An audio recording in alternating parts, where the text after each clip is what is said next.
Maurice Merleau Ponty, The Visible and the Invisible. Followed by Working Notes. Established Text. By Claude Lefford. Accompanied of a warning and an afterword. Maurice Merleau Ponty died on May 3, 1961. Among his papers was a manuscript containing the first part of a work which he had begun writing 2 years earlier. This one is entitled, The Visible and the Invisible. We have not found a trace of this title before March 1959. Previously, notes relating to the same project bear the mention, Being and Sense or Genealogy of Truth, or even, lastly, The Origin of Truth. The manuscript. It contains 150 large pages, covered in tight writing, and extensively corrected. The sheets are written on both sides. On the first page is the date March 1959, on page 83, June 1, 1959. Presumably, the author wrote 110 pages between the spring and summer of the same year.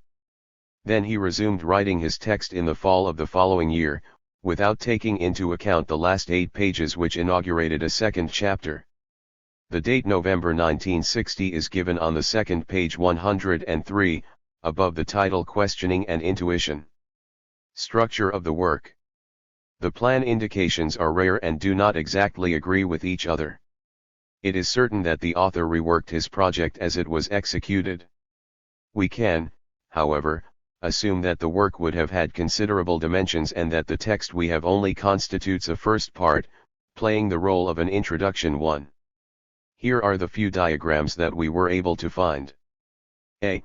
March 1959, at the top of the manuscript. Part 1. Being and World. Chap I Reflection and Questioning. Chap 2. Pre-objective Being, the Solipsistic World. Chap 3. Pre-objective Being, Intercorporeality. Chap 4. Pre-objective Being, the Interworld. Chap V. Classical Ontology and Modern Ontology. Part 2. Nature. Part 3. Logos. B. May 1960, in a note, on the first page. Being and World. Part I. The Vertical World or the Interrogative Being. Silent Raw. Savage. Part 2 will be, Wild Being and Classical Ontology. And on the second page. Chap I. The Flesh of the Present or the There Is. Chap 2. The Outline of Time, the Movement of Ontogeny. Chap 3. The Body, Natural Light, and the Word. Chap 4. The Chiasmus. Chap V. The Interworld and Being. World and Being. C. May 1960, in a note. I Being and World. Part I, the Vertical World or Wild Being. Part 2, Wild Being and Classical Ontology. Nature. Man. God. Conclusion, Fundamental Thought, Passage to the Differentiations of the Wild Being. Nature, History Logos. Being Cultivated. Jugung. Two Physis and Logos. D. October 1960, in a note. I Being and World. Part I, Reflection and Questioning. Part 2, The Vertical World and the Wild Being. Part 3, Wild Being and Classical Ontology. E. November 1960, in a note. I The Visible and Nature. 1. The Philosophical Question. 2. The Visible. 3. The World of Silence. 4. The Visible and Ontology. 2. The Spoken Word and the Invisible. F. Undated, but probably in November or December 1960, in a note. I The Visible and Nature. The Philosophical Question. Questioning and Reflection. Questioning and Dialectic. Questioning and Intuition. The Visible. Nature. Classical Ontology and Modern Ontology. 2. The Invisible and the Logos. These few indications do not allow us to imagine what the work would have been in terms of its material and its form. The reader will already have a better idea of this by reading the working notes that we publish following the text. But at least we can take advantage of it to perceive more clearly the order of the manuscript itself. To stick, in fact, to the articulations marked in the text, we would have to limit ourselves to mentioning a first part, being and world, a first chapter, reflection and questioning, while all the other divisions would be on the same level since they are indistinctly preceded by the sign. Now note F, which confirms and completes the previous one and has the advantage of having been written at the same time as the chapter questioning and intuition, shows that we cannot keep this division. Besides, the title of the first part, being and world, is abandoned and replaced by the visible and nature. The fragments preceded by the sign are grouped according to their meaning, and it becomes clear that the last two do not have the same function as the first. We therefore decided to restructure the text following the author's latest instructions. We first distinguished 3 chapters by placing them under the common heading, Philosophical Questioning. The first, Reflection and Questioning, which has 3 articulations, encompasses the critique of perceptive faith, scientism and reflective philosophy. The second, Interrogation and Dialectic, divided into 2 parts, includes the analysis of Sartrean thought and the elucidation of the relationships between dialectic and interrogation. The third, Questioning and Intuition, essentially contains the critique of phenomenology. It remained to locate the last fragment entitled, The Interlacing, the Chiasmus, which note does not mention.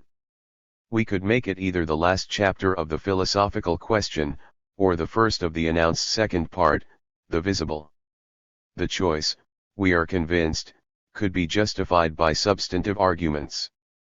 But, in the absence of an express recommendation from the author, these would never have seemed decisive.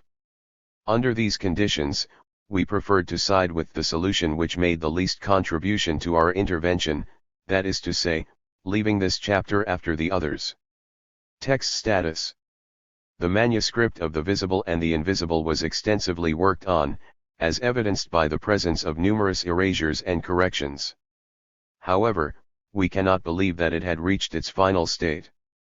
Certain repetitions would undoubtedly have been eliminated, and it cannot be ruled out that more extensive changes would have been made. On the order at the beginning, in particular, a doubt is allowed since a note mentions the possibility of a new arrangement of the presentation. The author writes, perhaps redo pages 1 to 13, grouping together, 1 certainties, 2 uncertainties, 3 we cannot accept antitheses, nor stick to material certainties rightward arrow passage to reflection. On the other hand, it is significant that the author uses the same text by Paul Claudel twice without warning the reader of this repetition. The function of the quotation in the 2 passages is such that a significant rearrangement would have been necessary. Work notes. We saw fit to follow the text of visible and the invisible with a certain number of working notes which shed light on its meaning. The author had the habit of throwing ideas down on paper, most often without worrying about his style, and even without forcing himself to compose entire sentences. These notes, which are sometimes reduced to a few lines, sometimes extending over several pages, constitute the beginning of developments which appear in the first part or which would have appeared in the rest of the work. Since the end of 1958, they were regularly dated and classified. It was neither possible nor desirable to publish them all. Their mass would have overwhelmed the text and, on the other hand, many of them, either because they were too elliptical, or because they did not have a direct relationship with the subject of the research, could not be usefully used. Retained. As soon as a selection was necessary, it posed some problems of interpretation and we were afraid of making a mistake. But, rather than giving up, we took the risk of making a choice, as we were convinced that, through the variety of themes addressed, the quality of the reflection, the abrupt but always rigorous expression of thought, these notes could make the reader aware of the work of the philosopher. Editing of the manuscript and notes. Concerning the manuscript, we have limited ourselves to clarifying the punctuation, in order to make it easier to read. On the other hand, The layout of the text, in the working notes, was kept as is, because it was necessary to allow the expression its first movement. We have given, whenever possible, the references requested in the working notes or supplemented those of the author. When we had to introduce or re-establish a term to give meaning to a sentence, we placed it in square brackets and accompanied by a supporting note at the bottom of the page. Illegible or doubtful terms are indicated throughout the text as follows. Illegible. Doubtful. Footnotes are always preceded by an Arabic numeral when they are by the author and by an asterisk when they are by us. The marginal comments that we decided to reproduce, when they were not literally repeated in the remainder of the text, are inserted in a note preceded by an asterisk. To avoid any confusion, the author's text is, whatever the note, in Roman type and ours in italics. Cl. 1 Cr afterward. The visible. And nature. The philosophical question. Reflection. And question. Perceptual faith and its obscurity 1. We see the things themselves, the world is that which we see. Formulas of this kind express a faith which is common to the natural man and to the philosopher as soon as he opens his eyes. They refer to a deep foundation of opinions mute involved in our life. But this faith is strange in that, if we try to articulate it as a thesis or statement, if we ask ourselves what we are, what seeing is and what it is thing or world, we enter a labyrinth of difficulties and contradictions. What St. Augustine said about time, that it is perfectly familiar to everyone, but that none of us can explain it to others, must be said of the world. Too obliged to review and redefine the best founded notions, to create new ones, with new words to designate them, to undertake a true reform of the understanding, ultimately from which the evidence of the world, which seemed indeed the clearest of truths, is based on the apparently most sophisticated thoughts, in which the natural man no longer recognizes himself, and which come to revive the secular bad humor against philosophy, the complaint that has always been made of him reversing the roles of light and dark. That he claims to speak in the name of the naive evidence of the world, that he refuses to add anything to it, that he limits himself to drawing all the consequences, that does not excuse him, quite the contrary, it only dispossesses 3 more completely, inviting it to think of itself as an enigma. This is how it is and no one can do anything about it. It is true both that the world is what we see and that, however, we must learn to see it. In the first sense that we must match this vision through knowledge, take possession of it, say what it is for us and what it is to see, therefore act as if we knew nothing about it, as if we had everything to learn about this. But philosophy is not a lexicon, it is not interested in the meanings of words, it does not seek a verbal substitute for the world we see, it does not transform it into a thing said, it does not settle not in the order of the said or the written, like the logician in the statement, the poet in the word or the musician in the music. These are the very things, from the depths of their silence, that she wants to bring into expression. If the philosopher questions and therefore pretends to ignore the world and the vision of the world which are operative and continually made in him, it is precisely to make them speak, because he believes in them and he expects them to all his future science. The question here is not a beginning of negation, a perhaps put in the place of being. It is for philosophy the only way to agree with our vision of fact, to correspond to what, in it, gives us something to think about, to the paradoxes of which it is made, to adjust to these figured enigmas, the thing and the world, whose massive being and truth teem with incompossible details. Because finally, as much as it is certain that I see my table, that my vision ends in it, that it fixes and stops my gaze with its insurmountable density, that even I who, sitting in front of my table, think of the bridge of the Concord, I am not then in my thoughts, I am at the Concord Bridge, and that finally on the horizon of all these visions or quasi-visions, it is the very world that I inhabit, the natural world and the historical world, with all the human traces of which it is made, as much as this conviction is opposed, as soon as I pay attention to it, by the very fact that it is a question of mine. We are not thinking here so much of the age-old argument of dreams, delusions, or illusions, inviting us to examine whether what we see is not false. In this very matter he uses this faith in the world which he seems to shake. We would not even know what falsehood is, if we had not sometimes distinguished it from the true. He therefore postulates the world in general, the truth in itself, and it is this that he secretly invokes to downgrade our perceptions and reject them pell-mell with our dreams, despite all observable differences, in our inner life, to this sole reason that they were, at the time, as convincing as them, forgetting that the very falsity of dreams cannot be extended to perceptions, since it only appears relatively to them, and that it is necessary, if we are to be able to speak of falsity, that we have experiences of the truth.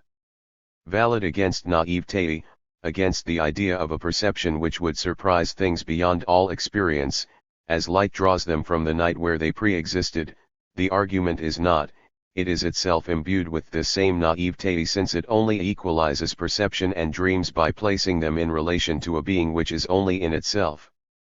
If on the contrary, as the argument shows in what is valid, we must completely reject this ghost, then the intrinsic, descriptive differences of the dream and the perceived take on ontological value, and we respond fairly to Pyrrhonism by showing that there is a difference in structure and, so to speak, in grain between perception or true vision, which gives rise to an open series of concordant explorations, and the dream, which is not observable and, examination, is almost nothing but gaps.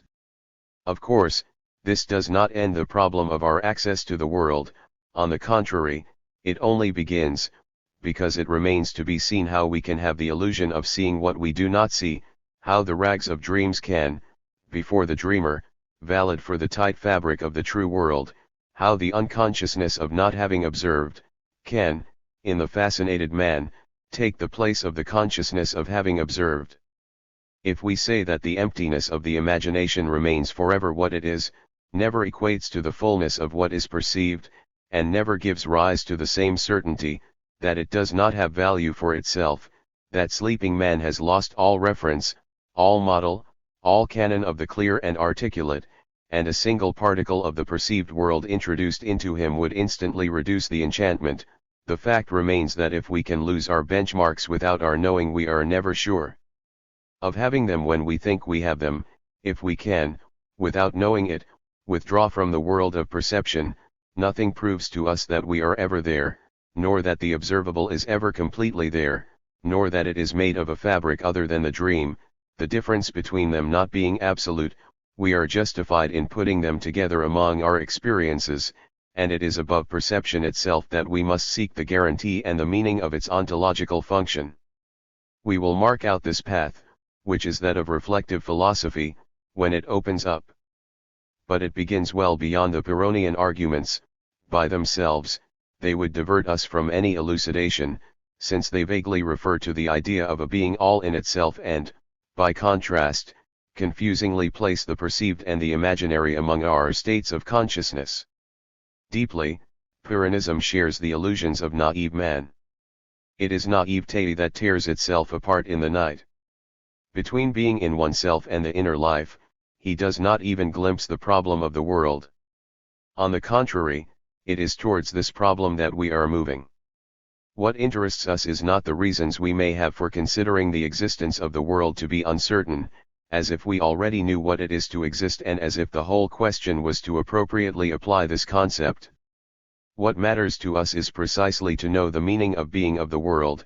We must not presuppose anything on this, neither the naive idea of being in itself, nor the correlative idea of a being of representation, of a being for consciousness, of a being for the man. These are all these notions that we have to rethink about our experience of the world, at the same time as the being of the world. We have to reformulate the skeptical arguments outside of any ontological prejudice and precisely to know what being world, being thing, imaginary being and conscious being are. Now that I have in perception the thing itself, and not a representation, I will only add that the thing is at the end of my gaze and in general of my exploration, without assuming anything of what the science of the body of others can teach me. I must note that the table in front of me maintains a singular relationship with my eyes and my body. I only see it if it is within their radius of vision. Action, above it, there is the dark mass of my forehead, below, the more uncertain contour of my cheeks, both visible at the limit, and capable of hiding it, as if my vision of the world itself was from a certain point in the world. Even more, my movements and those of my eyes make the world vibrate, as one moves a dolmen with one's finger without shaking its fundamental solidity. With each beat of my eyelashes, a curtain lowers and rises, without me thinking at the moment to attribute this eclipse to the things themselves. With each movement of my eyes which scan the space in front of me, things undergo a brief twist which I also attribute to myself, and when I walk in the street, my eyes fixed on the horizon of the houses, all those close to me, at each sound of the heel on the asphalt, flinch, then settle down in their place. I would very poorly express what is happening by saying that a subjective component or a corporeal contribution comes here to cover the things themselves. It is not a question of another layer or a veil which would come between them and me. No more than monocular images intervene when my two eyes operate in synergy, nor does the movement of the appearance break the evidence of the thing. Binocular perception is not made up of two monocular perceptions overcome, it is of another order. Monocular images are not in the same sense as the thing perceived with both eyes. They are phantoms and she is the real, they are pre-things and she is the thing. They vanish when we pass to normal vision and re-enter the thing as in their daylight truth. They are too far from having its density to enter into rivalry with it, they are only a certain deviation from the true immanent vision, absolutely devoid of its end, in that very fact, sketches or residues of the true vision which accomplishes them by reabsorbing them. Monocular images cannot be compared to synergistic perception, we cannot put them side by side. We must choose between the thing and the floating pre-things. We can make the transition by looking, by waking up to the world, we cannot witness it as a spectator. It is not a synthesis, it is a metamorphosis by which appearances are instantly deprived of a value which they owed only to the absence of a true perception. Thus perception makes us witness this miracle of a totality which goes beyond what we believe to be its conditions or its parts, which holds them from afar in its power, as if they only existed on its threshold and were destined to get lost in it. But to move them as it does, perception must keep in its depth all their bodily royalties. It is by looking, it is still with my eyes that I arrive at the true thing, these same eyes which time gave me monocular images, simply, they now work together and as if for good. Thus the relationship between things and my body is decidedly singular. It is he who sometimes makes me remain in the appearance and he also makes me sometimes go to the things themselves. It is he who creates the buzz of appearances, he again who silences it and throws me into the world. Everything happens as if my power to access the world and that of retreating into fantasies did not exist without one another. More, as if access to the world was only the other side of a withdrawal, and this withdrawal on the margins of the world a servitude and another expression of my natural power to enter it. The world is what I perceive, but its absolute proximity, as soon as we examine and express it, also becomes, inexplicably, an irremediable distance. The natural man holds both ends of the chain, thinks both that his perception enters into things and that it occurs on this side of his body. But as much as, in the use of life, the two convictions coexist without difficulty, just as much, reduced to theses and statements, they destroy each other and leave us in confusion. What would it be like if I reported, not only my views on myself, but also the views of others on themselves and on me? Already my body, as director of my perception, has shattered the illusion of a coincidence of my perception with the things themselves. Between them and me, there are now hidden powers, all this vegetation of possible fantasies that he only keeps in check in the fragile act of looking. Without doubt, it is not entirely my body which perceives, I only know that it can prevent me from perceiving, that I cannot perceive without its permission. At the moment when perception comes, he disappears before it and she never catches him in the act of perceiving. For if my left hand touches my right hand, and I suddenly want, with my right hand, to grasp the work of my left hand in the process of touching, this reflection of the body on itself always aborts at the last moment. At the moment when I feel my left with my right, I cease to the same extent from touching my right hand with my left hand. But this failure of the last moment does not remove all truth from this presentiment that I had of being able to touch myself. My body does not perceive, but it is as if built around the perception which emerges through it, through all its internal arrangement, through its sensoromotor circuits, through the return pathways which control and restart movements. It prepares itself, so to speak, for a perception of itself, even if it is never itself that it perceives or he who perceives it. Before the science of the body, which involves the relationship with others, the experience of my flesh as the matrix of my perception taught me that perception is not born just anywhere, that it emerges in the recess of a body. Other men who see like us, whom we see seeing and see us seeing, only offer us an amplification of the same paradox. If it is already difficult to say that my perception, as I live it, goes to the things themselves, it is quite impossible to grant the perception of others access to the world, and, by a sort of repercussion, this access that I deny them, they also deny me. Because, when it comes to others or to me, we must not only say that the thing is caught up in the whirlwind of exploratory movements and perceptual behaviors, and pulled inwards. If it perhaps makes no sense for me to say that my perception and the thing it aims at are in my head, I do not then prevent myself from putting others, and the perception they have, behind my body. More precisely, the thing perceived by others is split. There is the one that he perceives God knows where, and there is the one that I see, outside his body, and that I call the true thing, as he calls the table he sees a true thing and refers to appearances the one I see. True things and perceiving bodies are no longer, this time, in the ambiguous relationship that we found earlier between my things and my body. Both, close or distant, are in any case juxtaposed in the world, and perception, which is perhaps not in my head, is nowhere other than in my body as a thing of the world. It now seems impossible to remain with the intimate certainty of the perceiver. Seen from the outside, perception slides over things and does not touch them. At most we will say, if we want to uphold the perspective of perception on itself, that each of us has a private world. These private worlds are only worlds for their holder, they are not the world. The only world, that is to say the unique world, would be omicron nu omicron sigma mu omicron, and it is not on it that our perceptions open. But what do they give on? How to name, how to describe, as I see it from my place, this experience of others which nevertheless is not nothing for me since I believe in others, and which moreover concerns me myself, since it is there like someone else's view of me. 5. Here is this well-known face, this smile, these modulations of the voice, whose style is as familiar to me as I am. Perhaps, in many moments of my life, others are reduced for me to this spectacle which can be a charm. But if the voice alters, if something unusual appears in the score of the dialogue, or on the contrary if a response responds too well to what I was thinking without having quite said it, and suddenly the evidence becomes clear.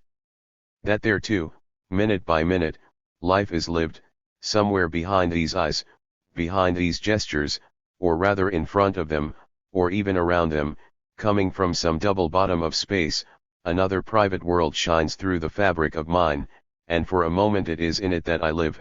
I am nothing more than the respondent to this question made to me. Certainly, the slightest resumption of attention convinces me that this other which invades me is made only of my substance, its colors, its pain, its world, precisely as its own. How would I conceive them, if not after the colors I see, the pain I've had, the world I live in? At least, my private world has ceased to be only mine, it is now the instrument on which another plays, the dimension of a generalized life which has been grafted onto mine. But at the very moment when I believe I share the life of others, I only join it in its ends, in its external poles. It is in the world that we communicate, through what our life has to do with it.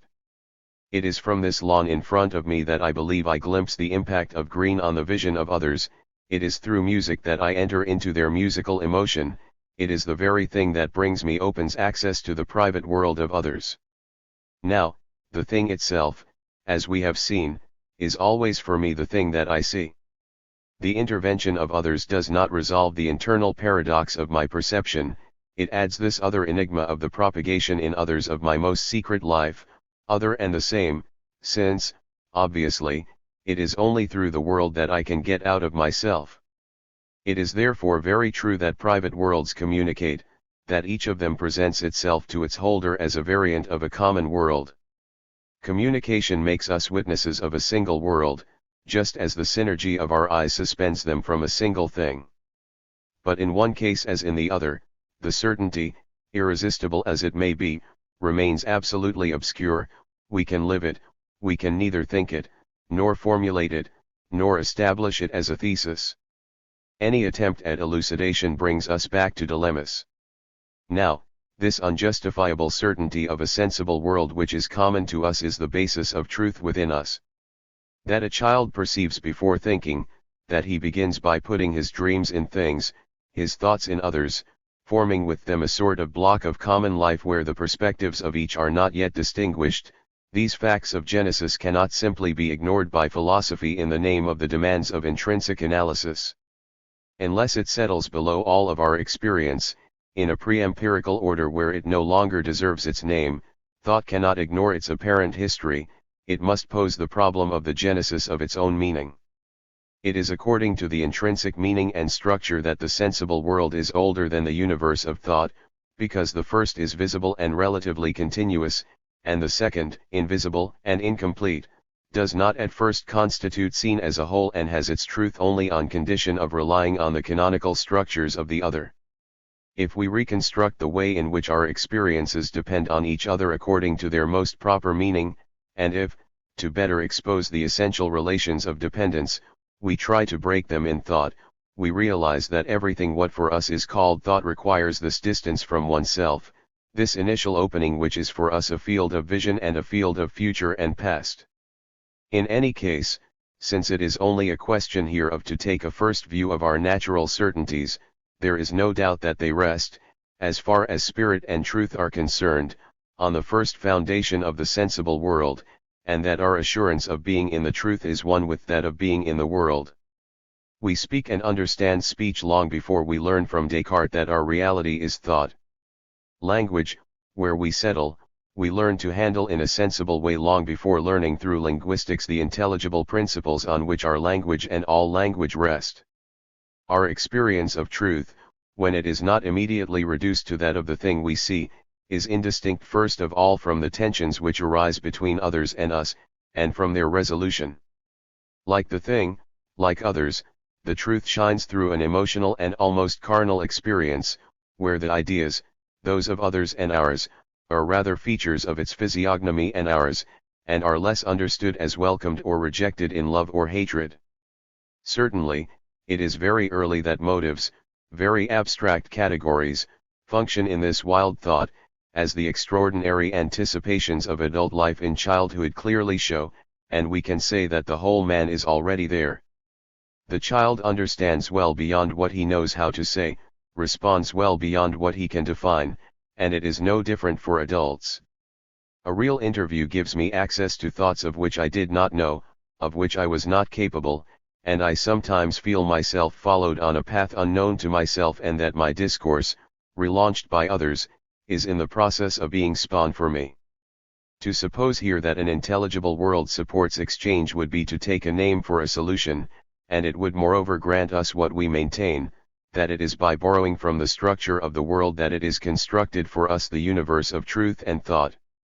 When we want to strongly express our awareness of a truth, we find nothing better than to invoke a tau pi omicron nu omicron eta sigma omicron which is common to spirits or to men, as the sensible world is common to sensitive bodies. And this is not just an analogy, it is the same world which contains our bodies and our minds, provided that we understand by world not only the sum of things which fall or could fall before our eyes, but also the place of their compossibility, the invariable style that they observe, which connects our perspectives, allows the transition from one to the other, and gives us the feeling, whether it is a question of describing a detail of the landscape or to agree on an invisible truth to be two witnesses capable of flying over the same true object, or, at least, of exchanging our situations with regard to it, as we can, in the world visible in the strict sense, exchange our station points.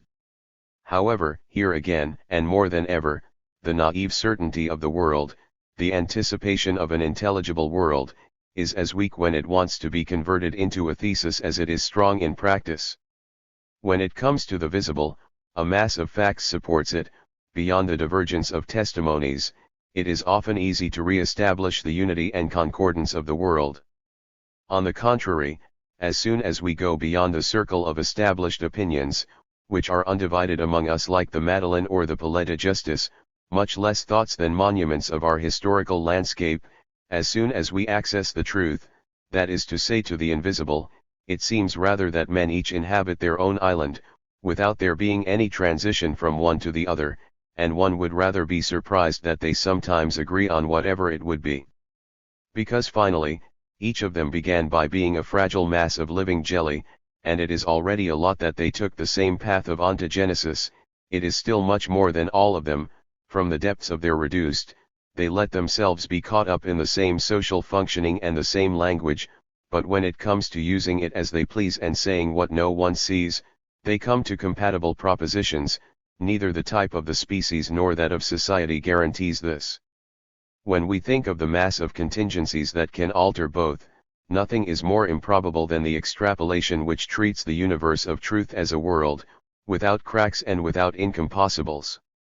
Science presupposes perceptual faith and does not illuminate it. One could be tempted to say that these insoluble antinomies belong to the confused universe of the immediate, of experience or of the vital man, which, by definition, is without truth, that we must therefore forget them while waiting for the only rigorous knowledge, science, comes to explain through their conditions and from the outside these fantasies in which we get caught up.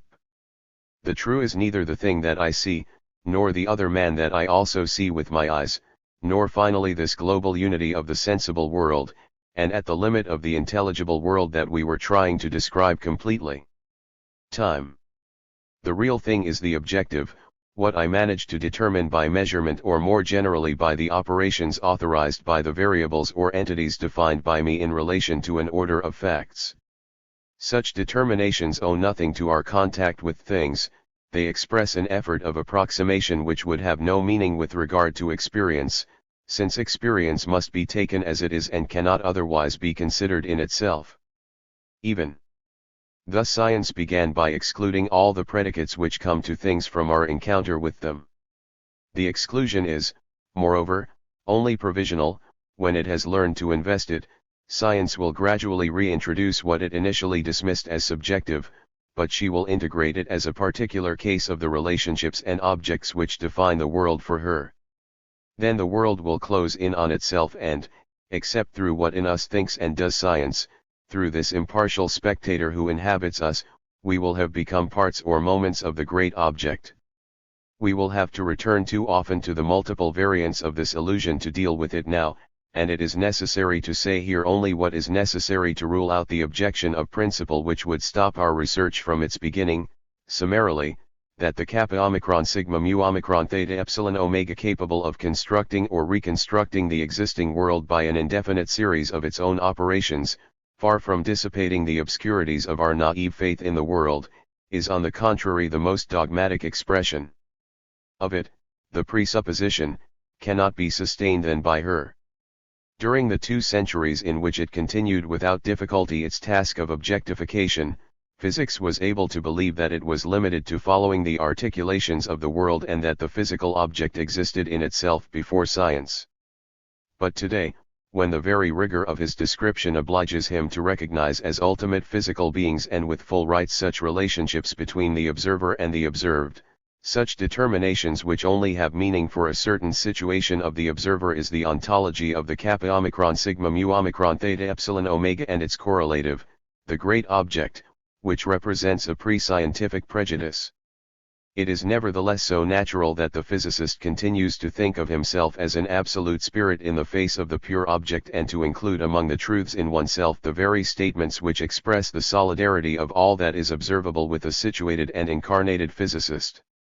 However, the formula which allows us to move from one real perspective on astronomical spaces to another, and which, being true of them all, goes beyond the factual situation of the physicist who speaks, does not go beyond it towards absolute knowledge, because it only has physical meaning when related to observations and inserted into a life of knowledge which is always situated. It is not a view of the universe, it is only methodical practice which makes it possible to link views which are all perspectives to one another. If we give this formula the value of absolute knowledge, if we seek in it, for example, the ultimate and exhaustive meaning of time and space, it is because the pure operation of science resumes here at its benefits our certainty, much older than it and much less clear, of accessing the things themselves or of having absolute power over the world. When it accessed domains that are not naturally given to man, to astronomical spaces or microphysical realities, science showed as much invention in the handling of the algorithm as it did with regard to the theory of knowledge. She showed herself to be conservative.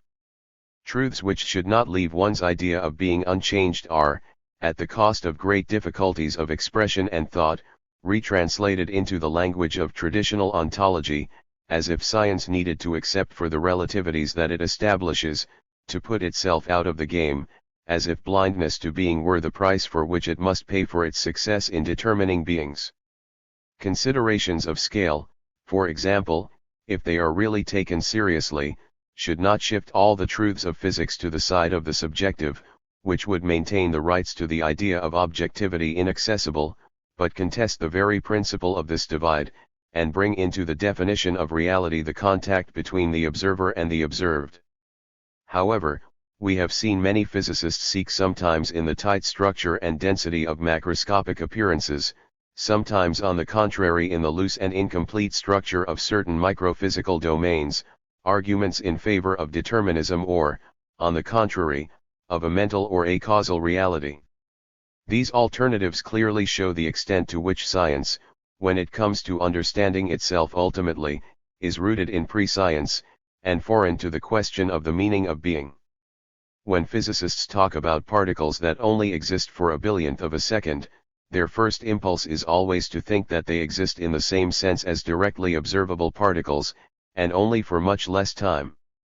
The microphysical field is considered to be a macroscopic field of very small dimensions, where horizon phenomena, properties without carriers, collective beings, or without absolute localization, are in law only subjective appearances that the vision of some giants seeks the interaction of absolute physical individuals. However, it is to postulate that considerations of scale are not ultimate, it is to think of them again from the perspective of the in itself, at the very moment when we are suggested to renounce them. Thus, the strange notions of the new physics are only so for it in the sense that a paradoxical opinion astonishes common sense, that is to say without deeply instructing it and without changing anything in its categories. We are not implying here that the properties of new physical beings demonstrate a new logic or ontology. If we take demonstration in the mathematical sense, scientists, the only ones able to provide one, are the only ones also able to appreciate it. That some of them refuse it as a petition of principle 7 is enough for the philosopher not to have the right, but also not the obligation, to mention it. What the philosopher can note, what gives him something to think about, is that precisely the physicists who maintain a Cartesian representation of the world 8 speak of their preferences as a musician or a painter would speak of his preferences for a style. This allows us to advance, whatever the fate of microphysical theory in the future, that no ontology is exactly required by physical thinking at work, that in particular the classical ontology of the object cannot recommend itself from it, nor claim a privilege in principle, whereas it is, among those who preserve it, only a preference. Or we understand, by physics and by science, a certain way of operating on the facts by the algorithm, a certain practice of knowledge, of which those who possess the instrument are the sole judges, and then they are alone also judges the meaning in which they take their variables, but they have neither the obligation nor even the right to give an imaginative translation, to decide in their name the question of what there is nor to challenge a possible contact with the world. Or on the contrary, physics intends to say what is, but then it is no longer justified today in defining being by being object, nor in confining experience to the order of our representations. And in the sector of psychological curiosities, it must recognize as legitimate an analysis of the steps by which the universe of measurements and operations is constituted from the lived world considered as a source, possibly as a universal source. In the absence of this analysis, where relative law and the limits of classical objectification are recognized, a physics which would preserve as is the philosophical equipment of classical science and would project its own results into the order of absolute knowledge, would live, like the perceptive faith from which it proceeds, in a state of permanent crisis. It is striking to see Einstein declassify as psychology the experience we have of the simultaneous through the perception of others and the overlapping of our perceptual horizons and those of others. There can be no question for him of giving ontological value to this experience because it is pure knowledge of anticipation or principle and is done without operations, without effective measurements. It is to postulate that what is, not what we are open to, but only what we can operate on, and Einstein does not hide the fact that the certainty of an adequacy between the operation of science and being is for him prior to his physics. He even humorously underlines the contrast between his wildly speculative science and his claim for it to be a truth in itself. We will have to show how physical idealization surpasses and forgets perceptual faith. It was enough for the moment to note that it proceeds from it, that it does not remove its contradictions, does not dissipate its obscurity and in no way exempts us, far from it, from considering it in itself. We would arrive at the same conclusion if, instead of emphasizing the inconsistencies of the objective order, we addressed the subjective order which, in the ideology of science, is its counterpart and necessary complement. And perhaps it would be, in this way, more easily accepted. Because here disorder and incoherence are manifest, and we can say, without exaggeration, that our fundamental concepts, that of the psyche and that of psychology, are as mythical as the classifications of so-called archaic societies. We believed we would return to clarity by exorcising introspection. And indeed it had to be exorcised, for where, when, and how was there ever a vision from within? It is something completely different, and which retains its value, a life close to oneself, an openness to oneself, but which does not overlook a world other than the common world, and which is not necessarily closure to others. Criticism of introspection too often distracts from this irreplaceable way of accessing others, as they are involved in us. And on the other hand, recourse to the outside, by itself, in no way guarantees against the illusions of introspection, it only gives a new face to our confused idea of a vision. It would be instructive to explain what psychologists mean by the psyche and other similar notions. It is like a deep geological layer, an invisible thing, which lies somewhere behind certain living bodies, and with respect to which we assume that we only need to find the right point of observation.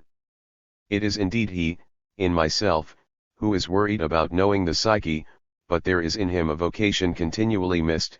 How could a thing know itself? The psyche is opaque to itself and is only united in its external replicas, which it ensures in the final analysis that they resemble it, as the anatomist ensures to find in the organ that he dissects the very structure with his own eyes, because there is a species of man. A complete explanation of the psychological attitude and the concepts which the psychologist uses as if they were self-evident, would show in it a mass of consequences without premises, a very old constituent work which has not been clarified and whose results are accepted as they are without us even suspecting to what extent they are confused. What operates here is always perceptual faith in things and in the world. The conviction that it gives us of reaching what is by an absolute overview, we apply to man as to things, and it is through this that we come to think of the invisible of man as a thing.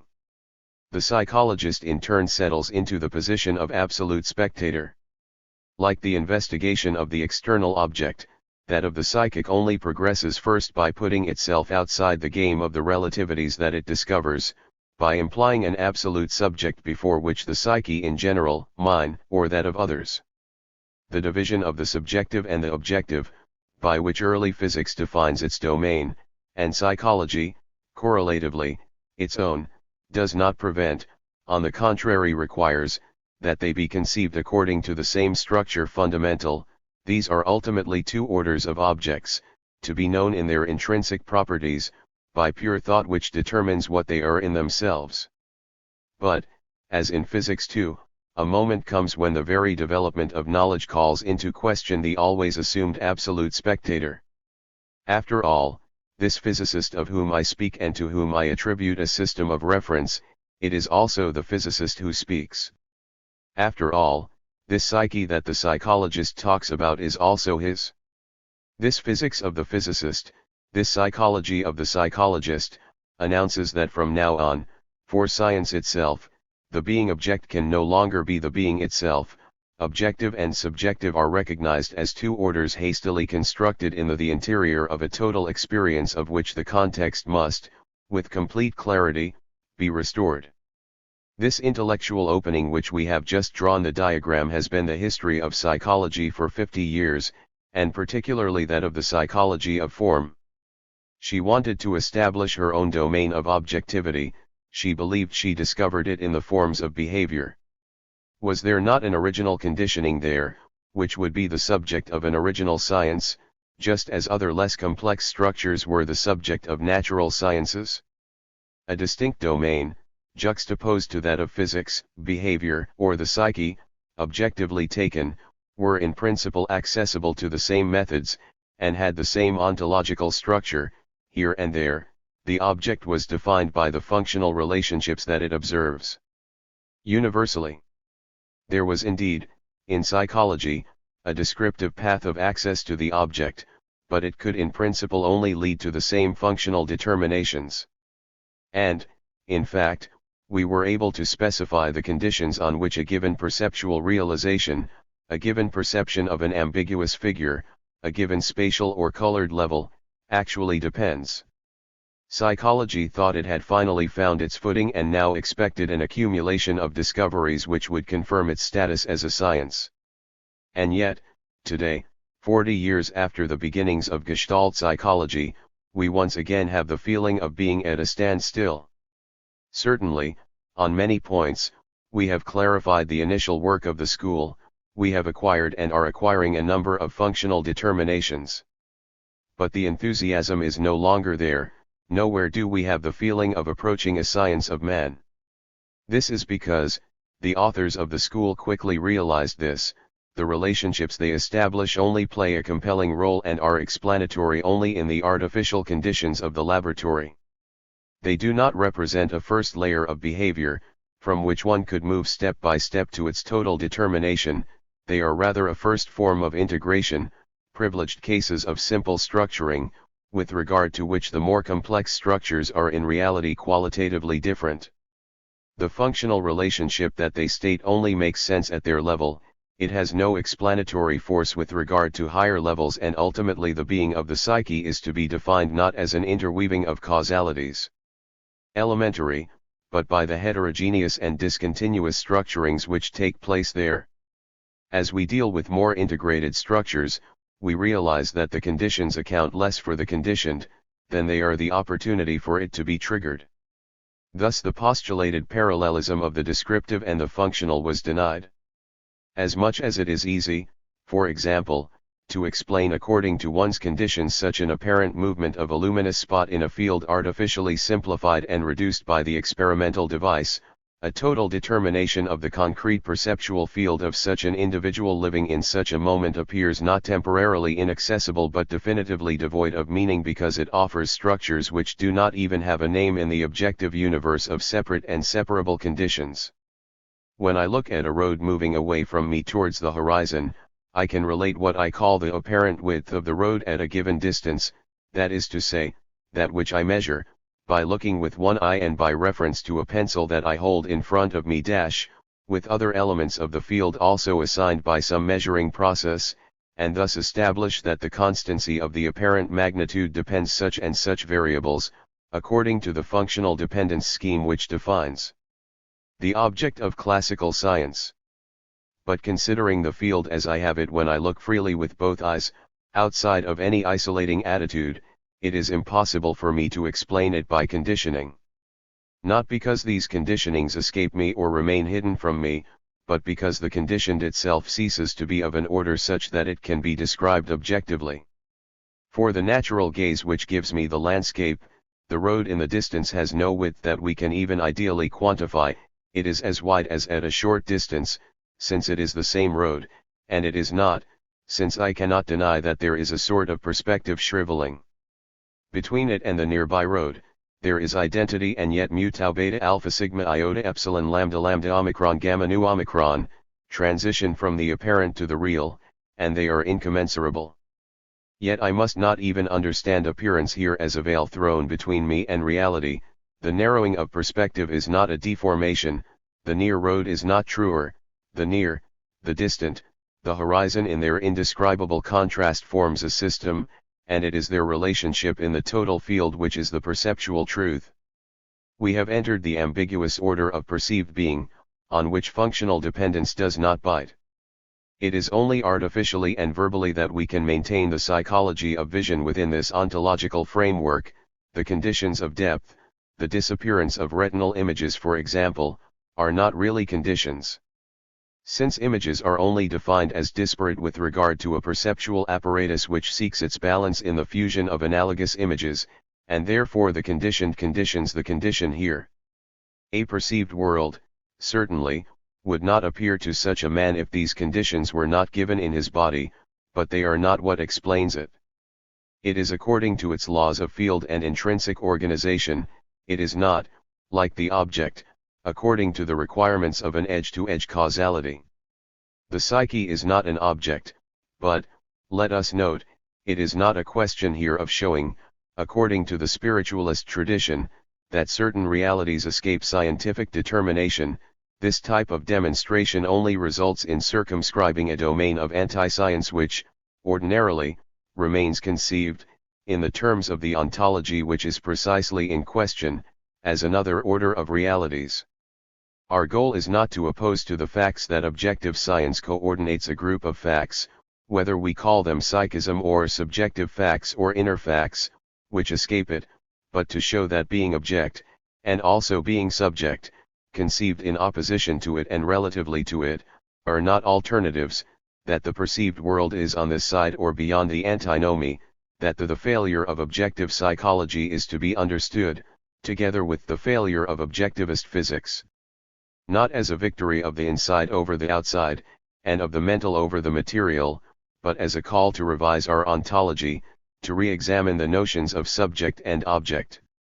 The same reasons that prevent us from treating perception as an object also prevent us from treating it as the operation of a subject, in whatever sense we take it. If the world onto which it opens, the ambiguous field of horizons and distances, is not a region of the objective world, it is equally reluctant to be placed on the side of facts of consciousness or spiritual acts. Psychological or transcendental immanence cannot better than objective thought account for what a horizon or distant is. Perception, whether it is given to itself in introspection, or whether it is constituent consciousness of the perceived, should be, so to speak, by position and by principle, knowledge and possession of itself. It cannot open onto horizons and distances, that is to say onto a world which is there for her first of all, and from which only she becomes like the anonymous holder towards which the perspectives of the landscape move. The idea of the subject as well as that of the object transforms into an adequacy of knowledge the relationship with the world and with ourselves that we have in perceptual faith. They do not clarify it, they use it tacitly, they draw consequences from it. And since the development of knowledge shows that these consequences are contradictory, we must absolutely return to it to elucidate it. We turn to the psychology of perception in general to better show that the crises in psychology are due to reasons of principle, and not to some delay in research in a particular field. But once we have seen it in its generality, we find the same difficulty of principle in specialized research.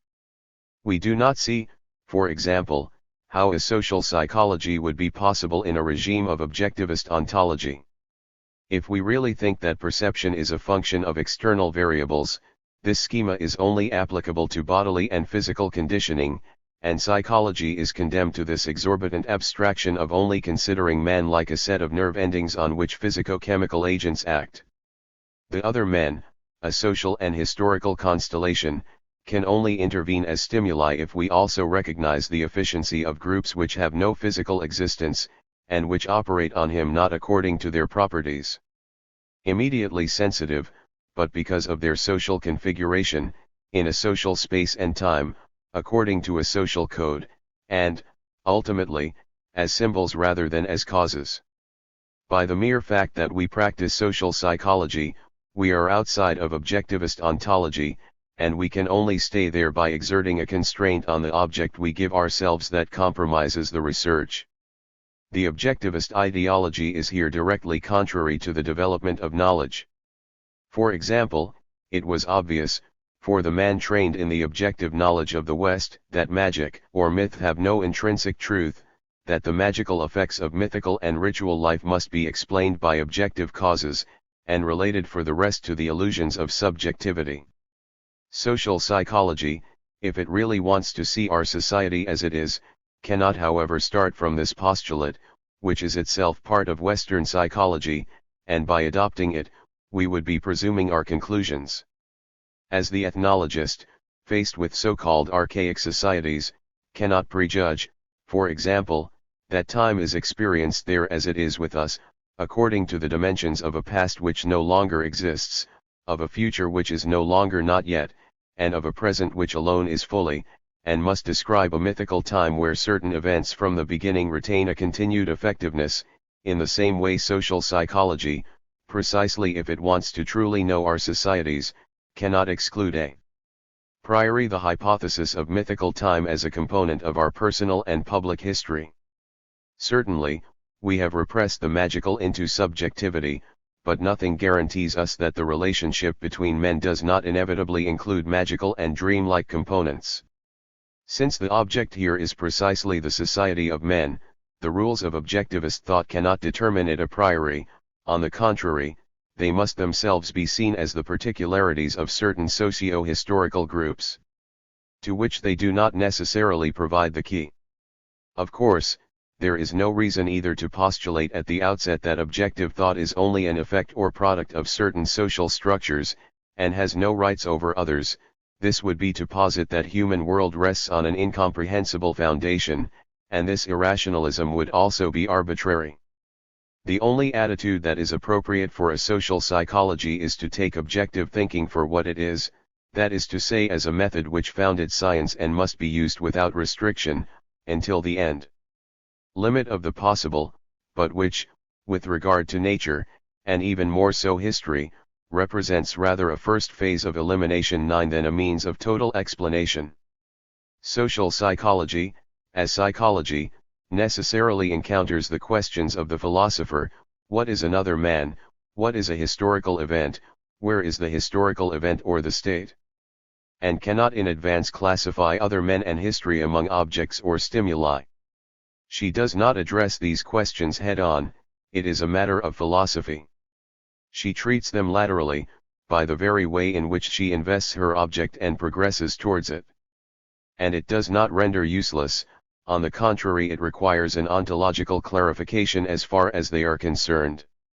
Failing to resolutely accept the rules of true objectivity in the field of man and to admit that the laws of functional dependence are rather a way of identifying the irrational than of eliminating it, psychology will only give an abstract and superficial view of the societies it studies compared to that which history can offer, and this is in fact what often happens. We said above that the physicist frames a physics which is no longer so in an objectivist ontology. It should be added that it is no different for the psychologist, and that it is even in psychology that objectivist prejudices come back to haunt the general and philosophical conceptions of physicists. We are struck to see a physicist who has freed his own science from the classical canons of mechanism and objectivism, taking up without hesitation, as soon as he moves on to the philosophical problem of the ultimate reality of the physical world, the Cartesian distinction of primary qualities and secondary qualities, as if the criticism of mechanistic postulates within the physical world changed nothing in our way of conceiving its action on our body, as if it ceased to be valid at the border of our body and did not call for a revision of our psychophysiology.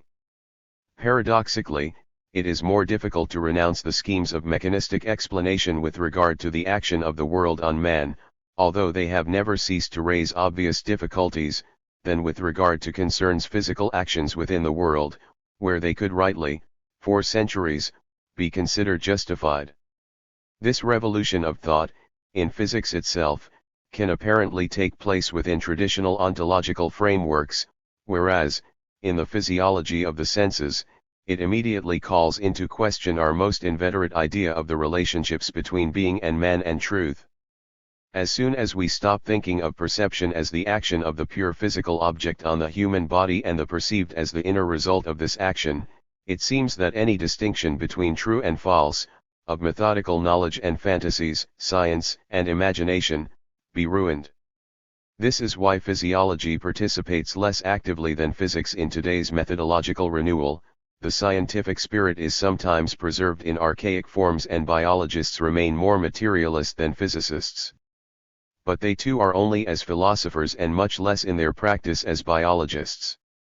One day they will have to free it completely, to ask, also with regard to the human body, the question of knowing whether it is an object and, at the same time, that of knowing whether it is with external nature in the ratio of function to variable. From now on, and this is what mattered to us, this relationship has ceased to be consubstantial with psychophysiology, and with it all the notions which are linked to it, that of sensation as a proper and constant effect of a physically defined stimulus, and, beyond that, those of attention and judgment, as complementary abstractions, responsible for explaining what does not follow the laws of sensation. At the same time as he idealized the physical world by defining it by entirely intrinsic properties, by what it is in its pure being of an object before a thought itself purified, Cartesianism, whether it wanted to or not, inspired a science of human body which decomposes it, too, into an interweaving of objective processes and, with the notion of sensation, extends this analysis to the psyche. These two idealizations are interdependent and must be defeated together. It is only by returning to perceptive faith to rectify Cartesian analysis that we will put an end to the crisis situation in which our knowledge finds itself when it believes it is based on a philosophy that its own approaches shatter.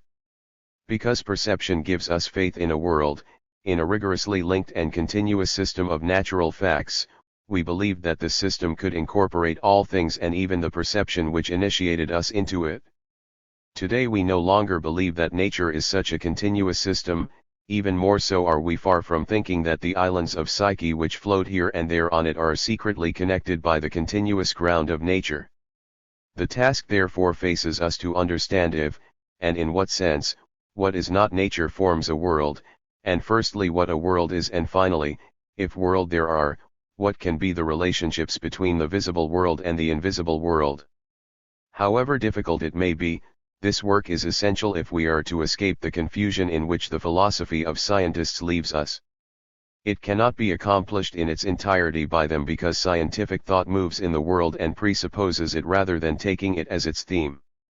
But he is not foreign to science, he does not place us outside the world. When we say with other philosophers that the stimuli of perception are not the causes of the perceived world, that they are rather the reveals or the triggers, we do not mean that one can perceive one's body, on the contrary, we want to say that we must re-examine the definition of the body as a pure object to understand how it can be our living link with nature. We do not establish ourselves in a universe of essences, on the contrary we ask that we reconsider the distinction of that end. What, of essence and conditions of existence, by referring to the experience of world that precedes it. Philosophy is not science, because science believes it can hover over its object, takes for granted the correlation of knowledge and being, whereas philosophy is the set of questions where the one who questions is himself put implicated by the question. But a physics which has learned to physically situate the physicist, a psychology which has learned to situate the psychologist in the socio-historical world have lost the illusion of absolute overview. They not only tolerate, they impose the radical examination of our belonging to the world before any science. Perceptual faith and reflection. The methods of proof and knowledge, which a thought already installed in the world invents, the concepts of object and subject that it introduces, do not allow us to understand what perceptive faith is, precisely because that it is a faith, that is to say an adhesion which knows itself beyond the proofs, not necessary, woven with unbelief, at every moment threatened by non-faith. Belief and disbelief are so closely linked here that we always find one in the other, and in particular a germ of non-truth in the truth. The certainty I have of being connected to the world through my gaze already promises me a pseudo-world of fantasies if I let it wander. Hiding one's eyes so as not to see a danger is, they say, not believing in things, only believing in the private world, but rather believing that what is for us is absolutely, that a world that we have managed to see without danger is without danger. It is therefore to believe to the highest degree that our vision goes to the things themselves. Perhaps this experience teaches us, better than any other, what the perceptual presence of the world is, not, what would be impossible, affirmation and negation of the same thing in the same relation, positive judgment and negative, or, as we said earlier, belief and unbelief.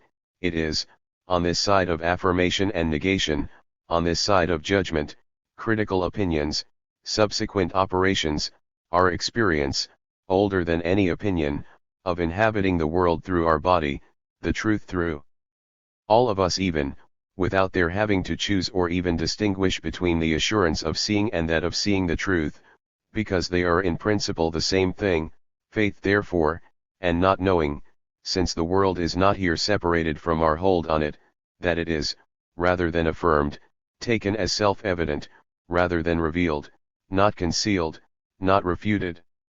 If philosophy must appropriate and understand this initial opening to the world which does not exclude a possible occultation, it cannot be content with describing it, it must tell us how there is an opening without the occultation of the world is excluded, how it remains possible at every moment although we are naturally endowed with light. These two possibilities that perceptive faith keeps in itself side by side, the philosopher must understand how they do not cancel each other out. He will not succeed if he stays at their level, oscillating from one to the other, saying in turn that my vision is of the thing itself and that my vision is mine or in me. He must renounce these two views, he must abstain from one as well as the other, he must appeal to them on their own since they are incompossible in their literality, to him, himself, who is the holder of them and must therefore know what motivates them from within, that he loses them as a state of affairs in order to reconstruct them as his own possibilities, to learn from himself what they mean in truth, what devoted to perception and fantasies, in a word, he must think. Now, as soon as he does this, beyond the world itself and beyond what is only in us, beyond being in itself and being for us, a third dimension seems open up, where their discordance is abolished. Through reflective conversion, perceiving and imagining are no longer just two ways of thinking. 11.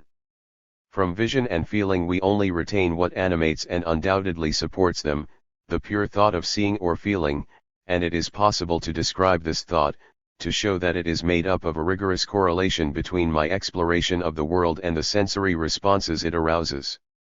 We will submit the imagination to a parallel analysis, and we will realize that the thought of which it is made is not, in this precise sense, a thought of seeing or of feeling, that it is rather the bias of not applying, and even forgetting, the verification criteria, and taking as good what is not seen and cannot be seen.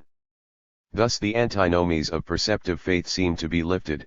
It is very true that we perceive the thing itself, since the thing is nothing other than what we see, but not by the occult power of our eyes. They are no longer subjects of vision, they have passed into the number of things seen, and what we call vision relates to the power of thinking which attests that the appearance here responded according to a rule to the movements of our eyes. Perception is the thought of perceiving when it is full or actual. If therefore it reaches the thing itself, we must say, without contradiction, that it is entirely our doing, and through ours, like all our thoughts. Open to the thing itself, it is no less ours, because the thing is now the very thing we think we see, cogitatum or noema.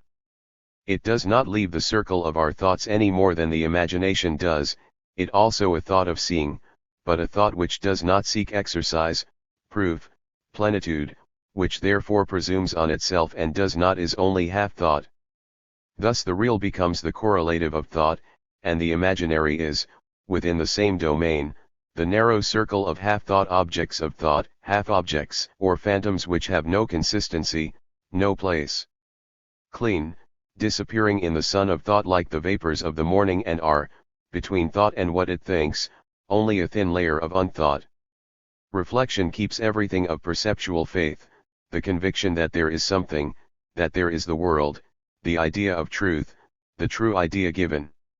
Simply, this barbaric conviction of going to the things themselves, which is incompatible with the fact of the illusion, it brings it back to what it means or signifies, it converts it into its truth, it discovers there the adequacy and consent of thought to thought, the transparency of what I think for me who thinks it. The brute and prior existence of the world that I thought I found already there, when I opened my eyes, is only the symbol of a being which is for itself as soon as it is, because its whole being is to appear, therefore to appear, and which is called Spirit 12. Through reflexive conversion, which leaves only ideas, cogitata, or noimas remaining in the face of the pure subject, we finally emerge from the equivocations of perceptual faith, which paradoxically assured us of access to the things themselves, and of access it through the body, which therefore only opens us to the world by sealing us in the series of our private events. Now everything seems clear, the mixture of dogmatism and skepticism, the troubled convictions of perceptive faith, are revoked into doubt. I no longer believe I see with my eyes things external to me who see them, they are external only to my body, not to my thought, which hovers over it as well as they do. And no more do I allow myself to be impressed by this evidence that other perceiving subjects do not go to the things themselves, that their perception takes place within them, evidence which ends up reflecting on my own perception, since, finally, I am other in their eyes, and my dogmatism, communicating itself to others, comes back to me as scepticism, because if it is true that, seen from the outside, each person's perception seems locked in some small space, behind their body.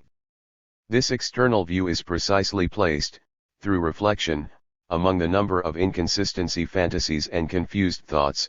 We do not think a thought from outside, by definition the thought is only thought intrinsically. If the others are thoughts, they are not as such behind their body that I see, they are, like me, nowhere, they are, like me, coextensive with being, and there is no problem of incarnation. At the same time as reflection frees us from the false problems posed by bastard and unthinkable experiences, it also justifies them by simple transposition of the incarnate subject into a transcendental subject, and of the reality of the world into ideality. We reach all the world, and the same world, and it is all to each of us, without division or loss, because it is what we think we perceive, the undivided object of all our thoughts, its unit, although it is not the numerical unit, is not the specific unit either.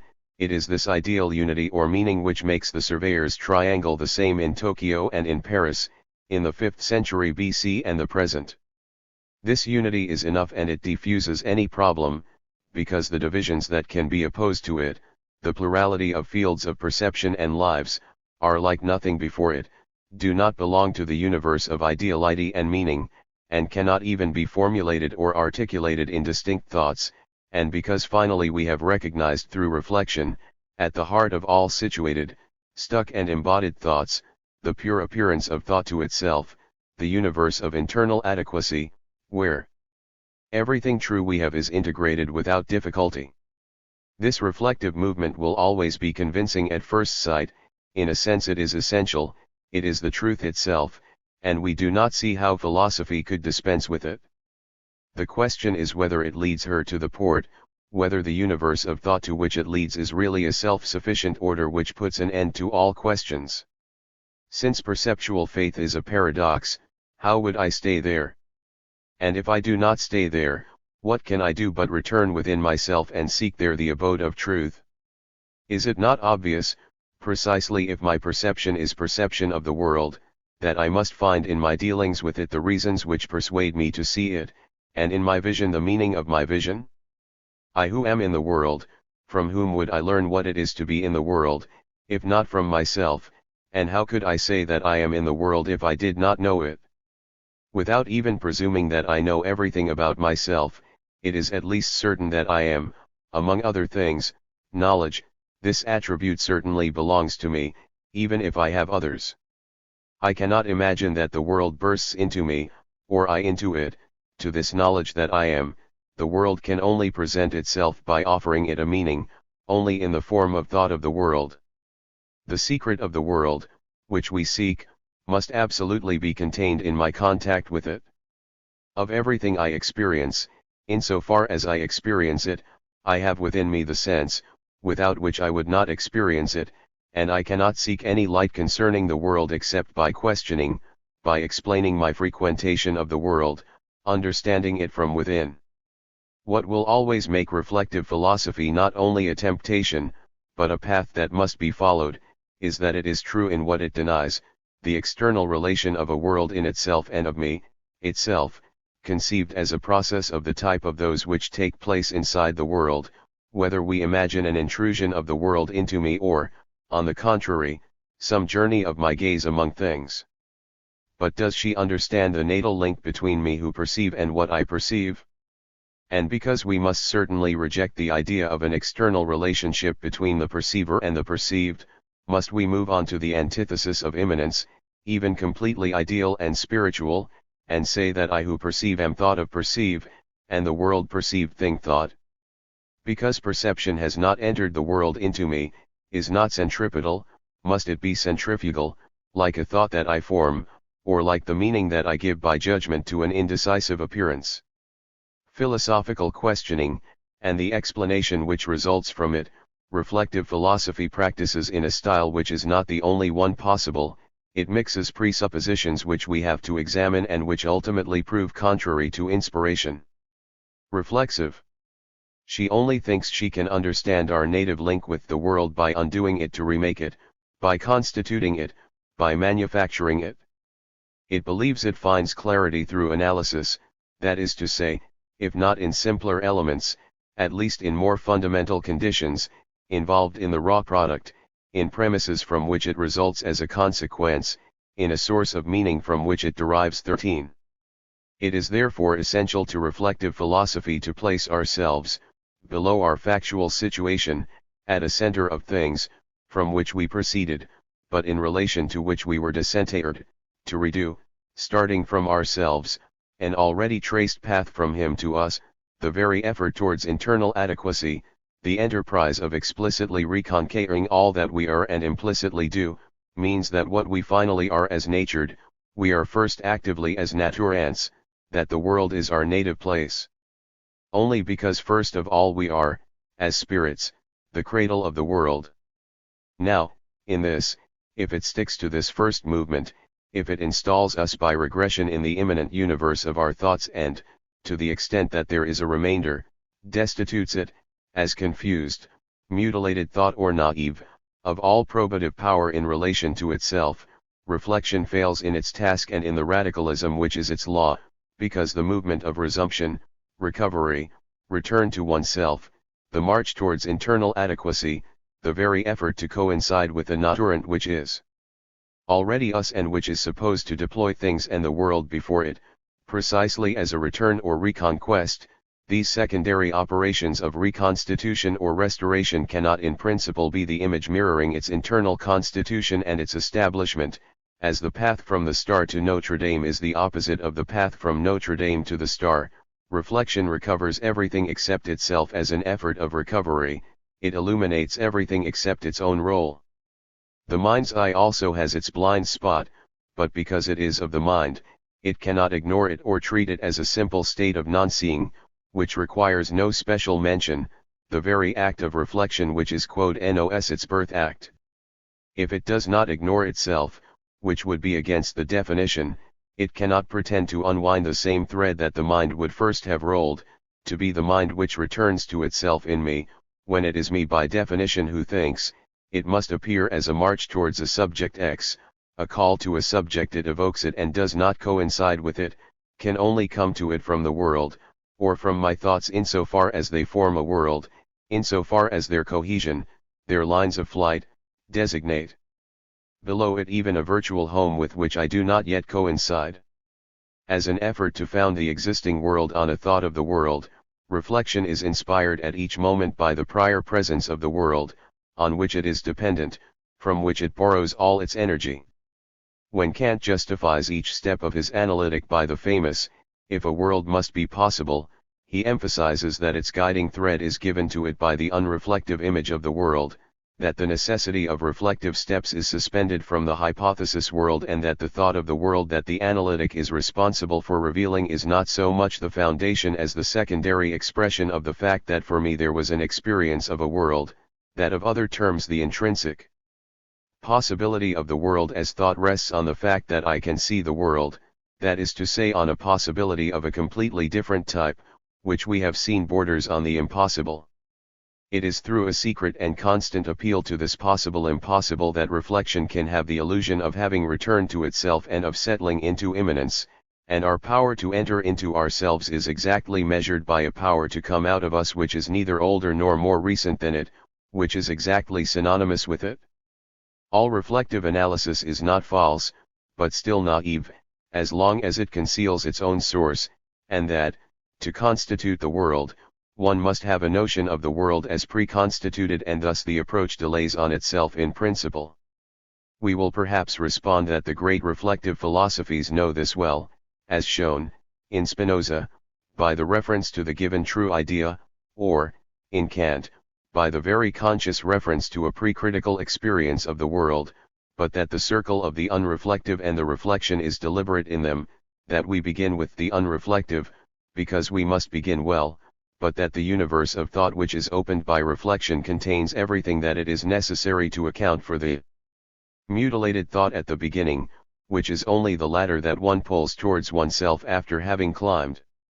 But if this is so, there is no longer any reflective philosophy, because there is no longer the original and the derivative, there is a thought in a circle where the condition and the conditioned, reflection and the unreflected, are in a reciprocal, if not symmetrical, relationship, and where the end is in the beginning just as much as the beginning in the end. We are not saying anything else.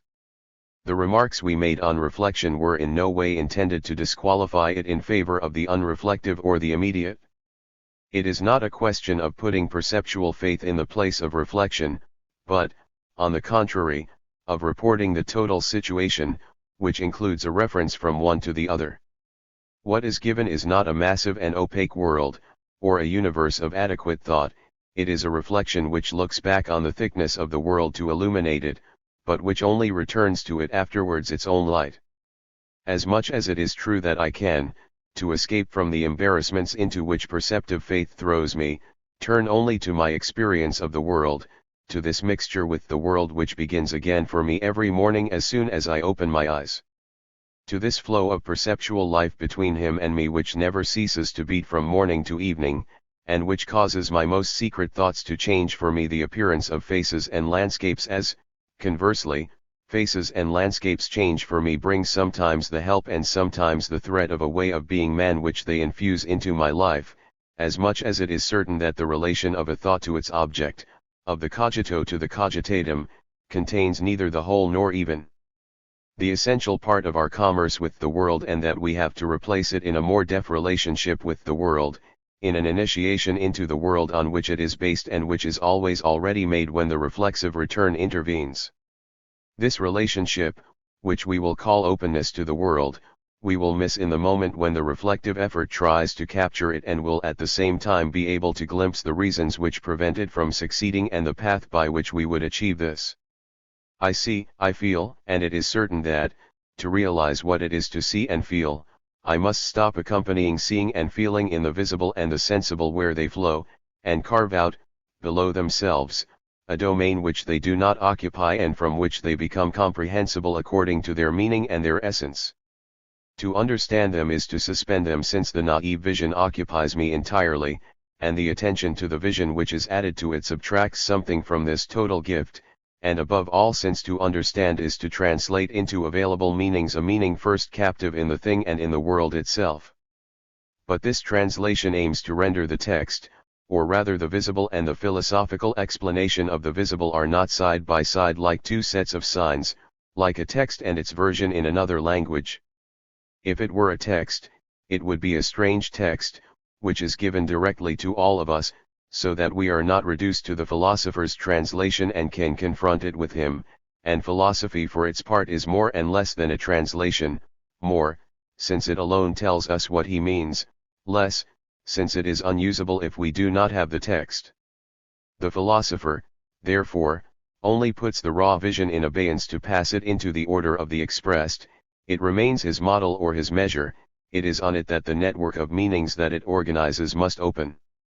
To win her back, he does not therefore have to suppose that what was seen or felt is non-existent, and the vision or feeling itself, to replace them, in the words of Descartes, by the thought of seeing and feeling, which does not is considered unshakable only because it assumes nothing about what actually is, because it takes refuge in the appearance of what is thought of in thought, from where, in fact, it is impregnable. To reduce perception to the thought of perceiving, under the pretext that only immanence is sure, is to take out insurance against doubt, the premiums of which are more onerous than the loss for which it must compensate us, because it is to renounce understand the actual world and move to a type of certainty that will never give us back the there is of the world. Either doubt is only a state of torment and obscurity, and then it teaches me nothing, or, if it teaches me something, it is that it is deliberate, militant, systematic, and then it is an act, and then, even if subsequently its own existence imposes itself on me as a limit to doubt, as a something which is not nothing, this something is of the order X, where I am now locked up. The illusion of illusions is to believe at this moment that in truth we have only ever been certain of our actions, that perception has always been an inspection of the mind, and that reflection is only perception returning to itself, the conversion of the knowledge of the thing to a knowledge of itself, of which the thing was made, the emergence of a binding which was the bond itself. This Cartesian spirituality, this identity of space and mind, which we believe we prove by saying that, obviously, the distant object is only so through its relation to other, more distant objects. Distant or less distant, which does not belong to any of them and is the immediate presence of the mind to all, and which ultimately replaces our belonging to the world with an overview of the world, it only derives its apparent evidence from a very naive postulate, according to which it is always the same thing that I think when the gaze of attention moves and shifts from itself to what conditions it, massive conviction drawn from external experience, where I indeed have the assurance that the things before my eyes remain the same while I approach them to inspect them better, but because the functioning of my body as a possibility of changing point of view, device to see or sediment science of point of view assures me that I approach the very thing that I saw just now from further away.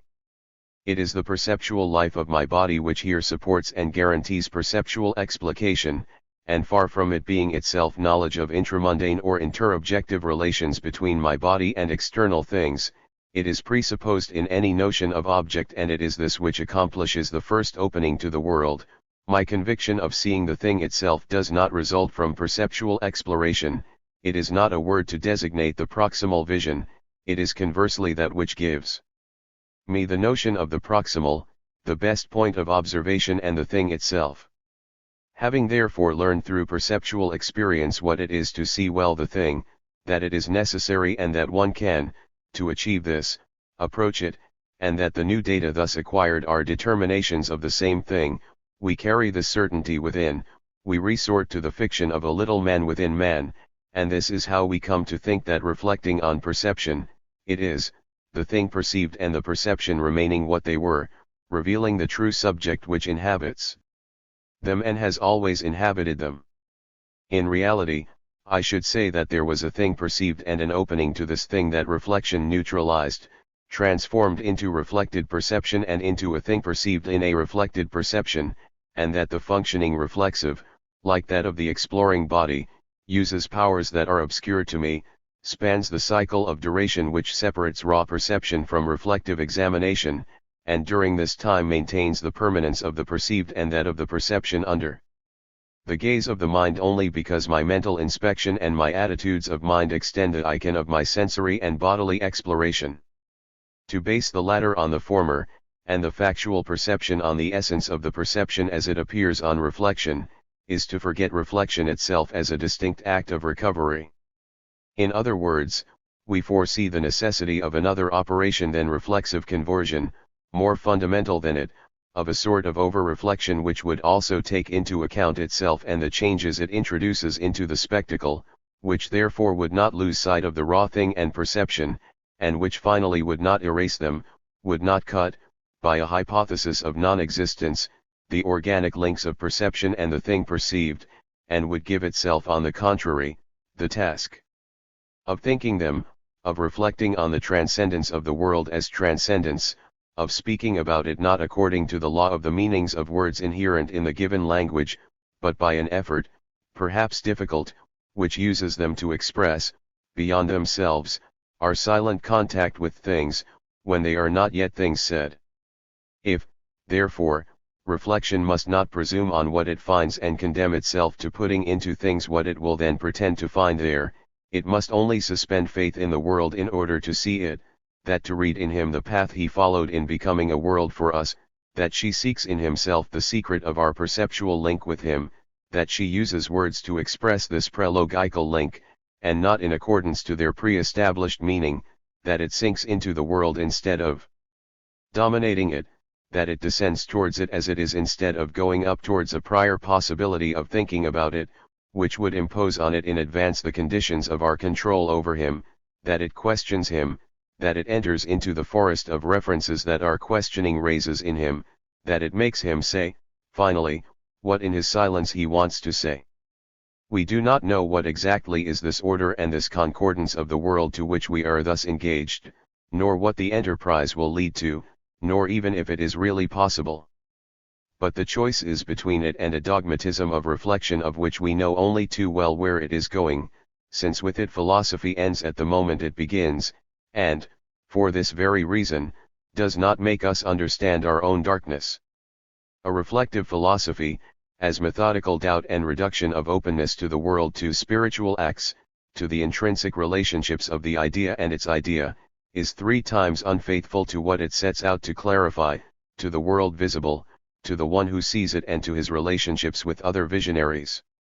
To say that perception is and has always been an inspection of the mind is to define it, not by what it gives us, but by what in it resists the hypothesis of non-existence, is to immediately identify the positive with the negation of the negation, it is to impose on the innocent the proof of his non-guilty, and in advance to reduce our contact with being to the discursive operations by which we defend ourselves against the illusion, the true to the probable, the real to the probable.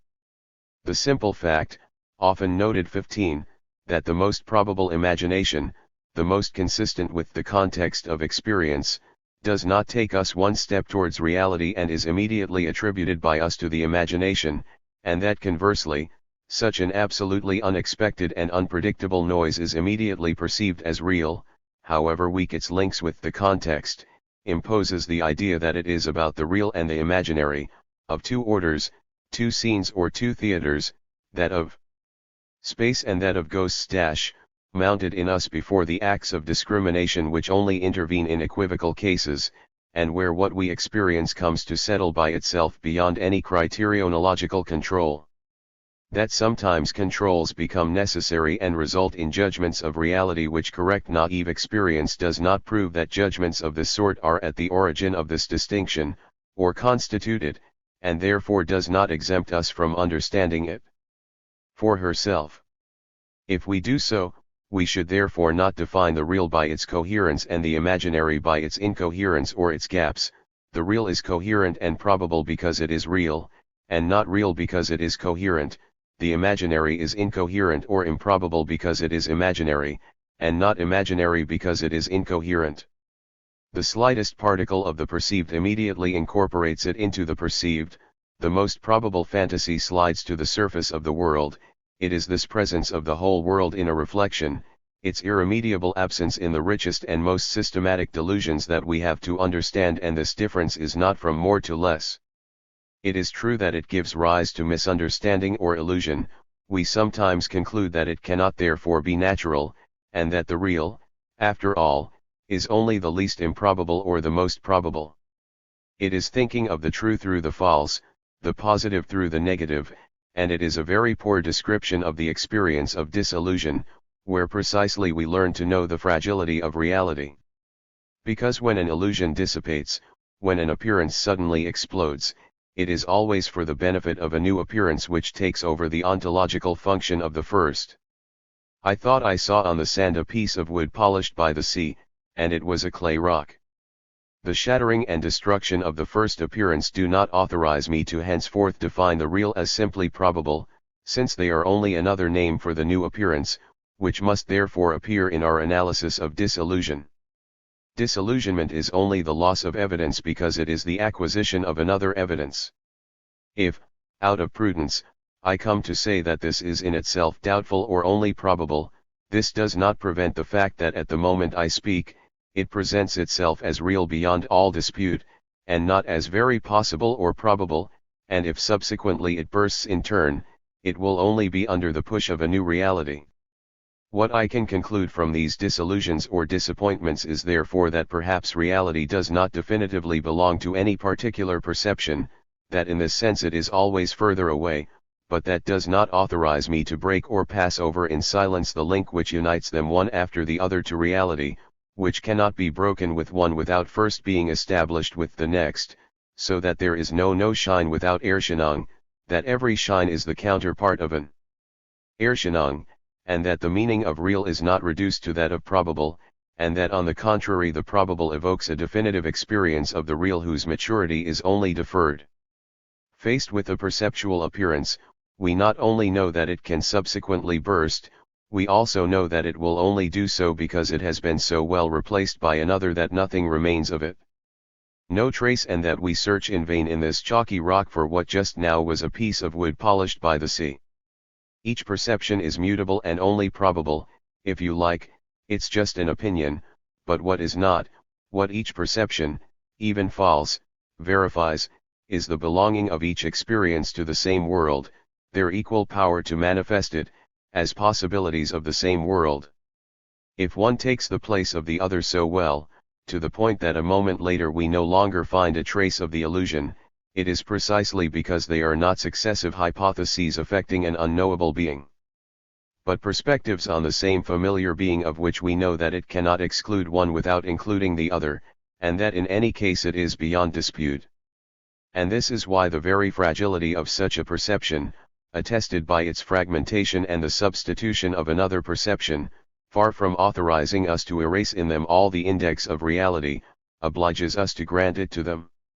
To all of them, to recognize in them all variants of the same world, and finally to consider them not as all false, but as all true, not as repeated failures in determining the world, but as progressive approaches. Each perception involves the possibility of its replacement by another and therefore of a sort of disavowal of things, but this also means, each perception is the term of an approach, of a series of illusions which were not just simple thoughts, in the restrictive sense of being for itself and nothing but thought, but possibilities that could have been, radiances of this unique world that there is, and which, as such, never return to nothingness or subjectivity, as if they had never appeared, but are rather, as Husserl rightly says, crossed out, by the new reality. Reflective philosophy is not wrong to consider the false as a mutilated or partial truth, its mistake is rather to act as if the partial was only the factual absence of the totality, which does not need to be accounts for it, which ultimately removes all proper consistency of appearance, integrates it in advance into being, removes from it, as partial, its content of truth, retracts it into an internal adequacy where being and the reasons for being are one. The march towards adequacy, to which the facts of disillusionment bear witness, is not the return in itself of an adequate thought, which would have inexplicably lost sight of itself, nor, moreover, a blind progress of probability, based on the number of signs and concordances. It is the prepossession of a totality which is there before we know how and why, whose achievements are never what we would have imagined they were, and which yet fulfills in us a secret expectation since we tirelessly believe in it. We will undoubtedly respond that, if, to save what is original in the world as a pre-objective theme, we refuse to make it the immanent correlative of a spiritual act, natural light, openness of my perception of the world can only result from a preordination whose results I record, from a finality whose law I submit to as I submit to that of all my organs, and moreover this passivity, once introduced into me, will corrupt everything there, when I pass, as it will be necessary, to the order of thought and have to explain how I think about my perceptions. Either I re-establish at this level the autonomy at which I have given up on the level of the perceived, but then we do not see how this active thinker could recapture the reasons for a perception which is given to him ready-made. Either, as with Malebranche, passivity wins over him too, that he loses like his own fully effective perception, has to wait for its light from a causality which functions in him without him. As perception only obtains its own through the play of the laws of the union of the soul and of the body, that, consequently, the taking of thought upon itself and the light of the intelligible become an incomprehensible mystery, in a being for whom truth is at the end of a natural inclination, conforming to the system pre-established according to which one's mind functions, and not truth, conformity of oneself to oneself, light. And it is certain in fact that any attempt to connect a passivity to an activity results in or extending passivity to the whole, this which amounts to detaching us from being, since, in the absence of contact between me and myself, I am, in every operation of knowledge, given over to an organization of my thoughts whose premises are hidden from me, to a mental constitution which is given to me as a fact, or to restore activity as a whole. This is, in particular, the fault of reflective philosophies which do not go beyond themselves and which, having defined the requirements of thought, add that they do not impose a law on things and evoke an order of things themselves which, as opposed to that of our thoughts, can only receive external rules. But we do not oppose to an interior light an order of things in itself into which it cannot penetrate. It cannot be a question of connecting passivity with regard to a transcendent and an activity of immanent thought. It is a question of reconsidering the interdependent notions of active and passive, in such a way that they no longer place us before the antinomy of a philosophy which accounts for being and truth, but does not take the world into account, and a philosophy which takes the world into account, but uproots us from being and truth. Reflective philosophy replaces world with thought being. We cannot, while recognizing this deficit, justify it despite everything by the untenable consequences of an external regulation of our thoughts, because the alternative is only that from the point of view of a reflective philosophy, and this is the reflective analysis that we call into question. What we are proposing is not to stop reflective philosophy after having started like it, that is quite impossible, and, all things considered, a philosophy of total reflection seems to us to go further, not perhaps by identifying what, in our experience, resists it. What we propose is to take another departure. To remove any ambiguity on this point, let us repeat that we do not only criticize reflective philosophy for transforming the world into a poem, but also for disfiguring the being of the reflecting subject, by conceiving it as thought, and, finally, to make its relationships with other subjects in the world that is common to them unthinkable. Reflective philosophy starts from this principle that, if a perception must be able to be mine, it must already be one of my representations, in other words, that I am, as a thought, the one who brings together the aspects under which the object presents itself, and their synthesis into an object. Reflection, the return to the interior, would not modify perception, since it would limit itself to releasing what immediately made it the frame or the joint, and the thing perceived, if it is not nothing, is the set of linking operations that reflection enumerates and makes explicit. It is hardly possible to say that the reflexive gaze turns away from the object towards me, since I am as thought, which means that there is, from one point to another of the object, a distance and in general a relationship of some kind. Reflexive philosophy suddenly transforms the actual world into a transcendental field. It limits itself to putting me back at the origin of a spectacle that I could only ever have because, without my knowledge, I organized it. It only makes me consciously what I have always been absent-mindedly, that I give its name to a dimension behind me, to a depth from which, in fact, my vision was already taking place. Through reflection, the I lost in its perceptions finds itself by finding them again as thoughts. He believed he had left himself for them, deployed in them. He realizes that, if he had left himself, they would not be, and that the very deployment of distances and things was only the outside of his intimacy with himself, that the unfolding of the world was the winding upon itself of a thought which only thinks anything because it thinks itself first. Once one has established oneself there, reflection is an impregnable philosophical position, any obstacle, any resistance to its exercise being immediately treated not as an adversity of things, but as a simple state of non-thought, a crack in the continuous fabric of acts of thought, which is inexplicable, but of which there is nothing to say since, literally, it is nothing. But should we enter into reflection? In its inaugural act lies a double-dealing decision which, once revealed, deprives it of its apparent obviousness. It is in one go that the philosophical lie is accomplished for which we first pay for this then invulnerable method. It is essential to reflective analysis to start from a factual situation. If it did not immediately give itself the true idea, the internal adequacy of my thought to what I think, or even the thought in action of the world, it would have to suspend all I think to an I think that I think, this one has a I think that I think that I think, and so on. The search for the conditions of possibility is in principle posterior to a current experience, and it follows from there that, even if we then rigorously determine the what without what of this experience, it can never be cleansed of this original taint of having been discovered post festum, nor become what positively establishes this experience. This is why we should not say that it precedes it, but that it must be able to accompany it, that is to say that it translates, or expresses its essential character, but does not indicate a prior possibility from which it would emerge. Reflective philosophy will therefore never be able to settle into the mind that it reveals in order to see the world from there as its correlative. Precisely because it is reflection, return, reconquest or retaking, it cannot boast of simply coinciding with the constitutive principle already at work in the spectacle of the world, of making, from this spectacle, the very path that the constitutive principle would have followed in the opposite direction.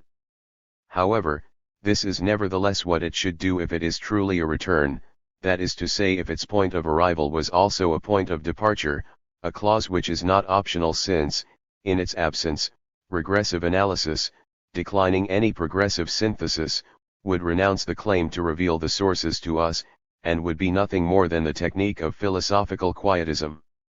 Reflection therefore finds itself in the strange situation of both demanding and excluding an inverse process of constitution. It requires it in that, in the absence of this centrifugal movement, it would have to admit to itself as a retrospective construction. It excludes it in that, coming in principle after an experience of the world or of truth that it seeks to explain, it thereby establishes itself in an order of idealization and after the fact which is not that in which the world is made. This is what Husserl frankly highlighted when he said that any transcendental reduction is also an eidetic reduction, that is to say, any effort to understand from within, and from the sources, the spectacle of the world requires that we detach ourselves from the actual unfolding of our perceptions and our perception of the world, that we content ourselves with their essence, that we stop confusing ourselves with the concrete flow of our life to retrace the overall appearance and the main articulations of the world on which it opens. To reflect is not to coincide with the flow from its source to its final ramifications, it is to release things, perceptions, the world, and the perception of the world, by subjecting them to a systematic variation, from intelligible nuclei which resist it, move from one to the other in a way that experience does not deny, but which only gives us its universal contours, which therefore leaves intact in principle the double problem of the genesis of the existing world and of the genesis of reflective idealization, and finally evokes and demands as its foundation an over-reflection where the ultimate problems would be taken seriously. To tell the truth, it is not even certain that the reflection which passes through the essences can accomplish its propedeutic task and fulfill its role of disciplining the understanding. Nothing guarantees us that all experience can be expressed in essential invariance, that certain beings, for example the being of time, do not evade this fixation in principle, and do not demand from the start, if they must be able to be thought by us, the consideration of the fact, the dimension of facticity, and the over-reflection which would then become, at least towards them, not a higher degree in the depths of philosophy, but philosophy itself.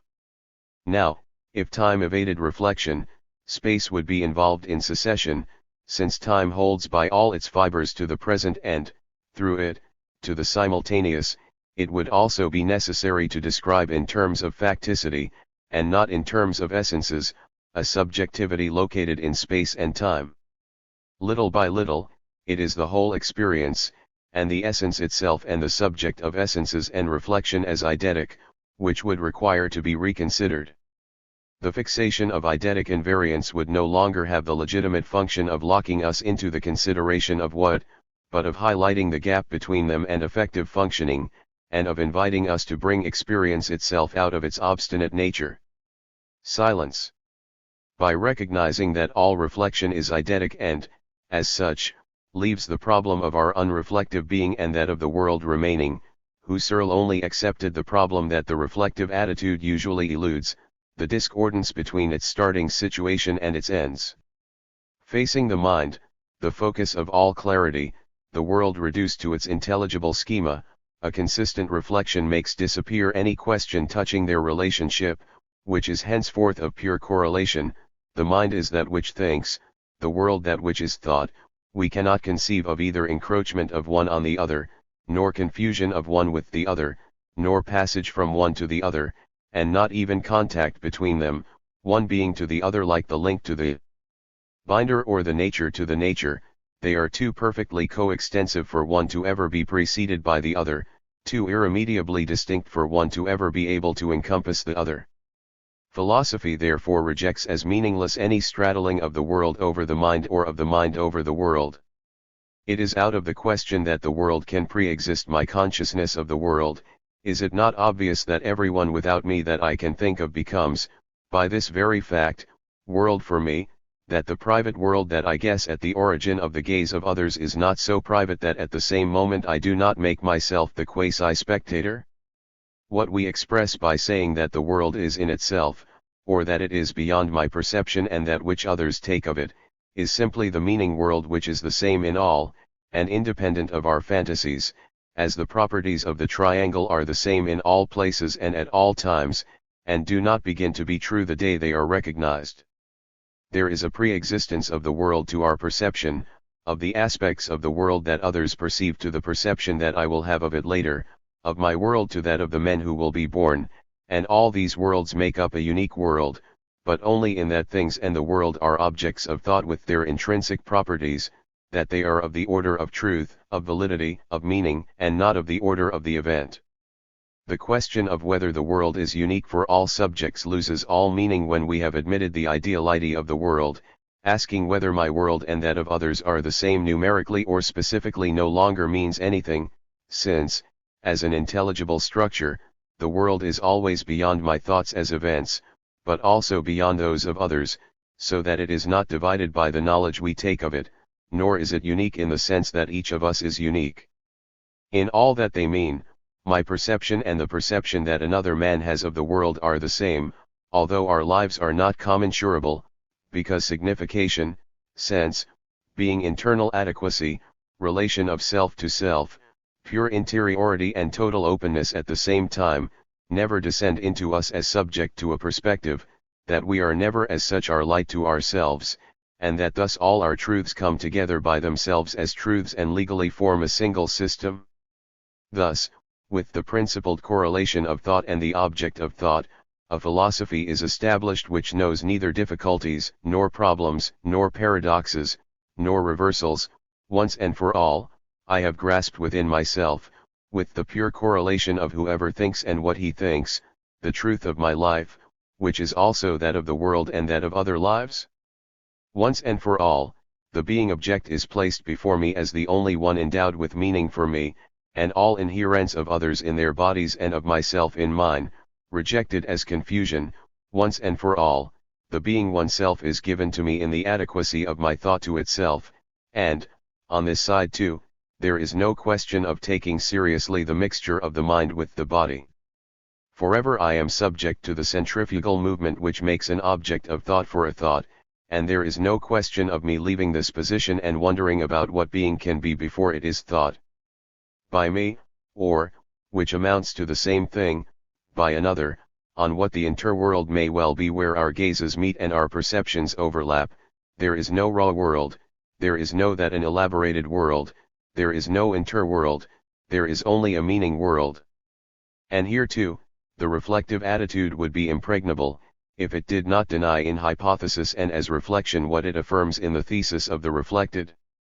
For I who, before reflection, believed myself situated in an actual world through my body, among other men located in it through their bodies, I who believed I saw them perceiving the same world that I perceive, and who believed I was of them seeing their own world, where did I find, if not in this naive initiation and in these confused perceptions, the meaning of first sight that I wanted to approach through reflection?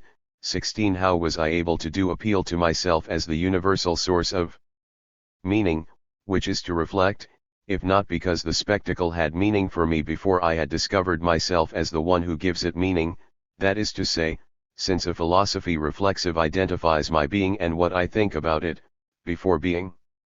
My access through reflection to a universal spirit, far from finally discovering what I have always been, is motivated by the intertwining of my life with other lives, of my body with visible things, by the intersection of my perceptual field with that of others, by mixing my duration with the other durations.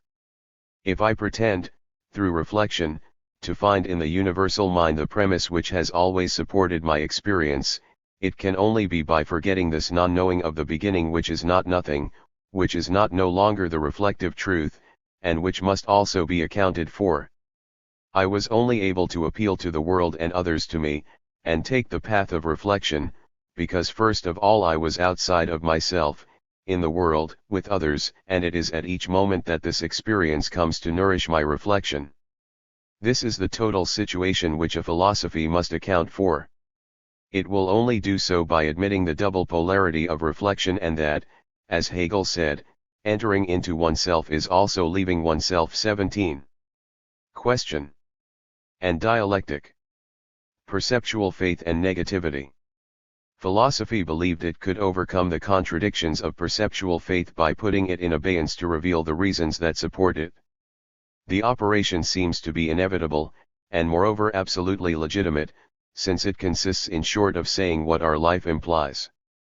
However, it turns out to be fallacious in that it transforms perceptual faith, that it is a matter of understanding, that it makes it one belief among others, based like any other on reasons, the reasons that we have to think that there is a world.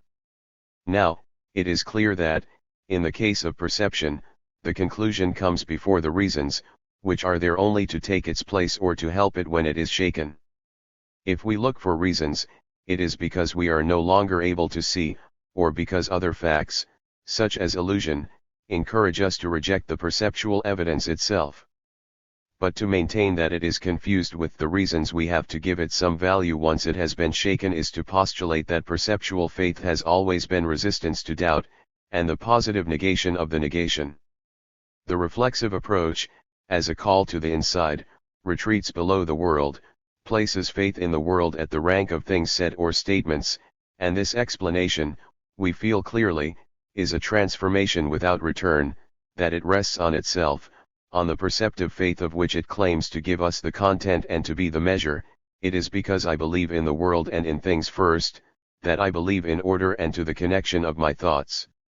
We are therefore led to seek, under reflection itself, and so to speak before the reflecting philosopher, the reasons to believe that he seeks in himself, in his thoughts, beyond the world. This criticism of reflection does not only apply to its rudimentary forms, to a psychological reflection which turns away from things to refer to the states of consciousness by which things are given to us, to our thoughts taken in their formal reality, as events located in a flow of consciousness, even a reiterated reflection, more conscious of itself, which treats the states of consciousness in turn as units constituted before an absolute subject, frees it from all inherence in psychological events and defines our thoughts as pure relationships to their reality objective, their idea or their meaning, even this purified reflection is not free from the reflexive vice which is to transform openness to the world into consent of oneself to oneself, the institution of the world into ideality of the world, perceptive faith in acts or attitudes of a subject who has no part in the world. If we want to avoid this first life from which we cannot return, it is therefore, with and through reflection, being subject and being itself, that we must conceive anew, by concentrating our attention on the horizon of the world, at the confines of the reflective universe, which secretly guides us in our constructions and conceals the truth of the reflective approaches by which we claim to reconstitute it, first positivity of which no negation of our doubts can be the equivalent. We will therefore say that before reflection, and to make it possible, we need a naive frequentation of the world, and that the self to which we return is preceded by an alienated self or an ekastasis in being. The world, things, what is, it will be said, of itself, incommensurable with our thoughts.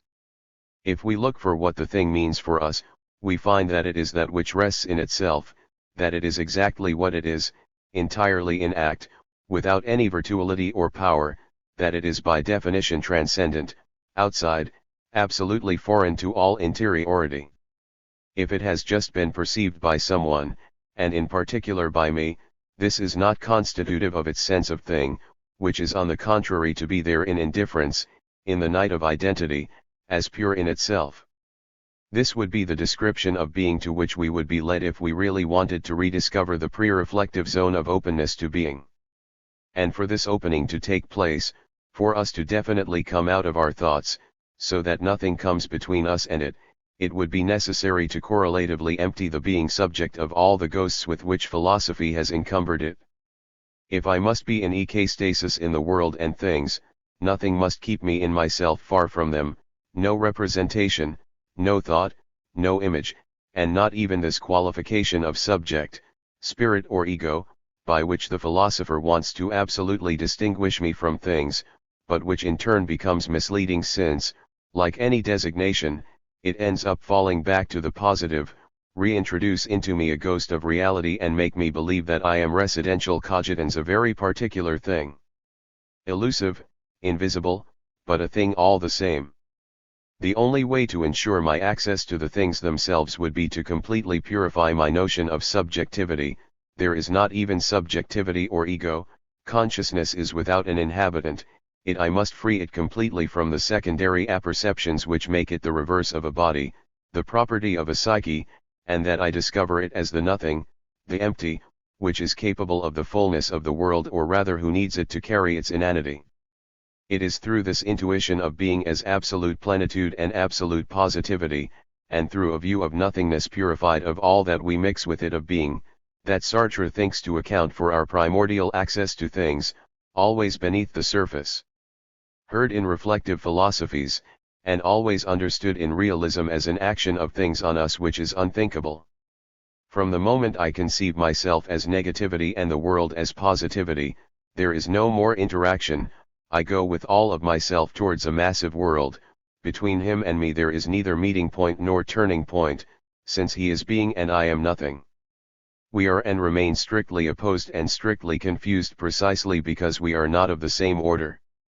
I remain at the center of myself absolutely foreign to the being of things, and, precisely in this, destined for them, made for them. Here, what we say about being and what we say about nothingness are one, it is the other side and the reverse side of the same thought, the clear vision of being as it is before our eyes, as the being of the thing which is peacefully, stubbornly itself, seated in itself, absolute non-self, is complementary or even synonymous with the conception of self as absence and illusion. The intuition of being is linked to a sort of neg-intuition of nothingness, of the impossibility where we are of reducing ourselves to anything, state of consciousness, thought, ego or even subject one. Everything here depends on the rigor with which we can think of the negative. It is not to think of it as negative to treat it as an object of thought, or to try to say what it is to make it a kind of being more subtle or more delicate, it is to reintegrate it into being too. The only way to think the negative is to think that it is not, and the only way to preserve its negative purity is, instead of juxtaposing it with being, as a distinct substance, which immediately contaminates it with positivity, to see it from the corner of the eye as the only edge of being, implied in it as what it would lack if something could be missing in the absolute fullness, more precisely, calling being in order not to be nothing and, as such, called by being as the only conceivable supplement to being, at the same time lack of being, but lack which itself constitutes lack, therefore crack which widens in the exact extent to which it is filled.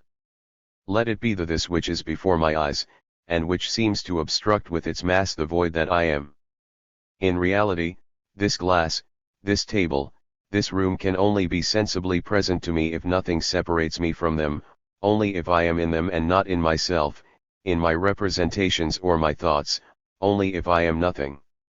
However, it will be said, insofar as I have this before me, I am not an absolute nothing, I am a determined nothing, neither this glass, nor this table, nor this room, my emptiness is not arbitrary, and to this extent at least my nothingness is filled or cancelled. In reality, this pseudo-positivity of my present is only a deeper, or redoubled, negation.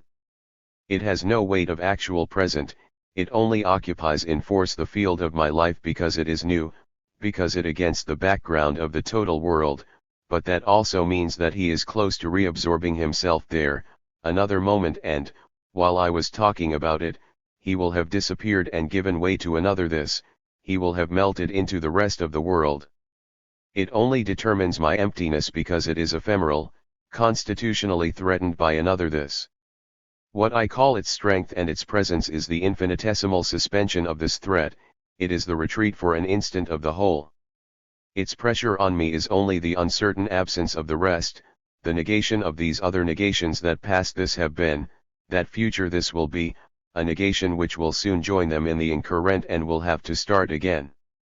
Thus, filling the crack is in reality widening it, since the present that we throw there does not deny the negations which were or will be in their time and only displaces them by exposing oneself to the same imminent fate. The very fullness of the present reveals itself upon examination as a second power of our constitutive void. An effective or original negation must carry within itself what it denies, must be actively a negation of itself, to the extent where the being which lacks, is not what it lacks, we grasp in it a negation. But if this negation must not vanish into pure exteriority, and with it all possibility of negation in general, its basis is in the necessity for the being which lacks, to be what it lacks. Thus the foundation of negation is negation of negation. But this negation foundation is no more a given than the lack of which it is an essential moment, it is as if having to be it is only as a lack to be eliminated that the lack can be an internal lack for oneself. 3. It is in total the same movement that nothingness is hollowed out and filled. A philosophy which truly thinks of negation, that is to say which thinks of it as that which through and through is not, is also a philosophy of being. For we are beyond monism and dualism, because dualism has been pushed so far that the opposites, no longer in competition, are at rest against each other, coextensive with each other. Since nothingness is what is not, knowledge is reabsorbed into being, it is neither an attribute, nor a function, nor an accident of being, but there is no then to be. We can even, at the end of this book, consider this articulation of the for itself in relation to the in itself as the perpetually moving outline of a quasi-totality that we can call being. From the point of view of this totality, the emergence of the for itself is not only the absolute event for the for itself, it is also something that happens to the in itself, the only possible adventure of the for itself. In itself, everything happens in fact as if the for itself, by its very nihilation, constituted itself in consciousness of, that is to say by its very transcendence escaped this law of in itself in which the affirmation is impregnated by the affirmed. The for itself, through its self-negation, becomes affirmation of the in itself. Intentional affirmation is like the reverse of internal negation. But then in almost the whole of being, affirmation comes to the in itself, it is the adventure of the in itself to be affirmed. This affirmation which could not be made as an affirmation of itself by the in itself without being destructive of its being in itself, it happens to the in itself that it is realized through the for itself. It is like a passive ecastasis of the in itself which leaves it unaltered and which nevertheless takes place in it and from it.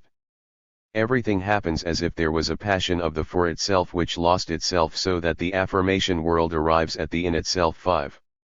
From the point of view of a philosophy of absolute negativity, which is at the same time a philosophy of absolute positivity, all the problems of classical philosophy vanish into thin air, because they were problems of mixture or of union, and mixture and union are impossible between what is and what is not, but, for the same reason which makes mixture impossible, one cannot be thought of without the other.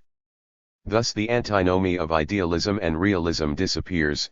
It is true both that knowledge as nihilation is only sustained by the very things in which it is melded, that it cannot affect being, that it adds nothing to it, and takes nothing away from it. 6. That it is a shimmer of nothingness on its surface. 7. And that at the same time, as still nothingness, and as nothingness is absolutely unknown to being, it gives it this negative but original determination of being as it is, the recognized or proven being, the only being which has meaning, this being which invests me on all sides and from which nothing separates me. It is precisely nothing which separates me, and this nothing, because it is nothing, is insurmountable. At the same time the for itself is immediate presence to being, and, at the same time, it slips like an infinite distance between itself and being. 8. Likewise, it is both true that things are forever distinct from any object of thought or any state of consciousness, transcendent, and that the consciousness which knows them is defined by its presence to itself. By its immanence, by the identity, rigorous in it, of appearing and being, consciousness is immanence because it is nihilation, emptiness, transparency, and it is open to transcendent things because this void alone would be nothing, because the existing consciousness is always full of qualities, bogged down in the being that it annihilates and over which it has, so to speak, no control. Motive power, being of another order. The apprehension of me by me is coextensive with my life as its principal possibility, or more precisely, it is this possibility which is me, I am this possibility, and, through it, all the others, but it is a possibility of nihilation. It leaves intact the absolute actuality of my incarnate being like that of all being, the opacity of my life as long as I do not apply myself to it by reflection, and the cogito as experience of my being is pre-reflexive cogito, it does not pose it as an object. Before me, by position, and before any reflection, I touch myself through my situation, it is from it that I am returned to myself, I ignore myself as nothing, I only believe in things. Precisely because, in what is most proper to me, I am nothing, nothing ever separates me from myself, but also nothing signals me to myself, and I am in ecastasis in things. If the negative is recognized for what it is, 9, if we practice intuition towards it, there is no longer any choice between the unreflective and the reflection, between perceptive faith and the immanence of my own thoughts which think. It is the same thing to be nothing and to inhabit the world. Between self-knowledge and knowledge of the world there is no longer any debate over even ideal priorities. In particular, the world is no longer based on I think like the bound on the binder, what I am only at a distance, over there, in this body, this character, these thoughts, which I push before me, and which are only my least distant distances, and conversely, this world which is not me, I hold on to as closely as I hold on to myself. It is in a sense only the extension of my body. 10. I am justified in saying that I am the world. Idealism and the reflexive cramp disappear because the relationship of knowledge is based on a relation of being, that, for me, to be is not to remain in identity, it is to bear before me the identifiable, what there is, to which I add nothing other than the tiny doublet as it is. And again this passage from raw being to proven being or to its truth is it requires from the depths of external being by its very quality of exterior, at the same time as the radical negation that I am asks to deny itself. If we now consider this other certainty of perceptual faith of accessing the very world that others perceive, here is how it is translated into a truly negativist philosophy. What I see is not mine in the sense of a private world. The table is now the table, even the perspective views that I have of it, and which are linked to the position of my body, are part of being and not of myself, even the aspects of the table which are linked to my psychophysical constitution, its singular color, if I am colorblind and the table painted red, are still part of the world system. What is mine, in my perception, are its gaps, and they would not be gaps if the thing itself, behind them, did not designate them as such, so that ultimately there remains, to constitute the subjective side of perception, that the secondary doubling of the thing, which we express by saying that we see it as it is. Now there is another man in front of me who is looking at what I call the table.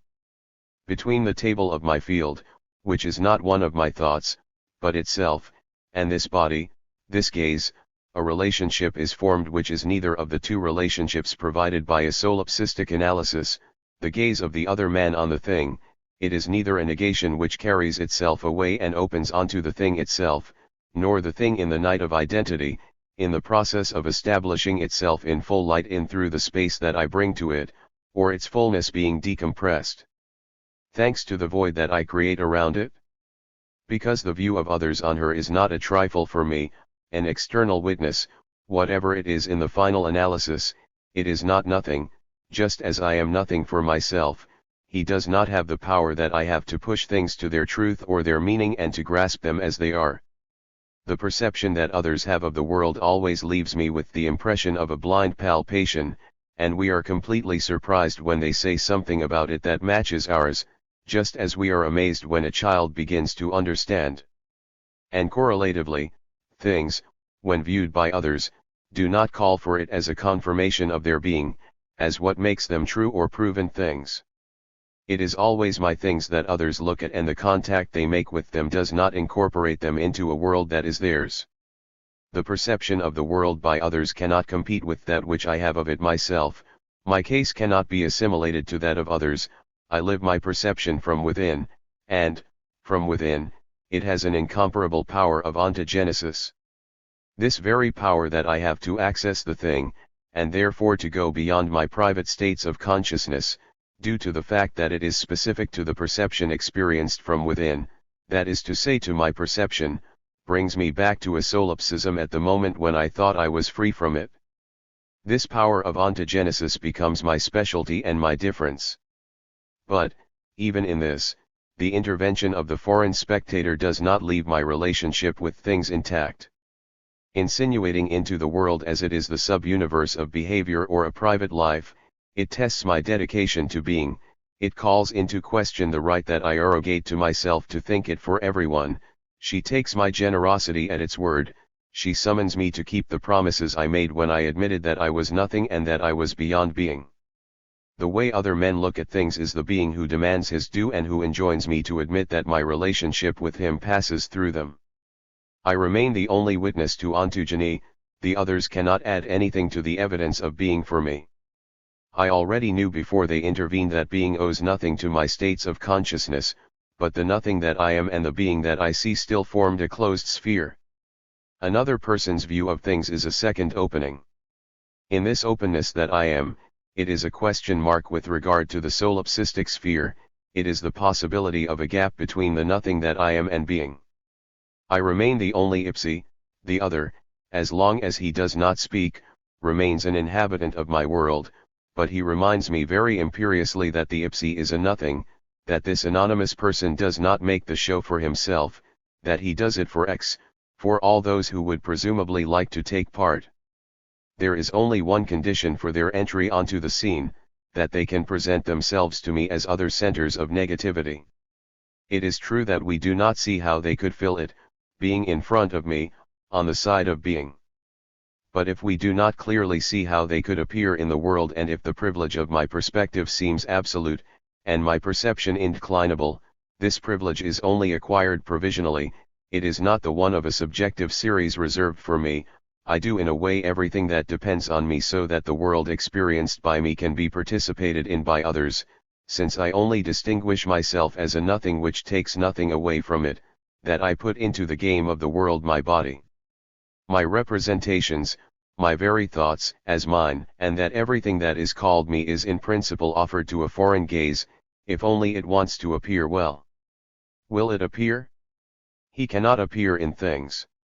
Whatever the common opinion, it is not in their bodies, nor anywhere, that I see others. It is not from a point in space that the gaze of the other begins.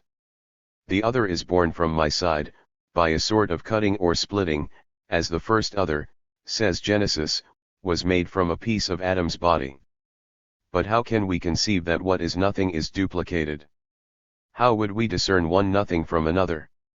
The question only shows that along the way we have forgotten our principle, that we have come to forget that nothingness does not exist, that it is by intuition that we grasp it, and as if the other side of being. If there can be several beings, there will be as many nothingnesses.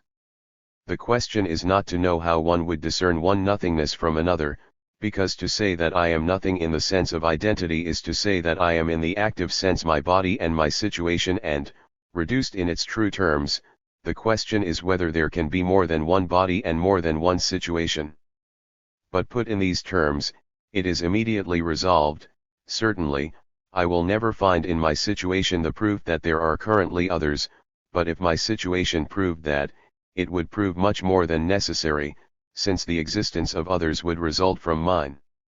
All that can be asked is that my situation, this region of being which is least distant from my constitutive nothingness, is not for me an object among all those that I hover over with my gaze, that there is, as Descartes said, a certain particular right by which I call it mine, that it be a region of being that I assume in the first place, through which I assume everything else, that I have a certain particular bond with it, that it restricts the universality of my gaze, such that my view of being is not coextensive with being, and that beyond what I see, the place is marked for what others see if they manage to be.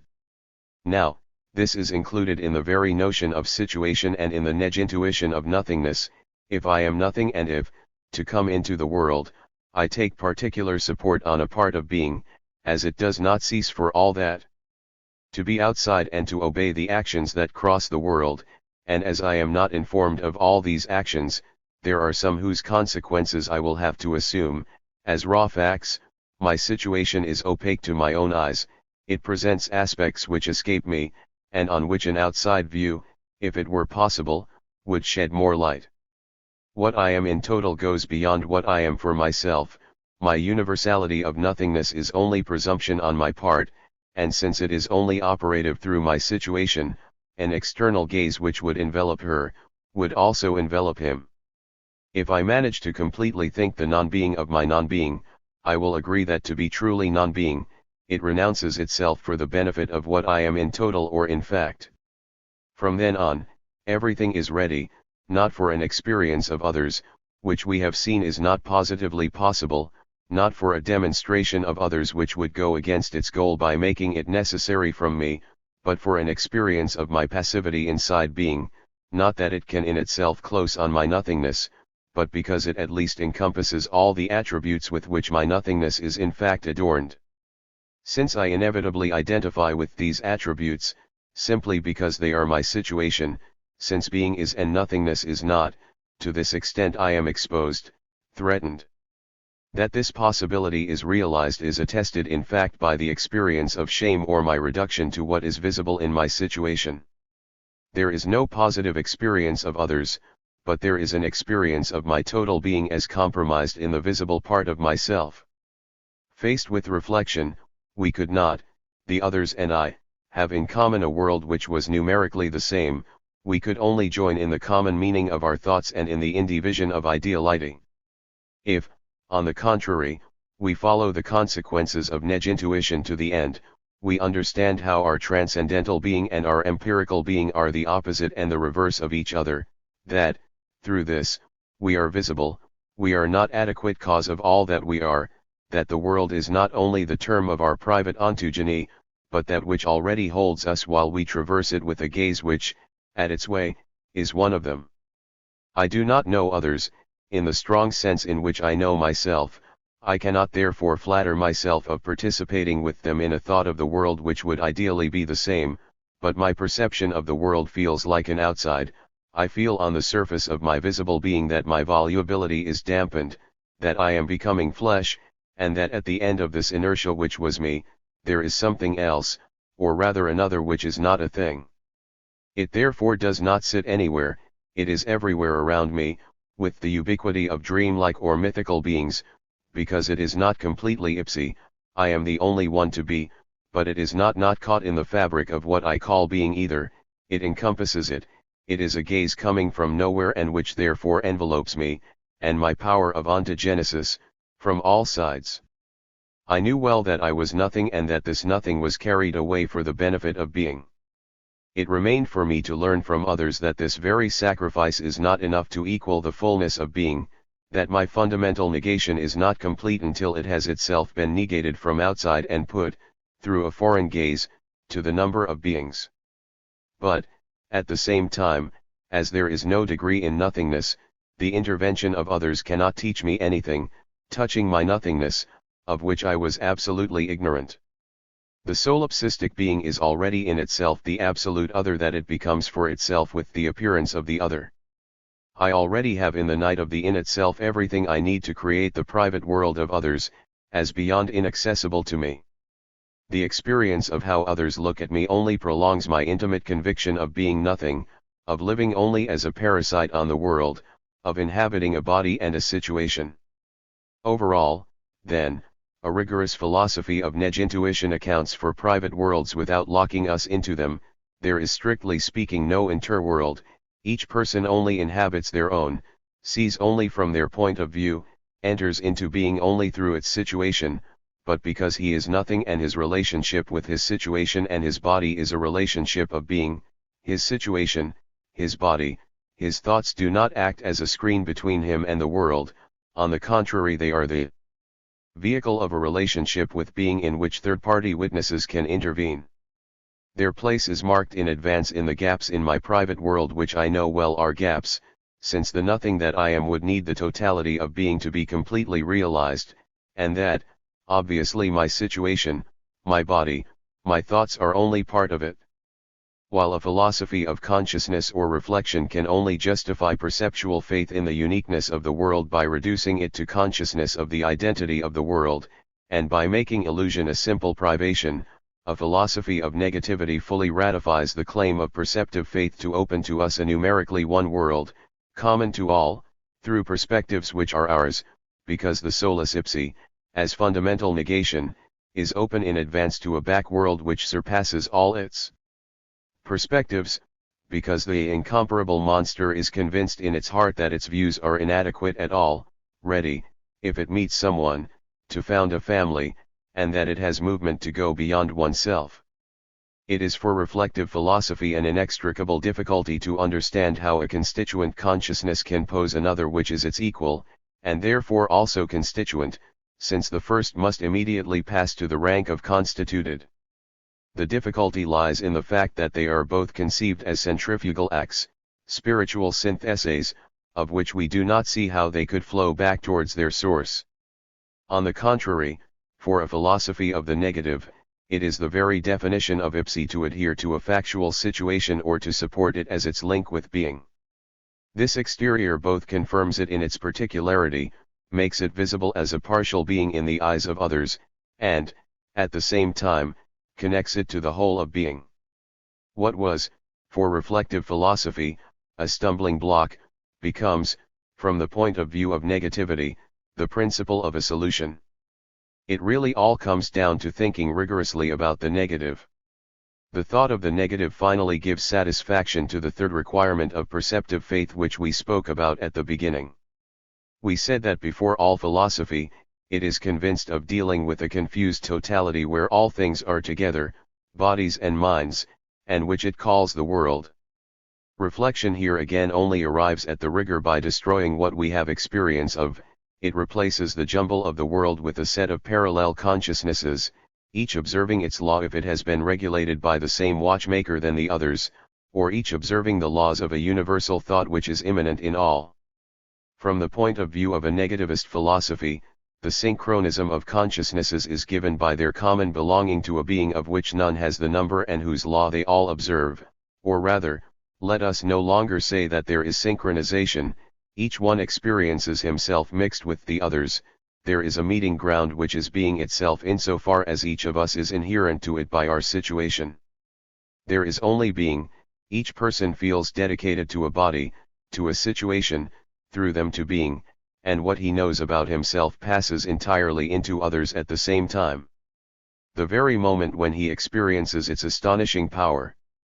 Each one therefore knows himself and knows the others registered in the world, what he feels, what he experiences, what others feel and experience, even his dreams or their dreams, his illusions and theirs. These are not islands, isolated fragments of being.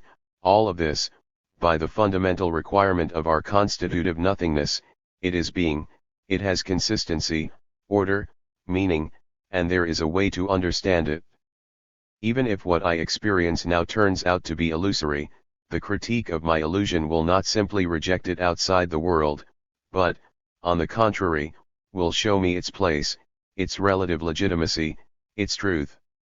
If nothingness is intended for being, my presence as nothingness is a requirement for totality, for cohesion, postulates that it is the same being everywhere.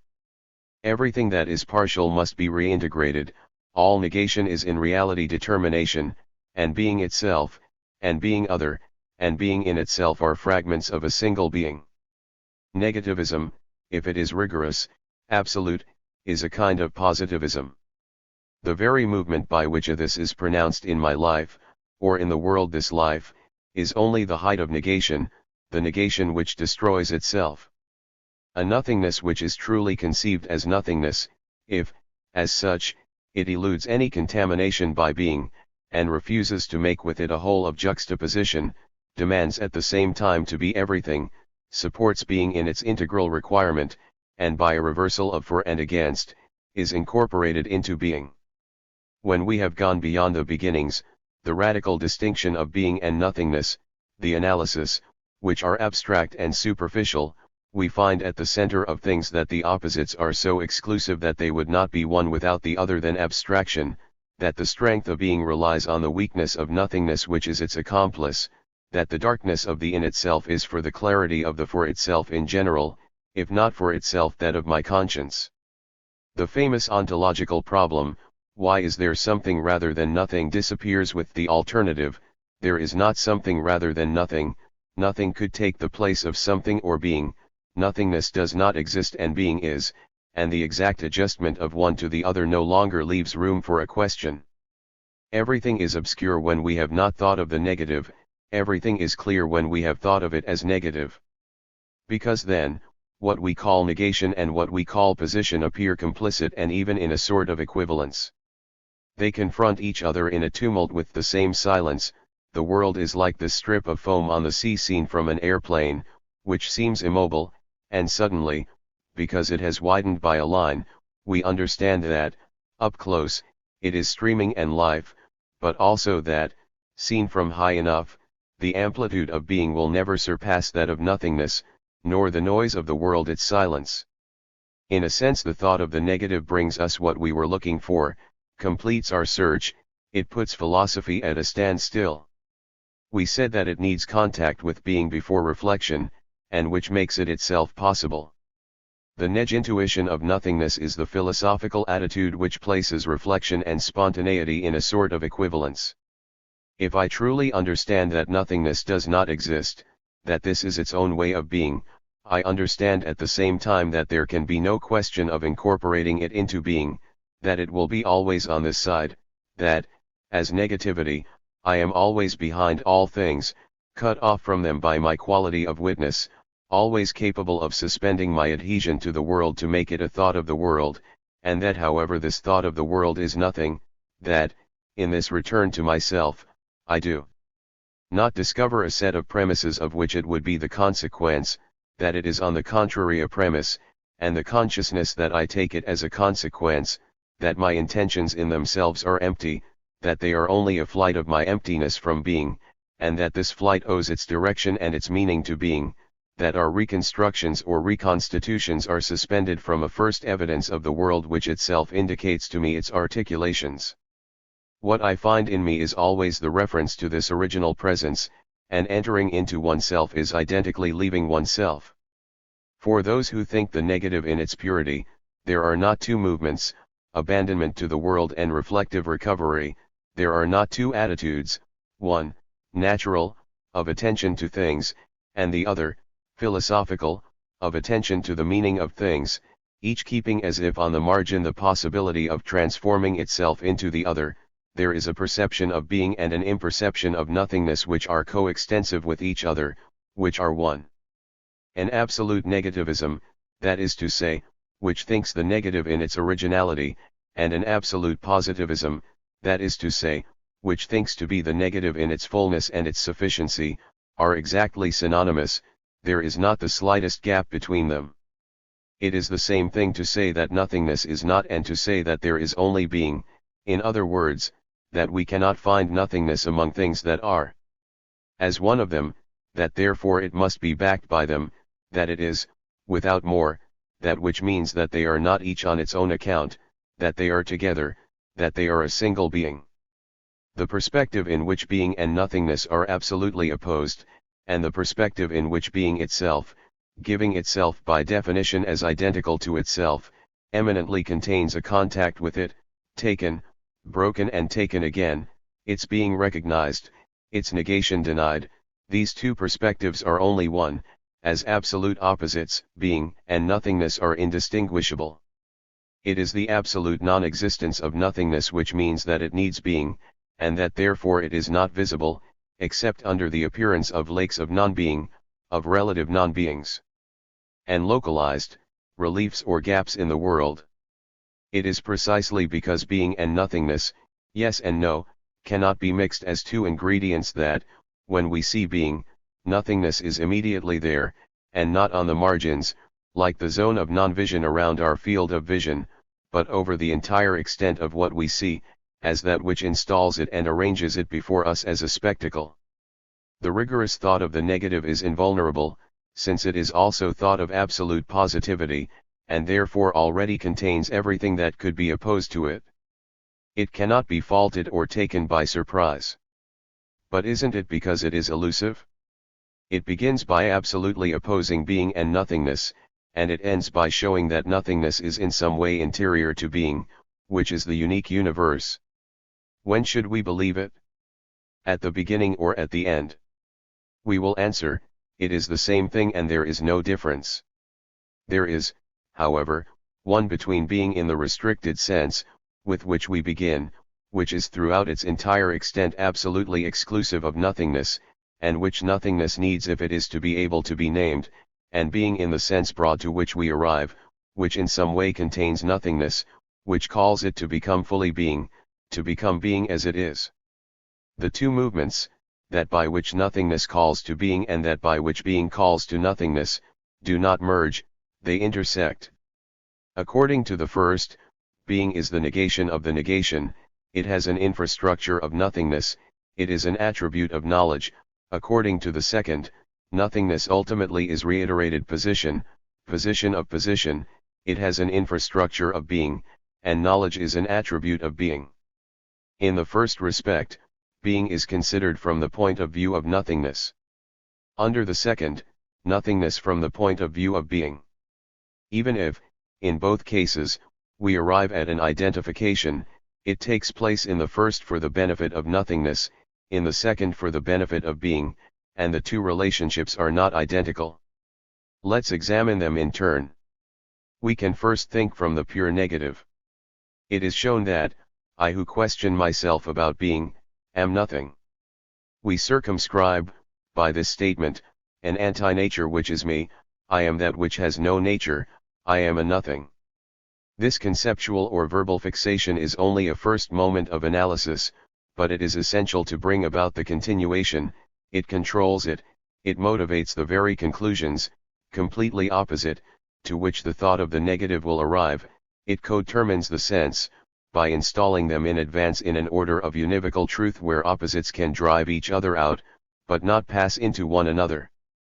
By positing that nothingness does not exist, that non-being is its way of being, that it is non-being through and through, it condemns itself to defining being as absolute plenitude and proximity, it posits that being is. Because he who questions being is a nothing, everything must be absolutely outside of him, far away, and we cannot conceive of more or less in this distance which is of principle.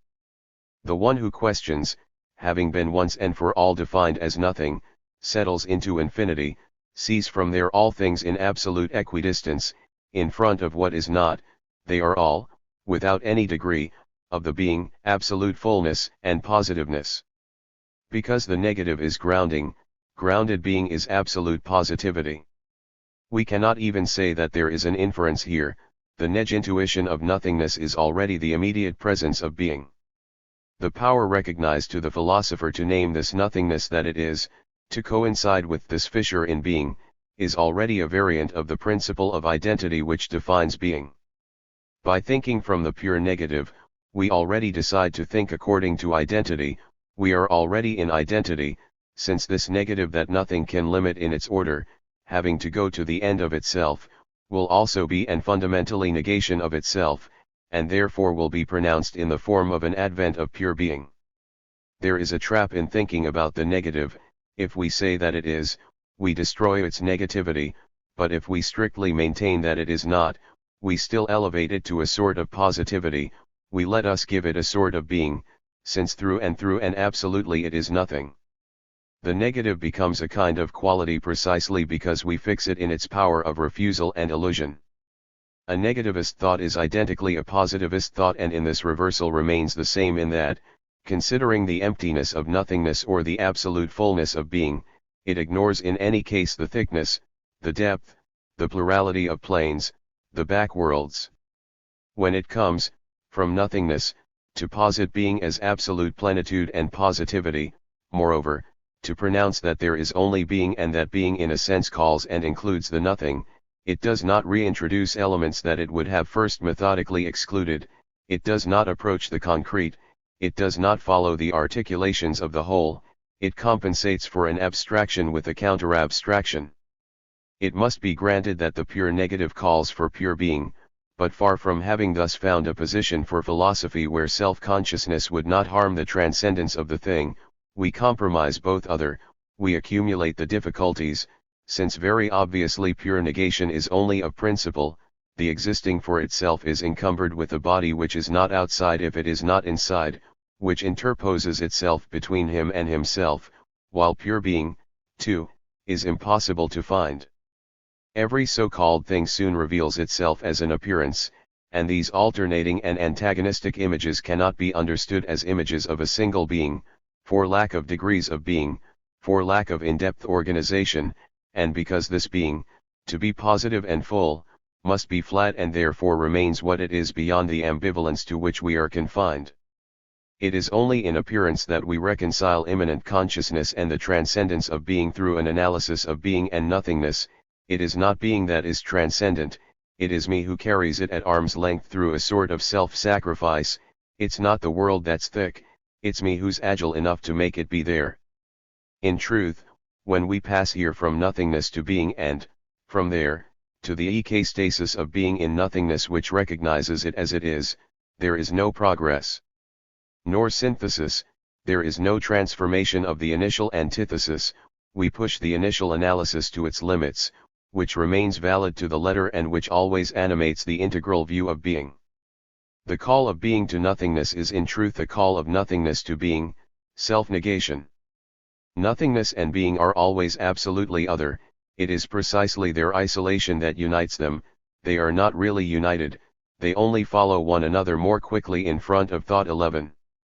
Since the void of the for itself is filled, since man is not immediately present to everything, but more especially to a body, to a situation and, only through them, to the world, we admit in himself the thickness of an unreflective being, and that the reflexive operation is second, we speak of a pre-reflexive cogito, but the ambivalence of the word translates that of a thought which can either remain itself, or else deny itself in the night of the in itself, but not find inertia in itself. The pre-reflective cogito, is it something in us more ourselves than the cogito, and the reflection which introduces it, or is it a cogito which precedes itself deep within us, is pronounced before we have pronounced it because we are thought? The first hypothesis is excluded if I am a nothing, and the second restores to me my inanity at the moment when it comes to understanding how my life can be opaque for itself. The very progress of investigation cannot change the idea we have of being and nothingness, it can only reveal unnoticed implications, as long as we think from the meaning of the being and the nonsense of nothingness. Even if the explanation apparently reverses the perspectives, the reversal is not effective. Everything happens between this entity and this negativity, and the being which is said to undergo a sort of assumption into nothingness remains the pure in itself, absolute positivity. It is only in this capacity that he knows about this adventure, and this pure in itself was from the beginning destined to be recognized, since it had appeared as the self-negation of the negative. There is not a first grasp of selfhood and being which is transformed or surpasses itself. The reversal of the for to the against is another formulation of the initial antithesis which does not cease in him, which, on the contrary, is renewed there. The thought of the pure negative or the pure positive is therefore a thought in flight, which operates on the essence or on the pure negation of the essence, on terms whose meaning has been fixed and which it holds in its possession. Sartre clearly says that at the end of his book it will be possible to move on to a broader sense of being, which contains being and nothingness. But it is not that the initial opposition has been overcome, it remains in all its rigor. It is she who justifies her overthrow, who triumphs in this defeat, the passion of the for itself, which sacrifices itself so that being may be, is still its negation by itself. It is tacitly understood that, from one end of the book to the other, we are talking about the same nothingness and the same being, that a single spectator is witness to the progress, that he himself is not caught in the movement, and that, to this extent, the movement is illusory. Negativist or positivist thinking rediscovers this postulate of reflective philosophy that no result of reflection can retroactively compromise the person who performs it or change the idea we have of him. And it cannot be otherwise if we start from the pure negative, because it will never admit anything in itself, and even if we realize that it needs being, it will only need a distant entourage that does not alter it. He will arrange it around him, like a pure spectacle or like what it has to be, he will elevate it to truth or meaning, but he himself will remain the nothingness that he was, his devotion to being will confirm it as nothing. Negativist thought establishes between nothingness and being a massive cohesion, both rigid and fragile, rigid since they are ultimately indistinguishable, fragile since they remain absolute opposites until the end. Their relationship is, as psychologists say, labile. This will be seen each time it comes to understanding how nothingness receives being in itself, and therefore not only, as we were saying just now, when it comes to understanding my incarnation, but also when it is about understanding how I can accept the view that others have of me or finally our common belonging to the world.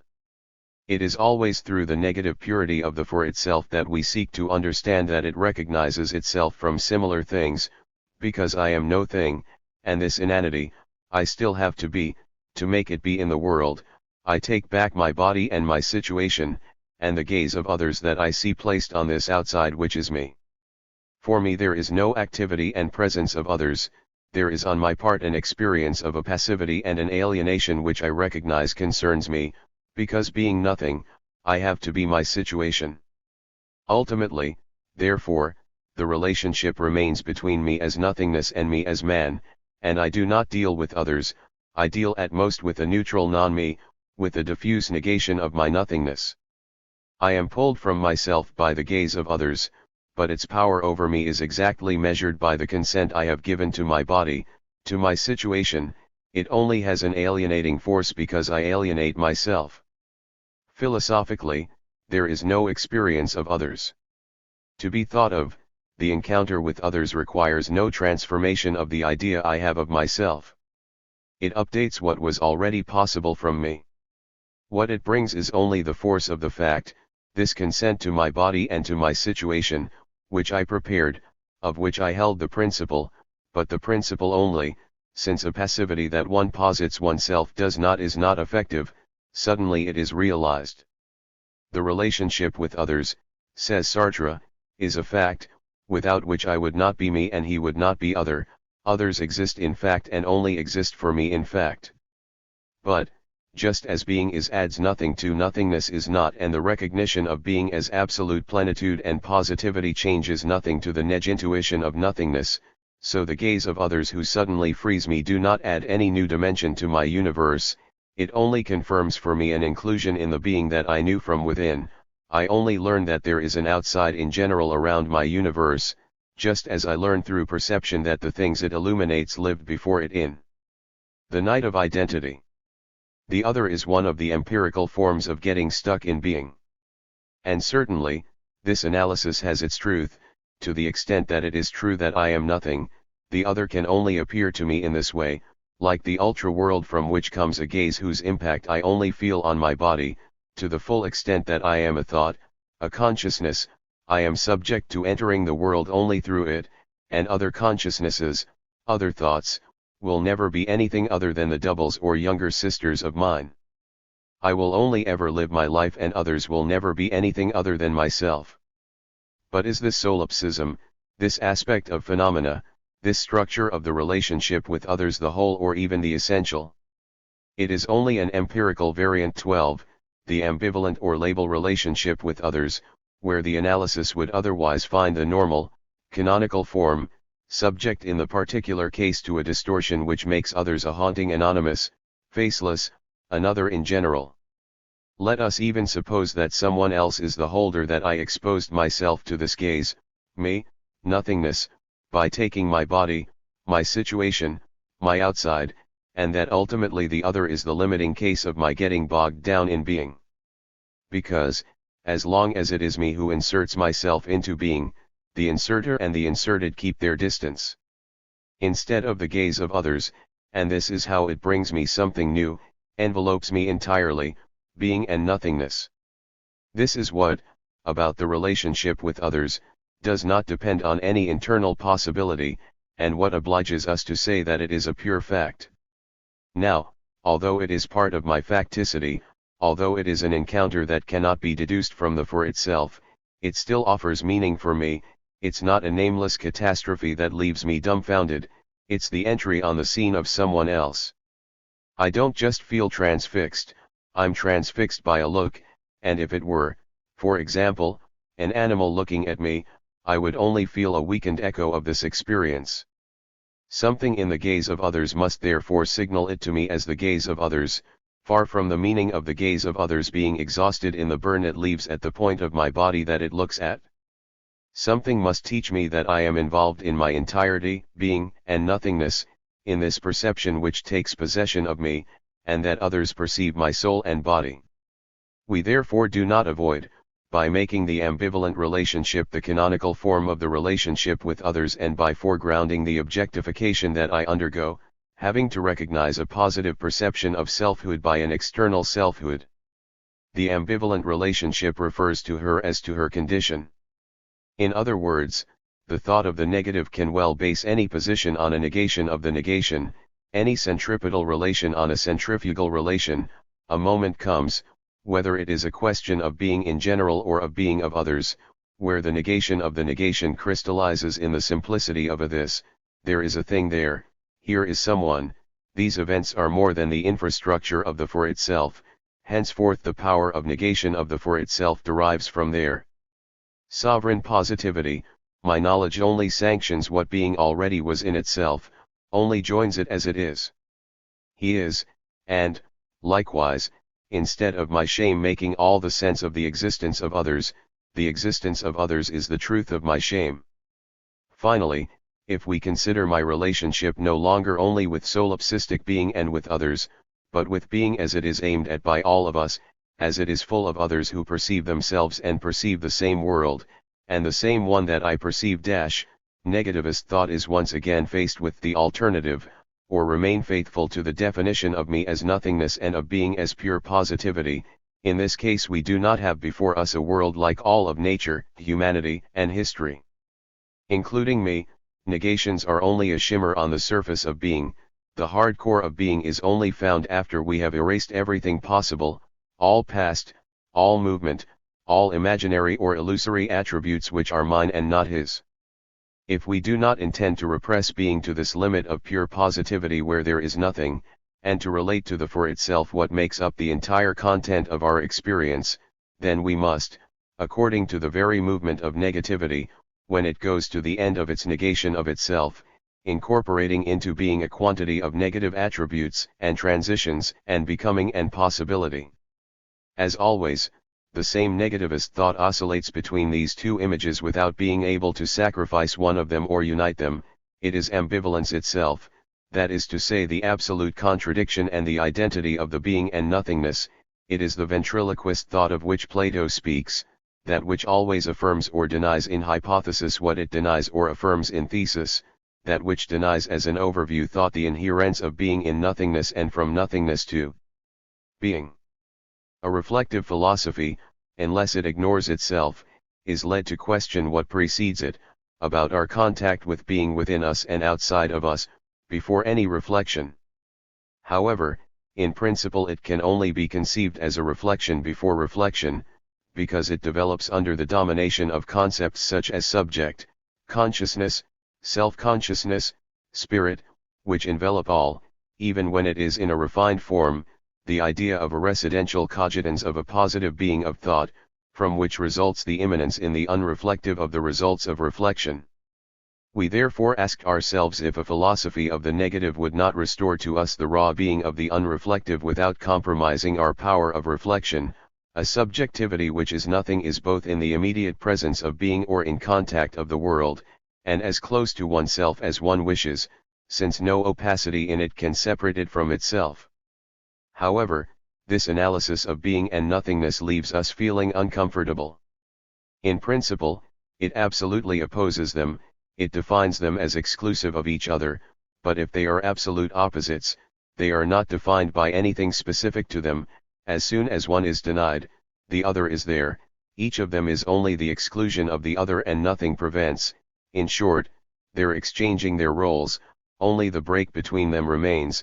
On both sides, however alternative they may be, together they compose a single universe of thought, since each of them is only its perspective in front of the other.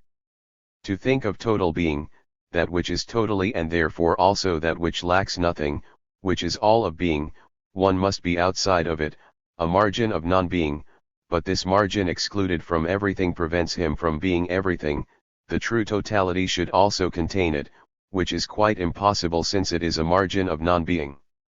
Thus, if being and nothingness are absolutely opposed, they merge together in a sort of overbeing, which is mythical, since the force which demands it is their absolute repulsion. Such is the circle that we have traveled, and which leads from absolute opposition to an identity which is only another figure of opposition, that we think of them in their opposition between what is and what is not, or that on the contrary we identify them by making being either a redoubling of negation, or, conversely, a positivity so perfect that it eminently encloses the recognition that nothingness brings to it. From one of these relationships to the other, there is no progress. Transformation, irreversible order, what leads us from one to the other is not a movement of what is thought, it is the shifts of our attention or the choice we make from one starting point or another. But this reproach of ambivalence has no force against an analysis of being and nothingness, which is a description according to fundamental structures of our contact with being. If this contact is really ambivalent, it is up to us to deal with it. Accommodate, and logical difficulties can do nothing against this description. In reality, the definitions of being as that which is in all respects and without restriction, and of nothingness as that which is in no respect, this appropriation by thought of an immediate being and an immediate nothingness, this intuition and this neg-intuition are the abstract portrait of an experience, and it is on the ground of experience that they must be discussed. Do they express our contact with being well? Do they express it in full? They certainly express the experience of vision. Vision is panorama. Through the holes of my eyes and from the depths of my invisible space, I dominate the world and join it where it is. There is a sort of madness of vision which means that, at the same time, I go through it to the world itself, and that, however, obviously, the parts of this world do not coexist without me. The table in itself has nothing to do with the bed a meter from her, the world is a vision of the world and cannot be anything else. Being is bordered over its entire extent by a vision of being which is not a being, which is a non-being. For those who truly coincide with the gaze, and truly settle into the position of seer, this is incontestable. But is this the whole truth, and can we therefore formulate it by saying that there is the in itself as a position and that the for itself does not exist as a negation? This formula is obviously abstract. To take it literally, it would make the experience of vision impossible, because if being is all in itself, it is itself only in the night of identity, and my gaze, which draws him out, destroys him as a being, and if the for itself is pure negation, it is not even for itself, it ignores itself for lack of something there to be known in it. I have never been him as he is, I have only internalized him, reduced to his sense of spectacle. And, to make matters worse, I do not have nothingness either, which is entirely dedicated to being, and which, it is true, always lacks it, but this repeated failure does not restore its purity to non-being. So what do I have? I have a nothingness filled by being, a being emptied by nothingness, and, if this is not destruction of each of the terms by the other, of me by the world and of the world by me, it is necessary that the annihilation of being and the engulfment of nothingness within it are not external relations and are not two distinct operations. This is what we try to obtain by thinking of vision as nihilation. Understood thus, it makes the in itself pass to the condition of seen world, also makes the for itself pass to the condition of for itself mired in being, situated, embodied. As operating nothingness, my vision is at the same time a presence of ubiquity in the world itself, since it is without inertia and without opacity 13, and irremediably distinct from what it sees, from which it is separated by the very void which allows it to be vision 14. Now, we find here, in the analysis of experience, what we observed above in the dialectic of being and nothingness. If we really stick to their opposition, if seeing is not to be and if what is seen is being, we understand that vision is immediate presence in the world, but we do not see how the nothing that I am could at the same time separate me from being.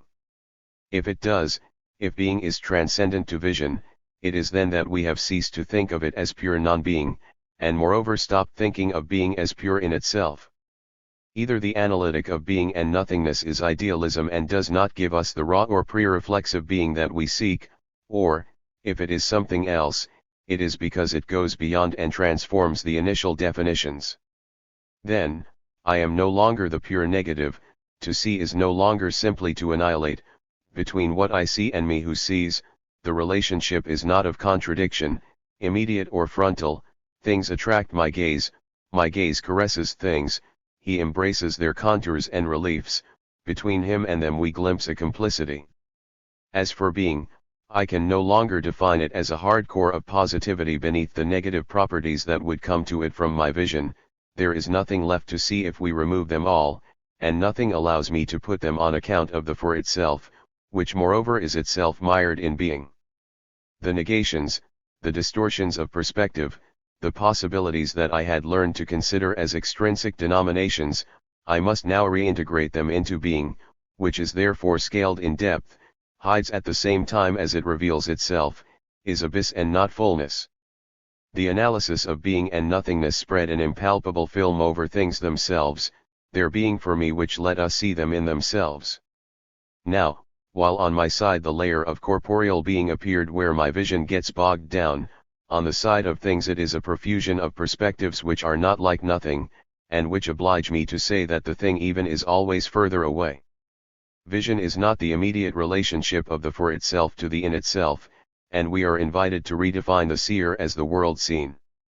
The analytic of being and nothingness is the seer who forgets that he has a body and that what he sees is always beneath what he sees, who tries to force the passage towards being pure and pure nothingness by settling into pure vision, which becomes visionary, but which is returned to its opacity as a seer and to the depth of being. If we succeed in describing access to things themselves, it will only be through this opacity and this depth, which never ceases. There is no fully observable thing, no inspection of the thing that is without gaps and which is complete. We do not wait to say that the thing is there until we have observed it. On the contrary, it is its aspect which immediately convinces us that it would be possible to observe it. In the grain of the sensible, we find the assurance of a series of overlaps which do not constitute the blindness of the thing, which derive from it. Reciprocally, the imagination is not an absolute unobservable, it finds in the body analogues of itself which embody it. This distinction, like the others, must be taken up again and cannot be reduced to that of full and empty. For a philosophy which is based on pure vision, the overview of the panorama, there cannot be an encounter with others, because the gaze dominates, it can only dominate things, and if it falls on men, he transforms them into mannequins which only move by springs. From the top of the towers of Notre Dame, I cannot, even if I would like to, feel on one level with those who, enclosed within these walls, meticulously pursue incomprehensible tasks.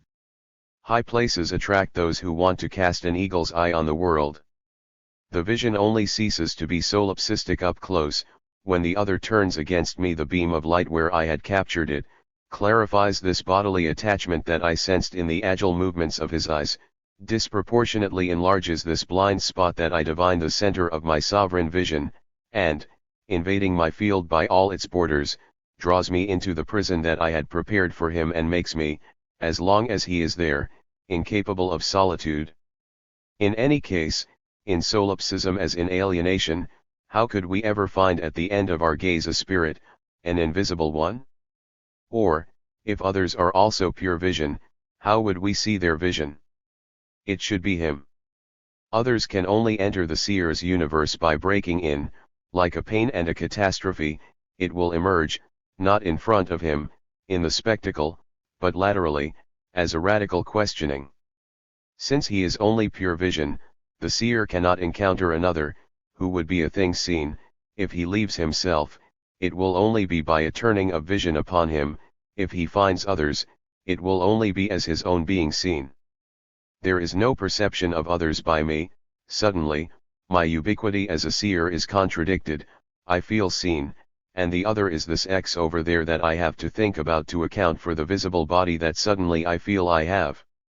Apparently, this way of introducing others as the unknown is the only one that takes into account its otherness. If there is another, I cannot by definition settle in him, coincide with him, live his very life, I only live mine.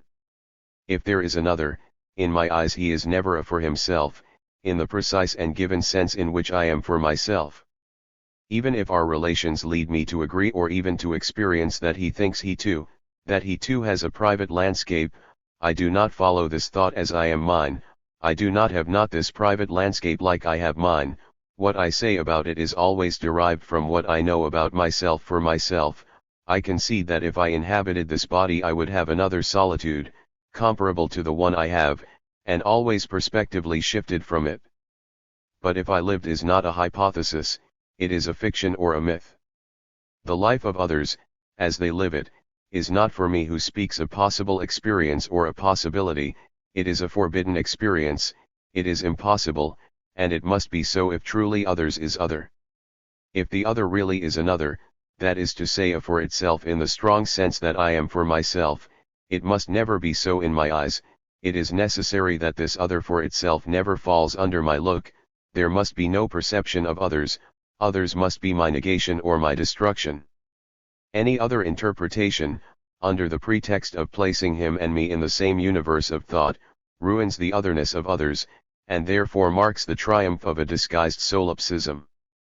Reciprocally, it is by making others not only inaccessible but invisible to me, that I guarantee their otherness and that I escape from solipsism. However, we are not at the end of our troubles, and the labyrinth is even more difficult than we think, because if we formulate as a thesis what we have just said, namely, others cannot be for me, and therefore cannot perhaps my being seen, the other is the unknown holder of this non-mind zone that I am obliged to trace in dotted lines in the being, since I feel seen this agnosticism touching the being for itself of others, which seemed to guarantee her otherness, suddenly appears as the worst encroachment on her. Because whoever states it implies that it is applicable to all those who listen to him, he does not only speak about himself, from his perspective, and for himself, he speaks for everyone.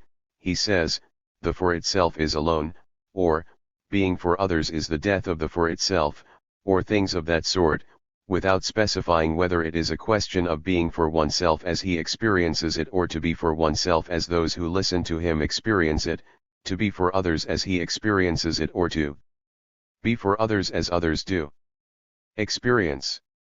This singularity that he allows himself, the for others, indicates that he thinks he speaks in the name of all, that he implies in his description the power to speak for all, while she contests this power.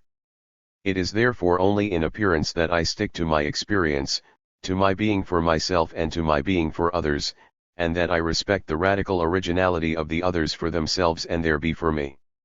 By the simple fact that I open the breach in the wall of my solipsism through which the gaze of others passes, it is no longer a dichotomy that I am dealing with, that of the for oneself and that of the for others. It is a system of four terms: my being for myself, my being for others, the for oneself of others, and their being for me. The void that I wanted to leave on the horizon of my universe to house the author of my shame and the inconceivable image he has of me, it is not, whatever I think, a void. It is not the simple or immediate negation of myself and my universe. From the simple fact that I circumscribe it, even if it is dotted, it is cut out in my universe.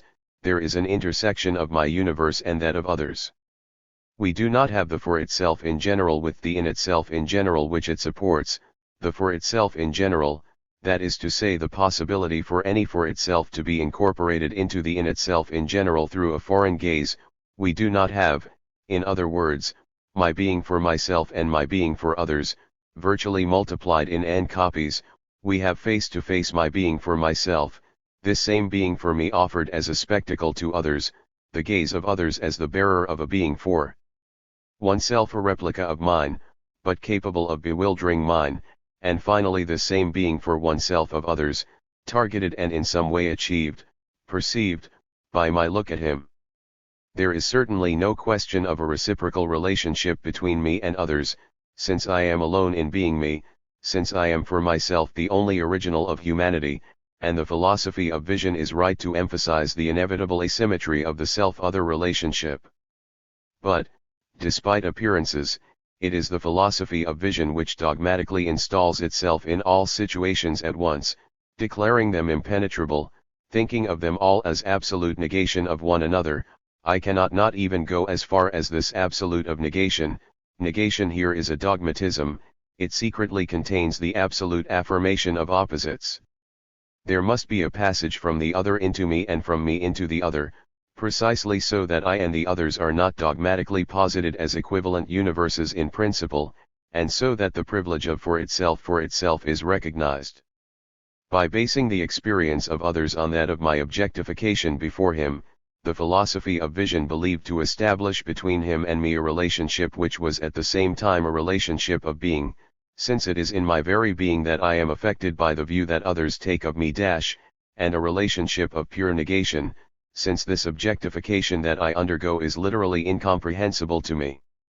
We note again, here, that we must choose, either 15 the relationship is truly a relationship of being, then it is necessary that the other has in my eyes the value of for itself, that the outside of myself on which it taking puts me at its mercy as much as a pure for itself, that my constitutive nothingness becomes bogged down in my own eyes in my situation, and that finally the other and I, instead of being two parallel for itself, each reached for its account of the same mortal evil, the presence of the other which crushes us in turn in the middle of our own universe of in itself.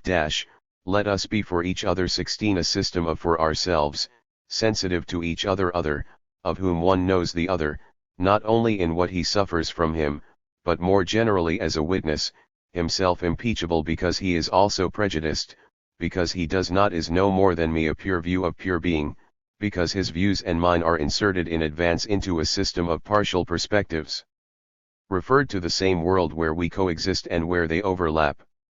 For others to truly be others, it is not enough and it must not be a scourge, the continued threat of an absolute reversal of for and against, a judge himself elevated above all dispute, without place, without relativities, without face like a haunting, and capable of crushing me with a glance in the dust of my own world, it is necessary and sufficient for it to have the power to disinter me, to oppose its centering to mine, and it can only do so because we are not two nihilations installed in two universes of in itself, incomparable, but two entrances to the same being, each being accessible only to one of us, but appearing to the other as practicable in law, because they are both part of the same being.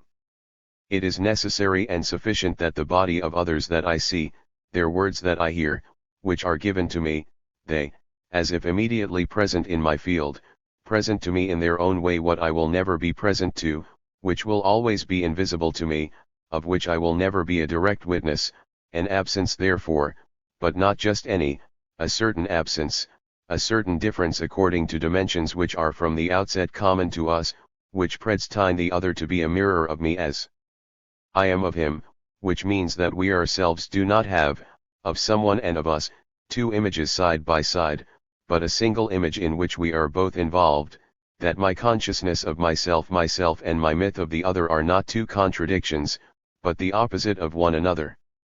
Perhaps this is all that we mean when we say that others are responsible for my being seen. But then, we would have to add that he can only be so because I see that he is looking at me, and that he can only look at me, the invisible one, because we belong to the same system of life.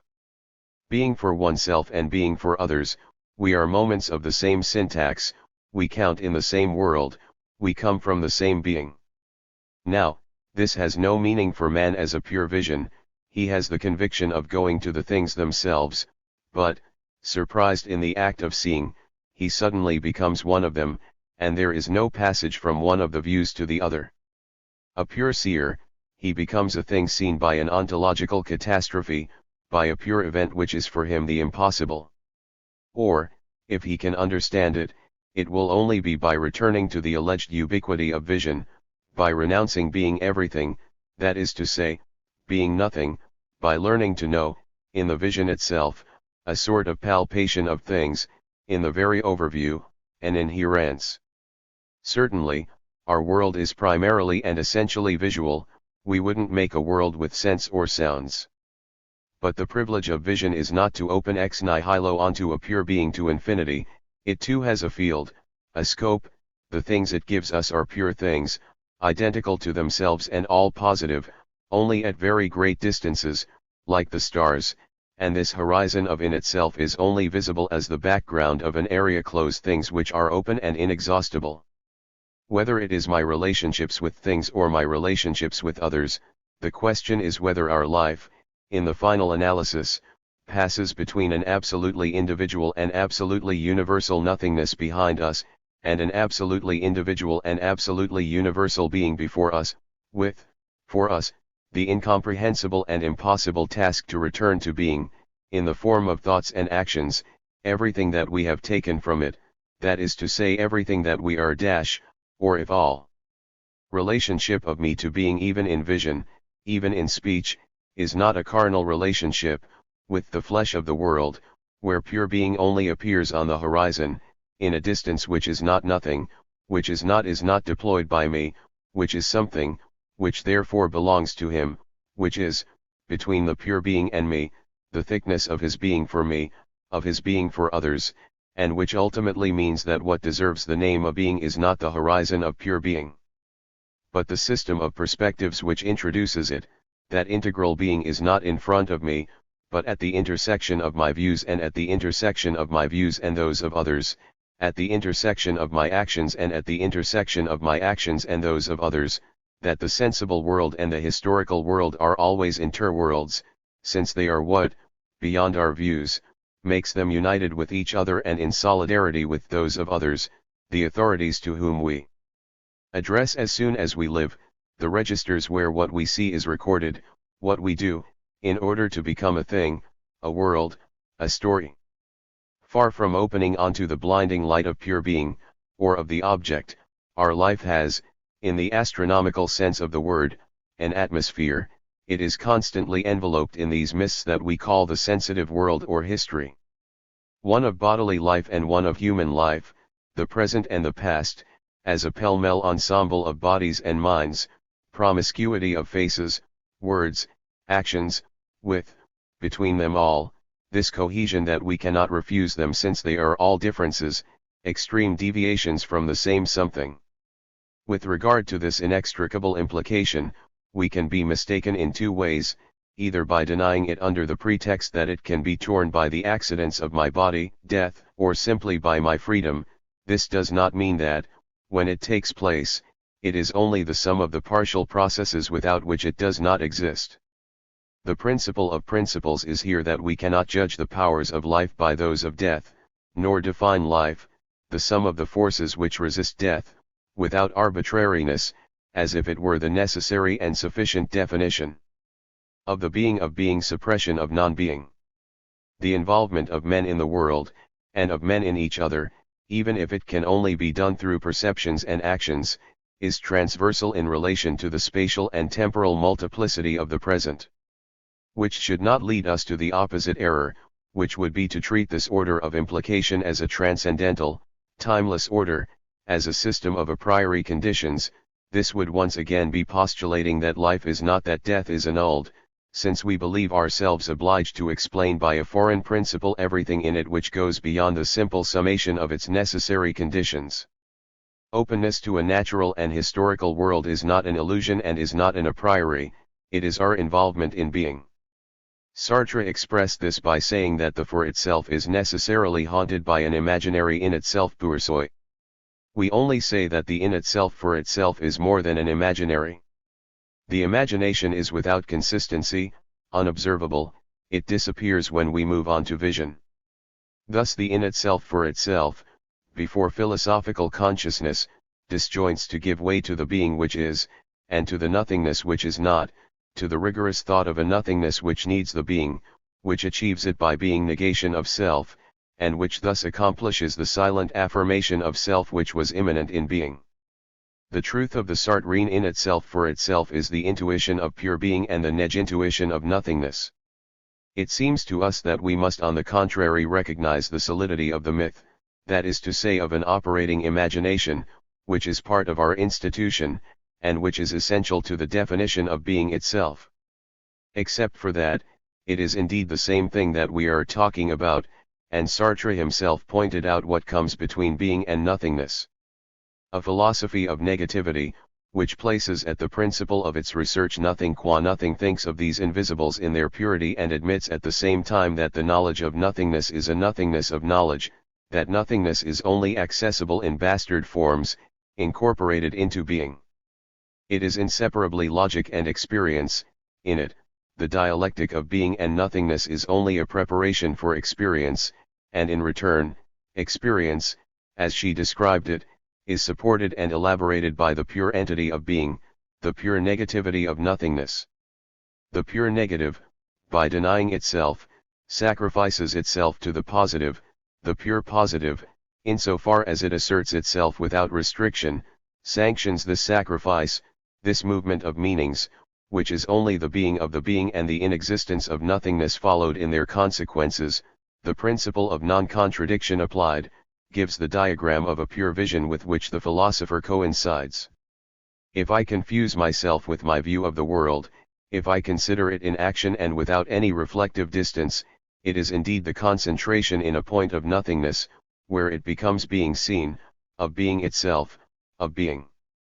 To be as it is in itself. What is common to concrete descriptions and logical analysis, what, in a philosophy of the negative, identifies the absolute distinction of being and nothingness and the description of nothingness mired in being, is that they are two forms of immediate thought. On the one hand, we seek being and nothingness in their pure state, we want to approach them as closely as possible, we aim for being itself in its fullness and nothingness even in its emptiness, we press the confused experience. Until the entity and the negativity come out of it, we squeeze it between them as between pliers, we trust entirely beyond the visible to what we think under the terms of being and nothingness, we practice essentialist thinking, which refers to meanings beyond experience, and we thus construct our relationships with the world. And, at the same time, we settle into our condition of seer, we coincide with it, We ourselves exercise the vision of which we speak, we say nothing that does not come from the very vision experienced from within. The clarification of meanings and the exercise of life are one because it is implied that to live or think is always, as one would like to say, to identify oneself or to annihilate oneself. If a philosophy of the negative is both a fixation of essences and a coincidence with experience, it is not by chance, inconsistency, or eclecticism, but because spontaneity consists of being in the mode of not being, criticism reflexive in not being in the mode of being, and that these two relationships form a circuit which is us. In this universal ambivalence, we said that the philosophy of the negative is elusive, and in fact, everything that is opposed to it, it accepts. That nothingness is not. That the idea of nothingness is a pseudo-idea. That being is transcendent, or that human reality is access to a being. That it is not man who has being, but being who has man? She is the first to agree, these are her own principles.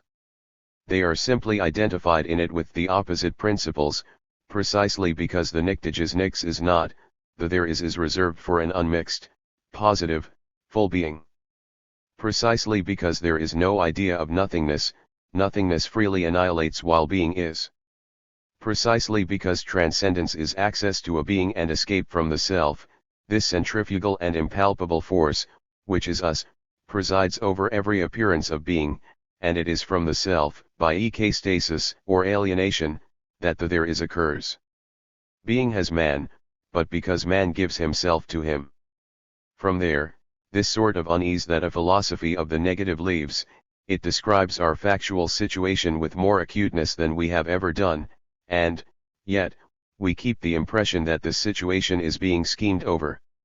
And it is in fact, the more we describe experience as a mixture of being and nothingness, the more their absolute distinction is confirmed, the more thought adheres to experience, and the more it keeps it at a distance. This is the spell of negative thinking. But this also means that it cannot be surrounded or discerned by what it affirms everything, but only by what it leaves aside precisely in its desire to be everything, that is to say the situation of the philosopher who speaks as distinct from what he speaks, insofar as it affects what he says of a certain latent content which is not his manifest content, that it implies a gap between the essences that it fixes and the experience to which it applies, between the operation of experiencing the world and the entities and negativities in which it expresses it. If we take this residue into account, there is no longer identity between experience and the principle of non-contradiction. Thought, precisely as thought, can no longer boast of rendering all experience, it keeps everything, except its thickness and weight. Experience can no longer find itself in the idealizations that we draw from it.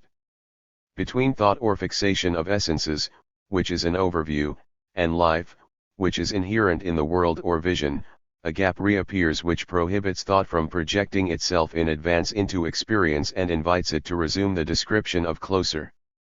For a philosophy conscious of itself as knowledge, as a secondary fixation of a prior experience, the formula, being is, nothingness is not, is an idealization, an approximation of the total situation, which includes, in addition what we say, the silent experience from which we draw it.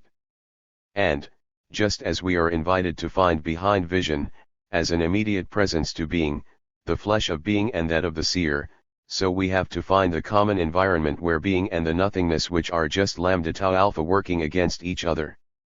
Our starting point will not be, being is, nothingness is not, and not even, there is only being, formula of a totalizing thought, of an overview thought, but, there is being, there is world, there is something, in the strong sense where the Greek speaks of tau delta lambda gamma epsilon iota nu, there is cohesion, there is meaning. We do not make being emerge from nothing, ex nihilo, we start from an ontological relief where we can never say that the background is nothing.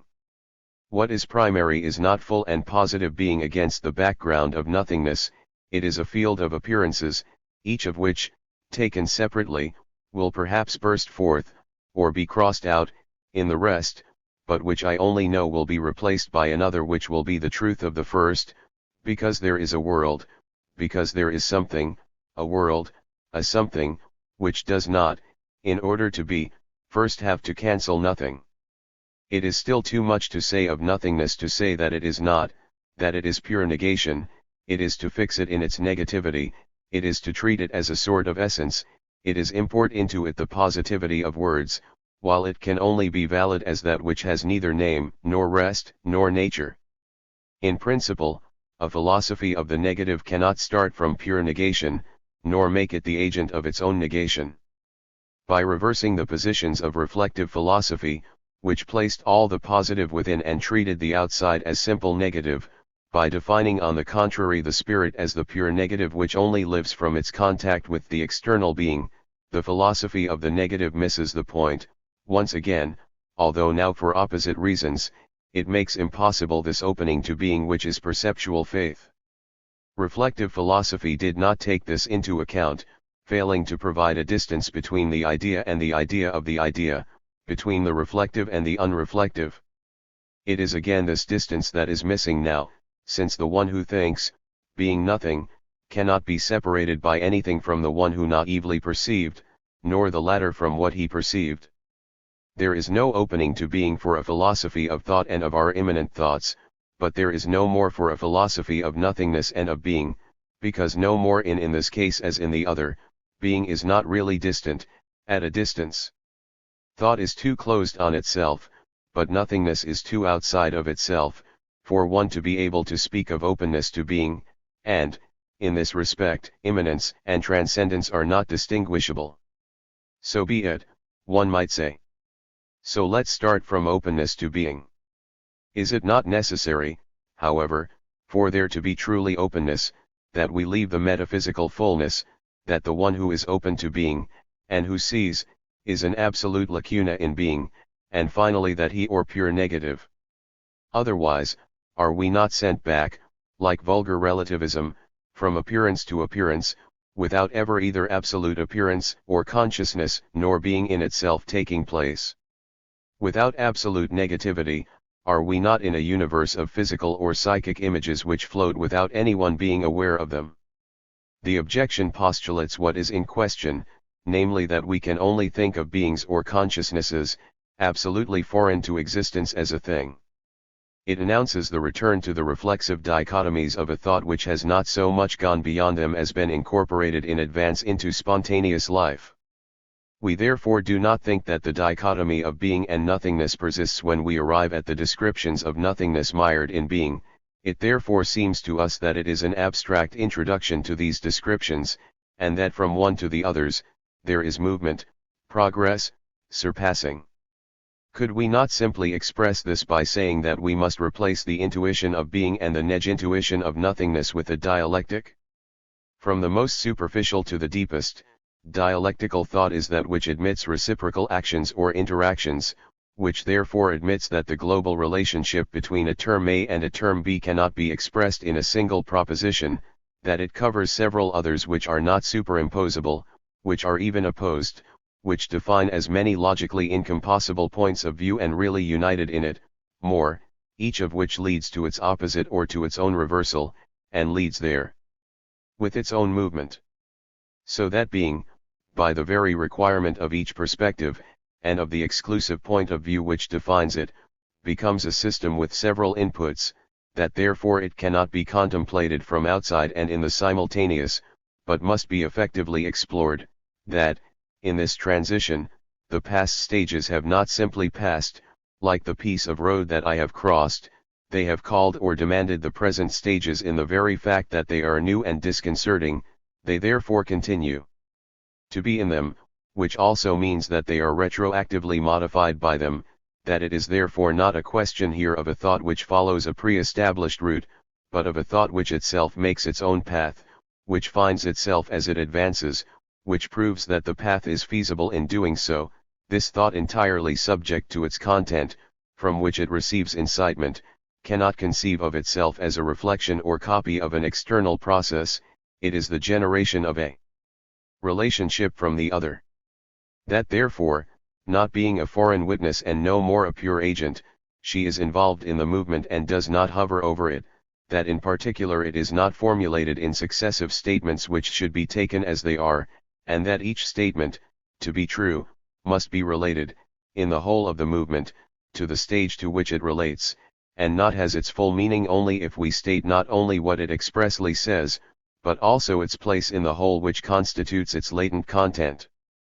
That thus, the one who speaks always codetermines the meaning of what he says, that the philosopher is always involved in the problems he poses, and that there is no of truth if we do not take into account, to appreciate any statement, the presence of the philosopher who states, that between the manifest content and the latent content, there can be not only differences, but also contradiction, and that however this double meaning belongs to it, as when we want to consider a thing in itself.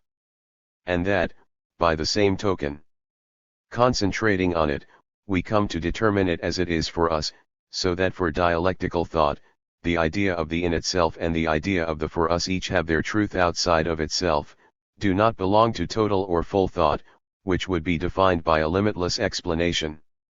In total, therefore, dialectical thought is that which, either in the interior relations to being, or in the relations of being with me, admits that each term is itself only by moving towards the opposite term, becomes what it is through movement, that it is the same thing for each to pass into the other or to become oneself, to leave oneself or to enter into oneself, that centripetal movement and movement centrifugal are a single movement, because each term is its own mediation, the requirement of a becoming, and even of a self-destruction which gives the other. If this is dialectical thinking, is it not what we have tried to apply to the dichotomy of being and nothingness? Did not our discussion consist of showing that the relationship between the two terms covers a swarm of two-way relationships, incompatible, and yet necessary to each other, and that this complex totality is the truth of the dichotomy abstract from where we started? Isn't dialectic, through its avatars, in any case the reversal of relationships, their solidarity through reversal, the intelligible movement which is not a sum of positions or statements such that being is, nothingness does not exist, but who distributes them on several planes, integrates them into a being in depth? Particularly with regard to the relationships of thought and being, is not dialectic the refusal of thought in flight, of completely external being as well as reflexivity, thought at work in the being, in contact with being, to which it opens a space of manifestation, but where all its initiatives are inscribed, recorded or sedimented, if only as outdated errors, and take the form of a story which makes sense, even if it goes in circles or walks in a zigzag. In total, exactly the thought we are looking for, not ambivalent, ventriloquist, but capable of differentiating and integrating double or even multiple meanings into a single universe, as Heraclitus already showed the opposite directions coinciding in the circular movement, and finally capable of this integration because the circular movement is neither the simple sum of opposing movements, nor a third movement added to them, but their common sense, the two component movements visible as 1. Become totality, see that is to say spectacle, because therefore the dialectic is the thought of being seen, of a being which is not simple positivity, in itself, and not the being posited of a thought, but manifestation of self, unveiling, in the process of being. Dialectics is indeed all of this, and it is, in this sense, what we are looking for. If, however, we have not said the word until now, it is because, in the history of philosophy, it has never been all of this in its pure state, because dialectic is unstable, meaning that chemists give to the word, that it is even essentially and by definition, so much so that it has never been able to be formulated as a thesis without being distorted, and that, if we want to keep the mind, perhaps we should not even name it. The type of being to which it refers, and which we were just trying to indicate, is in fact not capable of positive designation. It abounds in the sensible world, but on condition that the sensible world has been stripped of everything that ontologies have added to it. One of the tasks of dialectic, as situational thinking, thinking in contact with being, is to shake off false evidence, to denounce meanings cut off from the experience of being emptied, and to criticize itself, even to the extent that it becomes one. However, it is in danger of becoming so, as soon as it is expressed in theses, in univocal meanings, as soon as it becomes detached from its anti-predicative context. It is essential for him to be self-critical, and it is also essential for him to forget it as soon as it becomes what we call a philosophy. The very formulas by which it describes the movement of being are then exposed to falsifying it. Or the profound idea of mediation by oneself, of a movement by which each term ceases to be itself to become itself, breaks, opens, negates itself, in order to realize itself. It can only remain pure if the mediating term and the mediated term, which are the same, are nevertheless not so in the sense of identity, because then, in the absence of any difference, there would be no mediation, movement, transformation, we would remain in full positivity.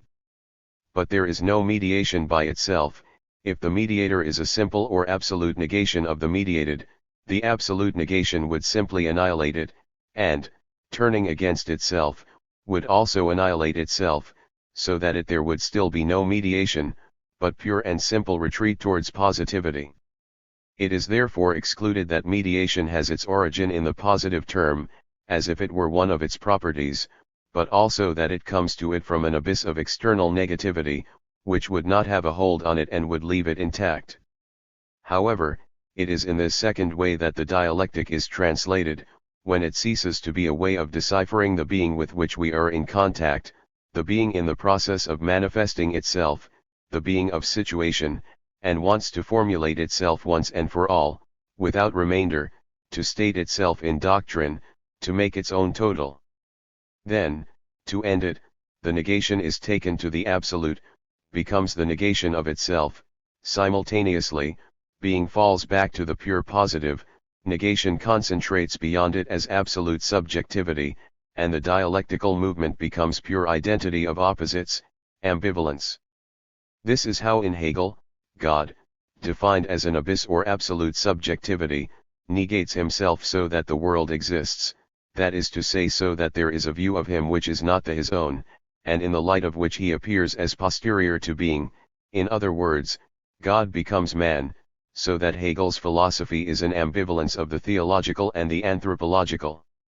It is no other way that, in Sartre, the absolute opposition of being and nothingness gives rise to a return to the positive, to a sacrifice of the for oneself, except that he maintains in his rigor the consciousness of the negative as the margin of being, that the negation of negation is not for him a speculative operation, a deployment of God, and that the in itself for itself, consequently, remains for him the natural illusion of for oneself.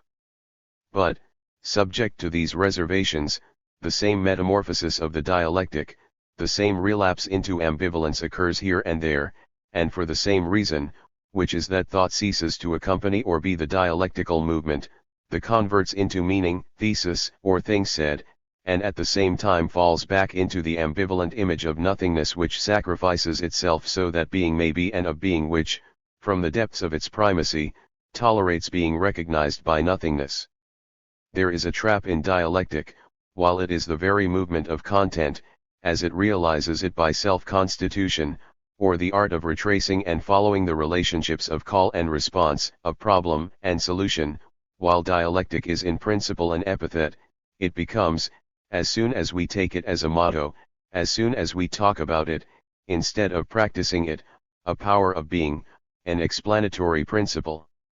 What was the way of being becomes an evil genius. O dialectic, says the philosopher, when he realizes that perhaps true philosophy mocks philosophy.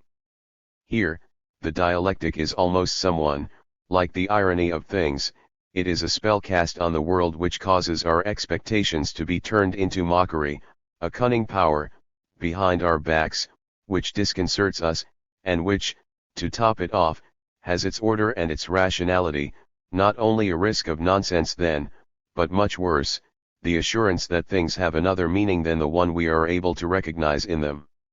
We are already on the path to bad dialectics, that which, against its principles, imposes a law and a framework external to the content, and restores pre-dialectical thought for its own benefit.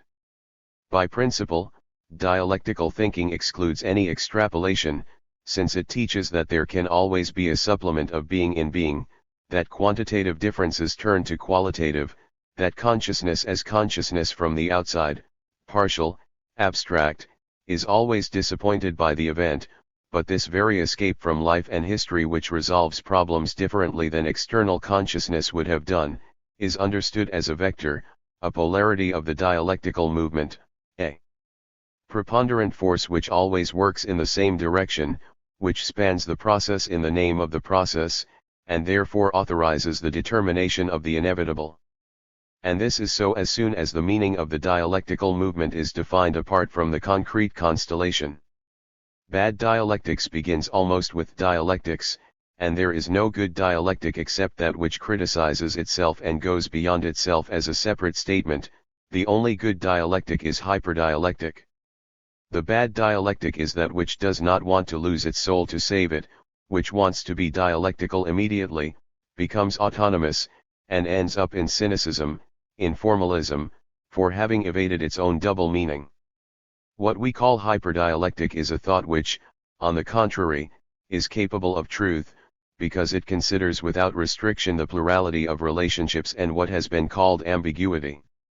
The bad dialectic is that which believes it recomposes being through aesthetic thought, through an assembly of statements, through thesis, antithesis, and synthesis. The good dialectic is that which is aware of the fact that every thesis is idealization, that being is not made of idealizations or of things said, as the old logic believed, but of linked wholes where meaning does not exist. Is only ever a tendency, where the inertia of the content never allows one term to be defined as positive, another term as negative, and even less a third term as absolute suppression of it by itself. The point to note is this, that the dialectic without synthesis, of which we are speaking, is not for all that skepticism, vulgar relativism, or the reign of the ineffable. What we reject or deny is not the idea of surpassing which unites, it is the idea that it leads to a new positive, to a new position. In thought and in history, as in life, we only know concrete, partial overcomings, cluttered with survivals, burdened with deficits. There is no overcoming in all respects which keeps everything that the previous phases had acquired, mechanically adds something more, and allows the dialectical phases to be arranged in a hierarchical order from least to most real, from least to more valid. But, on a defined part of the path, there can be progress, there are above all solutions excluded in the long run. In other words, what we exclude from the dialectic is the idea of the pure negative. What we seek is a dialectical definition of being, which cannot be nor be for itself, nor being in itself, rapid, fragile, label definitions, and which, as Hegel said well, lead us back to one another, nor the in itself for itself which puts the height of ambivalence, 17 which must find being before the reflexive split, around it, on its horizon, not outside us and not in us, but there where the two movements intersect, where there is something. Perceptual faith and questioning. These remarks on negativity already allow us to clarify the meaning of our question in front of the world, because the most difficult thing is not to be mistaken about what it is, about what it can be, about its correct and clean, on what she asks. We already know that it is not a matter of knowing whether the world really is or whether it is only a well-regulated dream. This question covers others. It supposes known, and better known, the dream, the image. It only questions the world in the name of an alleged positivity of the psychic. It casts on it the shadow of a possible non-existence, but it does not illuminate the mental existence that it substitutes for it. It conceives of the truth as a weakened or degraded real existence, and if the doubt thus understood were removed by some argument, the real existence which would be restored to our dreams would be the same one, obscure and incomprehensible, where we had started from, and everything would have to start again. We do not ask ourselves if the world exists, we ask ourselves what it is for it to exist. But, even thus transformed, the question is not yet radical. Because we can still hear it in a surface sense which hides its true essence. When we ask ourselves what it is for things and the world to exist, one might believe that it is only a question of defining a word. After all, questions take place in language. Even if it seems to us that an affirmative thought can detach itself from words and rest on its internal adequacy, negation, and especially interrogation, which do not state any intrinsic property of things, can only be supported by language apparatus. We may therefore be tempted to include among the facts of language the philosophical question about the world, and, as for the answer, it can only be sought, it seems, in the meanings of words, since it is in words that the question will be answered. But our previous reflections have already taught us that this would be to evade it. The question about the meaning of being of the world is so poorly soluble by a definition of words, which we would draw from the study of language, from its powers and the effective conditions of its functioning, that, on the contrary, it reappears in the study of language, which is only a particular form.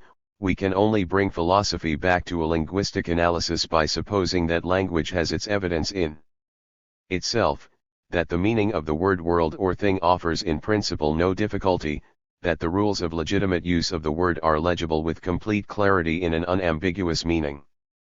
But linguists teach us precisely that this is not the case, that the univocal meaning is only part of the meaning of the word, that there is always, beyond that, a halo of meaning which manifests itself in new and unexpected modes of use, that there is an operation of language on language which, even in the absence of other incentives, would relaunch language in a new history, and makes the meaning of the word itself a riddle.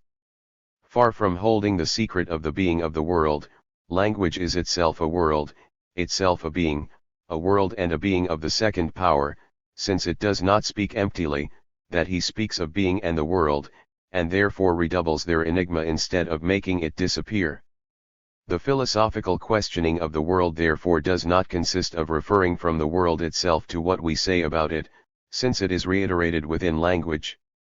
To philosophize is not to cast doubt on things in the name of words, as if the universe of things said were clearer than that of raw things, as if the actual world were a canton of language, perception, a word confused and mutilated, the meaning of words, a perfectly reassuring sphere of positivity. However, the remark is not only against a positivism of language, it affects any attempt to seek the source of meaning in pure meanings, even when no mention is made of language. Philosophical questioning about the world cannot, for example, consist of casting doubt on the world in itself or things in themselves in favor of an order of human phenomena, that is to say of the coherent system of appearances as we can construct it, we other men, under the factual conditions which are ours, according to our psychophysical constitution, and the types of connections which make the relationship with an object possible for us.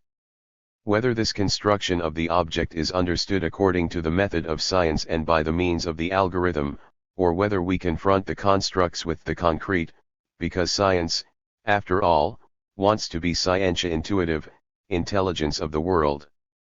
Even, or that finally we consider more generally to explain the acts and attitudes of all kinds, emotional, practical, axiological, by which a consciousness refers to objects or quasi-objects, refers to one another and makes the transition from one attitude to another. In all cases, the question posed is not yet radical, ultimate, since we give ourselves, with regard to things and the world, which are obscure, the field of operations of consciousness and constructed meanings of which we suppose that the world and things are the terminal product, and that, of this field as of the field of language, the philosopher must ask himself whether it is closed, if it is sufficient, if it does not open, as an artifact.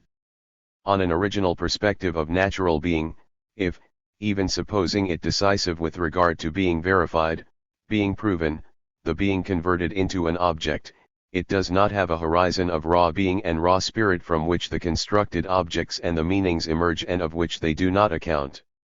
Thus the meaning of our astonishment in the face of the perceived world became clearer. It is not Pyrrhonian doubt, it is not even the appeal to an immanent domain of positive thought of which the perceived world would only be the shadow is within us rather than outside, to suspend the evidence of the world, to seek recourse in our thought or our consciousness of the world, its operations and its theses, we would find nothing which surpasses or even equals and explains the solidity of the world before our eyes and the cohesion of our life in him. This reversal of pros and cons, by which we have come, not only to rehabilitate negative thinking, as an original way of thinking, but also to formulate negatively, as that without which there is no representation, the principle of causality, and finally to conceive as negativity the thought which, for Spinoza, was the positive itself. Should we now complete it, or rather go beyond it, by saying that I am only capable of being for myself if, at the center of myself, I am nothing at all, but that this central void must be carried by being, a situation, a world, is only ever knowable as the focus that their perspectives indicate, and that in this sense there is a priority of being over thought. Thus the cycle which was opened when Descartes showed that the thought of seeing is more certain than the thing seen or than vision would be closed. That thought, precisely because it is only an absolute appearance, is absolutely indubitable. And that, midway between being and nothingness, it is more solid in the face of doubt than positive and full things. Certainly, this thinking thing which is only half, Descartes and Cartesianism had finally pushed it towards the side of being, since after all it is not nothing and nothingness has no properties, it had become the sign and trace of an infinite being, of spiritual positivity. But the withdrawal from the world, the return to the inner man, the non-reflective, had all the same been installed by the cogito in philosophy and were to produce all their consequences there on the day when thought no longer believed it could grasp within itself, even the spontaneous genesis of a being that is the cause of itself. Then the negativity which is not visible or has no properties could only be carried by the world itself, would no longer be anything but a gap in being. Between her and him there would no longer even be room for the suspension of doubt, the negativity in action would be the very existence, or at least the there is of the world, and philosophy would cease to be a question to be the consciousness of this double-sided act, of this no which is a yes, of this yes which is a no.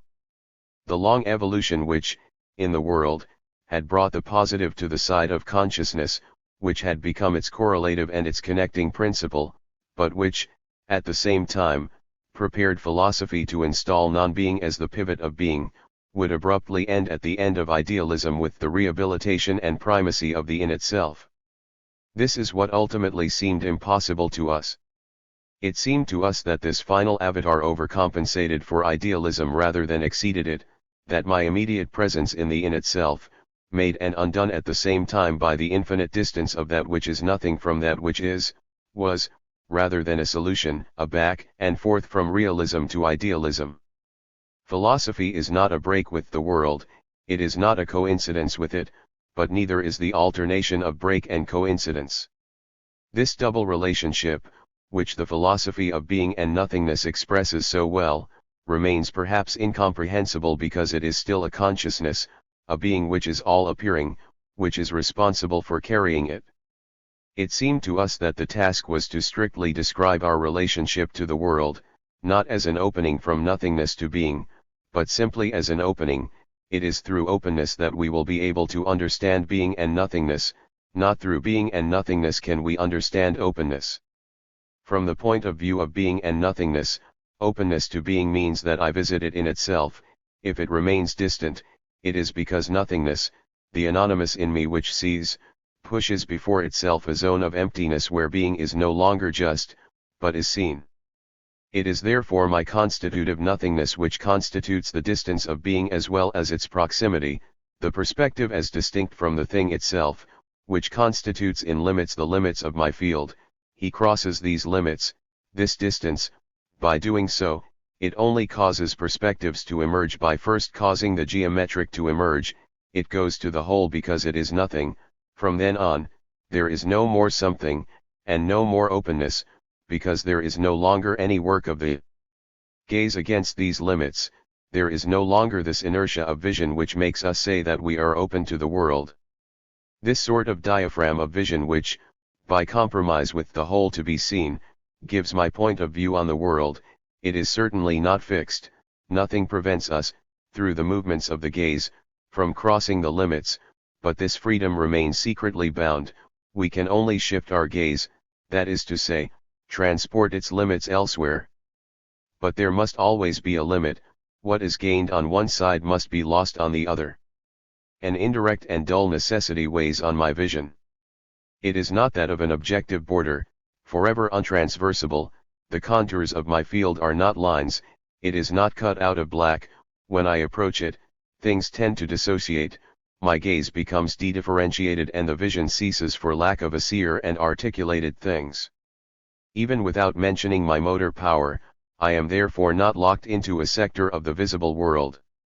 But I am subject all the same, like those animals in zoos without cages or grids, whose freedom ends gently in some ditch a little too big for them to jump over.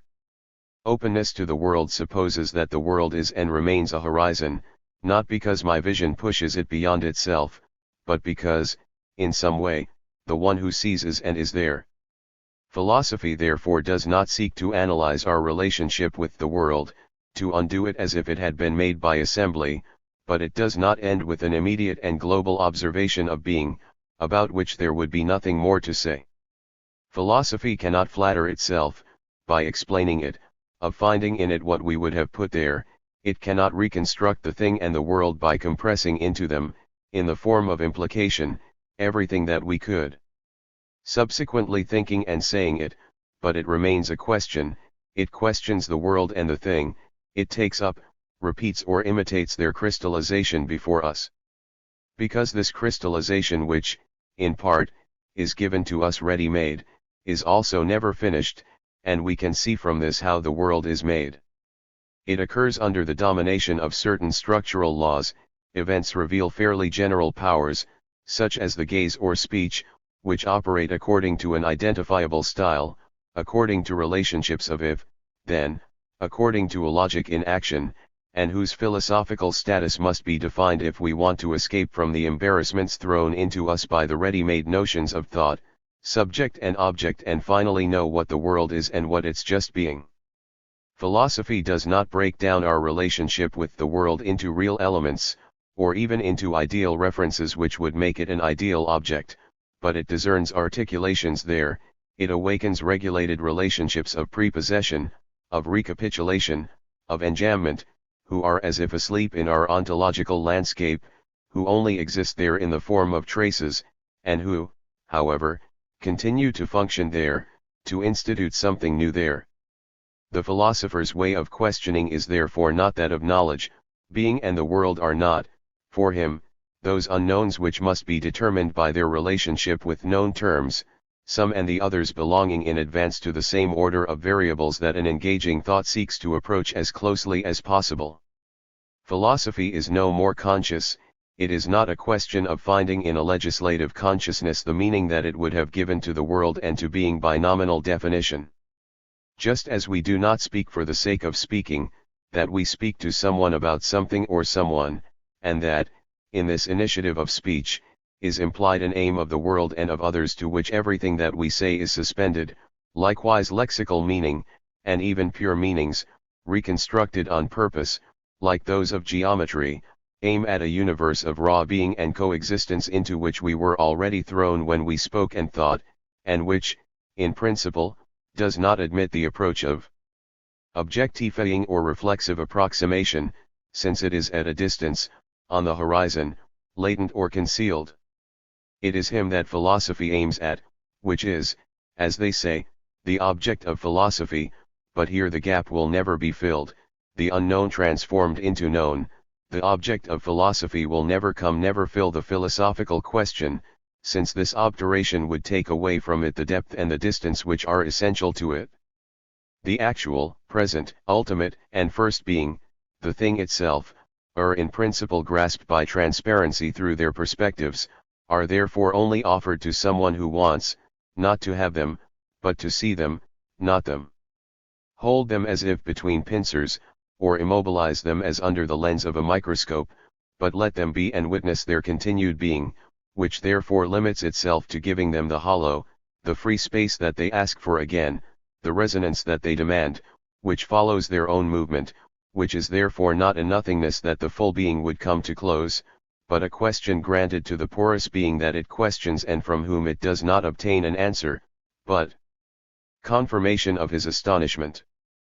Perception must be understood as this interrogative thought which allows the perceived world to be rather than positing it, before which things are made and undone in a sort of sliding, beyond yes and no.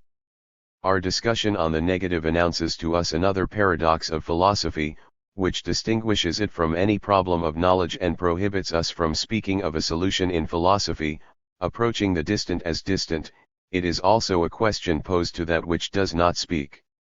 It asks our experience of the world what the world is before it is something we talk about and which goes without saying, before it has been reduced to a set of manageable, available meanings.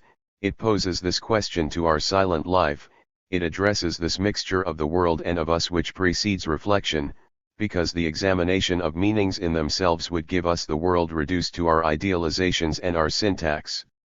But, moreover, what she finds by returning to the sources in this way, she says, it is itself a human construction, which the philosopher knows well, whatever his effort, that, in the best case, it will take its place as a sample among the artifacts and products of culture.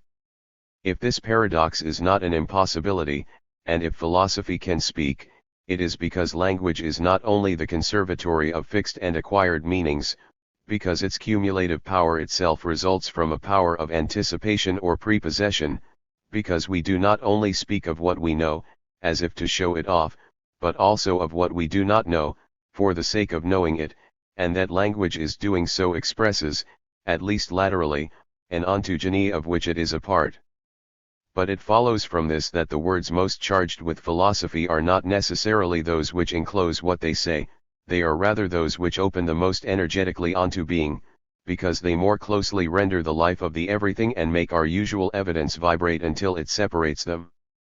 It is therefore a question of knowing whether philosophy as the reconquest of the raw or wild being can be accomplished by the means of eloquent language, or whether it should not be used in a way that deprives it of its power of meaning, immediate or direct, to match it to what it still wants to say. Overall, philosophy questions perceptual faith, but neither expects nor receives an answer in the ordinary sense, because it is not the unveiling of an unknown variable or invariant that will satisfy this question, and because the existing world exists in the interrogative mode. Philosophy is perceptive faith questioning itself. We can say of it, as of all faith, that it is faith because it is the possibility of doubt, and this tireless journey of things, which is our life, is also a continued questioning. It's not just philosophy, it's first and foremost the look that questions things. We have, not a constituent consciousness of things, as idealism believes, or a preordination of things to consciousness, as realism believes. We have with our body, our senses, our gaze, our power to understand speech and to speak, measures for being, dimensions where we can report it, but not a relationship of adequacy or immanence. The perception of the world and of history is the practice of this measurement, the identification of their deviation or their difference with regard to our standards. If we ourselves are in question in the very unfolding of our life, it is not because a central non-being threatens at every moment to revoke its consent to being, it is because we ourselves are a single continued question, a perpetual enterprise of raising ourselves on the constellations of the world, and things on our dimensions. The very questions of curiosity or those of science are internally animated by the fundamental questioning which appears nakedly in philosophy. From time to time, a man raises his head, sniffs, listens, considers, recognizes his position, he thinks, he sighs, and, taking his watch from the pocket lodged against his side, looks at the time. Where am I? And what time is it? This is the inexhaustible question for us in the world 18. The watch and the map only give a semblance of an answer, they tell us how what we are experiencing is situated in relation to the course of the stars or to that of a human day, or in relation to places which have a name. But where are these landmark events and these places? They refer us to others, and the response only satisfies us because we do not pay attention to it, because we believe we are at home. It would be reborn, and would indeed be inexhaustible, almost insane, if we wanted to locate our levels, measure our standards, if we asked, but where is the world itself? And why am I me 19? How old am I really? Am I really alone in being me? Don't I have somewhere a double, a twin?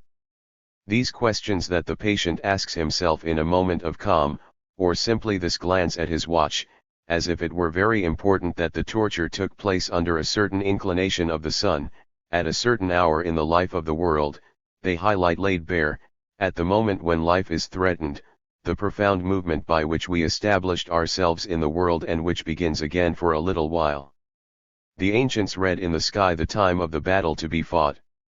We no longer believe it is written anywhere. But we believe and will always believe that what happens here and now is one with the simultaneous.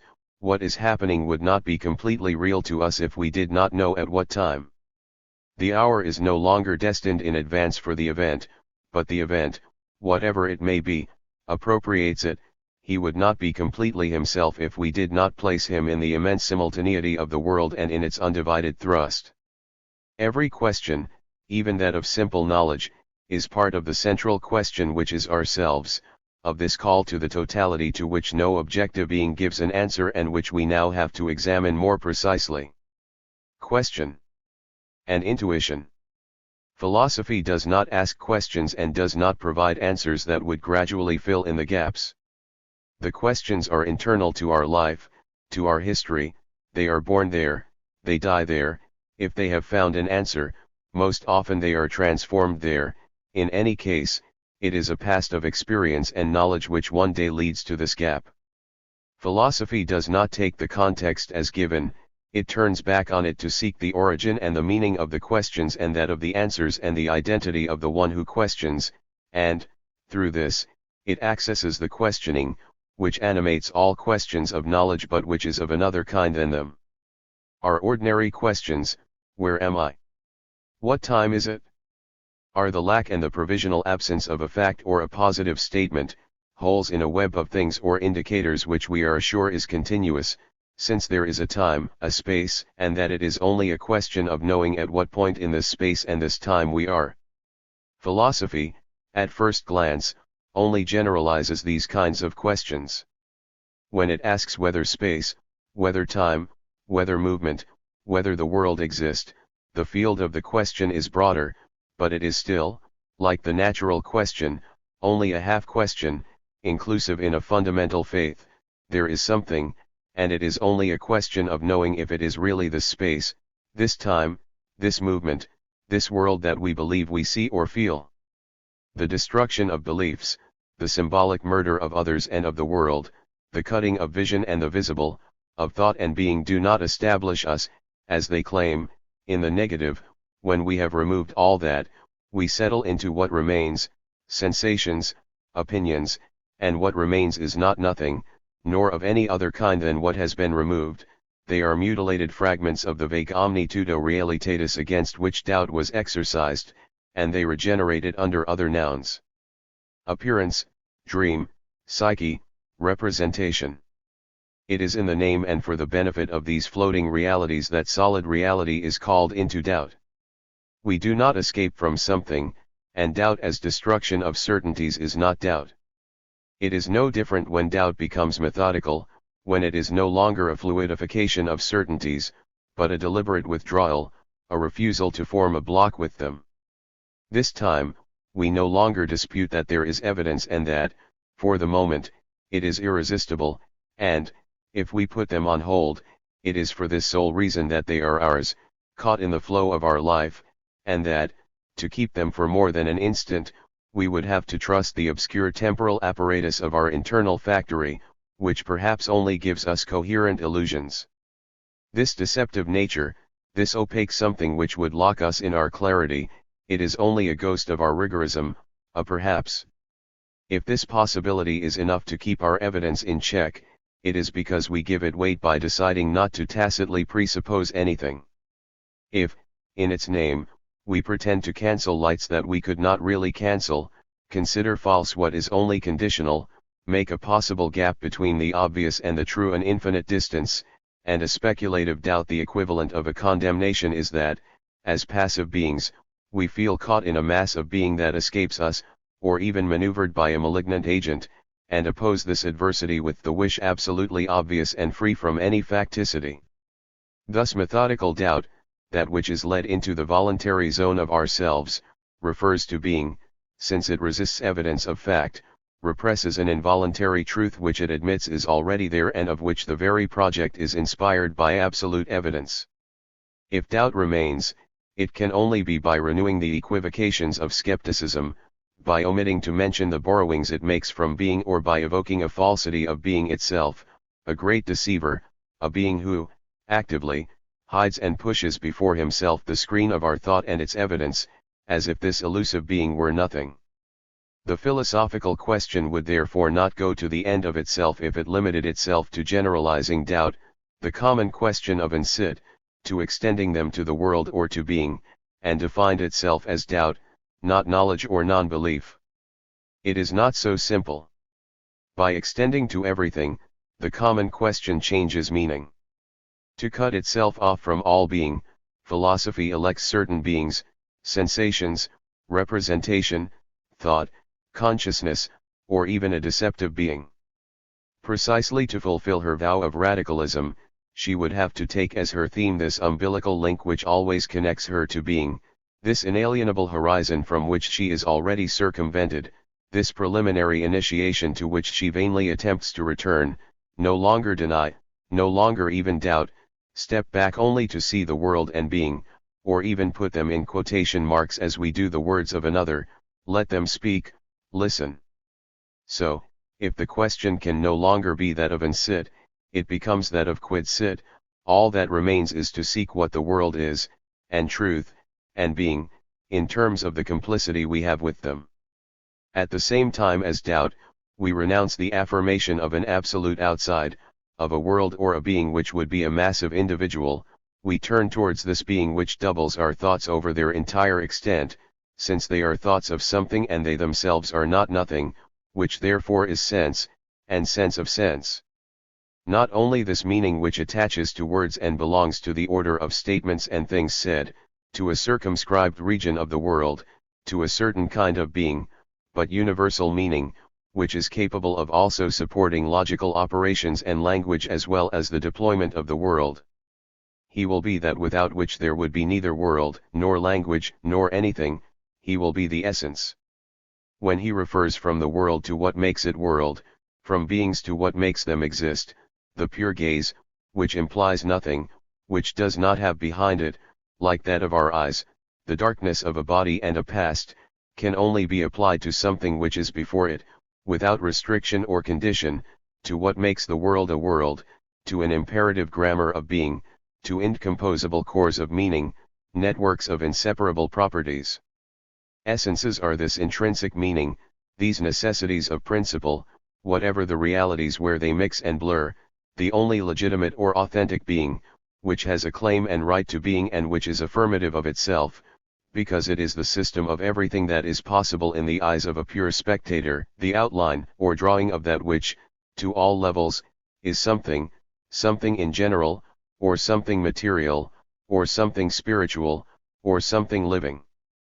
Through the quid sit question, better than through doubt, philosophy succeeds in freeing itself from all beings, because it changes them in their meaning, an approach which is already that of science, when, to answer the questions of life which is only hesitation between yes and no, it calls into question the received categories, invents new genres of being, a new heaven of essence. But she does not complete this work, she does not completely separate her essences from the world, she maintains them under the jurisdiction of the facts, which tomorrow may call for another elaboration. Galileo only gives a sketch of the material thing, and the whole of classical physics lives on an essence of physis which is perhaps not its true essence. Must we keep its principles and, in exchange for something? Auxiliary hypothesis, bring wave mechanics back to it as best we can? Or, on the contrary, are we in view of a new essence of the material world? Should we keep the Marxist essence of history, and treat as empirical and blurred variants the facts which seem to call it into question, or, on the contrary, are we at a turning point where, under the Marxist essence of history, a more authentic and fuller essence shines through? The question remains undecided in scientific knowledge because in it truths of fact and truths of reason encroach on each other and the division of facts, like the elaboration of essences, is carried out under presuppositions which remain to question, if we are to know fully what science means. Philosophy would be the same reading of meaning carried to its conclusion, an exact science, the only exact one, because it alone goes to the end of the effort to know what nature and history and the world and being, when we take with them, not only the partial and abstract contact of physical experience and calculation or historical analysis, but the total contact of one who, living in the world and in the being, intends to fully see his life, in particular his life of knowledge, and who, inhabiting the world, tries to think of himself in the world, to think the world in itself, to disentangle their confused essences and finally to form meaning. To be one. When philosophy finds under doubt a prior knowledge around things and the world as facts and as doubtful facts, a horizon which encompasses our negations as well as our affirmations, and, when it sinks into this horizon, it is sure that she must define this new something again. Does she define it well or sufficiently by saying that it is the essence? Is the question of essence the ultimate question? With the essence and the pure spectator who sees it, are we really at the source? Gasoline is certainly dependent.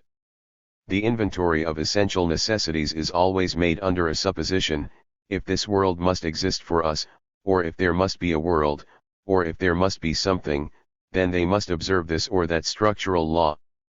But where do we get the hypothesis from? Where do we know that there is something, that there is a world? This knowledge is below the essence, it is the experience of which the essence is a part and which it does not envelop. The being of essence is not primary, does not rest on itself, it is not he who can teach us what being is. Essence is not the answer to the philosophical question.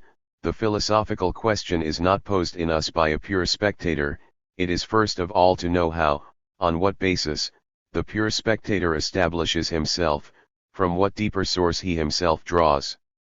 Without the necessities of essence, the unshakable connections, the irresistible implications, the resistant and stable structures, there would be neither world, nor something in general, nor being, but their authority of essences, their affirmative power, their dignity of principles do not go without saying. Of the essences that we find, we do not have the right to say that they give the primitive meaning of being, that they are the possible in themselves, everything possible, and to deem impossible everything that does not obey not to their laws, nor to treat being and the world as their consequence. They are only the manner or the style, they are the socian and not the sen, and if we are justified in saying that all thought also although ours respects them, if they have universal value, it is to the extent that another thought based on other principles should, in order to be recognized by us, enter into communication with us, lend itself to the conditions of ours, from our experience, take place in our world, and, finally, that all thinkers and all possible essences open onto a single experience and onto the same world. No doubt, to establish and state this very thing, we use essences. The necessity of this conclusion is a necessity of essence, but it does not cross the limits of one thought, and does not impose itself on all. It does not even survive to my intuition of the moment and is valid for me as a lasting truth only because my experience connects to itself, and connects to that of others by opening onto a single world, by being part of a single being. It is therefore to experience that the ultimate ontological power belongs, and the essences, the necessities of essence, the internal or logical possibility, however solid and incontestable they may be under the gaze of the mind, do not ultimately have their strength and eloquence only because all my thoughts and the thoughts of others are caught in the fabric of a single being. The pure spectator in me, who elevates everything to its essence, who produces his ideas, is only assured of touching being with them because he emerges in a current experience surrounded by current experiences, by the world actual, by actual being, which is the ground of predicative being. The possibilities of essence can well envelop and dominate the facts, they themselves derive from another possibility, and more fundamental, the one which works on my experience, opens it to the world and to being, and which, certainly, does not find them before her as facts, but animates and organizes their facticity. When philosophy ceases to be doubt and becomes unveiling, explicitation, since it has detached itself from facts and beings, the field it opens up is indeed made up of meanings or essences, but which is not are not enough, which, openly, relate to our acts of ideation and are taken by them from a raw being where it is a question of finding in the wild the respondents of our essences and our meanings.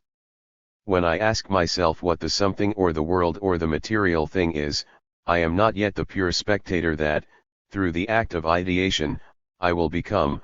I am a field of experiences where only the family of material things and other families are outlined, and the world as their common style, the family of things said and the world of speech as their common style, and finally the abstract and gone style of something in general.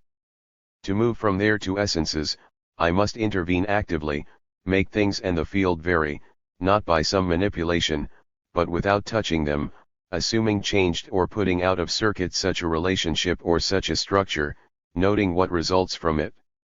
For the others, so as to identify those of them which are separable from the thing and those on the contrary which cannot be deleted or changed without the thing ceasing to be itself. The essence emerges from this ordeal, it is therefore not a positive being. It is an invariant, exactly, what the change or absence of would alter or destroy the thing, and the solidity, the essentiality of the essence is exactly measured by the power we have to vary the thing. A pure essence which was not at all contaminated and blurred by the facts could only result from a test of total variation. It would require a spectator himself without secrets, without latency, if we were to be certain that nothing was surreptitiously introduced. To truly reduce an experience to its essence, we would have to take a distance from it which would place it entirely under our gaze with all the overtones of sensoriality or thought that play in it, to pass it on and make us pass it entirely.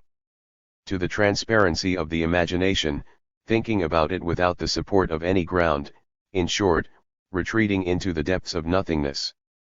Only then would it be given to us to know which moments make this experience positively being. But would it still be an experience, since I would be flying over it?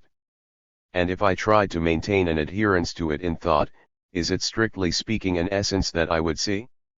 All ideation, because it is an ideation, takes place in a space of existence, under the guarantee of my duration which must return to itself to find there the same idea that I thought a moment ago and pass into the others to also join it in themselves. All ideation is carried by this tree of my duration and durations. This ignored sap nourishes the transparency of the idea. Behind the idea, there is the unity, the simultaneity of all real and possible durations, the cohesion from one end to the other of a single being. Beneath the solidity of the essence and the idea, there is the fabric of experience, this flesh of time, and that is why I am not sure I have penetrated to the hard core of the to-be, my incontestable power to take the field, to bring out the possible from the real, does not go so far as to dominate all the implications of the spectacle and to make the real a simple variant of the possible. On the contrary, it is the worlds and possible beings which are variants, and like doubles, of the actual world and being. I have enough scope to replace with other such moments of my experience, to note that this does not eliminate it, therefore to determine the inessential. But does what remains after these eliminations necessarily belong to the being in question? To affirm this, I would have to fly over my field, suspend or at least reactivate all the sediment thoughts with which it is surrounded, and first of all my time, my body, which is not only impossible for me in fact, but would deprive me precisely of this cohesion in thickness of the world and of being without which the essence is subjective madness and arrogance. So for me there is something inessential, and there is a zone, a hollow, where what is not inessential, not impossible, is gathered. There is no positive vision which definitively gives me the essentiality of the essence. Will we then say that we miss it, that we only have it in principle, that it is at the limit of an always imperfect idealization? This double thought which opposes the principle and the fact only saves under the name of principle a prejudice of the essence, when it is the moment to decide whether it is founded, and to save the prejudice confines us to relativism, when, on the contrary, we would perhaps obtain, by renouncing the timeless and locality-free essence, a true thought of essence. It is by having begun with the antithesis of fact and essence, of what is individuated in a point of space and time and of what is forever and nowhere, that we are finally led to treat essence as a limiting idea, that is to say, to make it inaccessible. Because this is what obliged us to seek the being of the essence as a second positivity beyond the order of facts, to dream of a variation of the thing which eliminates everything that is not authentically it and makes it appear completely naked while it is always clothed, of an impossible work of experience on experience which would strip it of its facticity like an impurity. Perhaps on the contrary, if we re-examined the antithesis of fact and essence, we could redefine it in a way that gives us access to it, because it would not be beyond, but at the heart of this winding of experience upon experience which just now caused difficulty. The bifurcation of essence and fact only imposes itself on a thought which looks at being from elsewhere, and so to speak head-on. If I am kosmotheoros, my sovereign gaze finds things each in its time, in its place, as absolute individuals in a unique local and temporal location. Since they participate in their place in the same meanings, we are led to conceive, transversal to this flat multiplicity, another dimension, the system of meanings without locality or temporality. After which, as we have to sew it up again, and understand how the two orders are connected through us, we arrive at the inextricable problem of the intuition of essences. But am I kosmotheoros? More precisely, am I ultimately? Am I originally able to contemplate, pure gaze which fixes things in their temporal and local place and essences in an invisible sky, this ray of knowledge which should emerge from nowhere? Now, while I settle into this zero point of being, I know well that it has a mysterious connection with locality and temporality.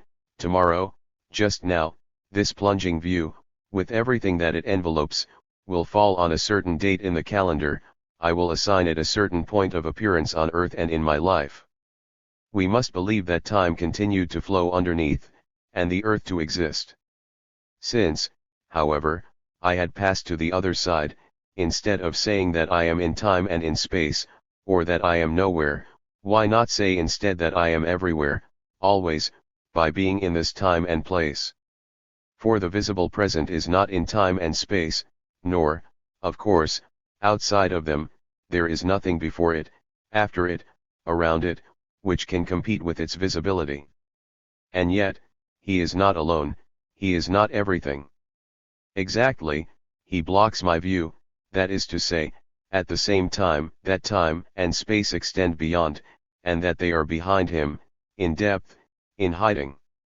The visible can thus fill me and occupy me only because, I who see it, I do not see it from the depths of nothingness, but from the middle of itself.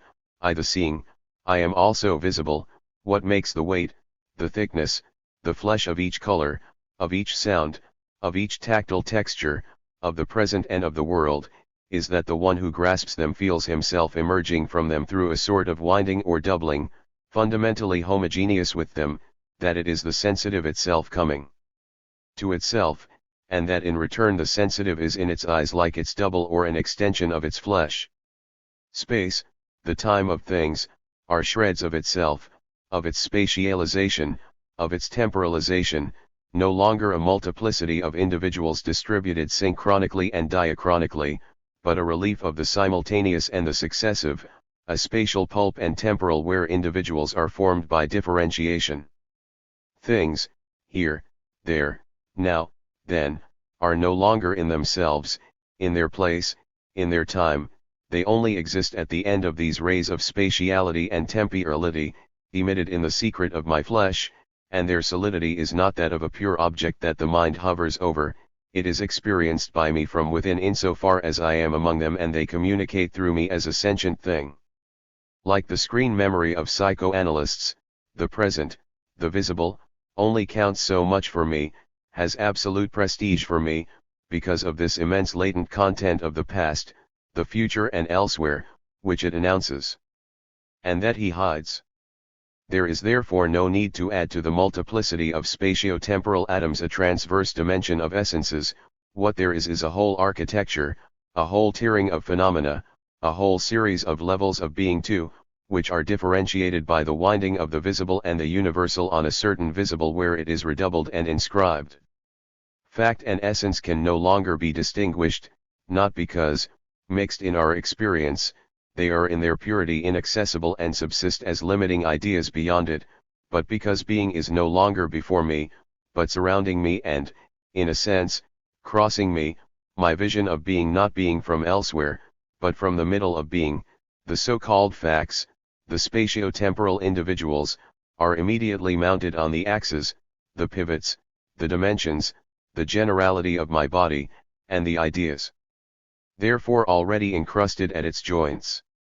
There is not a location in space and time that does not relate to others, is not a variant of others, like them of it, not an individual who is not representative of a species or a family of beings, does not be a certain style, a certain way of managing the domain of space and time over which he has jurisdiction, of to pronounce it, to articulate it, to radiate around an entirely virtual center, in short, a certain way of being, in the active sense, a certain Wesen, in the sense. Says Heidegger, that the word has when it is used as verb 3. Briefly, there is not an essence, not an idea, which does not relate to a domain of history and geography, not because it is confined there, and inaccessible to others, but because, like that of nature, the space or time of culture does not fly over each other, and that communication from one constituted culture to another takes place through the wild region where they all took birth. Where is the essence in all this? Where is existence? Where is the Socian, where is the breast? We never have before us pure individuals, glaciers of indivisible beings, nor essences without place and without date, not because they exist elsewhere, beyond our grasp, but because we are experiences, that is to say thoughts, which experience the weight behind them of space, of time, of the very being that they think, which therefore do not hold before their gaze a serial space and time nor the pure idea of series, but which have around them a time and a space of stacking, of proliferation, of encroachment, of promiscuity, perpetual pregnancy, perpetual parturition, generativity and generality, raw essence and raw existence, which are the bellies and nodes of the same ontological vibration. And if we asked what is this undecided environment in which we find ourselves, once the distinction between fact and essence has been rejected, we must answer that it is the very environment of our life, and of our life of knowledge. It would be time to reject the myths of inductivity and Wesenska which are transmitted, like points of honor, from generation to generation. It is, however, clear that Husserl himself never obtained a single Wesenska that he did not then take up and rework, not to deny it, but to make it say what it did not have at first. Facts said, so that it would be naive to seek solidity in a sky of ideas or in a depth of meaning, it is neither above nor below appearances, but at their junction, it is there the attachment that secretly connects an experience to its variance. It is also clear that pure inductivity is a myth. Let us reserve the domain of physics, let us reserve ourselves from showing later that the psychoanalysis of objective knowledge is interminable, or rather that, like all psychoanalysis, it is intended, not to suppress the past, the fantasies, but to transform them from powers of death in poetic productivity, and that the very idea of objective knowledge and that of the algorithm as a spiritual automaton and that ultimately of an object which informs itself and knows itself is, as much as any other, more than any other, supported by our daydreams. Let's leave that for now. In any case, when it comes to the living and the body, and even more so to man, it is very clear that no fruitful research is pure inductivity, pure sensus of constants in itself, that the psychology, ethnology, sociology have only taught us something by bringing morbid or archaic experience, or simply something else, into contact with our experience, by illuminating one through the other, criticizing one by the other, by organizing the inander, and, finally, by practicing this eidetic variation which Husserl was only wrong to reserve first for the solitary imagination and vision of the philosopher, whereas it is the support and the very place of this opinio communis which we call science. In this path, at least, it is quite certain that one reaches objectivity, not by sinking into an in oneself, but by revealing, rectifying one by the other, the external data and the double internal that we hold it as sentience, archetypes and variants of humanity and life, that is to say as we are interior to life, to human being and to be, as well as he is to us, and that we live and know not halfway between opaque facts and limpid ideas, but at the point of overlap and recrossing where families of facts inscribe their generality, their kinship, cluster around the dimensions and location of our own existence. This environment of raw existence and essence is not mysterious, we do not leave it, we have no other. Facts and essences are abstractions, what there are worlds and a world and a being, not a sum of facts, or a system of ideas, but the impossibility of nonsense or ontological emptiness, as space and time are not the sum of local and temporal individuals, but the presence and latency behind each of them of all the others, and behind these, still others, of which we do not know what they are. They are, but we at least know that they are determinable in principle.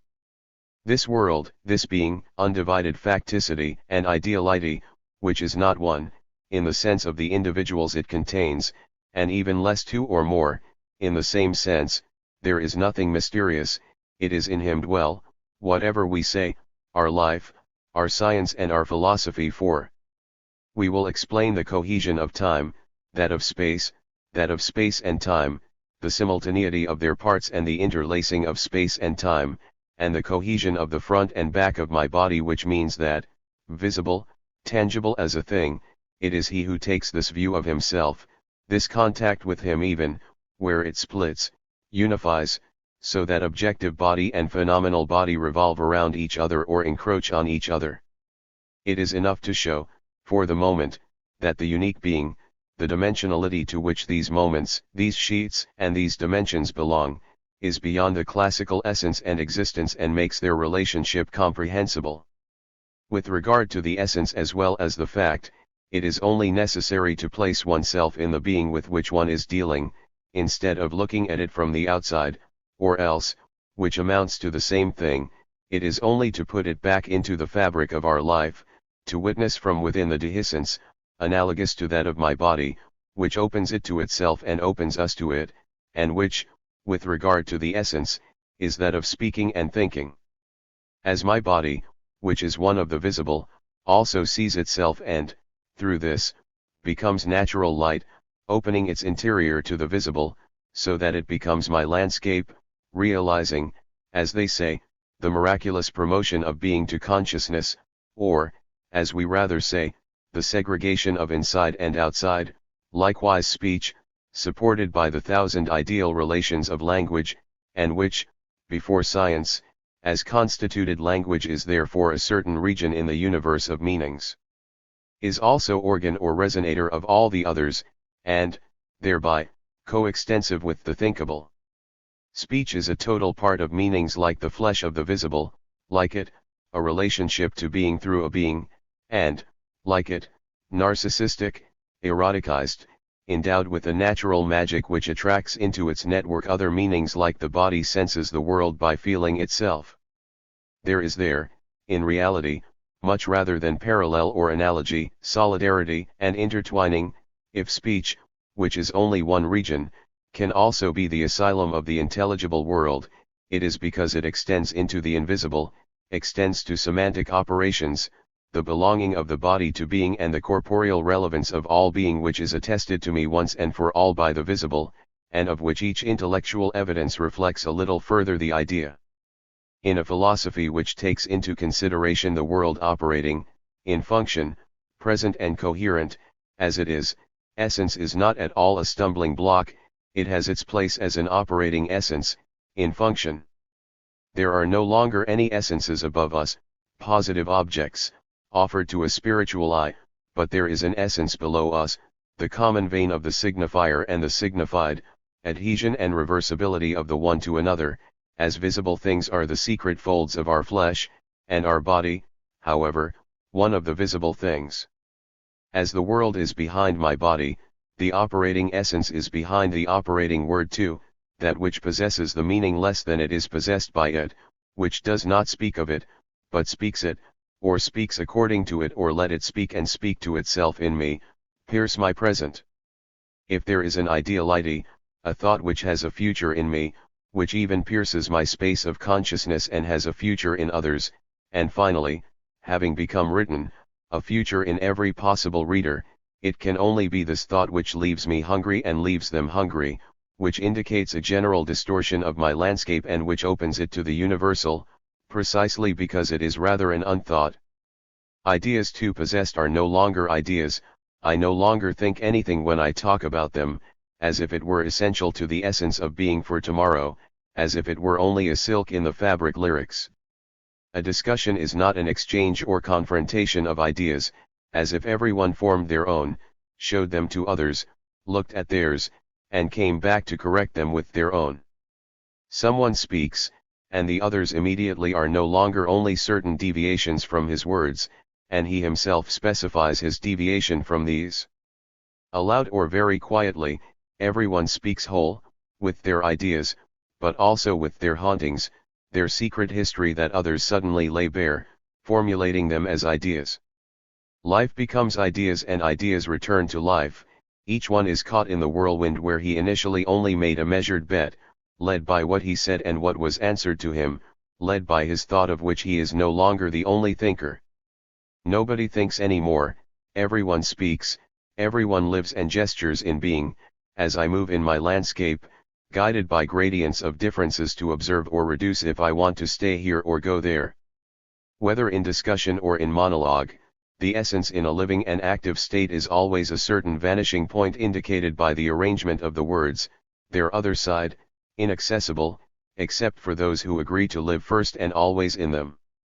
As the vein carries the leaf from within, from the depths of its flesh, ideas are the texture of experience, his style, silent at first, then uttered.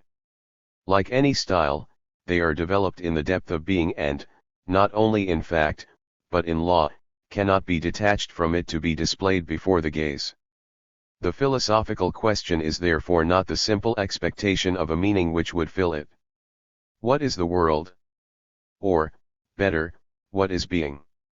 These questions only become philosophical if, through a sort of diplopia, they aim, at the same time as a state of things, themselves as questions, at the same time as the meaning the being of meaning and the place of meaning in being.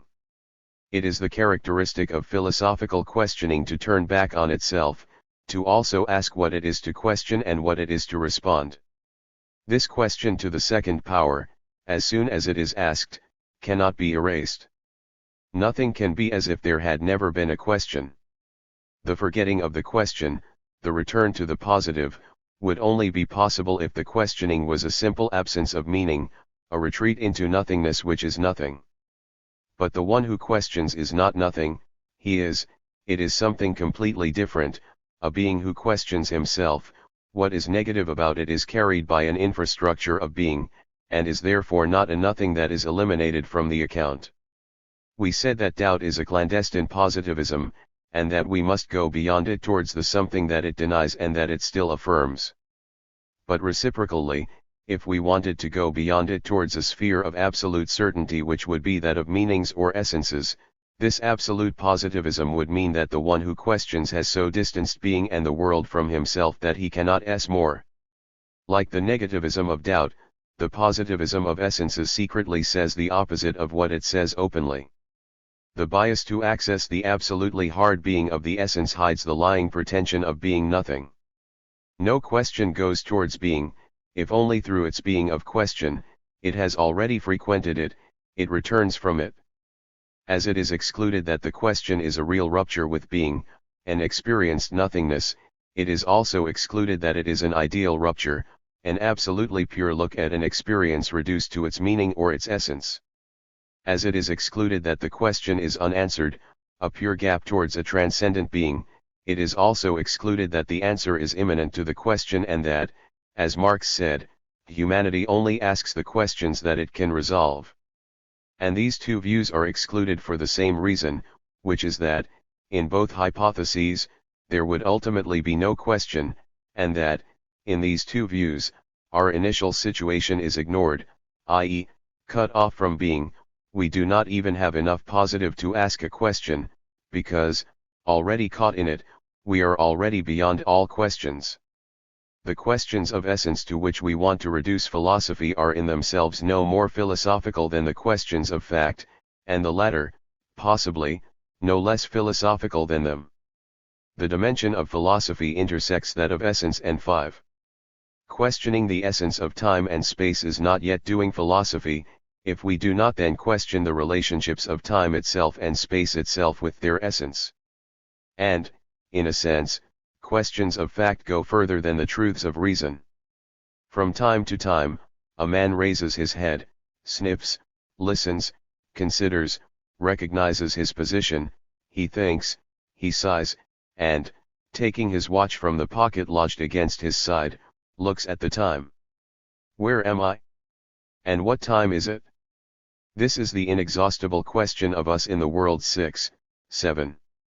Inexhaustible, because the time and place are constantly changing, but above all because the question that arises there is not, fundamentally, to know in which place of a space taken as given, at what time of a time taken as given, we are there, but first of all what is this indestructible attachment of us to times and places, this perpetual raising on things, this continued installation among them, by which first of all I must be at a time, in a place, whatever they may be.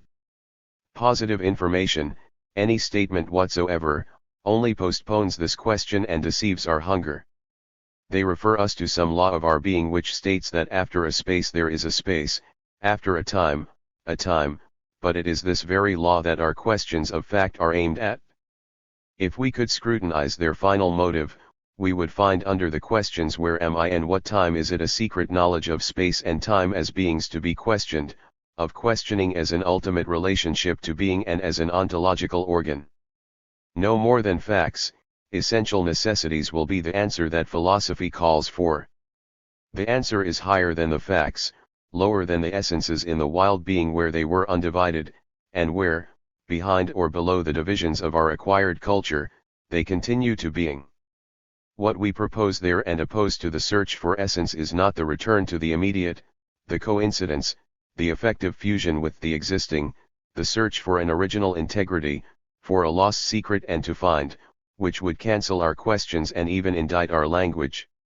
If the coincidence is lost, it is not by chance, if the being is hidden, this itself is a trait of the being, and no unveiling will make us understand it. A lost immediate, difficult to restore, will carry within itself, if it is restored, the sediment of the critical approaches by which it will have been found, it will therefore not be the immediate. If he must keep no trace of our approach operations, if he is being itself, it is because there is, from us to him, no path, and that it is in principle inaccessible. The visible things around us rest in themselves, and their natural being is so full that it seems to envelop their perceived being, as if the perception we have of them was made in them.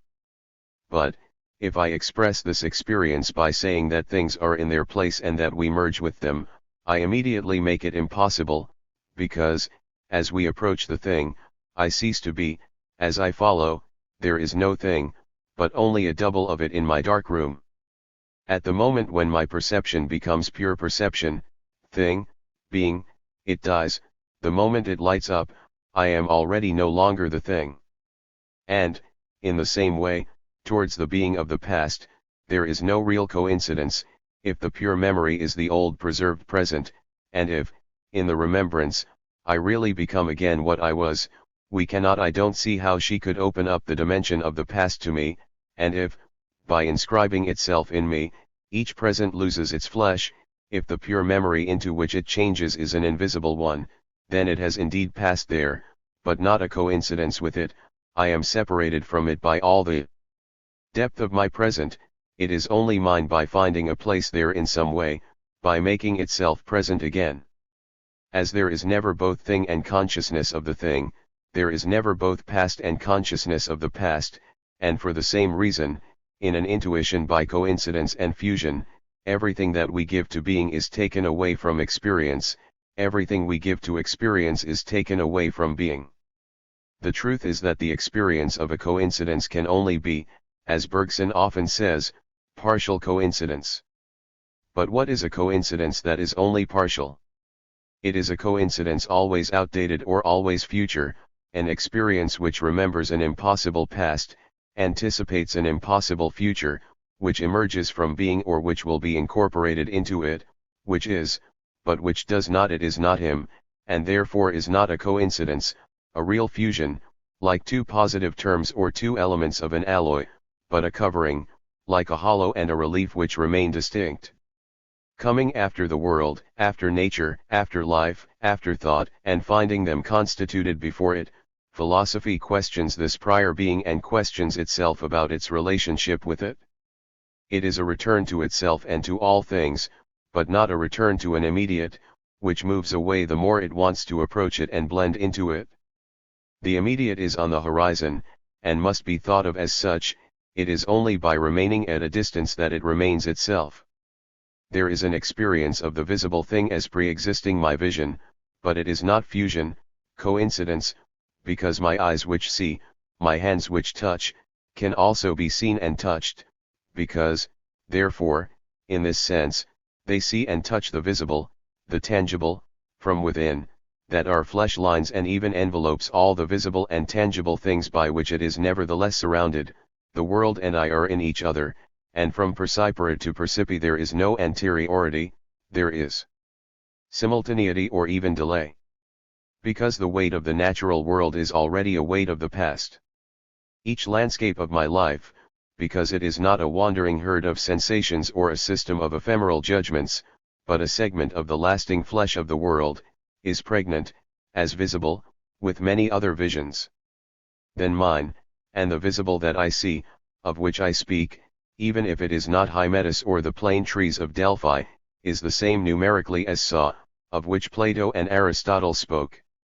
When I find the current world, as it is, under my hands, before my eyes, against my body, I find much more than an object, a being of which my vision is a part, a visibility older than my operations or my actions. But this does not mean that there is, from me to him, a fusion, a coincidence.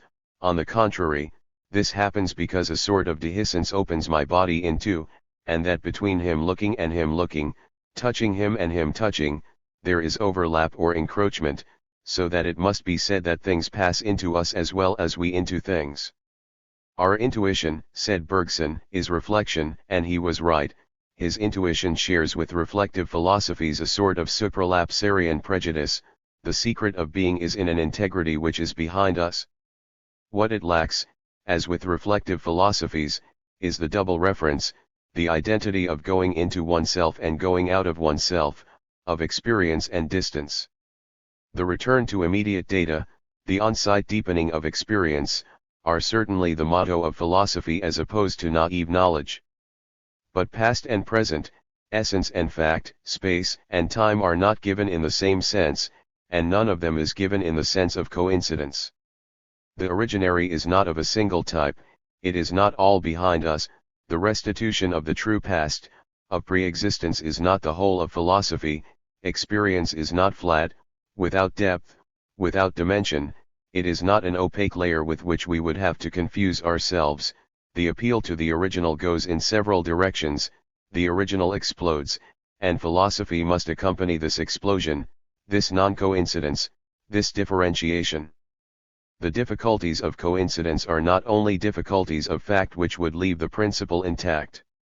We have already encountered with regard to the intuition of essences the system of double truth, which is also a system of double falsity, because what is true in principle never being true in fact and, reciprocally, the factual situation never engaging the principles, each of the two authorities condemns the other, and gives it a suspended sentence, leaving it competent in its order. If the coincidence is only partial, we must not define the truth by total or effective coincidence. And if we have the idea of the thing itself and of the past itself, it must have some response in fact. The gap, without which the experience of the thing or the past would fall to zero, must therefore be as open to the thing itself, to the past itself, as it enters into their definition.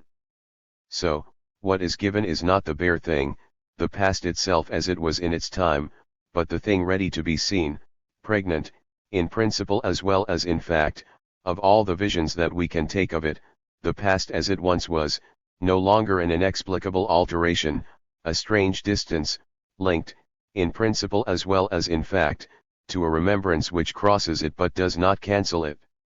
What there is not a coincidence of principle or presumptive and a non-coincidence of fact, a bad or mistruth, but a private non-coincidence, a distant coincidence, a deviation, and something as a good mistake.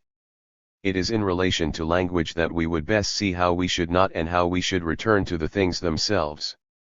If we dream of rediscovering the natural world or time by coincidence, of being identically the point O that we see there or the pure memory which from deep within us governs our memories, language is a power of error, since he cuts the continuous fabric which vitally joins us to things and to the past, and installs himself between him and us like a screen. The philosopher speaks, but it is a weakness in him, and an inexplicable weakness. He should remain silent, coincide in silence, and join in being a philosophy which is already there. On the contrary, everything happens as if he wanted to put into words a certain silence within himself that he listens to. His entire work is this absurd effort. He wrote to express his contact with being, he did not say it, and cannot say it, since it is silence. So, he starts again. We must therefore believe that language is not simply the opposite of truth, of coincidence, that there is or that there could be, and that is what it seeks, a language of coincidence, a way of making the things themselves speak. It would be a language of which he would not be the organizer, words that he would not assemble, which would unite through him by the natural interweaving of their meaning, by the occult traffic of metaphor, which counts and being more the manifest meaning of each word and each image, but the lateral relationships, the kinships, which are involved in their transfers and their exchanges. It is indeed a language of this kind that Bergson himself claimed for the philosopher. But we must clearly see the consequence. If the language is not necessarily misleading, the truth is not coincidental, mute. It is only necessary to take it too in its living or nascent state, with all its references, those behind it, which connect it to the mute things which it calls out to, and those which it sends in front of it and which make the world of things said, with its movement, its subtleties, its reversals, its life, which expresses and increases tenfold that of naked things. Language is a life, is our life and theirs. Not that language takes hold of it and reserves it for itself. What would it have to say if there were only things said? It is the error of semantic philosophies to close language as if it only spoke about itself. It only lives in silence. Everything that we throw to others has germinated in this great silent country which does not leave us. But, because having experienced in himself the need to speak, the birth of speech like a bubble at the bottom of his mute experience, the philosopher knows better than anyone that experience is spoken experience, that, born in this depth, language is not a mask on being, but, if we know how to grasp it with all its roots and all its foliage, the most valid witness of being, which it does not interrupt a perfect immediacy without him, that vision itself, thought itself are, it has been said. Structured like a language 8, our articulation before the letter, appearance of something where there was nothing or other thing.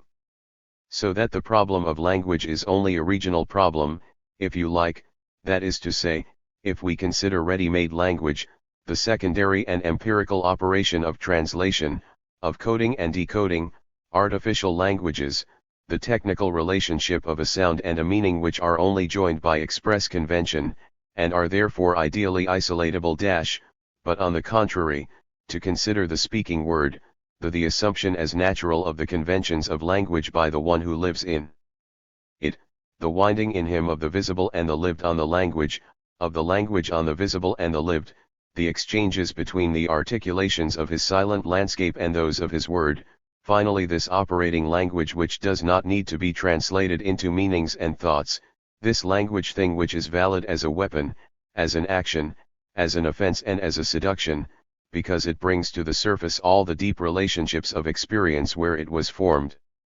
And which is that of life and action, but also that of literature and poetry, then this logos is an absolutely universal theme, it is the theme of philosophy. It itself is language, rests on language, but this does not disqualify it either from speaking about language, nor from speaking about pre-language and the silent world which doubles them. On the contrary, it is operating language, this language which can only be known from within, through practice, is open to things, called by the voices of silence, and continues an attempt at articulation which is the being of all being. We would be equally mistaken in defining philosophy as the search for essences and as fusion with things, and the two errors are not so different. That we orient ourselves on essences that are all the purer because the one who sees them has no part in the world, that we therefore look from the depths of nothingness, or that we seek to merge with existing things, at the very point and at the very moment where they are, this infinite distance, this absolute proximity express in two ways, overview or fusion, the same relationship to the thing itself. These are two positivisms. Whether we settle at the level of statements, which are the proper order of essences, or in the silence of things, or whether we absolutely trust the word, or on the contrary we absolutely distrust it, the ignorance of the problem of speech here is that of all mediation. Philosophy is reduced to the single plane of ideality or that of existence. On both sides we want something, internal adequacy of the idea or self-identity of the thing, to block the view, and we exclude or subordinate the thought of the distant, the thought of the horizon. That every being presents itself at a distance which is not an obstacle to knowing it, which is on the contrary its guarantee, is what we do not examine. That the presence of the world is precisely the presence of its flesh to my flesh, that I am in it and that I am not it, is what, immediately said, is forgotten. Metaphysics remains a coincidence. That there is this thickness of flesh between us and the hard core of being is what does not come into play in the definition. This thickness is attributed to me, it is the sleeve of no being that subjectivity always carries around itself. However, infinite distance or absolute proximity, negation or identification, our relationship to being is ignored in the same way in both cases. In both cases, we miss it because we believe we can better ensure it by getting as close as possible to the essence or the thing. We forget that this frontal being, in front of us, whether we posit it, or whether it posits itself in us as a posited being, is, by principle, second, cut out on a horizon which is not nothing, and which is not by composition. We forget that our openness, our fundamental relationship to being, the one which means that we cannot pretend not to be, cannot be done in the order of posited being, since it is precisely this which teaches us that true or false, posited beings are not nothing, that, this or another, an experience is always contiguous to an experience, that our perceptions, our judgments, our entire knowledge of the world, can be changed, crossed out, says Husserl, but not cancelled, that, under the doubt which strikes them, other perceptions appear, other truer judgments, because we are in being and there is something. Bergson had clearly said that fundamental knowledge is not that which wants to hold time as if between pincers, fix it, determine it by relationships between its parts, measure it, and that on the contrary it offers itself to the one who only wants to see it nine, and who, precisely because he has given up taking it, joins, through vision, the inner thrust. The idea of fusion or coincidence most often replaces to these indications which called for a theory of sight or philosophical vision as a maximum of true proximity in relation to a being in dehiscence. We should return to this idea of proximity by distance, of intuition as auscultation or palpation in thickness, from a view which is a view of the self, a twisting of the self on itself, and which calls into question coincidence. In this way, we would finally see what philosophical questioning is. Not the incit, and the doubt, where being is implied, and not the I know that I know nothing, where the absolute certainty of ideas already shines through, but a what do I know? True, which is not quite that of Montaigne. Because the what do I know could be a simple call for the elucidation of the things we know, without any examination of the idea of knowing. It would then be one of those questions of knowledge, as can also be where am I? Where we only hesitate about the name to be given to entities, space, knowledge, taken as obvious in themselves. But already, when I say in the course of a sentence, "What do I know?" it is another kind of question that arises, because it overflows over the idea of knowledge itself. It invokes I don't know what intelligible place where facts, examples, ideas should be found, which I lack. It insinuates that the interrogative is not a mode derived by inversion or reversal of the indicative and the positive, neither veiled or expected affirmation nor negation, but an original way of aiming at something, so to speak a question knowledge, which cannot in principle be exceeded by any statement or answer. Perhaps, therefore, the proper mode of our relationship with being, as if it were the mute or reluctant interlocutor of our questions. What do I know? It is not only what is knowing. And not only, who am I? But finally, what is it? And even, what's the matter? These questions do not call for the exhibition of something said which would put an end to it, but the unveiling of a being which is not posited, because it does not need to be, because that he is silently behind all our affirmations, negations, and even behind all formulated questions, not that it is a question of forgetting them in his silence, not that it is a question of imprisoning him in our chatter, but because that philosophy is the reconversion of silence and speech into one another. It is the experience still mute that it is a question of bringing to the pure expression of its own meaning. 10. Interlace, chiasm. If it is true that philosophy, as soon as it declares itself reflection or coincidence, prejudges what it will find, it must once again start again, reject the instruments that reflection and intuition have given themselves, to settle in a place where they are not yet distinguished, in experiences which have not yet been worked on, which offer us all at once, pell-mell, both the subject and the object, and existence and essence, and therefore give him the means to redefine them.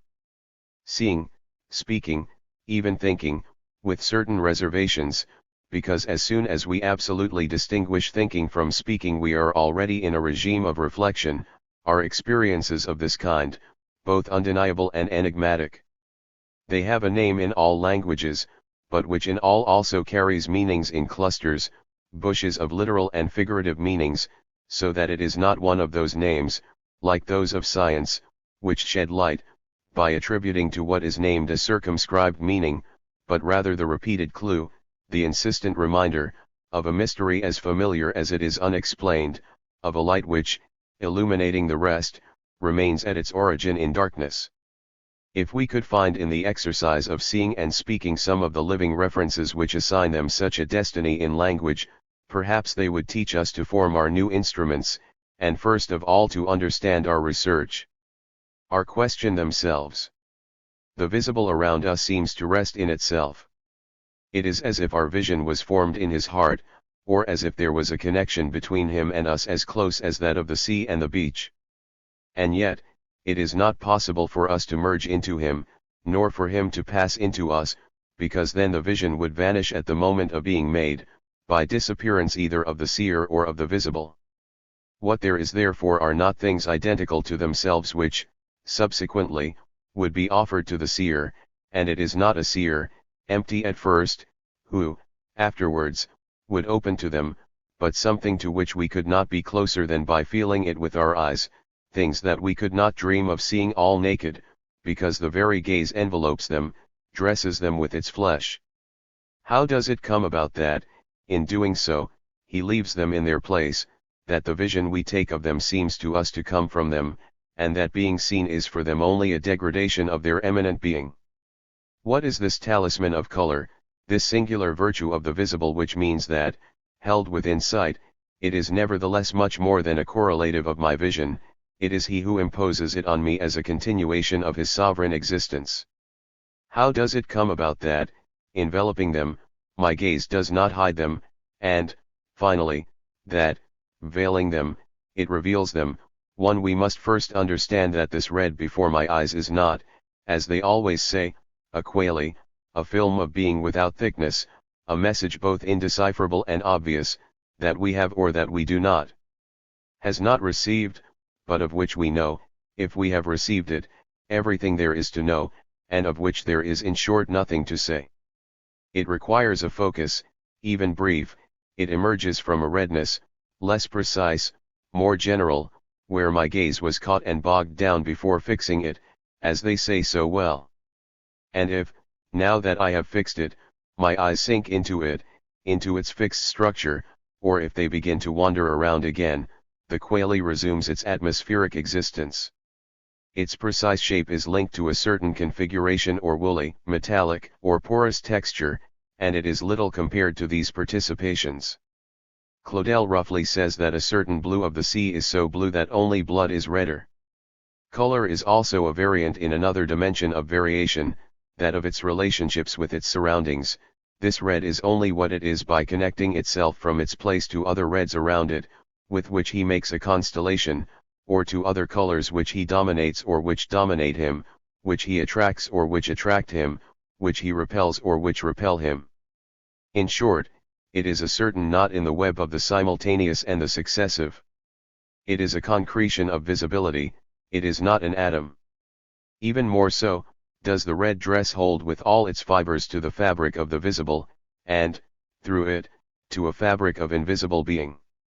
Punctuation in the field of red things, which includes roof tiles, the flag of the barrier guards and the revolution, certain areas near Aix or in Madagascar, it is also in that of red dresses, which includes, with women's dresses, professors' dresses, bishops' and attorneys' general's dresses, and also in that of ornaments and that of uniforms.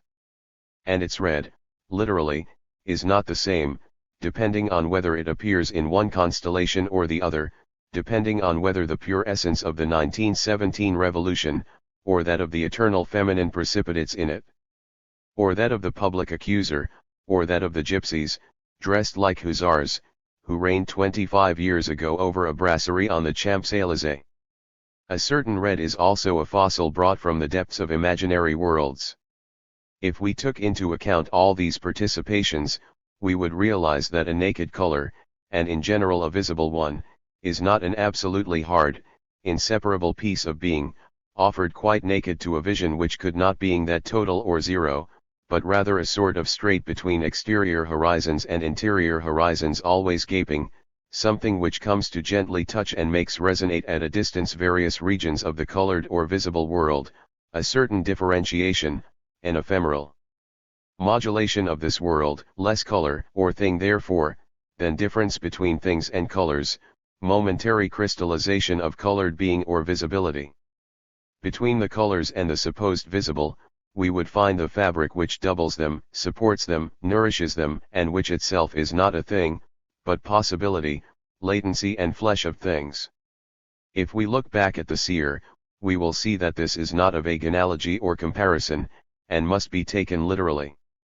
The gaze, we said, envelopes, palpates, embraces visible things. As if he were with them in a relationship of pre-established harmony, as if he knew them before knowing them, he moves in his own way in his jerky and imperious style, and yet the views taken are not random. I do not look not at chaos, but at things, so that we cannot finally say whether it is he or whether they are in command. What is this prepossession of the visible, this art of questioning it according to one's wishes, this inspired exegesis? We would perhaps find the answer in tactile palpation where the questioner and the questioned are closer, and of which, after all, that of the eye is a remarkable variant. Why do I give my hands, in particular, this degree, this speed and this direction of movement, which are capable of making me feel the textures of smooth and rough? It is necessary that between exploration and what it will teach me, between my movements and what I touch, there must exist some relation of principle, some kinship, according to which they are not only, like the pseudopods of the amoeba, vague and ephemeral distortions of bodily space, but the initiation and opening to a tactile world. This can only happen if, at the same time as felt from within, my hand is also accessible from the outside, tangible itself. For example, for my other hand, if it takes its place among the things it touches, is in a sense one of them finally opens onto a tangible being of which it is also a part. Through this intersection in her of the touching and the tangible, her own movements are incorporated into the universe that they question, are transferred to the same map as herself, the two systems apply one on top of the other, like the two halves of an orange. It is no different with vision, except, it is said, that here the exploration and the information it collects do not belong to the same sense. But this delimitation of meanings is crude. Already in touch, we have just found three distinct experiences which underlie each other, three dimensions which overlap, but are distinct, a touch of the smooth and the rough, a touch of things, a passive feeling of the body and of its space dash, and finally a true touch of touch, when my right hand touches my left hand in the process of feeling things, by which the touching subject passes to the rank of touched, descends into things, so that the touch is made from the middle of the world. And as in them, between the massive feeling I have of the bag in which I am enclosed, and the control of the outside that my hand exercises over my hand, there is as much difference as the movements of my eyes to the changes they produce in the visible. And as, conversely, any experience of the visible has always been given to me in the context of the movements of the gaze, the visible spectacle belongs to touch, nothing more and nothing less than the tactile qualities. We must get used to thinking that everything visible is carved out of the tangible, every tacit being promised in some way to visibility, and that there is encroachment, enjambment, not only between the touched and the touching, but also between the tangible and the visible which is embedded in it, just as, conversely, itself is not a nothingness of visibility, is not without visual existence. Since the same body sees and touches, visible and tangible belong to the same world.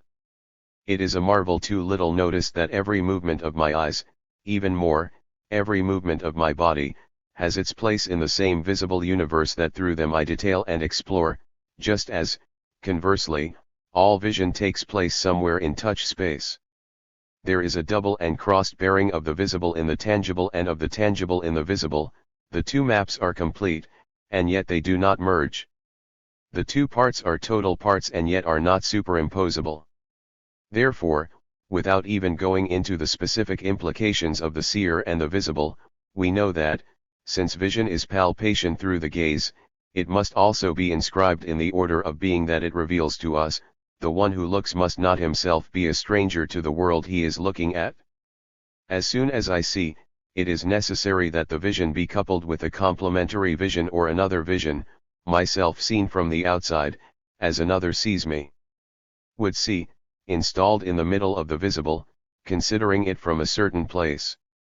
Let us not examine for the moment how far this identity of the seer and the visible goes, whether we have a full experience of it or whether something is missing and what. It is enough for us for the moment to note that the one who sees can only possess the visible if he is possessed of it, if he is of it too, if, by principle, according to what is prescribed by the articulation of the gaze and of things, he is one of the visible, capable, by a singular reversal, of seeing them, he who is one of them three. We then understand why, at the same time, we see things themselves, in their place, where they are, according to their being which is much more than their perceived being, and at the same time we are distanced from them in any way. The thickness of the gaze and the body, this distance is not the opposite of this proximity, it is deeply in tune with it, it is synonymous with it. This is because the thickness of flesh between the seer and the thing is constitutive of its visibility as well as of its corporeality. It is not an obstacle between him and her, it is their means of communication. It is for the same reason that I am at the heart of the visible and that I am far from it. This reason is that it is thick, and, therefore, naturally intended to be seen by a body. What is indefinable in the quale, in the color, is nothing other than a brief, peremptory way of giving in a single something, in a single tone of being, of past visions, future visions, in whole clusters. I who see, I have my depth too, being leaned against this same visible which I see and which closes behind me, I know it well. The thickness of the body, far from competing with that of the world, is on the contrary the only means I have of going to the heart of things, by making myself a world and making them flesh. The interposed body is not itself a thing, interstitial matter, connective tissue, but sensitive for itself, which means, not this absurdity, color that can be seen, surface that can be touched, but this paradox, a set of colors and surfaces inhabited by a touch, a vision, therefore exemplary sensitive, which offers to those who inhabit it and feel it something to feel everything that outside resembles them, so that, caught in the fabric from things, he draws it all to himself, incorporates it, and, in the same movement, communicates to the things on which he closes himself this identity without superposition, this difference without contradiction, this gap between the inside and the outside, which constitute its secret natal for. The body unites us directly to things by its own ontogeny, by welding together the two outlines of which it is made, its two lips, the sensitive mass that it is and the mass of the sensitive where it is born by segregation. And to which, as a seer, he remains open. It is he, and he alone, because he is a two-dimensional being, who can lead us to the things themselves, which are not themselves flat beings, but beings in depth, inaccessible to a subject of overview, open to that one alone, if possible, who coexists with them in the same world. When we speak of the flesh of the visible, we do not intend to do anthropology, to describe a world covered with all our projections, with the reservation of what it may be under the human mask. We want to say, on the contrary, that the carnal being, as being of the depths, with several layers or with several faces, being of latency, and presentation of a certain absence, is a prototype of the being, of which our body, sensing it sensitively, is a very remarkable variant, but whose constitutive paradox is already in everything visible.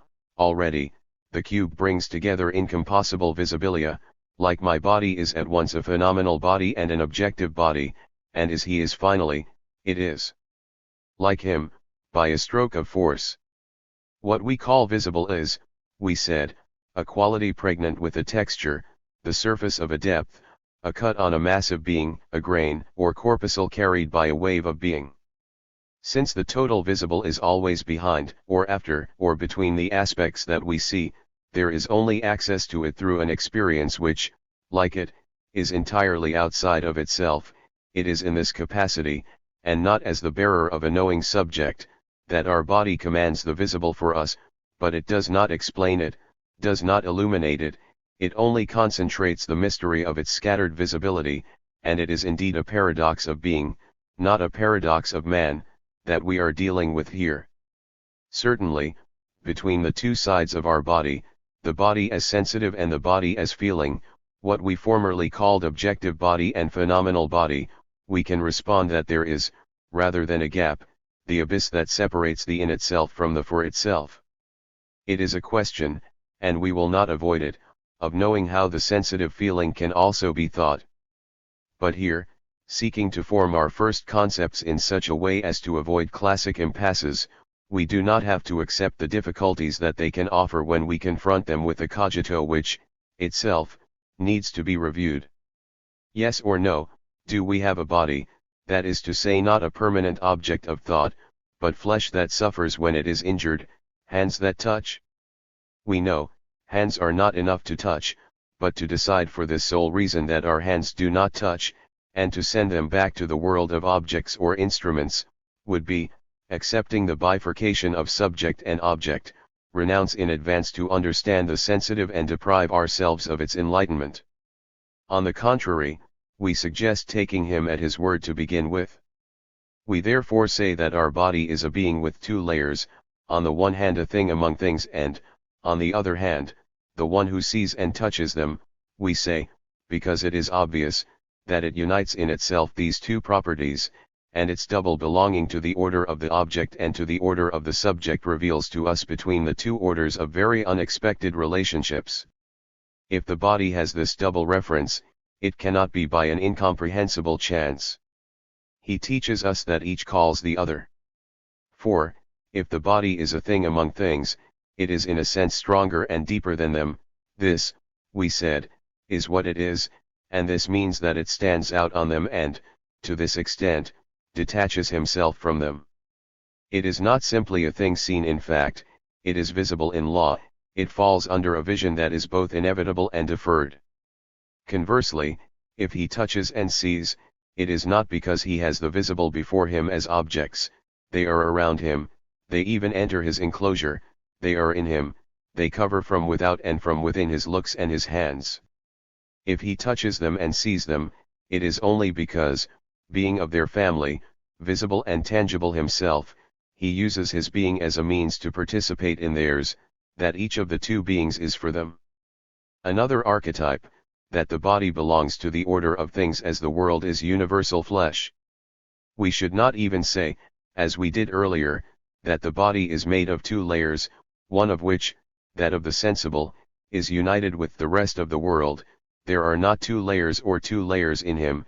He is fundamentally neither a thing seen only, nor seeing only. He is visibility sometimes wandering and sometimes gathered, and, as such, he is not in the world. He does not hold, as in a private enclosure, his view of the world.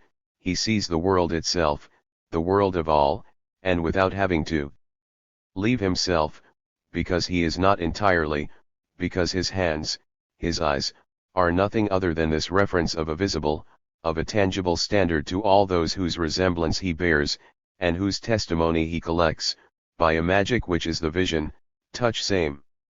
To speak of sheets or layers is to flatten and juxtapose, under the reflexive gaze, what coexists in the living and standing body.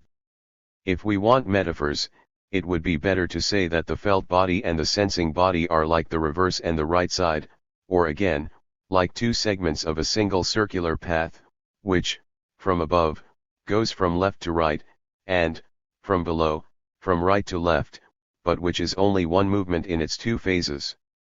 Now, everything that is said about the felt body resounds on the entire sensitive body of which it is a part, and on the world. If the body is a single body in its two phases, it incorporates the entire sensible, and with the same movement it incorporates itself into a sentient in itself. We must reject the age-old prejudices which place the body in the world and the seer in the body, or, conversely, the world and the body in the seer, as in a box. Where should we put the limit of the body and the world, since the world is flesh? Where should we put the seer in the body, since, obviously, there is only darkness full of organs in the body, that is to say, something still visible? The world seen is not in my body, and my body is not in the visible world ultimately. Flesh applied to flesh, the world neither surrounds it nor is surrounded by it. Participation and apparent appearance of the visible, vision neither envelopes nor is definitively enveloped by it. The superficial film of the visible is only for my vision and for my body. But the depth beneath this surface contains my body and therefore contains my vision. My body as a visible thing is contained in the great spectacle. But my seeing body underlies this visible body, and all the visible with it. There is reciprocal insertion and intertwining of one into the other.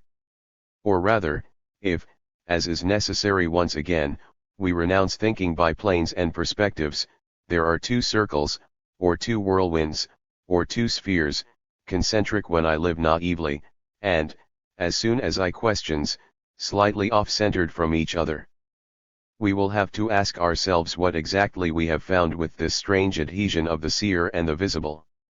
There is vision, touch, when a certain visible, a certain tangible, turns over all the visible, all the tangible of which it is a part, or when suddenly it finds itself surrounded by it, or when, between it and them, and through their interaction, a visibility is formed, a tangible in itself, which does not belong in its own right either to the body as fact or to the world as fact, as on two mirrors one in front of the other two indefinite series of interlocking images are born which do not really belong to either of the two surfaces, since each is only the replica of the other, which therefore form a couple more real than each of them. So that the seer being caught up in what he sees, it is still himself that he sees. There is a fundamental narcissism of all vision, and that, for the same reason, the vision that he exercises, he also suffers from things, that, as many painters have said, I feel watched by things, that my activity is identically passivity, which is the second and deeper meaning of narcissism, not seeing in the outside, as others see it, the outline of a body that one inhabits, but above all being seen by it. Existing in it, emigrating into it. Him, to be seduced, captured, alienated by the ghost, so that seeing and visible reciprocate and we no longer know who sees and who is seen. It is this visibility, this generality of the sensible in itself, this innate anonymity of myself that we called flesh earlier, and we know that there is no name in traditional philosophy to designate that. Flesh is not matter, in the sense of corpuscles of being which add up or continue to form beings. The visible is also not some psychic material which would be, God knows how, brought into being by things existing in fact and acting on my body in fact. Generally speaking, it is not made, or a sum of material nor spiritual facts.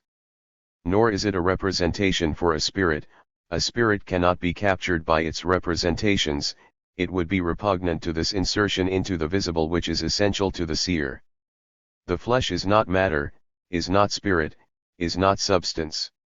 To designate it, we would need the old term element, in the sense in which it was used to speak of water, air, earth, and fire, that is to say in sense of a general thing, halfway between the spatio-temporal individual and the idea, a sort of embodied principle which imports a style of being wherever there is a particle of it. Flesh is in this sense an element of being. Not a fact or sum of facts, and yet adhering to the place and the now.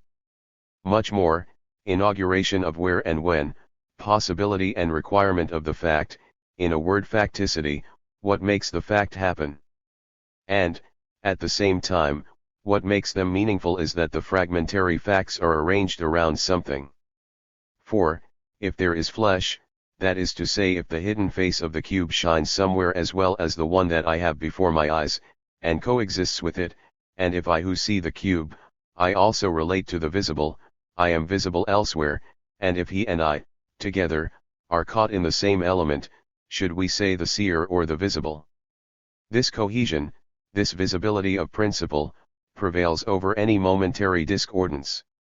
Any vision or any partial visible which would definitively defeat it is, in advance, not cancelled, which would leave a gap, much better, replaced by a more exact vision and visible, according to the principle of visibility, which, like by a sort of horror of the void, already calls vision and the visible true, not only as substitutes for their errors, but also as their explanation, their relative justification, so that they are, as Husserl so well says, not erased but crossed out. Such are the extravagant consequences to which we are led when we take the vision seriously, when we question the vision. And certainly we can abstain from it and move on, but that would be to find confused, indistinct, not clarified, shreds of this ontology of the visible mixed with all our theories of knowledge, and in particular with those that, hush hush, convey science. We certainly haven't finished mulling over them. In this first sketch it was only a matter of providing a glimpse of this strange domain to which the interrogation itself gives access. But the domain, we quickly realize, is unlimited. If we can show that flesh is a final notion, that it is not a union or composed of two substances, but thinkable by itself, if there is a relation to itself of the visible which passes through me and constitutes me by seeing, this circle that I do not make, which makes me, this winding of the visible on the visible, can cross, animate other bodies as well as mine, and if I could understand how in me is born this wave, how the visible which is there is simultaneously my landscape, all the more reason can I understand that elsewhere it also closes on itself, and that there are other landscapes than mine.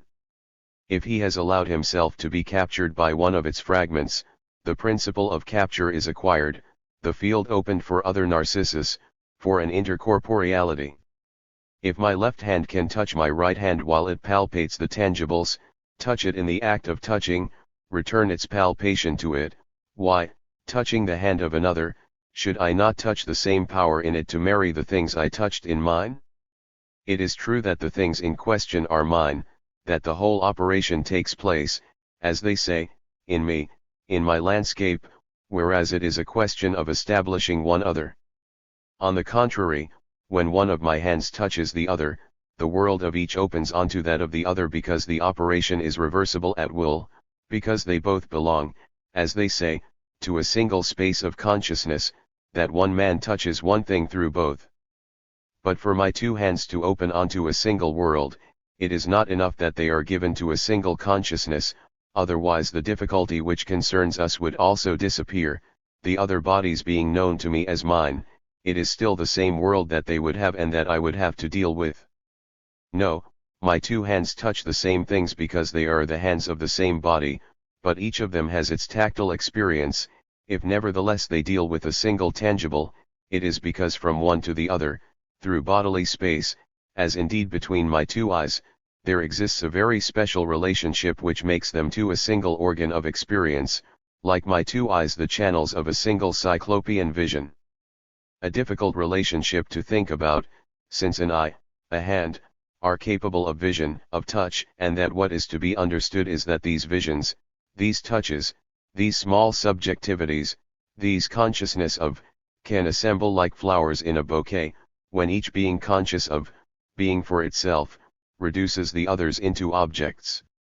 We will only get out of this difficulty by renouncing the bifurcation of the consciousness of and the object, by admitting that my synergistic body is not an object, that it brings together in a bundle the consciousnesses adhering to its hands, in his eyes, by an operation which is, relatively to them, lateral, transversal, that my consciousness is not the synthetic, uncreated, centrifugal unity of a multitude of consciousnesses of, like its centrifugal, that it is supported, underpinned, by the pre-reflexive and pre-objective unity of my body.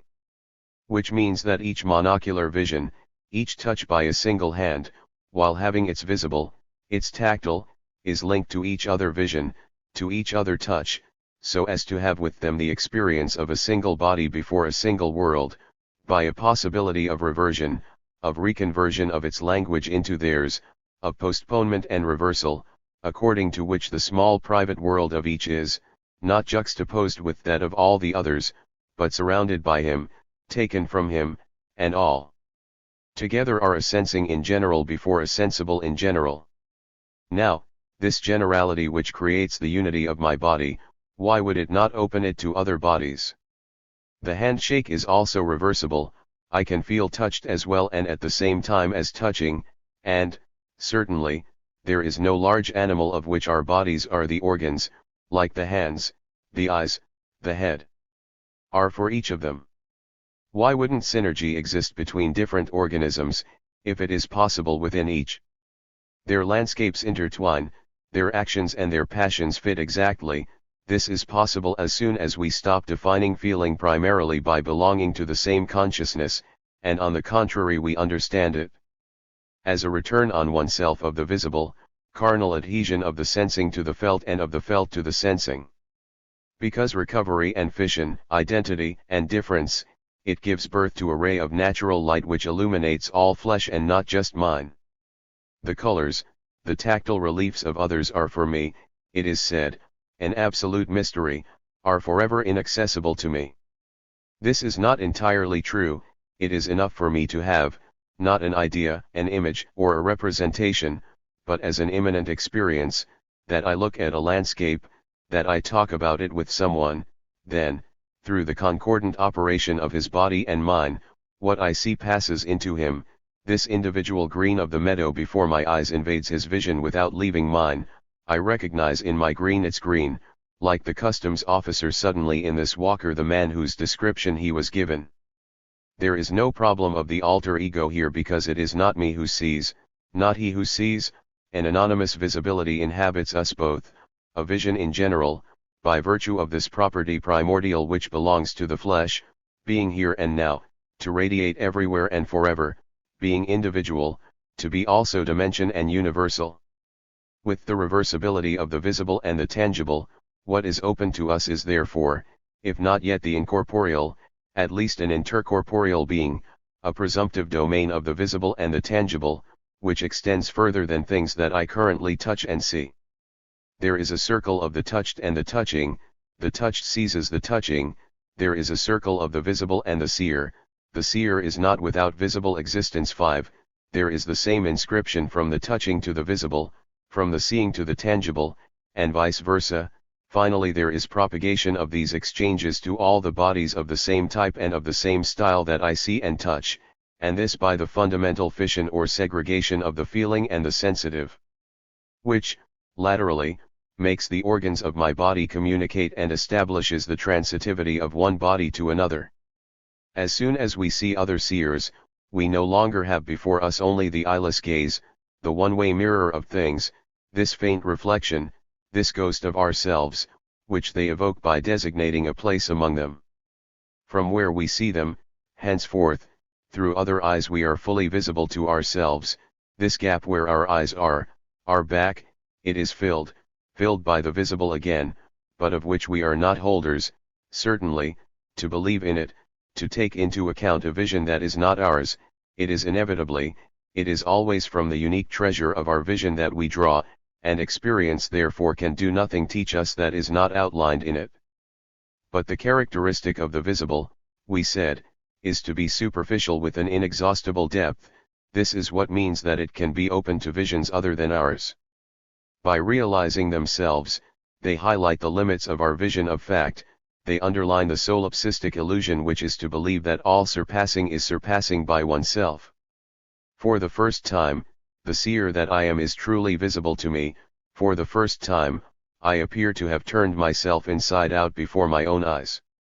For the first time also, my movements no longer go towards things to see, to touch, or towards my body, in the process of seeing and touching them, but they are addressed to the body in general and for itself, because, for the first time, through the other body, I see that, in its coupling with the flesh of the world, the body brings more than it receives, adding to the world that I see the necessary treasure of what he sees.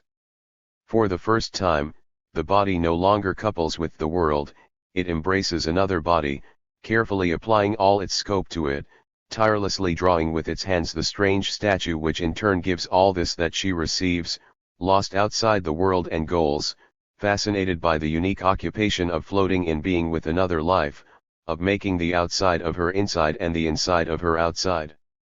And from then on, movement, touch, vision, applying to others and to themselves, go back to their source and, in the patient and silent work of desire, the paradox of expression begins. Now, this flesh that we see and touch is not all the flesh, nor this massive corporeality, the whole body. The reversibility which defines the flesh exists in other fields, it is even incomparably more agile, and capable of establishing relationships between bodies which, this time, will not only expand, but will definitively pass the circle of the visible. Among my movements, there are some which go nowhere, which will not even find their resemblance or their archetype in the other body. These are the movements of the face, many gestures, and above all these strange movements of the throat and of the mouth which make the cry and the voice. These movements end in sounds and I hear them. Like crystal, metal, and many other substances, I am a sound being, but I hear my vibration from within. As Merleau said, I understand myself with my throat. In which, as he also said, I am incomparable, my voice is linked to the mass of my life in a way that no one's voice is. But if I am close enough to the other person who is speaking to hear his breathing, and feel his effervescence and his fatigue, I almost witness, in him as in me, the frightening birth of vociferation. As there is a reflexivity of touch, of sight, and of the touch-vision system, there is a reflexivity of the movements of phonation and of hearing. They have their sonic inscription, the vociferations have in me their motor echo. This new reversibility and the emergence of flesh as expression are the point of insertion of speaking and thinking into the world of silence 7. At the border of the silent or solipsistic world, where, in the presence of other seers, my visible is confirmed as an example of a universal visibility, we touch on a second or figurative sense of vision, which will be the intuitus mentis or idea, to a sublimation of the flesh, which will be spirit or thought. But the factual presence of other bodies could not produce the thought or the idea if the seed was not in mine. Thought is a relationship to oneself and to the world as well as a relationship to others, it is therefore in all three dimensions at the same time that it is established. And it is directly in the infrastructure of the vision that it must appear. To make it appear, we say, and not to give birth to it, because we leave unanswered for the moment the question of knowing whether it was not already involved in it. As much as it is manifest that feeling is dispersed in my body, which my hand touches for example, and that consequently we are forbidden to relate feeling in advance to a thought of which it would only be a mode, it would also be absurd to conceive of touch as a colony of assembled tactile experiences. We are not proposing here any empiricist genesis of thought, we are wondering precisely what is this central vision which connects the scattered visions, this unique touch which governs in one block the entire tactile life of my body, this I think which must be able to accompany all our experiences. We go towards the center, we seek to understand how there is a center, what unity consists of, we do not say that it is sum or result, and if we make thought appear on an infrastructure of vision, it is only by virtue of this uncontested evidence that we must see or feel in some way in order to think, that every thought known to us happens to a flesh. Again, the flesh we are talking about is not matter.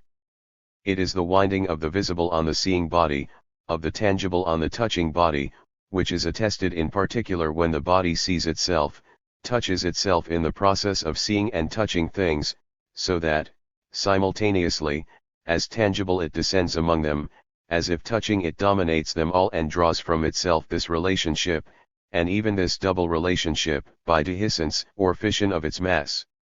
This concentration of the visible around one of them, or this bursting towards the things of the mass of the body, which causes a vibration of my skin to become the smooth and the rough, that I follow the movements and the contours of the things themselves, this magical relationship, this pact between them and me according to which I lend them my body so that they inscribe there and give me their resemblance, this fold, this central cavity of the visible which is my vision, these two rows, mirroring the seeing and the visible, the touching and the touched, form a well-linked system on which I rely, define a vision in general and a constant style of visibility from which I cannot get rid of, even when a particular vision reveals itself illusory, because I remain sure that if I looked better I would have had the true vision and that in any case, that one or another, there is one, the flesh and it is not contingency, chaos, but texture which returns to itself and suits itself. I will never see my retinas, but if one thing is certain for me, it is that these dull and secret membranes would be found deep inside my eyeballs. And finally, I believe that I have the senses of a man, the body of a man, because the spectacle of the world which is mine, and which, judging by our confrontations, does not differ notably of that of others, at home as at theirs clearly refers to typical dimensions of visibility, and, finally, to a virtual focus of vision, to a detector which is also typical, so that, at the junction of the body and the world opaque, there is a ray of generality and light.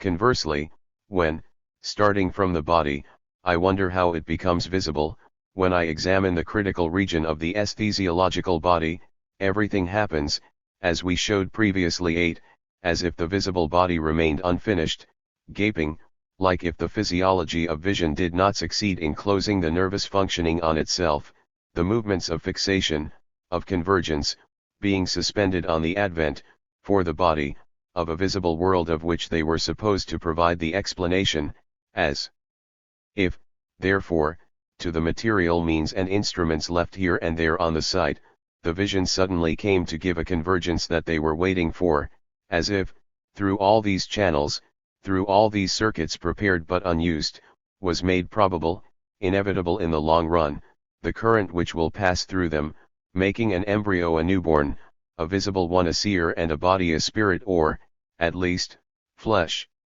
Despite all our substantialist ideas, the seer premeditates in the counterpoint of embryonic development, the visible body, by working on itself, arranges the hollow from which a vision will take place, triggers the long maturation at the end of which suddenly it will see, that is to say will be visible to itself, it will establish the interminable gravitation, the tireless metamorphosis of the seer and the visible, the principle of which is established and which is set in motion with the first vision.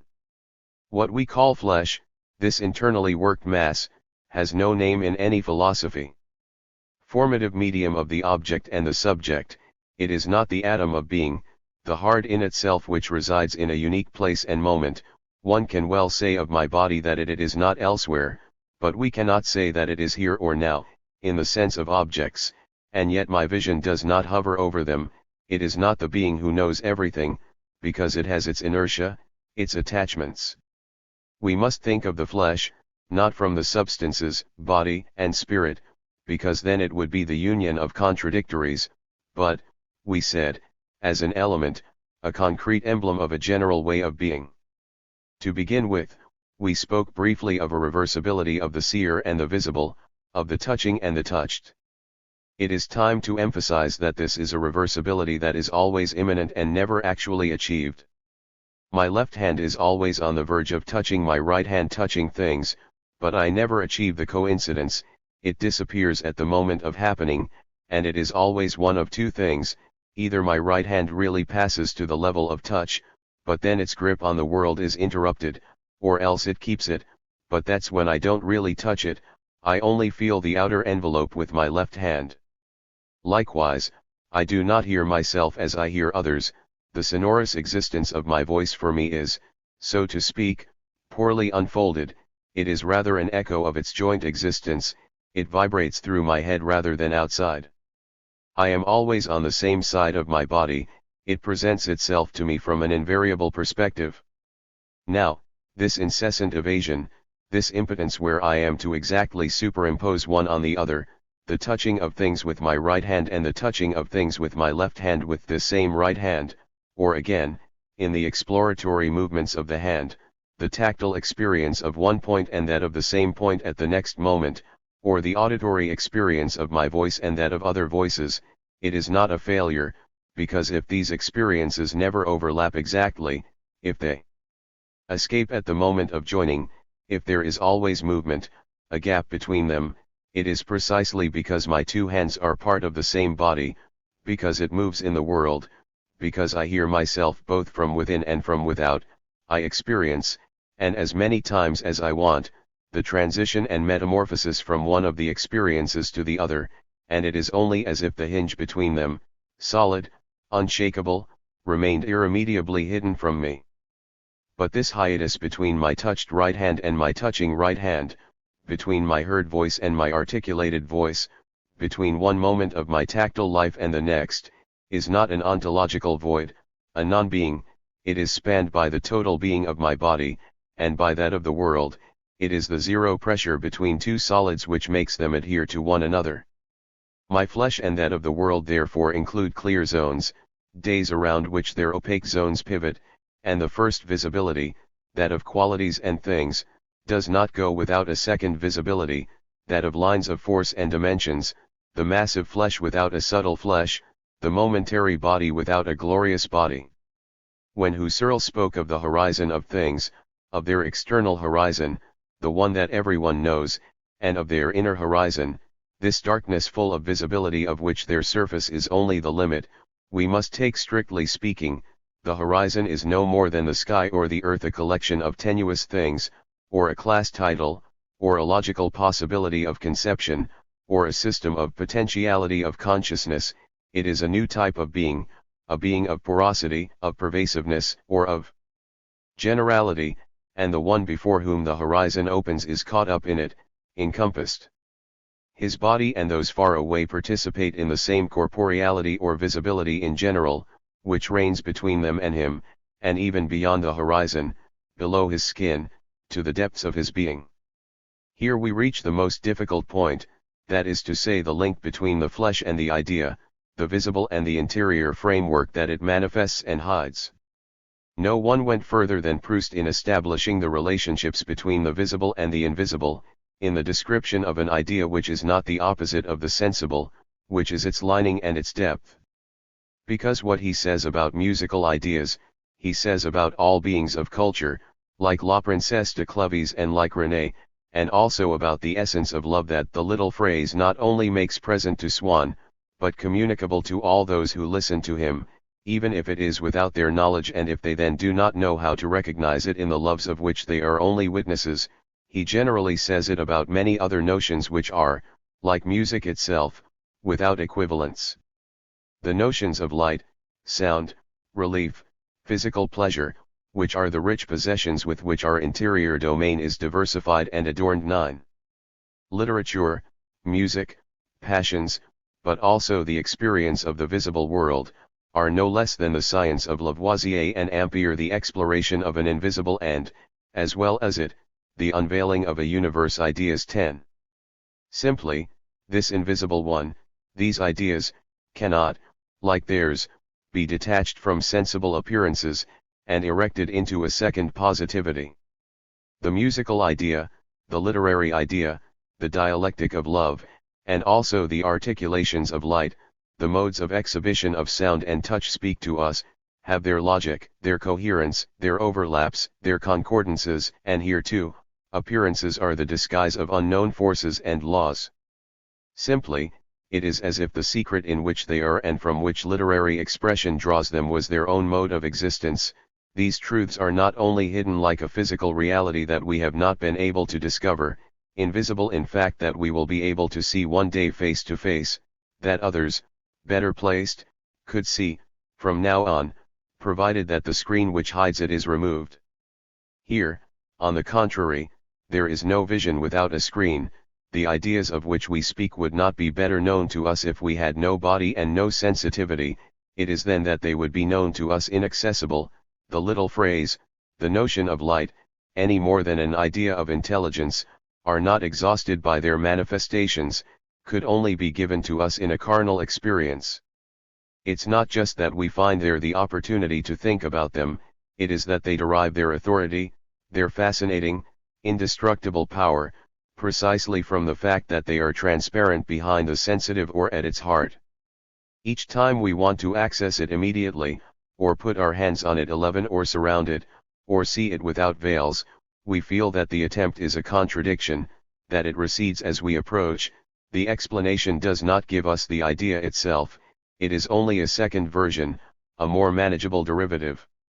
Swann can well squeeze the little phrase between the markers of musical notation, relating to the small gap between the 5 notes which compose it and to the constant reminder of 2 of them, the retracted and chilly sweetness which makes it the essence or meaning.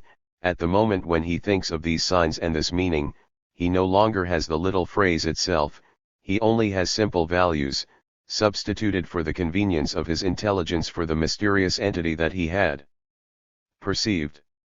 So it is essential to this kind of ideas to be veiled in darkness, to appear in disguise. They give us the assurance that the great impenetrable and discouraging night of our soul is not empty, is not nothing, but these entities, these domains, these worlds, which carpet it, populate it, and whose presence it feels like that of someone in the dark, it has only acquired through its commerce with the visible to which they remain attached. As the secret darkness of milk, of which Valerie spoke, is only accessible through its whiteness, the idea of light or the musical idea doubles from below the lights and sounds, are the other side of it. Or depth. Their carnal texture presents us with the absence of all flesh, it is a trail that magically traces itself before our eyes, without any tracer, a certain hollow, a certain inside, a certain absence, a negativity which is not nothing, being limited very precisely to these 5 notes between which it is instituted, to this family of sensitive people called lights. We do not see, do not hear ideas, and not even with the mind's eye or with the third ear, and yet, they are there, behind the sounds or between them, behind the lights or between them, recognizable in their always special, always unique way of hiding behind them, perfectly distinct from each other, unequal in value and meaning. 13. With the first vision, the first contact, the first pleasure, there is initiation, that is to say, not the position of a content, but the opening of a dimension which can no longer be closed, the establishment of a level against which from now on all other experiences will be identified. The idea is this level, this dimension, not therefore a de facto invisible, like an object hidden behind another, and not an absolute invisible, which would have nothing to do with the visible, but the invisible of this world, the one who inhabits it, supports it, and makes it visible, its inner and proper possibility, the being of this being. The moment we say light, the moment the musicians arrive at the little phrase, there is no gap in me, what I experience is as consistent, as explicit, as a positive thought could be, much more so, a positive thought is what it is, but, precisely, is only that, and in this measure cannot fix us. Already the volubility of the mind leads it elsewhere. Musical or sensitive ideas, precisely because they are negativity or circumscribed absence, we do not possess them, they possess us.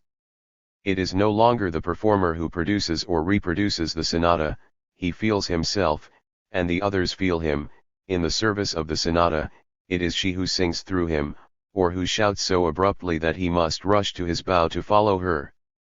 And these open whirlpools in the sound world finally become one where the ideas adjust to each other. Never has spoken language been so inflexibly necessary, never known to such an extent the relevance of the questions, the evidence of the answers. 14. The invisible and, so to speak, weak being is the only one capable of this tight texture. There is a rigorous ideality in experiences which are experiences of the flesh, the moments of the sonata, the fragments of the luminous field, adhere to one another by a cohesion without concept, which is of the same type as cohesion parts of my body, or that of my body and the world. Is my body a thing, is it an idea? He is neither, being the measurer of things. We will therefore have to recognize an ideality which is not foreign to the flesh, which gives it its axes, its depth, its dimensions. However, once we have entered this strange domain, we do not see how there could be any question of leaving it.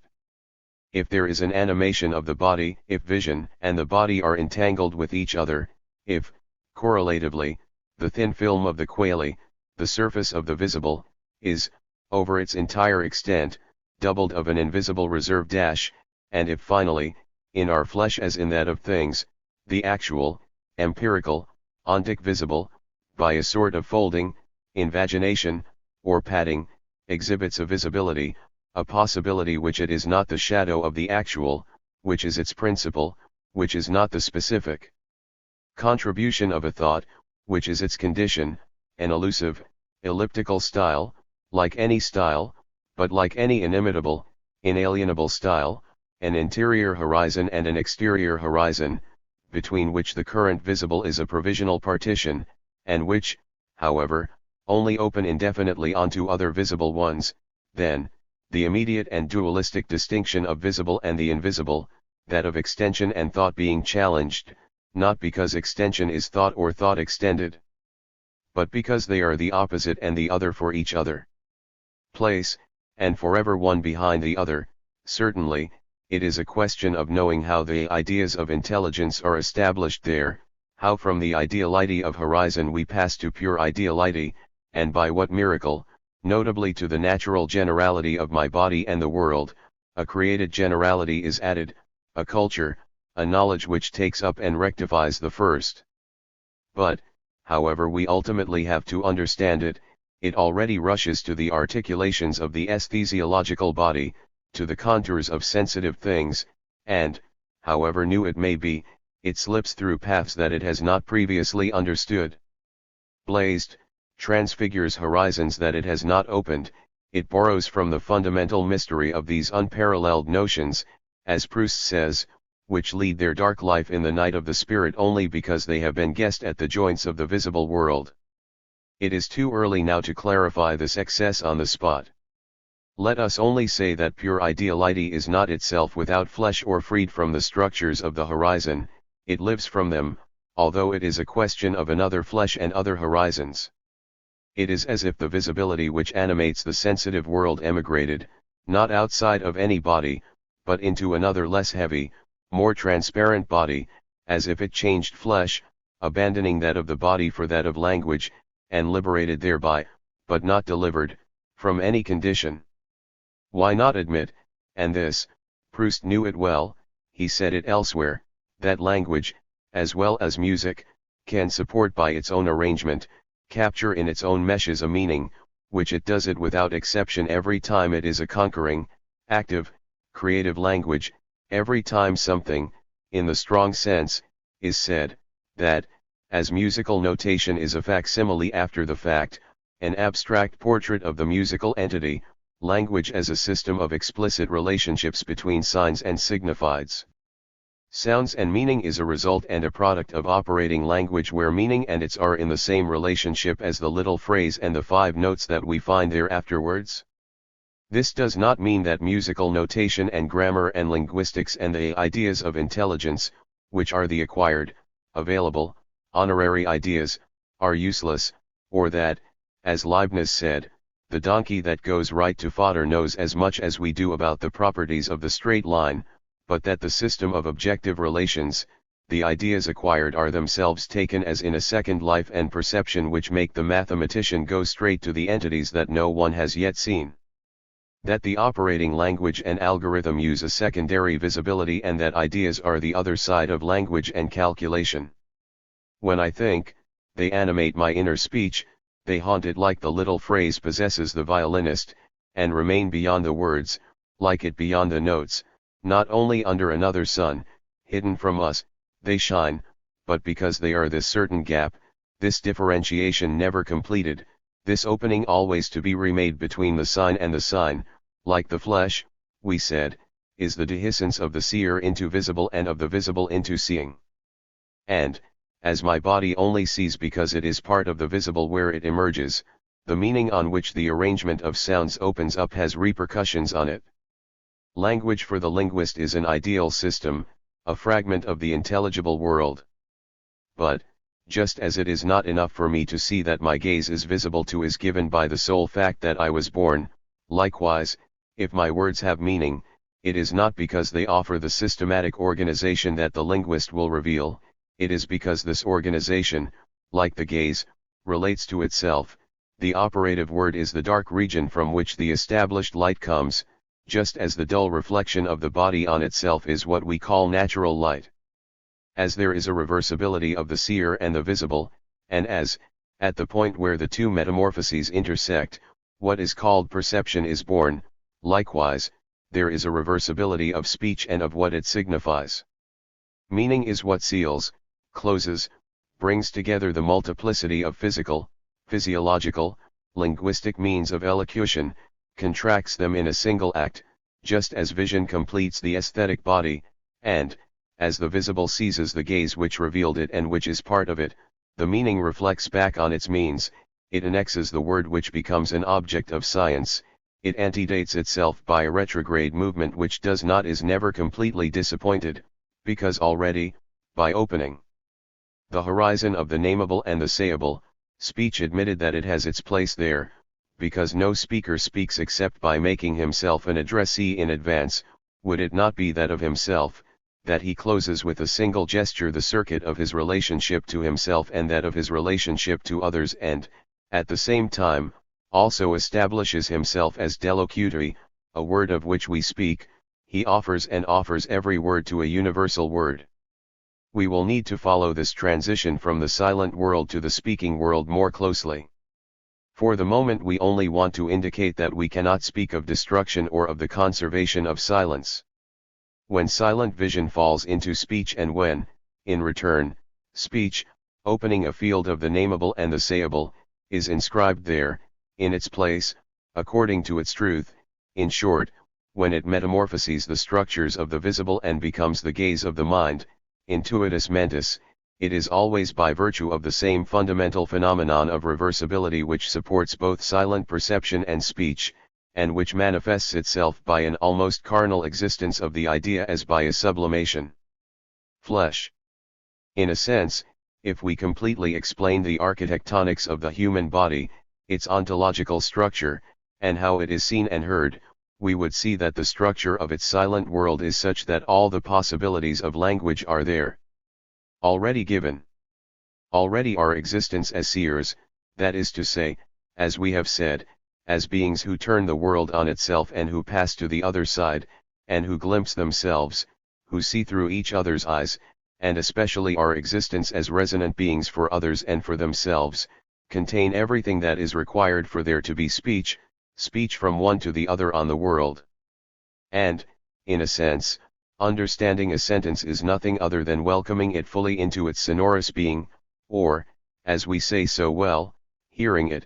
The meaning is not on it like butter on toast, like a second layer of psychic reality extended over the sound, it is the totality of what is said, the integral of all the differentiations of the verbal chain, it is given with words to those who have ears to hear. And reciprocally, the entire landscape is invaded by words as if by an invasion, is in our eyes nothing more than a variant of speech, and to speak of its style is in our eyes to make a metaphor. In a sense, as Husserl says, all of philosophy consists of restoring a power to signify, a birth of meaning or a wild meaning, an expression of experience through experience which sheds light in particular on the special domain of language. And in a sense, as Valery says, language is everything, since it is no one's voice, it is the very voice of things, of waves and woods. And what we must understand is that, from one to the other of these views, there is no dialectical reversal, we do not have to bring them together in a synthesis, they are two aspects of reversibility which is ultimate truth. Pre-objective being. The solipsist world 1. Reduction to the pre-objective. Since science and reflection ultimately leave the enigma of the raw world intact, we are invited to question it without presupposing anything. It is now understood that we cannot resort, to describe it, to any of these established truths which we report every day, which, in reality, are teeming with obscurities and can only be delivered from them by evocation of the raw world and the work of knowledge which place them as a superstructure on it.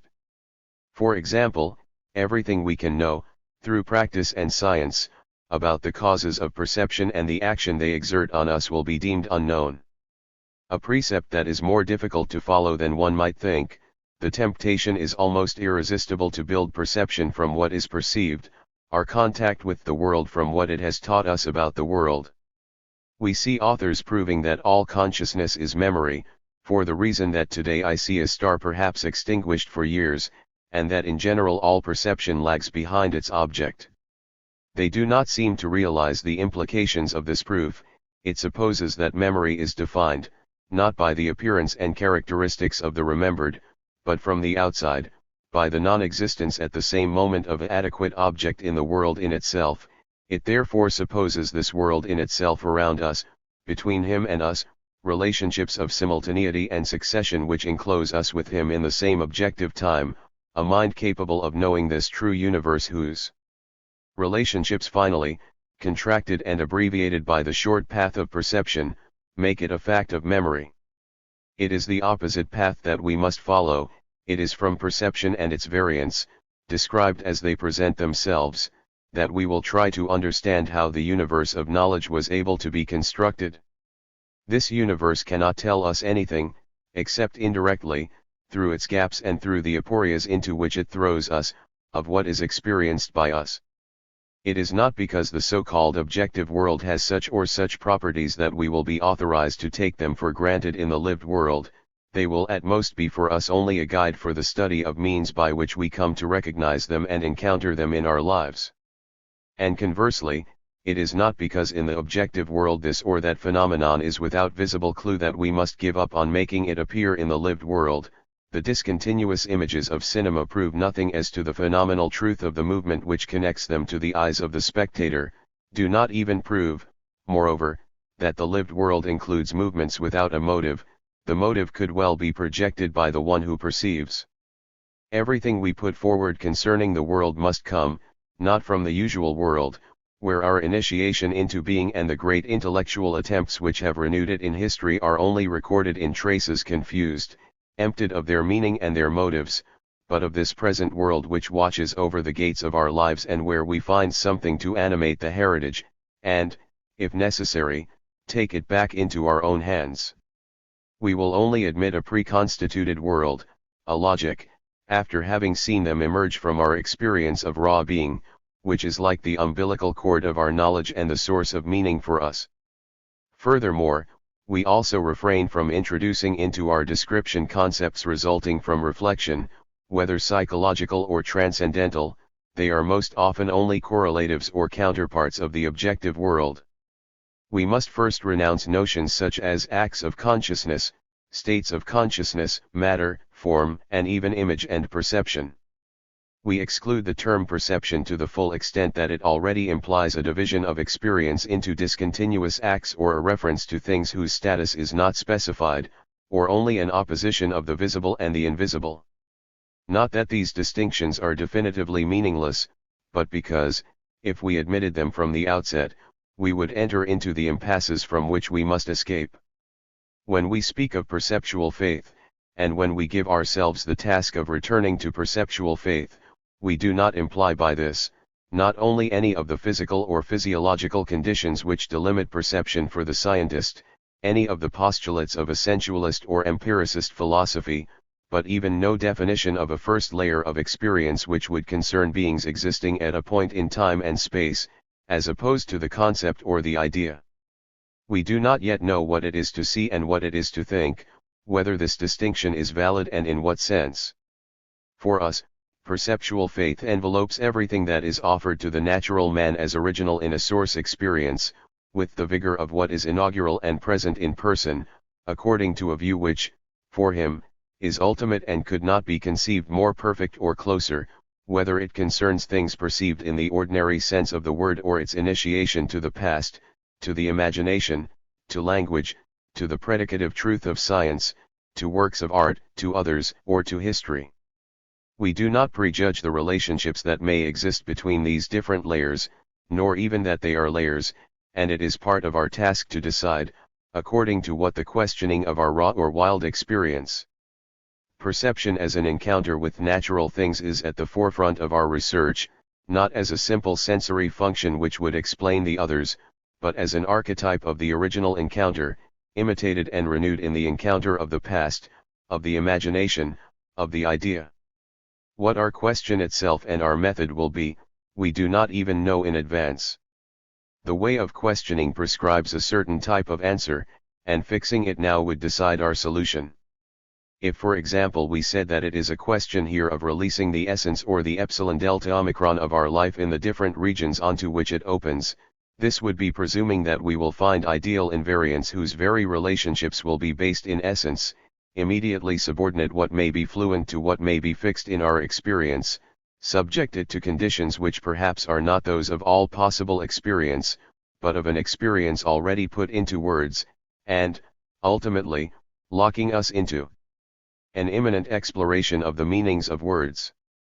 Or if, so as not to prejudge anything, we take the fixation of essences in a broader sense, as an effort to understand oneself, then it does not raise any suspicion, but because it does not prescribe anything as to the style of the results.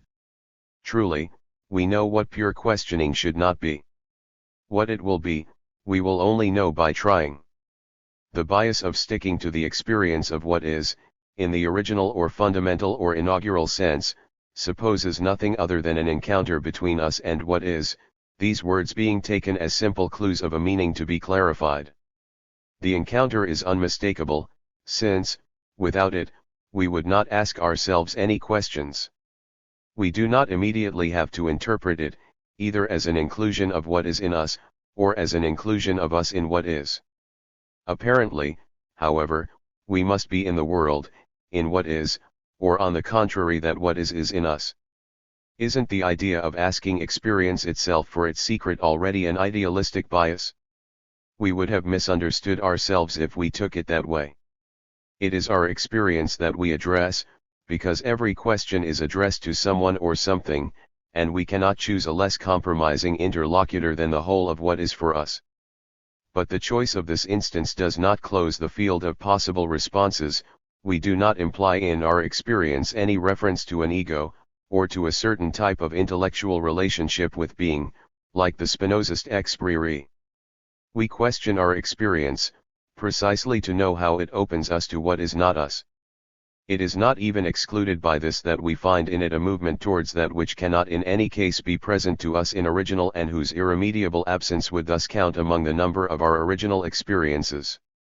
Simply, if only to see these margins of presence, to discern these references, to put them to the test or question them, we must first fix our gaze on what is apparently given to us. It is in this very methodical and provisional sense that we must understand the subdivisions which will be used at the moment. We do not have to choose between a philosophy which is established in the world itself or in others, and a philosophy which is established in us, between a philosophy which takes our experience from within and a philosophy, if it is possible, who would judge it from the outside.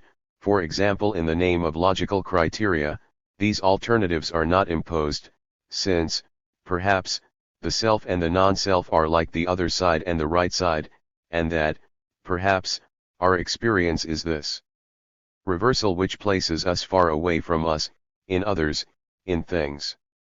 We place ourselves, like the natural man, in ourselves and in things, in ourselves and in others, to the point where, through a sort of chiasma, we become others and we become world.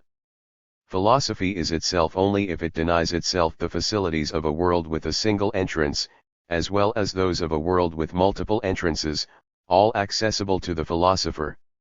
She stands, like the natural man, at the point where the passage of the self into the world and into the other takes place, at the crossroads of avenues. I-presence. The thing and the something.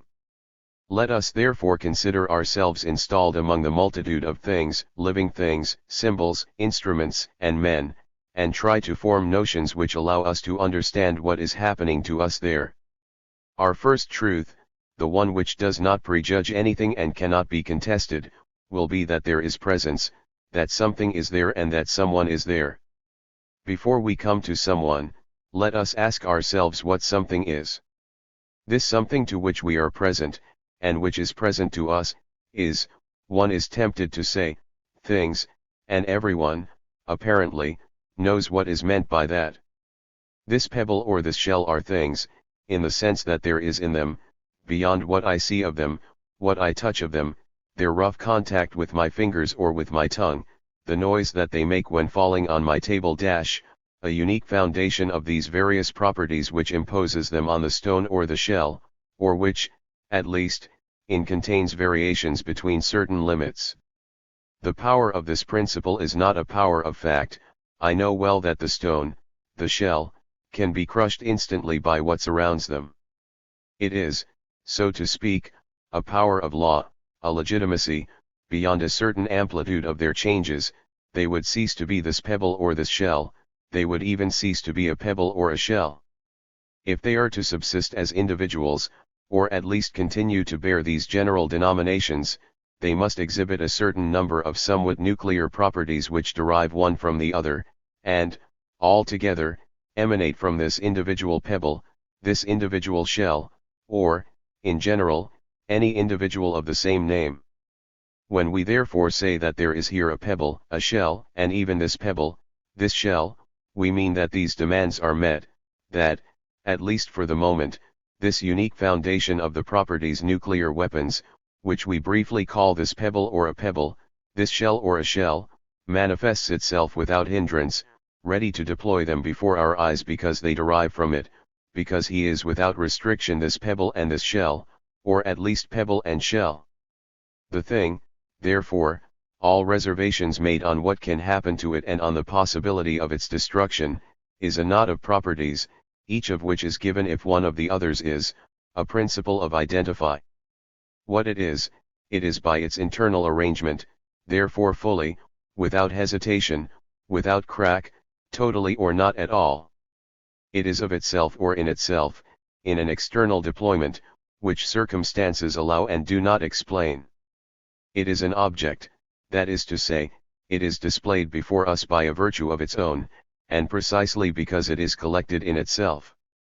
If the thing is that, for us who live among things, we must ask ourselves if it really is, on an original basis, involved in our contact with anything, if it is really through it that we can understand the rest, if our experience is by principle experience of the thing, if the world, for example, is an immense thing, if our experience is directly aimed at things, if it is indeed its own response that we have collected in its pure state, or if, on the contrary, we have not introduced as essential elements which are in truth derived and which themselves need clarification. The thing, the pebble, the shell, we said, do not have the power to exist against all odds, they are only gentle forces which develop their implications provided that favorable circumstances are met. Now, if this is true, the identity of the thing to itself, this sort of proper attitude, of rest in itself, this plenitude and this positivity that we have recognized in it, already exceeds experience, are already a second interpretation of the experience. From things taken in their native sense of identifiable nuclei, but without any power of their own, we only arrive at the thing object, at the in itself, at the thing identical to itself, by imposing on the experiences an abstract dilemma that she ignores. Perhaps the thing has no power of its own and interior, but the fact remains that if it must be able to make itself recognized by us, if it must not disappear, if we must be able to talk about things, this is on the condition that appearances behave as if they had a principle of interior unity. It is by opposing the experience of things with the ghost of another experience which does not include any, that we force it to say more than it said. It is by going through the detour of names, by threatening things with not being recognized by us, that we finally accredit, if not as their principle, at least as the condition of their possibility for us, the objectivity, self-identity, positivity, wholeness. The thing thus defined is not the thing of our experience, it is the image that we obtain of it by projecting it into a universe where the experience would not be tied to anything, where the spectator would turn away from the spectacle. In short, by confronting it with the possibility of nothingness. And, likewise, when we say, even if the thing, upon analysis, is always beyond the proof, and appears as an extrapolation, the fact remains that we see pebbles, shells, that, in this moment at least, our requirement is satisfied, and that we have the right to define the thing as that which is totally itself or is not. This reversal of for and against, this empirical realism based on the transcendental idealism is still a thought of experience against a background of nothingness. Now, can we think about the experience we have by profiling it on the possibility of nothingness?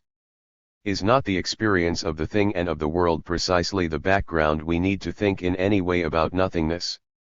To think of the thing against a background of nothingness, isn't that a double error, towards her and towards him, and, as far as she is concerned, aren't we completely distorting it by cutting it out on him?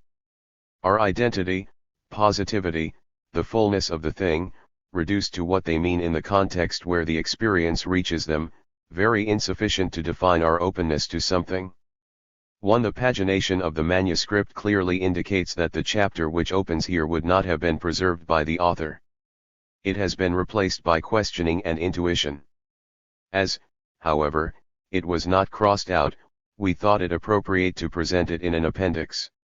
Working Notes. Origin of Truth 1. January 1959. Introduction. Our state of non-philosophy, the crisis has never been so radical. The dialectical solutions equals either the bad dialectic which identifies opposites, which is non-philosophy, or the embalmed dialectic, which is no longer dialectical. End of philosophy or rebirth. Need for a return to ontology, ontological questioning and its ramifications. The subject-object question. The question of intersubjectivity. The question of nature. Sketch of the ontology projected as the ontology of raw being, and of the logos. Create a picture of wild being, extending my article on Husserl too. But the unveiling of this world, of this being remains a dead letter as long as we do not uproot objective philosophy. You need an Ursprungsklärung. Reflection on Descartes' ontologies, the strabismus of Western ontology 3. Reflection on Leibniz's ontology. Generalization of the problem, there was a passage to infinity as objective infinity, this passage was thematization of the Offenheit, of the Lebenswelt, we must regain momentum below. Plan of the first part, see what has become, of nature, and thereby life, and thereby man as a psychophysical subject, circularity of the research, already what we say about nature anticipates logic and will be taken up in the second part. What we say about the soul or the psychophysical subject anticipates what we will say about reflection, consciousness, reason, and the absolute. This circularity is not an objection. We follow the order of matters, there is no order of reasons. The order of reasons would not give us the conviction that the order of matters gives, the philosophy as center and not as construction. Origin of Truth 4. January 1959. By showing the gap between physics and the being of physis, biology, and the being of life, it is a question of making the transition from being in itself, objective, to being of Lebenswelt, and this passage already means that no form of being can be posited without reference to subjectivity, that the body has a Gegenwart of consciousness, that it is psychophysical. Arriving at the embodied subjectivity of the human body, which I continue to refer to Lebenswelt, I must find something which is not the psychic in the sense of psychology. I must arrive at a subjectivity and an intersubjectivity, at a universe of Geist which, although it is not a second nature, nevertheless has its solidity and its completeness, but still has it in the mode of Lebenswelt, that is to say, I must still, through the objectivations of linguistics, of logic find the logos of Lebenswelt. Likewise, it would be necessary in principle to unveil organic history under the historicity of truth which was established by Descartes as the infinite horizon of science. This historicity of truth is still what animates Marxism. In principle, only then would I be able to define an ontology and define philosophy. Ontology would be the elaboration of the notions which must replace that of transcendental subjectivity, those of subject, object, meaning. The definition of philosophy would include an elucidation of the philosophical expression itself, an awareness therefore of the process used in what precedes naively, as if philosophy limited itself to reflecting what is, as a science of prescience, as an expression of what is before the expression and which supports it from behind, taking difficulty. As a theme here, philosophy contains itself if it wants to be absolute. But in reality all the particular analyses on nature, life, the human body, language will gradually bring us into the Lebenswelt and the wild being, and I should not deprive myself, along the way, of entering into their positive description, nor even into the analysis of the various temporalities, saying this from the introduction. First volume of The Origin of Truth 5. January 1959. Husserl, Human bodies have an other side, a spiritual side.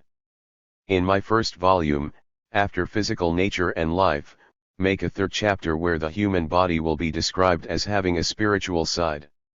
Show that the life of the human body cannot be described without it becoming a psychophysical body.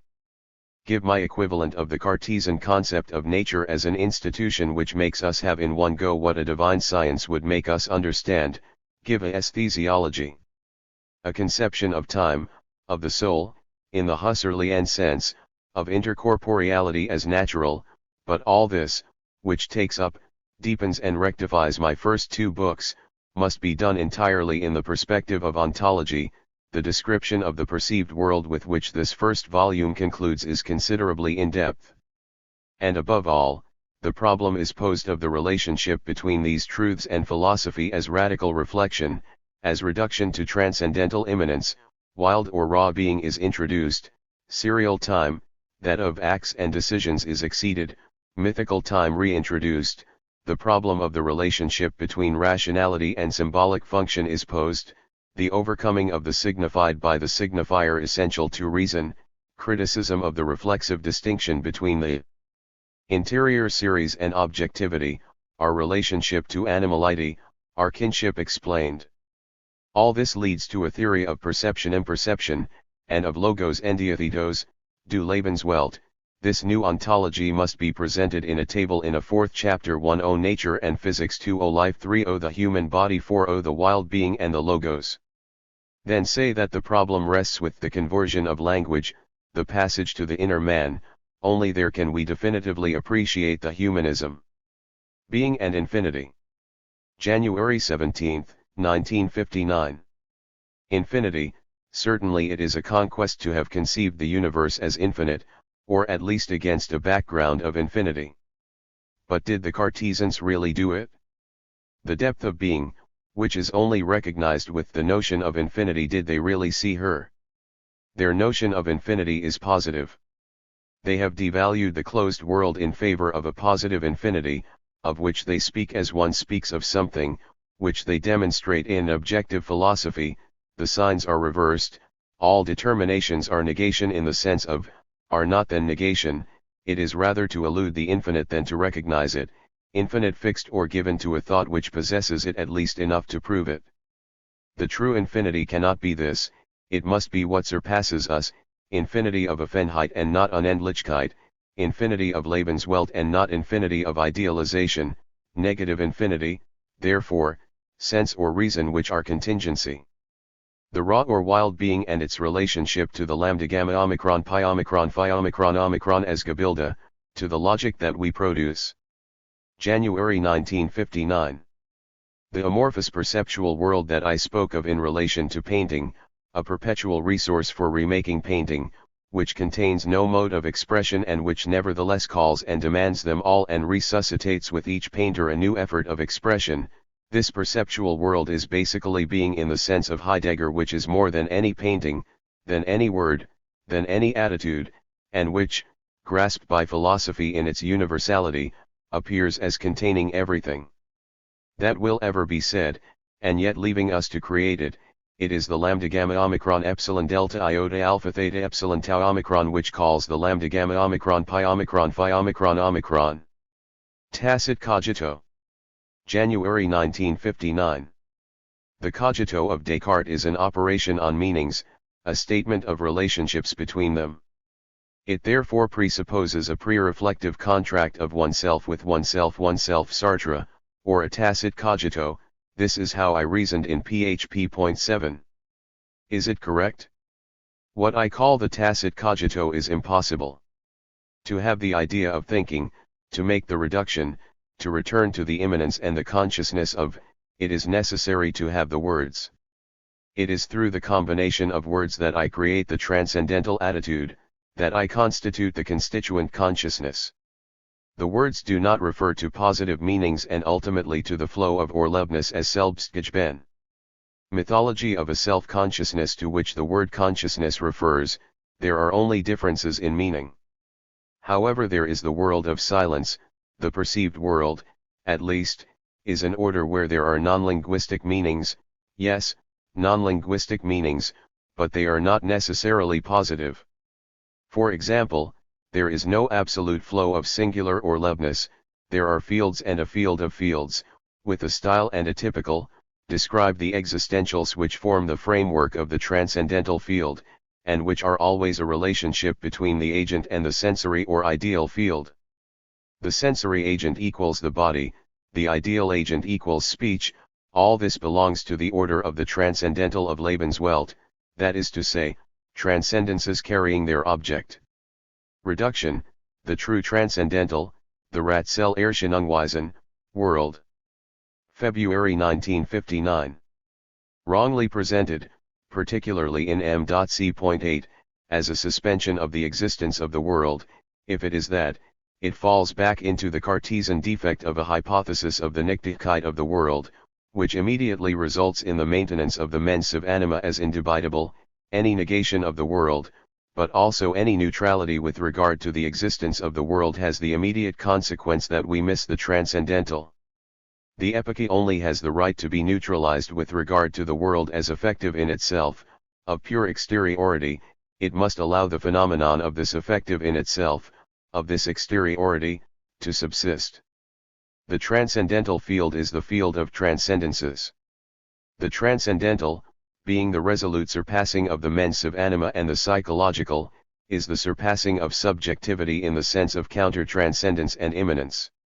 The transition to intersubjectivity is only contradictory with regard to an insufficient reduction, Husserl is right to say so. But a sufficient reduction leads beyond the so-called transcendental immanence, it leads to the absolute spirit understood as Weltlichkeit, to the Geist as ineinander of spontaneities, itself based on the aesthesiological ineinander and on the sphere of life as a sphere of Einfühlung and intercorporeality, the notion of the species equals notion of interanimality. The intertwining of biology or psychology and philosophy equals Selbstheit of the world. Husserl himself asks the question of how the world can have for me another sense of being than that of my transcendental intentional object. What can we do with scenes, and ears sen als Sozialsagen Schnittpunkt meiner Konstitutiven Synthesis? 9. This is how the Fremderfahrung Analyse, says H., is introduced, which is not temporal genesis. Objective transcendence is not posterior to the position of others, the world is already there, in its objective transcendence, before this analysis, and it is its very meaning that we will explain as meaning. The pure others already introduce a nature of which I am a part. 9. Einstrahmen, Reflection. February 1959.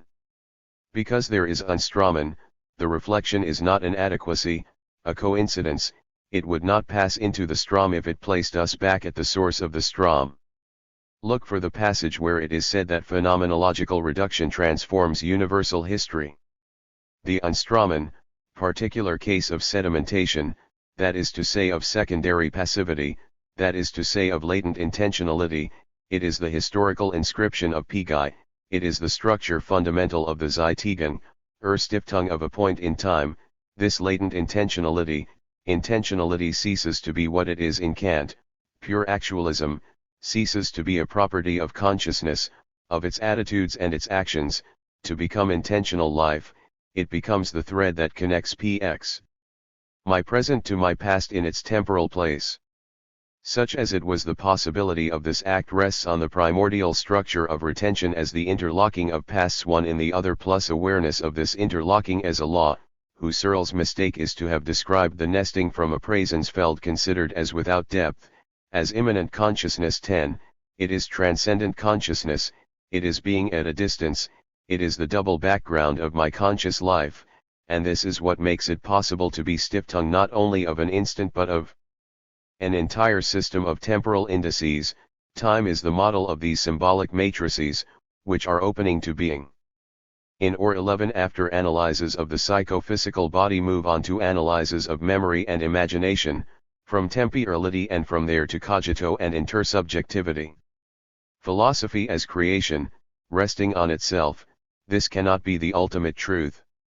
Because it would be a creation which aims to express in Gebilde what is von selbst, which therefore negates itself as pure creation.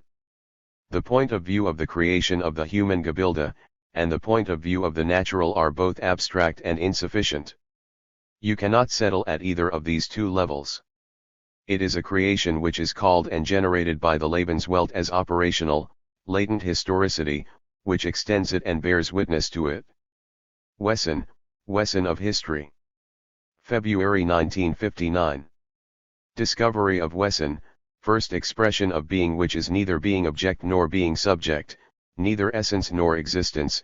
That which is West answers the question was as well as the question das, it is not society, the rose seen by a subject, it is not a being for oneself of society and of the rose, it is the pinkness extending all through the rose, it is what Bergson rather poorly called the images, that moreover this pinkness gives rise to a general idea, that is to say that there are several roses, a pink species. This is not indifferent, but it results from being rose considered in all its implications. By this, by removing all generality from the first definition of Wesson, we eliminate this opposition of fact and essence which distorts everything. The social being of a society. This whole which brings together all the views and the clear or blind wills caught within it, this anonymous whole which through them hinausschwollt, this ineinander which no one sees, and which is not either no longer soul of the group, neither object nor subject, but their connective tissue, which is since there will be a result and which is the only satisfaction that one can legitimately give to a philosophy with several inputs. The Wesson of the table is not equal to a being in itself, where the elements would arrange themselves is not equal to a being for itself. A synopsis equals what in it tablifies, what makes the table a table. Tacit cogito and speaking subject. February 1959. The dialectic that has become thesis is no longer dialectical. This is not for the benefit of a Grund about which nothing could be said. The failure of the thesis, its reversal reveals the source of the theses, the physico-historical Lebenswelt, to which it is a question of returning. recommend perception, Einfühlung, and in particular speech, and not renounce it? We simply know that speech can no longer be stated, Satz, if it must remain dialectical, it must be thinking speech, without reference to a Sachverhalt, speech, and not language.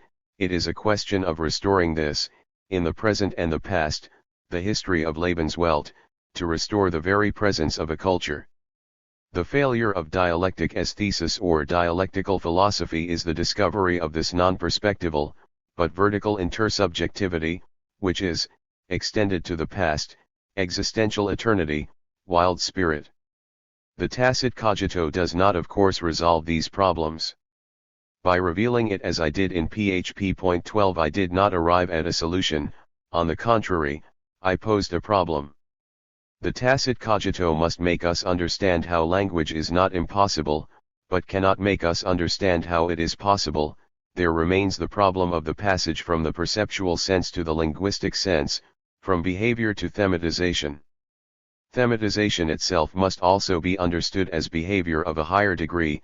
The relationship between it and him is a dialectical relationship. Language achieves by breaking the silence what the silence wanted and did not obtain. Silence continues to envelop language, silence of absolute language, of thinking language.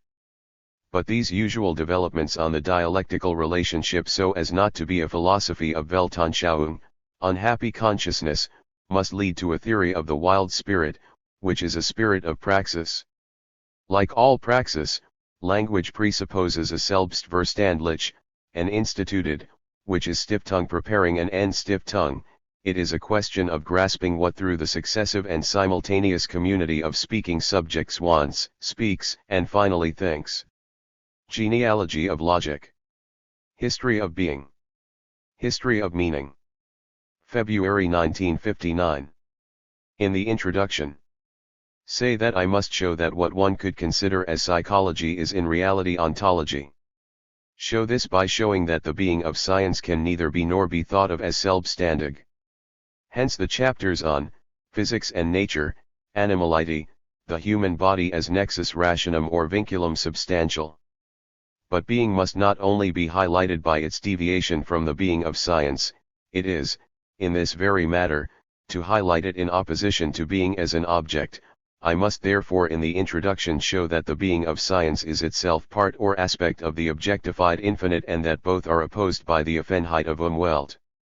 Hence the chapters on Descartes, Leibniz, Western ontology, which indicate the historical intentional and ontological implications of the being of science. In the following, it is a question of carrying out the reduction, that is to say, for me, of revealing little by little, and more, the wild or vertical world. Show intentional reference from physics to physis, from physis to life, from life to psychophysics, a reference by which we in no way pass from outside to inside, since the reference is not reduction and that each degree exceeded remains in reality presupposed. We must therefore, along the way, make the theory of this reflection that I practice. It has not gone back to the conditions of possibility, and this is why it is a question of ascension on the spot. Conversely, everything that follows is already anticipated in what I say about physis. This is why I must from the start indicate the ontological scope of this Besinnung on physis. We will close the circle after the study of the logos and the story, like Proust, closes the circle when it arrives at the moment when the narrator decides to write. The end of a philosophy is the story of its beginning, showing this circularity, this intentional implication in a circle, and at the same time the circularity history philosophy 13. I illuminate my philosophical project by recourse to Descartes and Leibniz, and this project alone will let us know what the story is. State all of this as theses and not by implication. Circularity, everything that is said at each level anticipates and will be repeated. Px. I am making a description of the aesthesiological Einfühlung which is neither false nor true in the absolute sense, because it is obviously an abstractly separated layer. It is not false either, since everything else is anticipated there, namely the Einfühlung of I think. The constant and major implication of this entire first part is lambda gamma omicron. I speak of things as if this did not call into question language. The thematization of language goes beyond a stage of naivete, reveals a little more of the horizon of Selbstverständlichkeiten, the passage from philosophy to the absolute, to the transcendental field, to wild and vertical being is by definition progressive, incomplete. This should be understood not as an imperfection but as a philosophical theme. The incompleteness of the reduction is not an obstacle to reduction, it is the reduction itself, the rediscovery of vertical being. So there will be a whole series of layers of the wild being.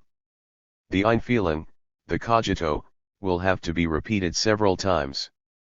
E.g., I am going to describe a pre-knowledge at the level of the human body, a pre-sense, a silent knowledge. Sense of perception, the size before measurement, the physiognomic size of a rectangle px. Sense of the perceived other, Eingang of my perceptions of the same man by existentials who literally are not perceived and yet operate in perceptions 14. Meaning of perceived life 15, what makes an appearance come alive and become creep etc. But then I will have to reveal an unexplained horizon, that of the language which I use to describe all of this, and which co-determines its final meaning. So very important, from the introduction, to introduce the problem of the tacit cogito and linguistic cogito naivete of Descartes, who does not see tacit cogito under the cogito of Wesson, of meanings, but naivete also of a silent cogito which would believe itself to be adequate to silent consciousness, while his very description of silence rests entirely on the virtues of language. The taking possession of the world of silence, as affected by the description of the human body, is no longer this world of silence, it is the articulated world, raised to Wesson, spoken, the description of lambda gamma omicron. Pi omicron phi omicron omicron. Can this tearing of reflection end? There would need to be a silence which envelopes speech again after we have realized that speech envelopes the so-called silence of psychological coincidence. What will this silence be? As reduction, ultimately, is not, for Husserl, transcendental immanence, but unveiling of the Welt thesis, this silence will not be the opposite of language. I will finally be able to take a position in ontology, as requested in the introduction, and specify exactly the theses, only after the series of reductions that the book develops and which are all in the first but also are only really accomplished in the last. This reversal itself, circu luz viciosus deus 16, is not hesitation, bad faith, and bad dialectic, but a return to the abyss 17. We cannot do direct ontology. My indirect method is the only one consistent with being, negative phi like negative theology. Weltlichkeit du Geist. The invisible world. Non-being in being object, the scene. February 1959. We always talk about the problem of others, intersubjectivity etc. In reality, what is to be understood is, beyond people, the existentials according to which we understand them, and which are the sediment meaning of all our voluntary and involuntary experiences. This unconscious to be sought, not deep within us, behind the back of our consciousness, but in front of us, as articulations of our field.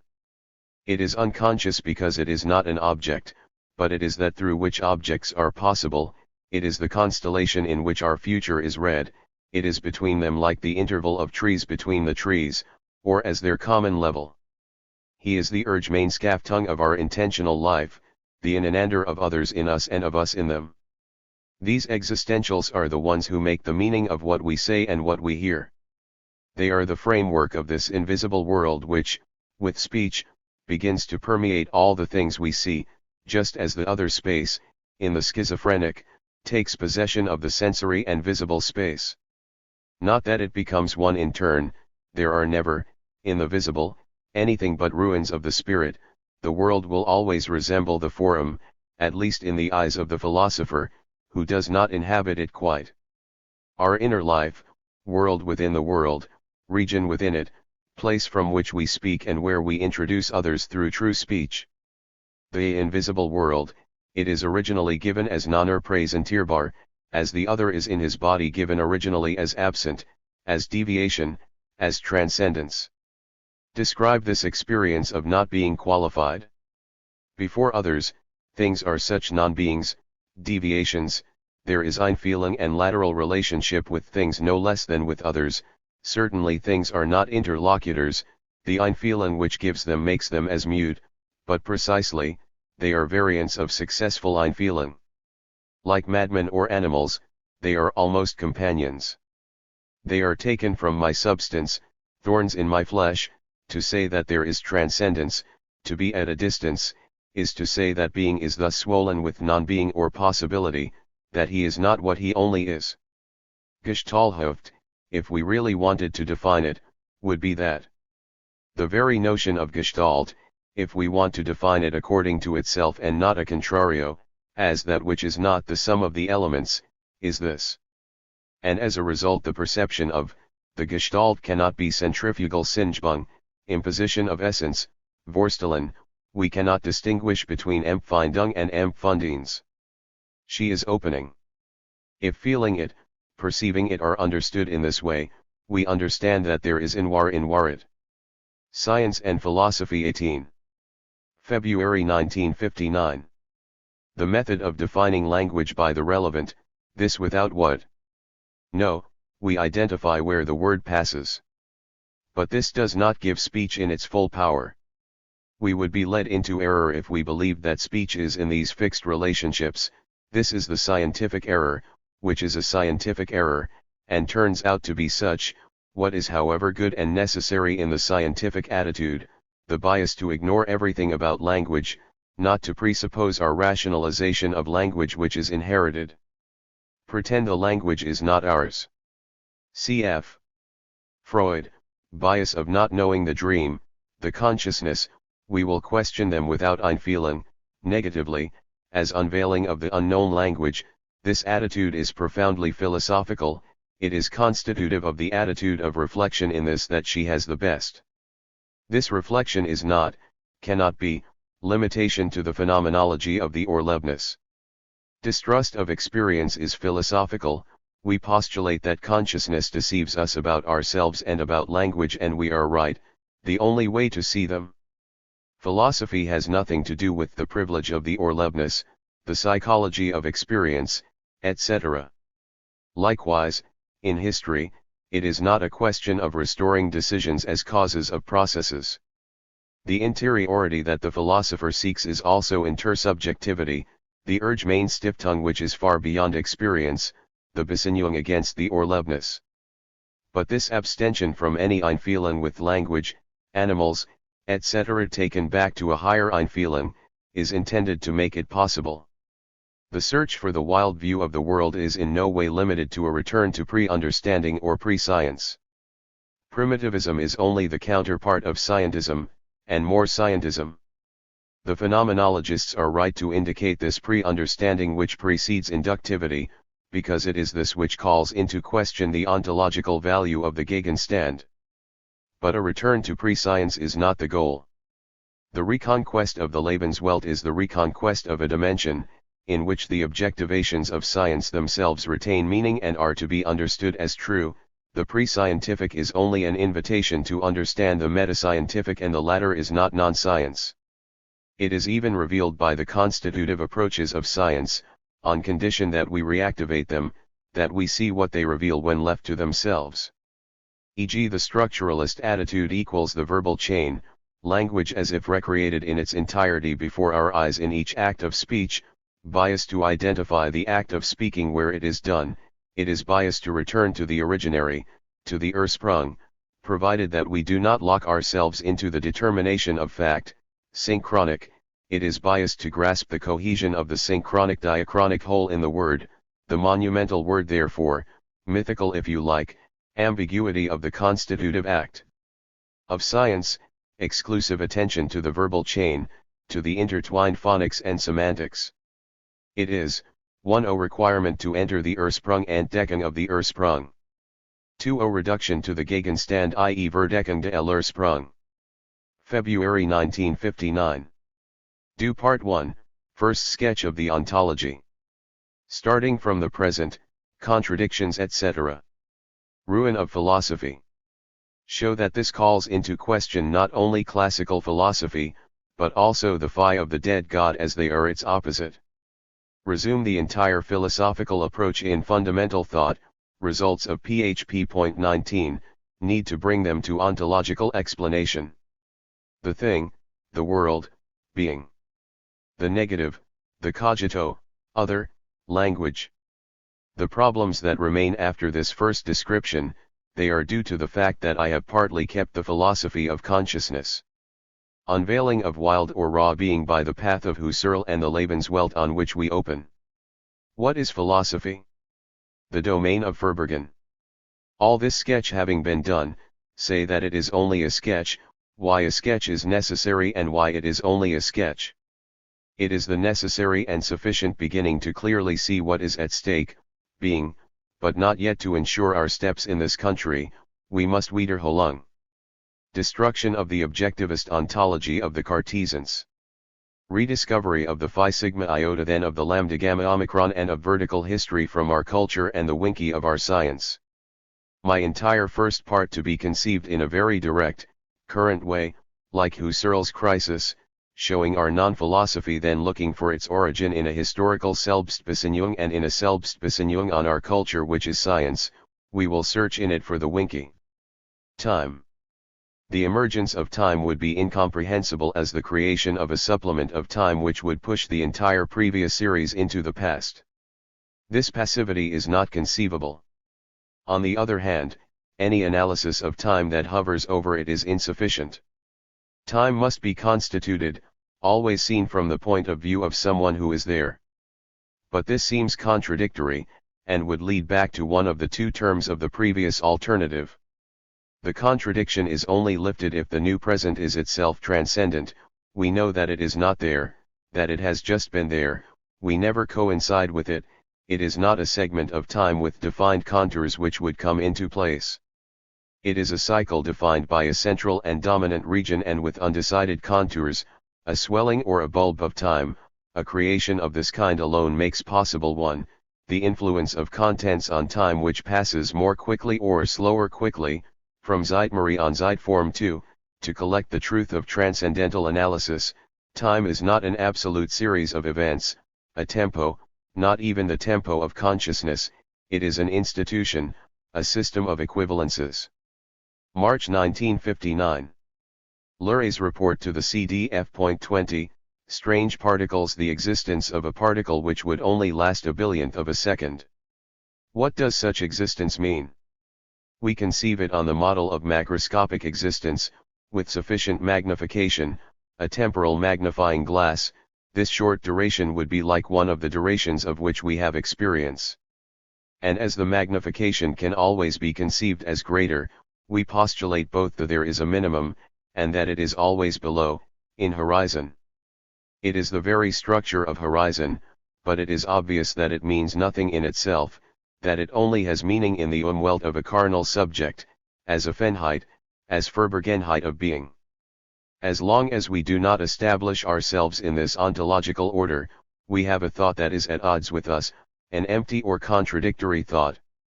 The analysis of Kant or Descartes, the world is neither finite nor infinite, it is indefinite, i.e. it is to be thought of as human experience, of a finite understanding in the face of an infinite being. This is not at all what Husserl's Effenheit or Heidegger's Verborgenheit means. The ontological environment is not thought of as an order of human representation in contrast with an order of the in itself, it is a matter of understanding that truth itself has no meaning outside of the relationship of transcendence, outside of the Überstieg towards the horizon, that subjectivity and the object are a single whole, that the subjective experiences count in the world, are part of the Weltlichkeit of the spirit, are brought to the register which is being, that the object is nothing other than the tuft of these Abscatagen. It is not us who perceive, it is the thing which is perceived there, it is not us who speak, it is the truth which is spoken at the bottom of the word, becoming nature of the man who is the becoming man of nature. The world is a field, and as such always open.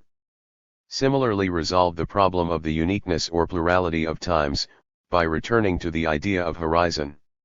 Visible and Invisible Part 2. May 1959. Say, is what we are saying here the very thing?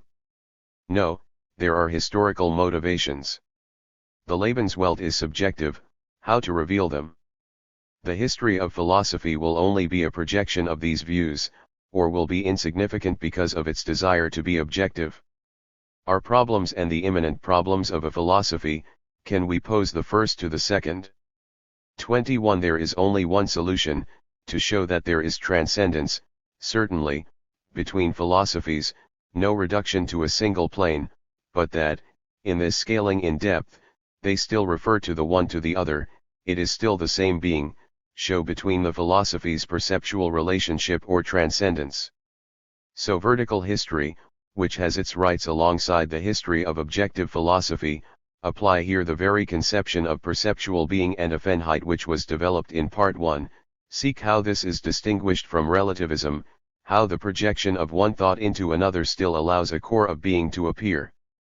Philosophy, circles that envelop each other, this first part is already a practice of history, it arises from the historical Lebenswelt, and conversely the history of philosophy that we are going to evoke was already a certain type of Umwelt, concept of ontological history. The explanation of the Umwelt of Western ontology, confronted with our beginning, must give it solidity, rectify it. Of course this will not be exhaustive, these are threads of vertical history, disheveled, these are not essences. Likewise, the analysis of nature will be a way of finding and rectifying the beginning, we find the original a contrario through movements of collective scientific thought. Resort to the history of philosophy is already a theory of history, language, etc. The Visible and the Invisible. May 1959. Part 1. Ontological Sketch. Chapter I The World and Being. Chapter 2 Being and the World. What I proposed is not a view of the history of philosophy. Or it is history, but structural, i.e. not the event of a particular philosophy as the creation and solution of problems, but this philosophy located in the hieratic whole of being and existential eternity, i.e. in an interrogative set which, like Lefferts Machiavelli 24, is not a dogmatism. Cf. Pingod, Madame de Lafayette 25, Madame de Lafayette's book is a court book but, once the court has disappeared, the book, detached from these historical roots, gives rise to a myth from 1808. The meaning would be created by ignorance of the social background.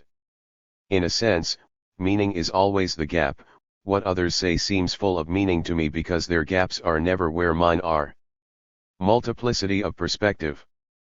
But this reduction to myth presupposes a foundation of non-mythical positivity which is another. We must understand that myth, mystification, alienation etc. are second-order concepts.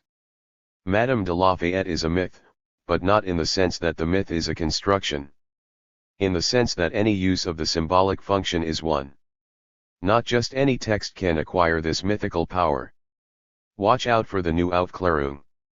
What is there in the Princess of Clovis that makes her capable of becoming a myth? Likewise Descartes, metaphysics, I do not want to say that they are myths in the sense of artifices without truth, confused view of what must be ontology today. There is the truth of Descartes, but on condition that we read it between the lines, the atmosphere of Descartes thought, the Cartesian functioning, and this is not imposed on Descartes from an external point of view, on his philosophy of a question which is not his. Show that there is an absolute, a philosophy, which is immanent in the history of the phi, and which is nevertheless not the resorption of all philosophies into a single one, nor, moreover, eclecticism and skepticism. We see this if we manage to make philosophy a perception, and the history of phi a perception of history, it all comes down to this, making a theory of perception and understanding which shows that understanding is not constituted in intellectual immanence, that understanding is grasping by coexistence, laterally, in style, and thereby reaching at once the distances of this style and this cultural apparatus. What I am going to say here on the history of the phi anticipates what I will say on the cogito and on the logos, just as what I say in chapter I anticipates the conception of the history of the phi of the chapter 2. And that all this anticipates the understanding of science given in the following chapters. There are only anticipations, Vorhabe. Philosophy as concentric problems. But that's how it is. Perception, unconscious, we, retrograde word of truth, sedimentation. May 2, 1959. The taxi driver in Manchester, telling me, likewise the sentence, in the tobacco shop, of the woman, shall I wrap them together? Which I understand only after a few seconds, and suddenly, cf. recognition of someone according to a report, or of the event according to a schematic forecast, the meaning once given the signs take on the total value of signs. But the meaning must be given first. But then how is it? Probably a piece of the verbal chain is identified, projects the meaning which returns to the signs. It is not enough to say, comes and goes. We need to understand between what and what is in between. It is not a series of inductions, it is Gestaltung and Rückgestaltung. Retrograde movement of truth, this phenomenon that we can no longer get rid of what was once thought, that we find it in the materials themselves. Meaning is perceived and Rückgestaltung is perception. This means, there is germination of what will have been understood. And that means, perception is itself the opening of a field of Gestaltungen, and that means, perception is unconscious. What is the unconscious? What functions as pivotal, existential, and in this sense, is and is not perceived? Because we only perceive figures on levels, and we only perceive them in relation to the level, which is therefore unperceived. The perception of the level, always between the objects, it is that around which. The occult in psychoanalysis is of this kind, it is to be visible. Here the impression of telepathy, of the occult equals liveliness in the flash reading of the gaze of others, should we say reading? On the contrary, it is through this phenomenon that we understand reading. Certainly, if we questioned a woman of good faith who closes her coat, she would not know what she has just done. She would not know it in the language of conventional thought, but she would know it as we know the repressed, that is to say not as figure on background, but as background. A perception of detail, a wave that runs in the field of the Inderweltsen. The speaking understanding relationship, the moving perceiving relationship, the goal, i.e., the goal is not set, but it is what I am missing, which marks a certain deviation from the dial of the body diagram. Likewise I speak by joining with linguistic apparatus such modulation of the linguistic space, the words linked to their meaning like the body to its goal. I do not perceive any more than I speak, perception has me like language, and as I have to be there all the same to speak, I have to be there to perceive, but in what sense? As what, on my part, comes to animate the perceived world and language? Who Searleside Bewusstsein. May 1959. 1. What is the receptive element of absolute consciousness? H is right to say that it is not me who constitutes time, that it constitutes itself, that it is a Selbstbestimmung, but the term receptivity is improper precisely because it evokes a distinct self of the present and who receives it. It must be understood simply in opposition to spontaneous acts. 2. Is it the new present, in its individuality, which pushes the previous one into the past, and which fills part of the future? In this case there would not be time, but times. We must understand time as a system which embraces everything, although it is only graspable for those who are there, are in a present. 3. What is impressional consciousness, Urerlebnis? Like the Selbstgegebenheit of the external thing, it is in reality not an effectively irreversible term, but a transcendent, an optimum, an etwas. And being conscious of this Urerlebnis is not a coincidence, a fusion with, and is neither an act or Auffassung, nor annihilation. It is the gap as is understood by the bodily schema which is the foundation of space and time. It is a perception-imperception, i.e. an operating and non-thematized meaning.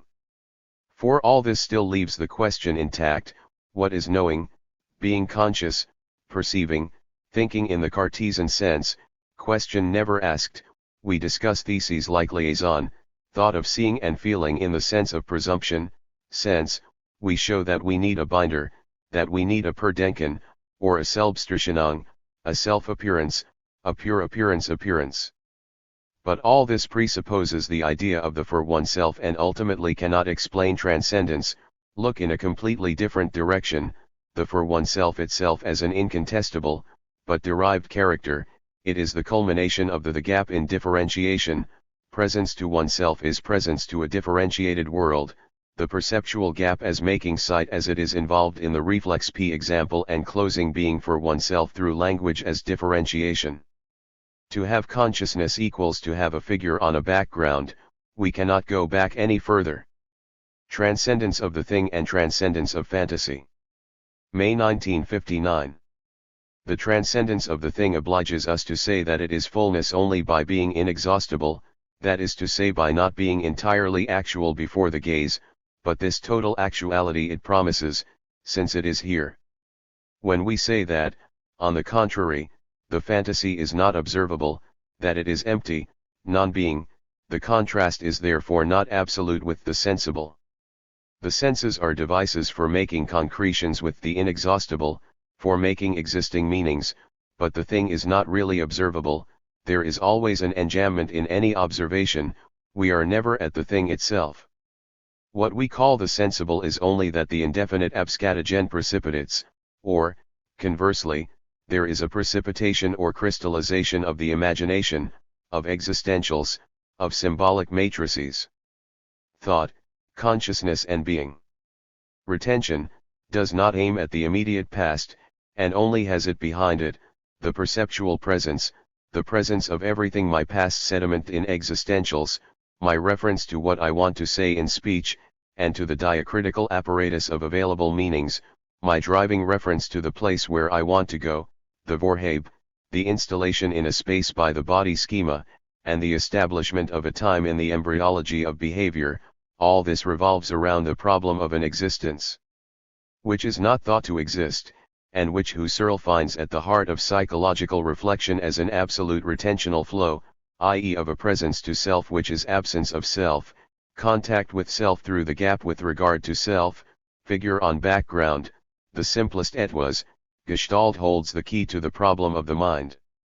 See Wertheimer's Productive Thinking 26 to determine in what sense Gestalt does and does not contain meanings of the highest order. The eyes that meet equals an art of reflection. May 1959.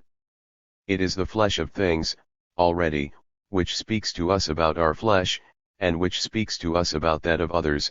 My look is one of these data of the sensible, of the raw and primordial world, which defies the analysis of being and nothingness, of existence as consciousness and of existence as thing, and which requires a complete reconstruction of philosophy. The analytic of being and nothingness both reveals and masks this order. It reveals it as a thread of being on nothingness and of nothingness on being. It masks it because entity and negativity remain isolable in principle. The deadly glare. Decentration, not annihilation. Question for Sartre.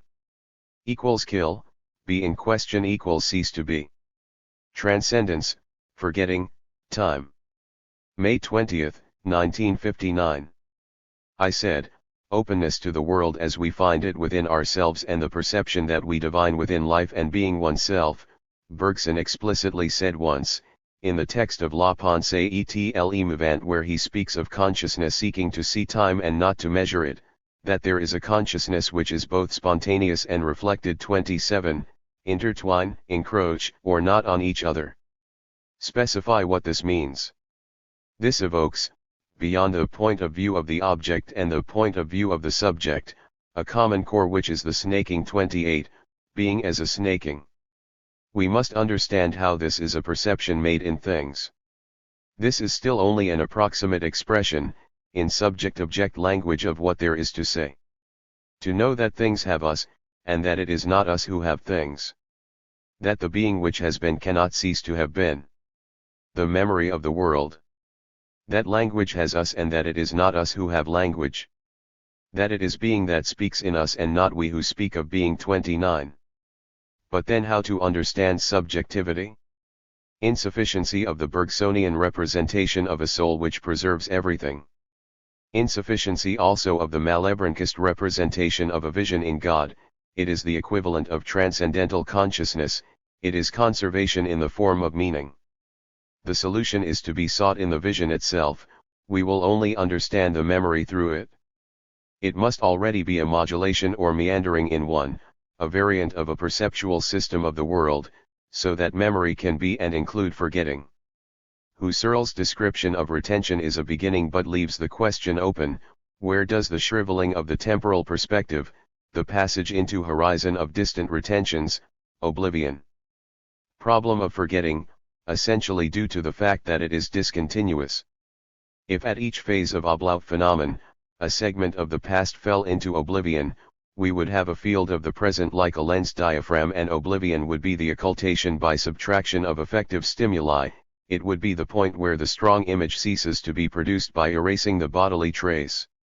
Or again, in idealist language, forgetting would be part of the present past system, in precise correspondence with a new segment of the present descended from the future.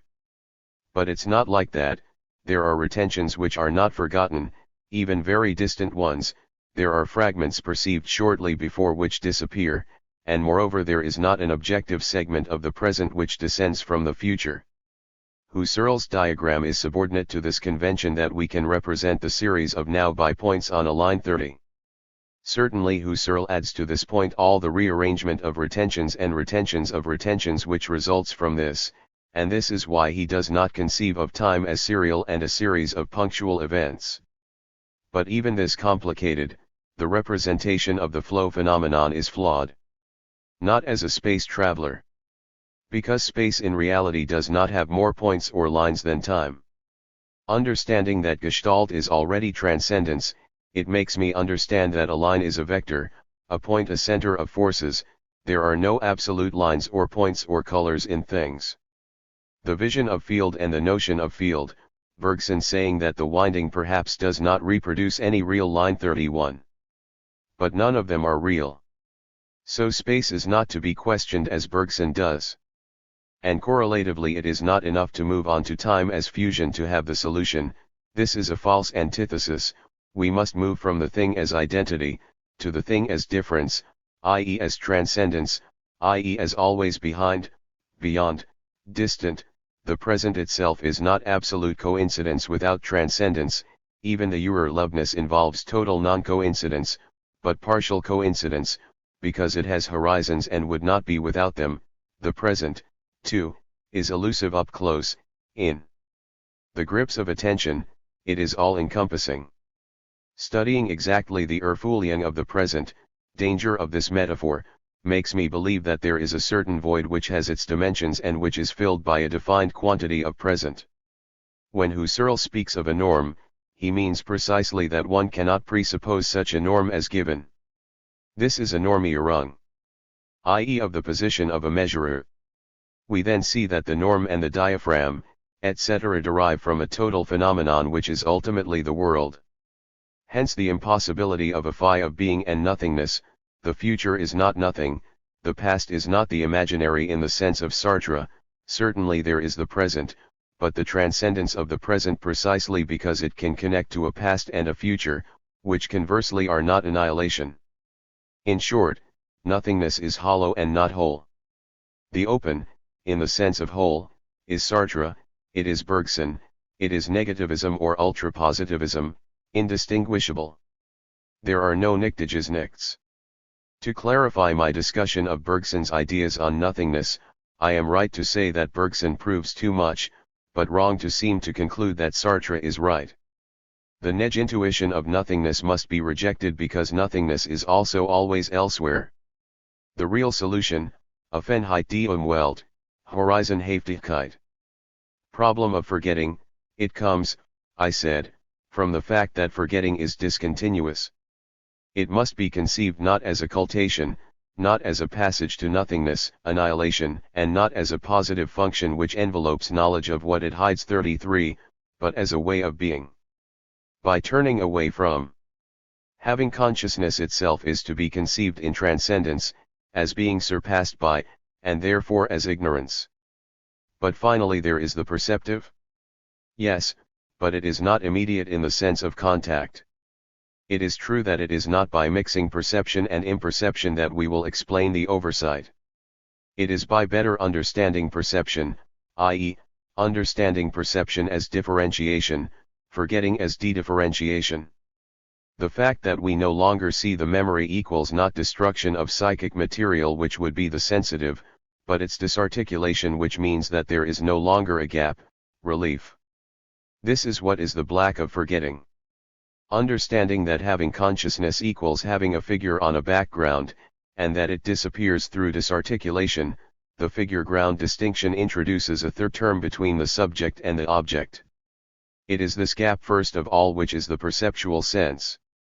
Philosophy and literature. Philosophy, precisely as being speaking in us, expression of mute experience by itself, is creation. Creation which is at the same time reintegration of being, because it is not creation in the sense of any of the Gebilde that history creates. It knows itself to be Gebilde and wants to surpass itself as pure Gebilde, to find its origin. It is therefore creation in a radical sense, creation which at the same time is adequacy, the only way to obtain adequacy.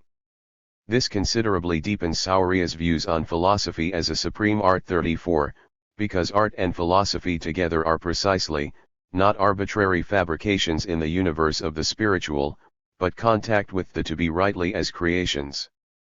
Being is what requires creation in order for us to experience it. Analyze literature in this sense, as an inscription of being. Being and World, chap.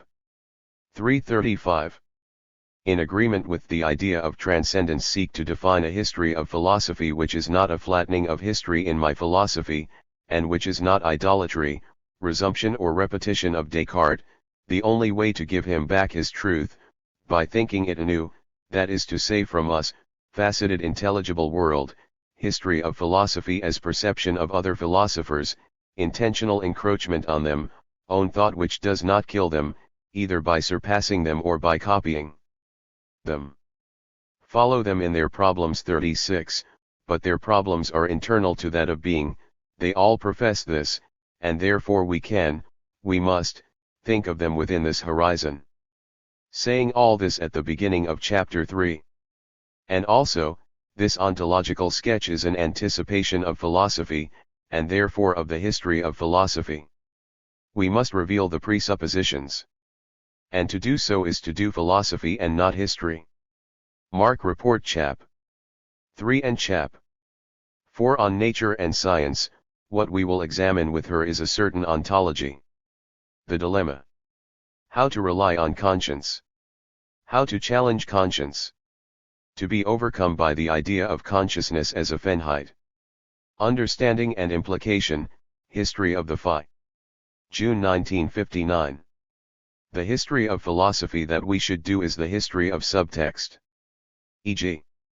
Descartes' theses on the distinction of soul and body and on their union cannot be spread out on the level of understanding, and justified together by a continuous movement of thought.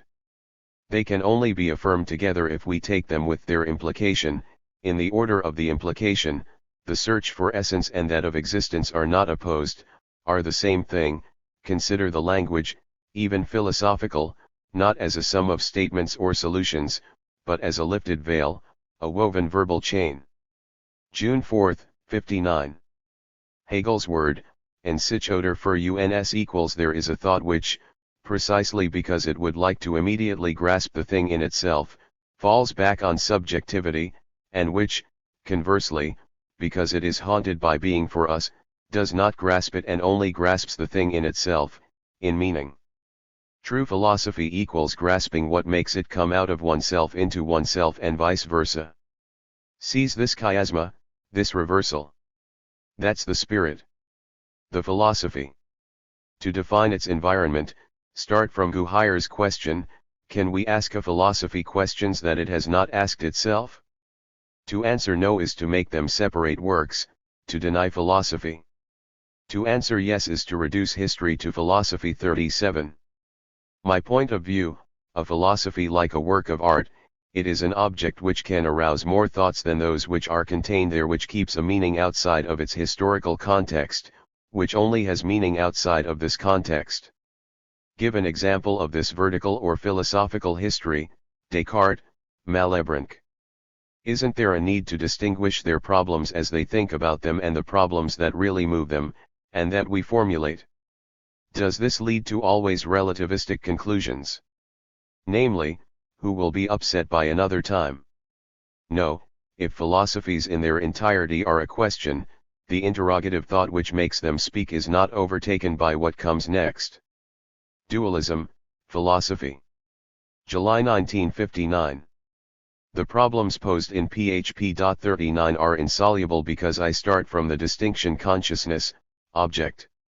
We will never understand, based on this distinction, that such an objective fact can cause such a disorder in the relationship with the world, a massive disorder, which seems to demonstrate that the entire consciousness is function of the objective body.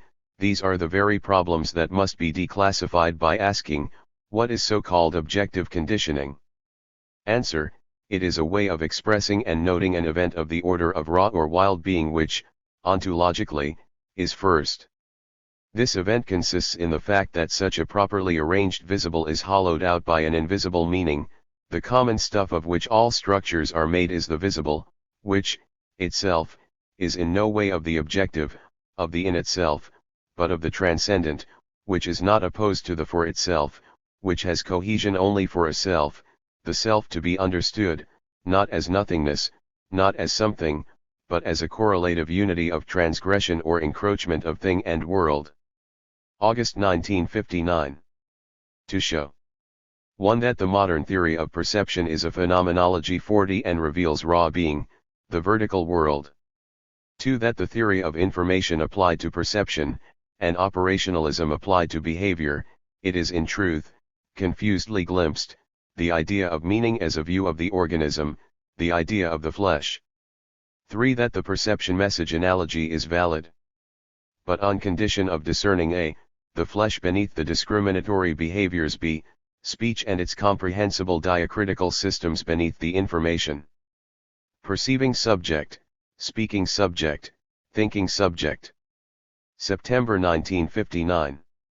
The perceiving subject, as tacit, silent being in, which returns from the thing itself blindly identified, which is only a gap in relation to it, the self of perception as person, in the sense of Ulysses, as the anonymous buried in the world and who has not yet left his mark there. Perception as imperception, evidence of non-possession, it is precisely because we know too well what it is that we do not need to pose it as an object. Anonymity and generality.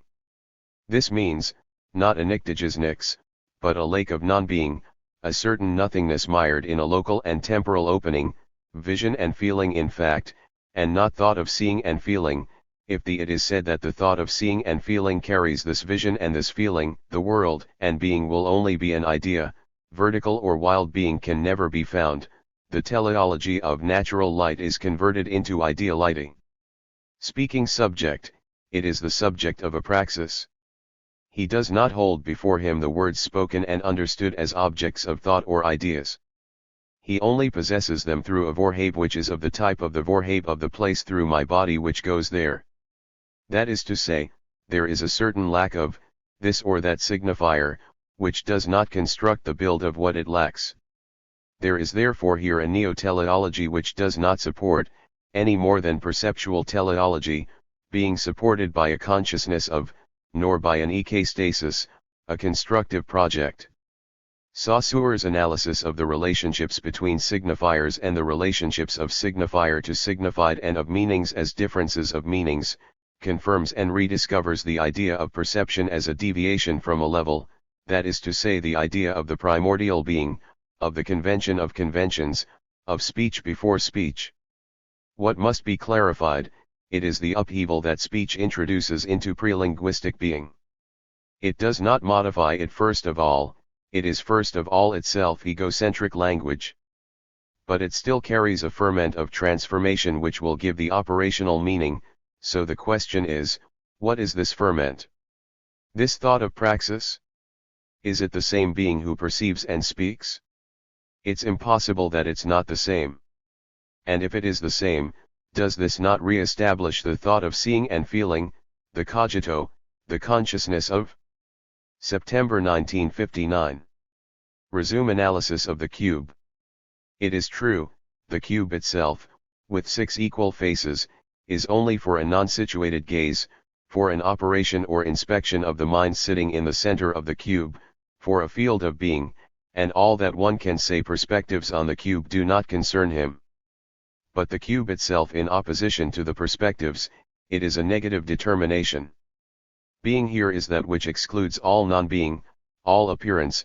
The in itself is what is not simply percipi. The spirit as the bearer of this being is that which is nowhere, that which envelopes everything where. So this analysis of reflective thought, this purification of being misses the being already there, pre-critical. How can we describe it? No longer by what it is not, but by what it is. We then have, opening to the cube itself through a view of the cube which is distancing, transcendence. To say that I have a view of it is to say that, perceiving it, I go from myself to it, I come out of myself into it. I, my sight, are, with him, caught in the same carnal world, i.e., my sight and my body, themselves emerge from the same being which is, among other things, cube. The reflection which qualifies them as subjects of vision is the same thick reflection which makes me touch myself touching, i.e. that the same in me is seen and seeing.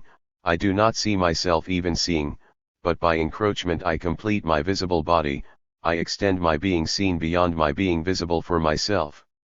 And it is for my flesh, my body of vision, that there can be the very cube which closes the circuit and completes my being seen. It is therefore ultimately the massive unity of being as encompassing of me and the cube. It is the wild, unpurified, vertical being, which makes there be a cube. Seize on this example the outburst of pure meaning, the cubic meaning, the essence, the Platonic idea. The object are the concretion of the there is, our wesen, in the verbal sense, i.e. Esther 41, everything that includes a what, because the that is not nothing, therefore is et was, therefore west. Study the way in which language and the way in which the algorithm brings out meaning. Analysis problem. September 1959. Do we have the right to understand time, the speed of the child, as an undifferentiation of our time, our space, etc.? It is, at the very moment when we try to respect the phenomena, reducing the child's experience to our own. Because it is to think of it as a negation of our differentiations. We would have to go as far as thinking about it positively, to the point of phenomenology. Now, the same question arises about every other, about the alter ego in particular, and about this other than me who is the self reflected for myself who reflect. Solution: recapture the child, the unreflective alter ego in me through a lateral, pre-analytical participation, which is perception, by definition Überschreiten, intentional transgression. When I perceive the child, he gives himself precisely in a certain gap, and likewise my perceptual experience for me, and likewise my alter ego, and likewise the pre-analytic thing. This is the common fabric of which we are made. The wild being. And the perception of this perception is an inventory of this original exit of which we bring within ourselves the documents, of this inenander which awakens to itself. It is the use of the immer wilder which is the sensitive, the carnal same. Therefore reflection is not identification with oneself, but not difference with oneself equals silent or blind identification.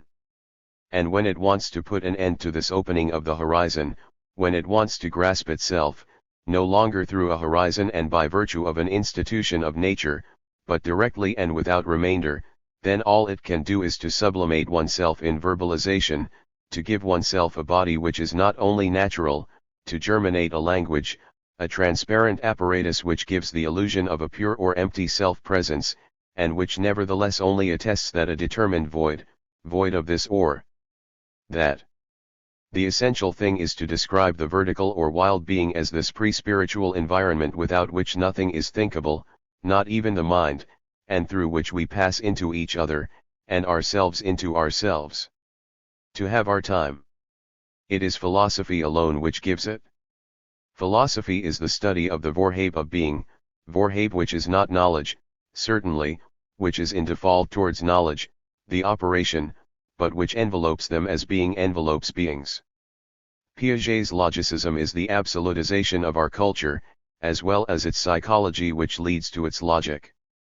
Incompatible with ethnological experience. Psychology, logic, ethnology are rival dogmatisms which destroy each other. Philosophy alone, precisely because it targets the total domain of being, makes them compatible by relativizing them. The regions of knowledge are, left to themselves, in conflict and contradiction. Gestalt. September 1959. What is a gestalt? A whole which is not reduced to the sum of the parts.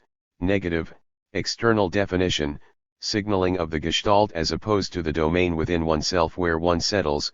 The Gestalthoft, says Heidegger, is left aside here. From within, therefore, what is a gestalt? What is a contour? What is a segregation? What is a circle or a line? Or an in-depth organization, relief? They are not psychic elements of assembled psychic spatio-temporal individuals. But what then?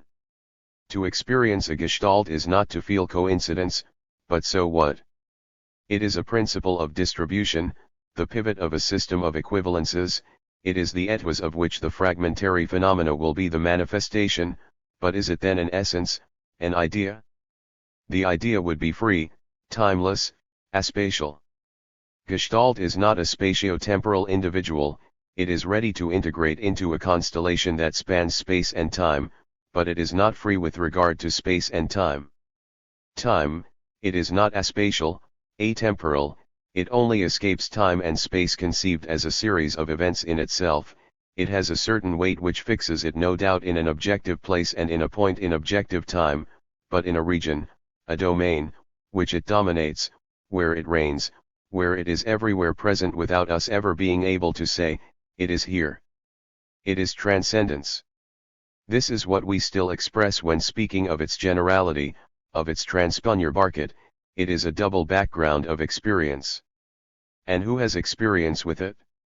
Is it a mind that grasps it as an idea or meaning? No. It's a body. In what sense? My body is a gestalt and it is co-present in all gestalt. It is a gestalt, he too, and eminently he is heavy, meaning, he is flesh. The system that it constitutes is ordered around a central hinge or a pivot which is open to, a linked possibility and not a free one, and at the same time it is a component of all gestalt. The flesh of the gestalt 42 is what responds to its inertia, to its insertion in a world, with its field prejudices. Gestalt therefore implies the relationship of a perceiving body to a sensitive world, i.e. transcendent, i.e. of horizon, i.e. vertical and not perspective. It is a diacritical, oppositive, relative system whose pivot is the etwas, the thing, the world, and not the idea. The idea is the etwas on which the body is centered, no longer as sensitive but as speaking. All psycho who places gestalt within the framework of knowledge or consciousness misses the meaning of gestalt. It remains to understand what exactly being for oneself is in the gestalt experience. It is being for Iraufnung, to an offense. Pregnancy, transcendence. September 1959. Show that these notions 43 represent a making contact with being as there is pure. We are witnessing this event through which there is something. Something rather than nothing, and this rather than anything else. We are therefore witnessing the advent of the positive, this rather than anything else. This advent is not the self-realization of a self-causing, identical, objective being, and not even, self-realization of a preponderant possibility in the sense of logical possibility. The ideology of the logical possibility is no different from the ideology of the necessary. The necessary is only uniquely possible, the possible already contains the idea of intrinsic existence. If there is a conflict of several possibilities with a view to existence, it is because, by a true mystery, the possibilities are not composable. So Gestaltung is not being by definition, essentialization, it is Wesen, operation of Esther, appearance of an etwas of radiation, warum ist etwas in Gestalt. Why is this rather than that good form, or strong form, or orientation towards probability? Show that, Gestalt emerging from polymorphism, this places us completely outside the philosophy of the subject and the object. Empirical significance and geometric significance 46. September 1959. Deep idea of a pregnancy which is not only that of the forms favored for reasons of geometric balance, but according to an intrinsic regulation, a seinsgeschick of which geometric pregnancy is only one aspect. This is how I want to understand empirical significance. Thus understood, it consists of defining each being perceived by a structure or a system of equivalences around which it is arranged, and of which the painter's line, the flex-use line, or the sweep of the brush is the peremptory evocation. It is about this lambda gamma omicron which is pronounced silently in each sensitive thing, as it varies around a certain type of message, of which we can only have an idea through our carnal participation in its meaning, only by espousing by our body its way of signifying, or of this uttered lambda gamma omicron whose internal structure sublimates our carnal relationship to the world. To criticize the little man who is in man, perception as knowledge of an object, to finally find man face to face with the world itself, to find the pre-intentional present, is rediscover this vision of origins, what is seen in us, just as poetry finds what is articulated in us, without our knowledge 47. Principle of ontology, the being of indivision. September 1959. So every picture, every action, every human enterprise is a crystallization of time, a cipher of transcendence, if at least we understand them as a certain gap between being and nothingness, a certain proportion of white and black, a certain levy on the joint being, a certain way of modulating time and space. Pregnancy, psychologists forget that it means bursting power, productivity, fecundity. Secondarily, it means typical. It is the form which has arrived at itself, which is itself, which, by its own means, arises. It is the equivalent of the cause of itself. It is the Wesson which is because it is 48, self-regulation, self-cohesion, identity in depth transcendence as being at a distance, there is. Pregnancy is what, in the visible, demands from me a fair focus, defines its accuracy. My body obeys pregnancy, it responds to it, it is what hangs on it, flesh responding to flesh.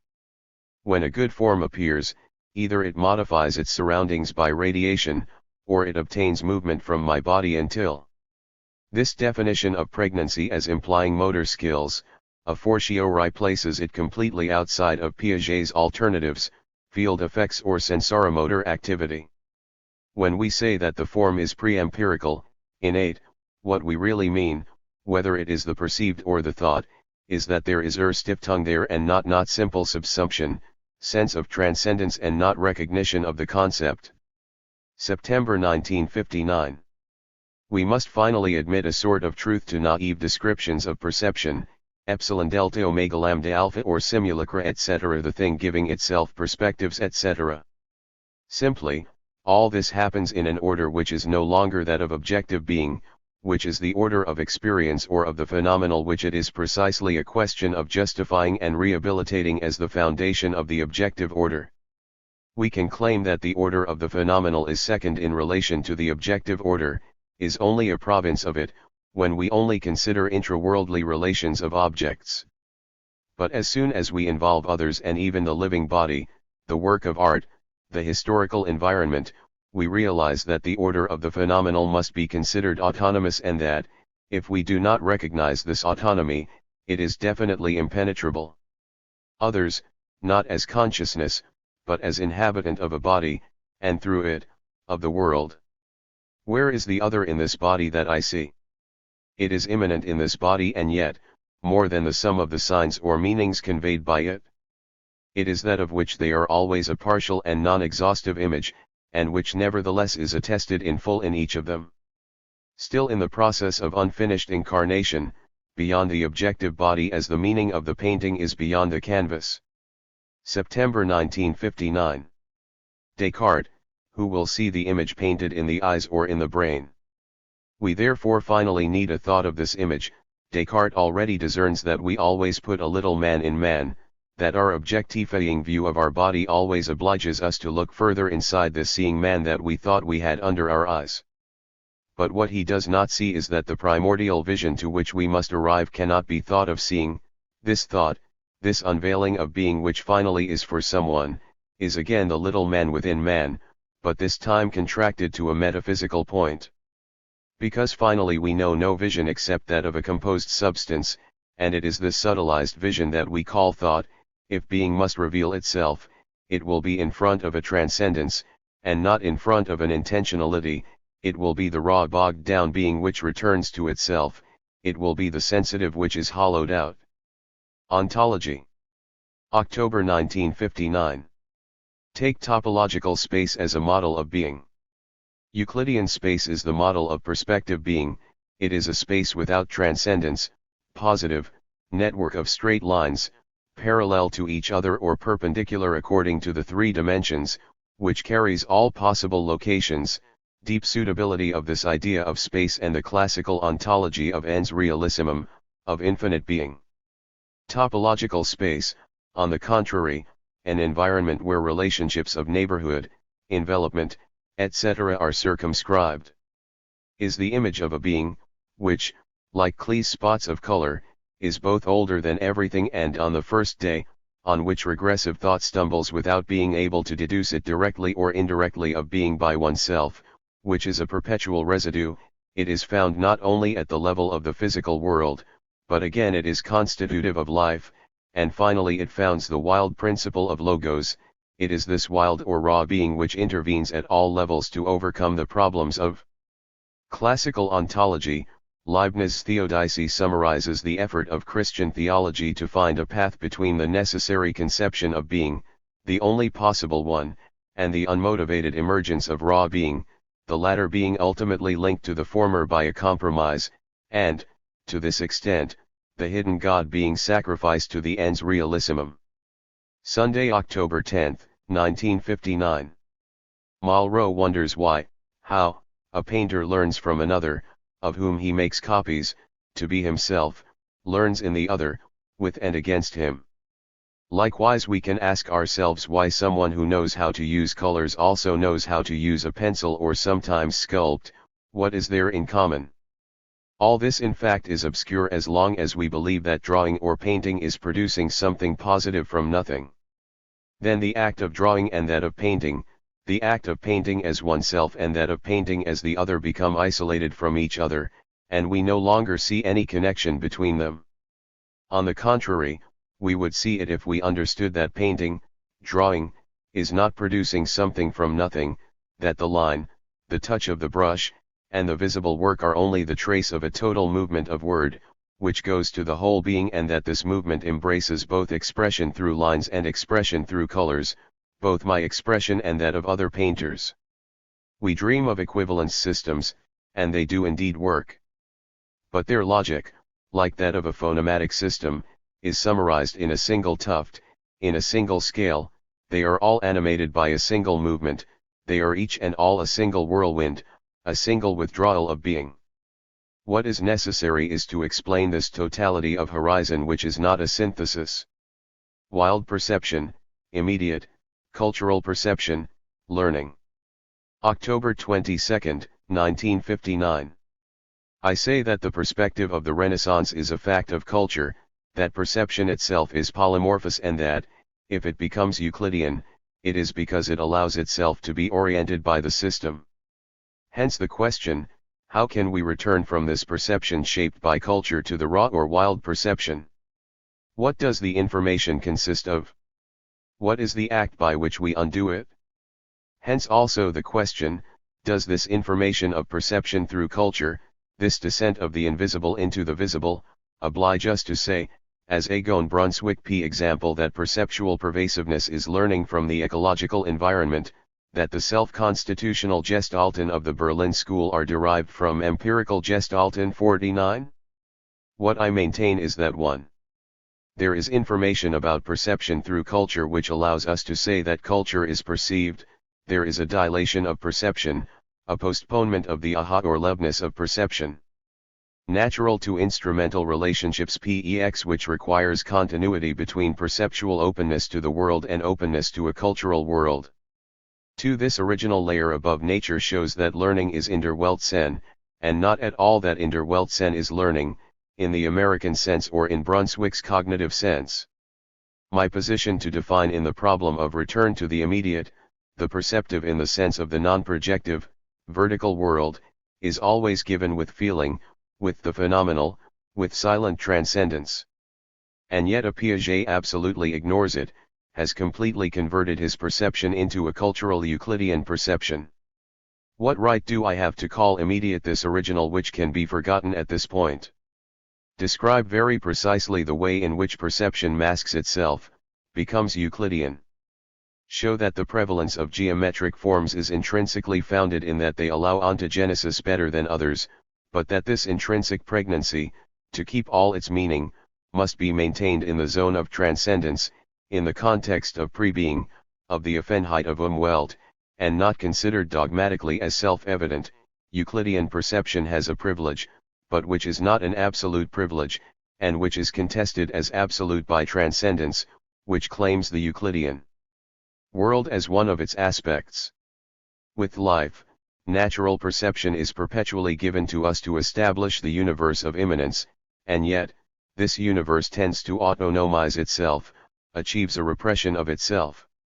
Transcendence, the key is in this idea that perception is of oneself, ignorance of oneself as wild perception, imperception, tendency of oneself to see oneself as act and to forget oneself as latent intentionality, as being to. Same problem, how all phi is language and yet consists of finding silence. Perception and language. October 27, 1959. I describe perception as a diacritical, relative, oppositional system, primordial space as topological. It's good. But there is still this difference between perception and language, that I see the things perceived and that, on the contrary, the meanings are invisible. The natural being is at rest in itself, my gaze can stop on it. The being whose home is language cannot stare, look, it is only from afar.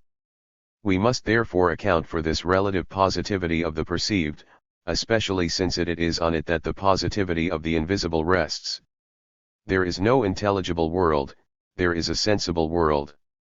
The sensible is precisely this medium where there can be being without it having to be posited. The sensitive appearance of the sensitive, the silent persuasion of the sensitive is the only way for being to manifest itself without becoming positivity, without ceasing to be ambiguous and transcendent.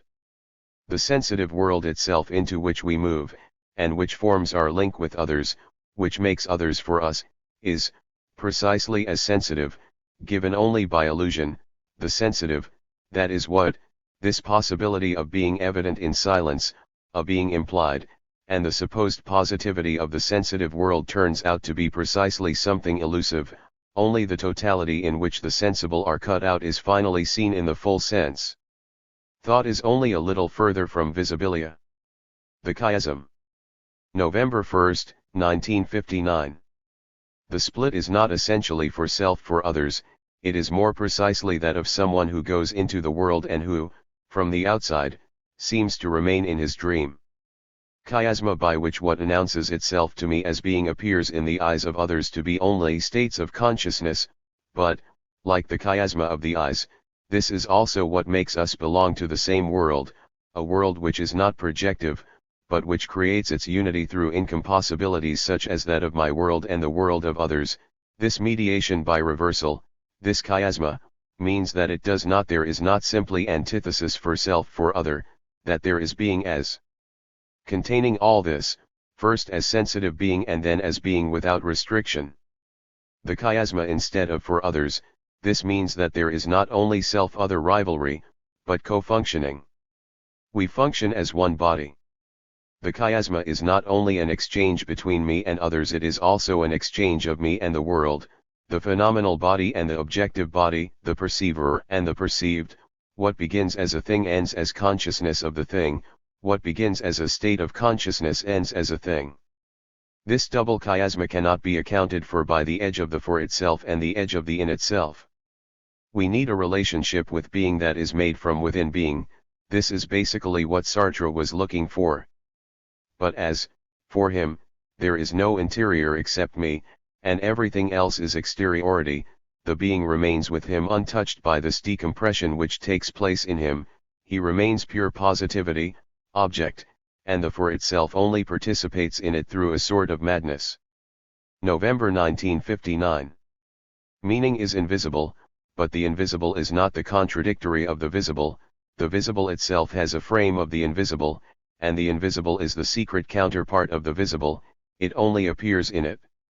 It is the nectar praesentirbar which is presented to me as such in the world, one cannot see it there and any effort to see it there makes it disappear, but it is in the line of the visible, it is the focus virtual, it is inscribed in him. The comparisons between the invisible and the visible are not comparisons, they mean that the visible is pregnant with the invisible, that in order to fully understand the visible relationships we must go as far as the relationship between the visible and the invisible. The visible of others is my indivisible, my visible is the invisible of others. This formula should not be retained.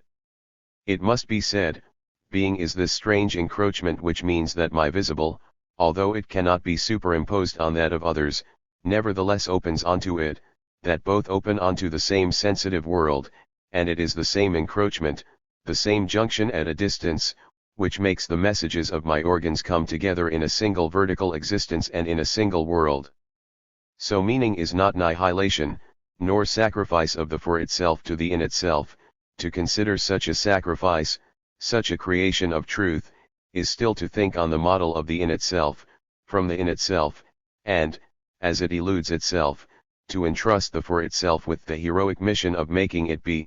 To consider this is to still think of the Weltlichkeit of minds on the model of that of Cartesian space. In the absence of an in-self of for-self, we charge the for-self to do it. But I do not think of the Weltlichkeit of spirits in terms of in itself, and it is chimerical to seek in the future what is not. The Weltlichkeit of minds is ensured by the roots that they grow, certainly not in Cartesian space, but in the aesthetic world. The aesthetic world to be described as a space of transcendence, a space of incompossibilities, of bursting, of dehiscence, and not as an objective immanent space. And consequently the thought, the subject, to be described as a spatial situation as well, with its locality. And therefore the spatial metaphors to be understood as the indivision of being and nothingness. And therefore the meaning is not annihilation. This gap which, in a first approximation, makes sense, is not a no which I affect, a lack which I constitute as lack by the emergence of an end which I give myself, it is a natural negativity, a primary institution, always already there. Think about the right, the left, these are not simple contents in a spatiality of relation, they are not parts of space, they are total parts, divisions in an encompassing, topological space, reflecting on the two, the pair, it is not two acts, two syntheses, it is fragmentation of being, it is the possibility of it gap, it is the advent of difference. The visible and the invisible. November 1959. Shouldn't it be said that the idea of transcendence equals refers to infinity everything we think we touch or see? No, however, the visible, which is always further, is presented as such. It is the presentation of the nectar praesentirbar, seeing is precisely, despite the infinite analysis always possible, and although no et was ever remains in our hand, to have an et was. So is this a pure and simple contradiction? Not at all, the visible ceases to be inaccessible if I conceive it, not according to proximal thought, but as encompassing, lateral investment, flesh. The senses, dimensionality, being. November 1959. Each sense is a world, i.e. absolutely incommunicable for the other senses, and yet constructing a something which, by its structure, is immediately open to the world of the other senses, and makes with them a single being. Sensoriality, pex a color, yellow, it goes beyond itself, as soon as it becomes the color of lighting, the dominant color of the field, it ceases to be such a color, it therefore has an ontological function in itself, it becomes capable of representing all things. In a single movement it imposes itself as particular and ceases to be visible as particular. The world is this whole where each part when taken for itself suddenly opens up unlimited dimensions, becomes a total part. Now this particularity of color, of yellow, and this universality are not contradiction, together they are sensoriality itself. It is by the same virtue that color, yellow, both gives itself as a certain being and a dimension, the expression of all possible being. The property of the sensible is to be representative of the whole, not in relation to sign meaning or by immanence of the parts to each other and to the whole, but because each part is torn away to the whole, comes with its roots, encroaches on the whole, transgresses the boundaries of others. This is how the parts overlap, how the present does not stop at the limits of the visible. Perception opens the world to me as the surgeon opens a body, seeing, through the window he has made, organs in full function, caught in their activity, seen from the side. This is how the sensitive introduces me to the world, like language to others, by encroachment, Überschreiten.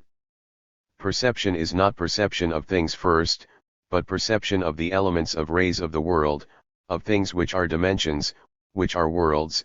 I slip on these elements and here I am in the world, I slide from subjective to being.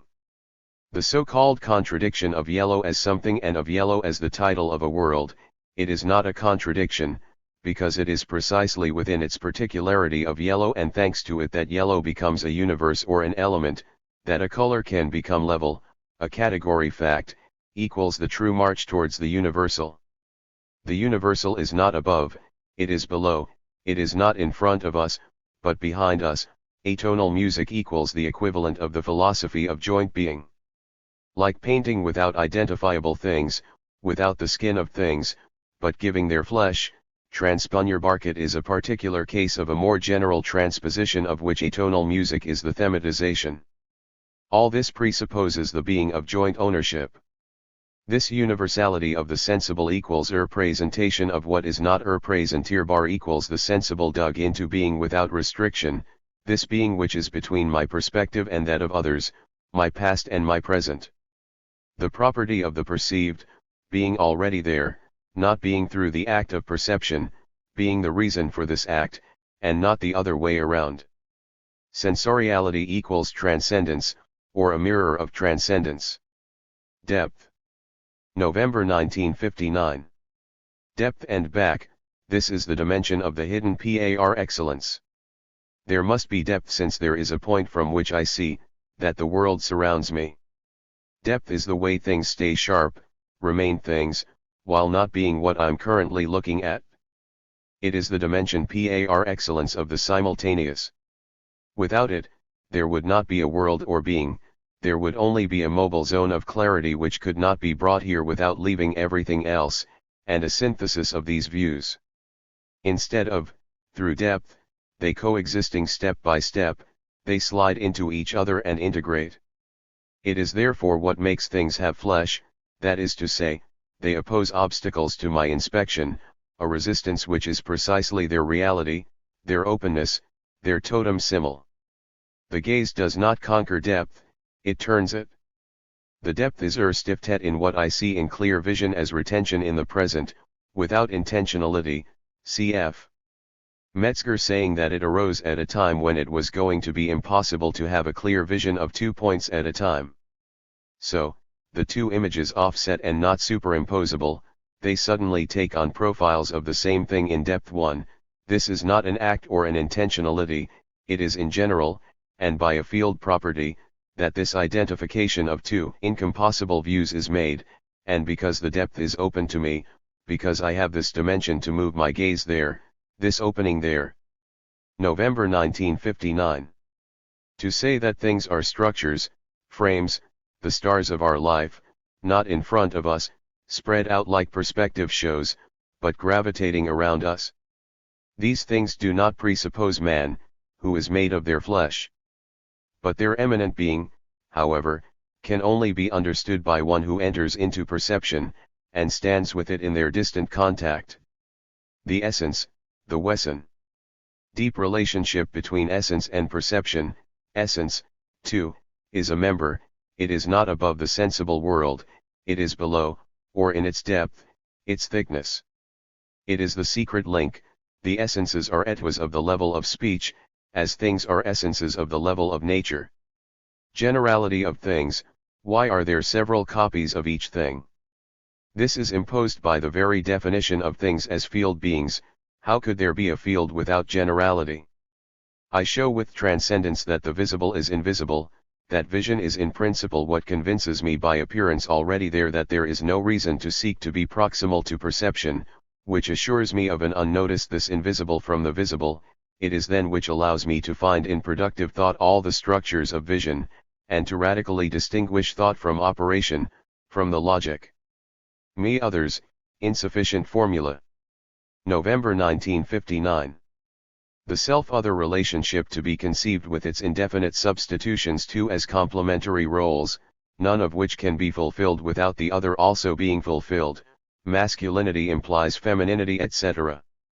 Fundamental polymorphism, which means that I do not have to constitute the other in front of the ego, it is already there, and the ego is conquered over it. Describe pre-egology, syncretism, indivision or transitivism. What is there at this level? There is the vertical or carnal universe and its polymorphous matrix. Absurdity of the blank slate where knowledge would be established, not because there is knowledge before knowledge, but because there is the field. The self-other problem, Western problem. November 1959. Philosophy has never spoken. I am not saying about passivity, we are not effects, but I would say about the passivity of our activity, as Valery spoke of a body of the spirit.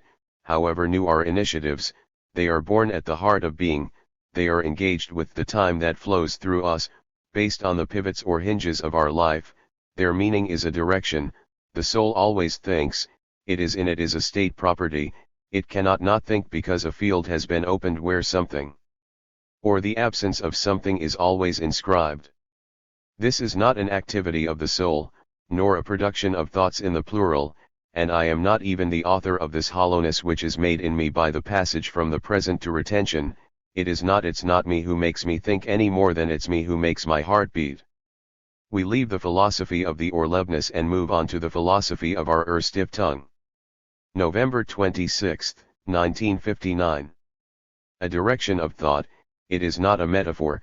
There is no metaphor between the visible and the invisible. Metaphor, it is too much or too little, too much if the invisible is truly invisible, too little if it lends itself to transposition. There is no metaphor 1, because thought includes a quasi-locality to be described. 2, because the original locality, even with regard to things, or the direction of a movement of things, is no more identifiable in objective space, relation in objective space. Objective, a direction is not in space, it is filigree through it, it is therefore transposable to thought. The mind is neither here, nor here, nor here. And, yet, it is attached, linked, it is not without links, negation of negation and position, we do not have not to choose between them. The mind is not in any objective place, and yet it invests itself in a place which it reaches by its surroundings, which it circumvents, as my locality for me is the point that all the lines of flight of my landscape, and which is itself invisible. Leibniz. December 1959. By denying the conception of perception reproduction, I open access to a raw being with whom I will not be in the relationship of subject and object, and even less in the relationship of the effect with the cause.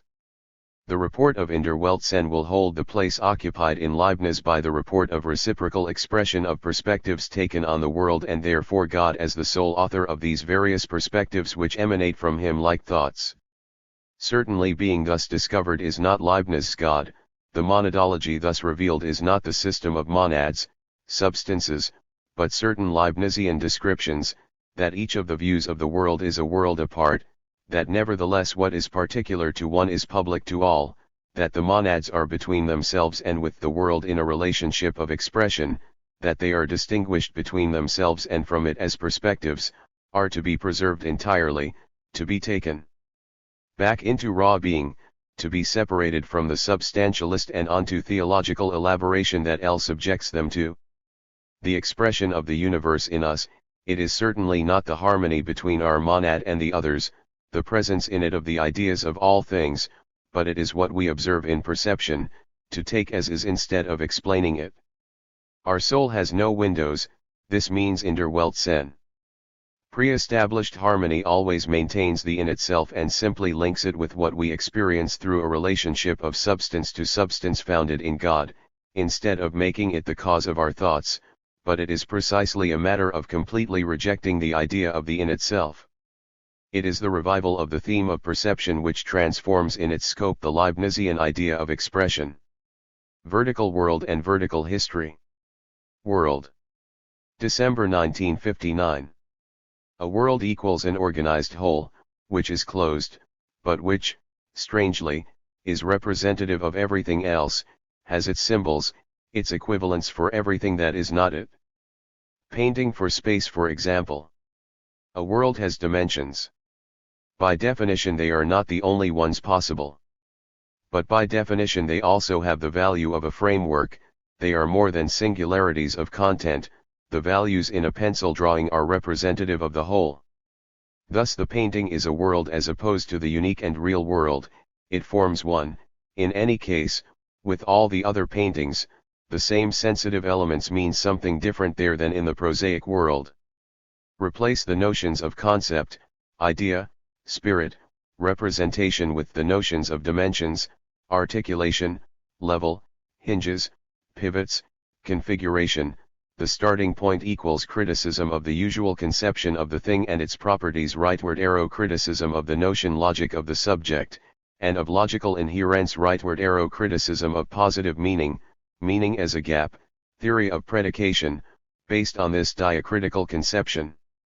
The transition to a higher dimension equals Stiftung of a meaning, reorganization.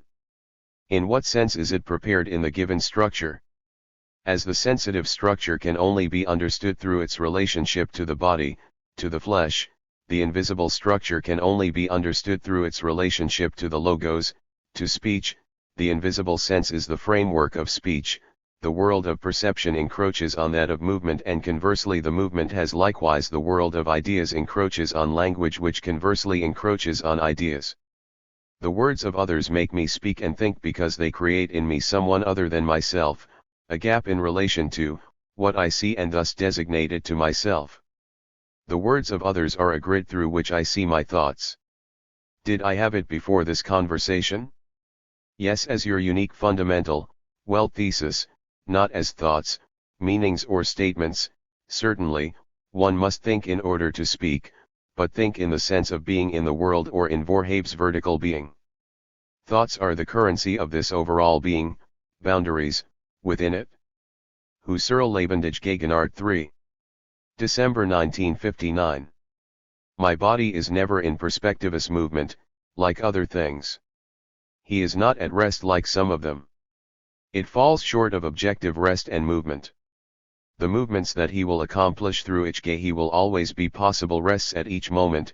Possible in what sense? It is certainly not a question of a certain ord where my body could be, i.e. of the evocation of a logical possibility of finding it there. It is a power, and I can. Verandering et unverandering, create a doctrine of the negative on these phenomena. Positive and negative are the two sides of a being. In the vertical world, every being has this structure. Against the doctrine of contradiction, of absolute negation, of either or, transcendence is identity in difference. Science and Ontology. Monday, January 4, 1960. Justify science as an operation in the given knowledge situation, and thereby reveal the need for the complementary ontology of this operational science. Characterize the scientific treatment of being, time, evolution, etc., as an identification of the traits of the universe or the traits of beings, a systematic explanation of what they imply by virtue of their role as hinges. In principle, science is not exhaustive, but physiognomic portrait. Its freedom of manipulation, its operational freedom is immediately synonymous with an intra-ontology. The equivalence that analytical geometry establishes between space and number to be understood, not as a spiritualization of space, but also as a spatialization of intelligence, as an intuition of the ontological equivalence of space and number in front of a subject of knowledge which is of the world.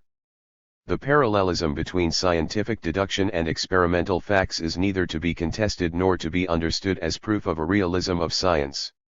It is based on this that deductive science explains the structures, the pivots, certain structural features of the world. This truth of science, far from rendering a philosophy useless, is only founded and guaranteed by a relationship of transcendence to being, an inherence of the subject and the object of science to a pre-objective being. Scale, ontological meaning of this notion. Endo-ontology cf. Husserl's Phenomenological Absolute. January 20, 1960. It is a surpassing of the ontology of the in itself, and expresses this surpassing in terms of itself, scale, projective notion. We imagine a being in itself transferred onto a plane in itself where it appears transposed according to such a relationship of magnitude so that the representations at different scales are various visual pictures of the same in itself. We take a further step by removing the in itself model. There are only representations at different scales. But they remain of the order of the visual picture or of the in itself, by an inevitable inconsistency as long as we have not accessed the problematic of philosophy. It is a matter of understanding that the views at different scales are not projections onto corporealities, screens of an inaccessible in itself, that they and their lateral implication in each other are reality, exactly, that reality is their common frame, their core, and not something behind them. Behind them, there are only other views still conceived according to the self-projection schema. Reality is between them, below them. The macrophenomenon and the microphenomenon are not two plus or, enlarged projections of a reality in itself behind them. The macrophenomena of evolution are no less real, the microphenomena no more real. There is no hierarchy between them. The content of my perception, microphenomenon, and the large-scale view of the envelope phenomena are not two projections of the in itself, being is their common framework. Each field is a dimensionality, and being is dimensionality itself. It is therefore accessible both through my perception. It is even she who offers me the spectacle of the reference of lateral transcendence of appearances to the essence as the nucleus of Wesson. Knowledge at or scale is determination in dotted of cores of being of which only perception gives me actuality and which can only be conceived by borrowing from its framework. We must eliminate causal thought which is always, seen from the world outside, from the point of view of a cosmotheoros with, as antithesis, the movement of antagonistic and inseparable reflexive recovery. I must no longer think of myself in the world in the sense of objective spatiality, which amounts to self-posing and settling into the uninteressed ego. What replaces causal thought is the idea of transcendence, that is to say of a world seen in the inherence of this world, thanks to it. Of an intra-ontology, of an encompassing encompassed being, of a vertical being, dimensional, dimensionality, and what replaces the reflexive movement antagonistic and united it is the fold or hollow of being having in principle an outside, the architectonics of configurations. There is no more. There are intersecting fields, in a field of fields where subjectivities are integrated as Husserl indicates in unpublished On Teleology and the Phenomenological Absolute, since they carry in their infrastructure a List and subjectivitat which is entirely based on the invisible, the negative, the vertical being. January 1960. A certain relationship between the visible and the invisible, where the invisible is not only non-visible for, but where its absence counts in the world, where the gap which marks its place is one of the points of passage of the world. It is this negative which makes possible the vertical world, the union of the incompossibles, the being of transcendence, and the topological space and the time of joining and membering, of disjunction and dismemberment 5, and the possible as a pretender to existence and the male-female relationship, and the gap, and the totality over the gaps, and the thought-on-thought relationship, and the copulation relationship where two intentions have a single Erfulian. January 1960. Husserl also thinks that only one world is possible, this one. The other possible worlds are ideal variants of this one. But this unique possibility that is our world is, in its very fabric, not made of actuality. The Leibnizian notion of the possible as non-contradictory, as not involving negativity, is not the opposite of the actualism, she is its counterpart, she is positivist like him. And the actual ultimately in Leibniz is only the limiting case of this possibility, the full possibility, it is that which does not involve moral contradiction, that which is not bad or that which is the best possible in the double sense of, as good as possible, and that of the possible which is the best in the world. With Husserl, the uniqueness of the world means not that it is actual and that every other world is imaginary, not that it is in itself and every other world for us only, but that it is at the root of all thought of the possible, that it even surrounds itself with a halo of possibilities which are its attributes, which are Möglichkeit and Wirklichkeit or Weltmöglichkeit, that, taking from itself the form of the world, this singular and perceived being has a natural destination to be and to embrace everything possible that we can conceive of, to be Weltall. Universality of our world, not according to its content, not as a recorded fact but according to its configuration, its ontological structure which envelopes everything possible and to which everything possible leads back. The eidetic variation, therefore, does not make me pass to an order of separate essences, to a logical possibility. The invariant that it gives me is a structural invariant, a being of intrastructure which in the final analysis does not have its Erfüllion than in the Welt thesis of this world. Problem of the visible and the invisible. January 1960. Principle, not to consider the invisible as a possible visible other, or a possible visible to another, that would be to destroy the frame that joins us to it. Moreover, as this other which would see it, or this other world which it would constitute would necessarily be linked to ours, the true possibility would necessarily reappear in this connection. The invisible is there without being an object, it is pure transcendence, without ontic mask. And the visibles themselves, in the end, are only centered on a core of absence too. Ask the question, invisible life, invisible community, invisible others, invisible culture. Creating a phenomenology of the other world, as the limit of a phenomenology of the imaginary and the hidden. Perception, movement, primordial unity of the sensitive field, transcendence synonymous with incarnation, endo-ontology, soul and body, qualitative integration and differentiation. January 1960. When I move, the things perceived have an apparent displacement which is inversely proportional to their distance. The closer ones move more, the amplitude of the displacement can serve as an index of the distance. Capital, it is absolutely artificial to recompose the phenomenon as geometric optics does, to construct it from the angular displacement on the retina of the images corresponding to this or that point. This geometry, I do not know, and, phenomenally, what is given to me is not a bundle of displacements or non-displacements of this kind. It is the difference between what happens at such a distance and to another, it is the integral of these differences. The points that optical geometric analysis gives itself are, phenomenally, not points, but very small structures, monads, metaphysical points, or transcendences. How to name this system of differentiation of Verandering and Unverandering? In truth, to qualify it in this way, to describe it in this way, is already to substitute its projection onto an objective space of analysis.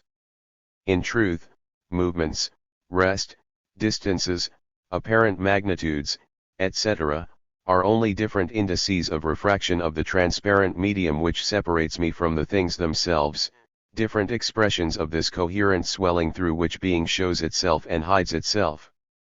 Raising the problem of the power of this or that distance index as psychology does is already to break the structural unity of the world and practice an isolating attitude.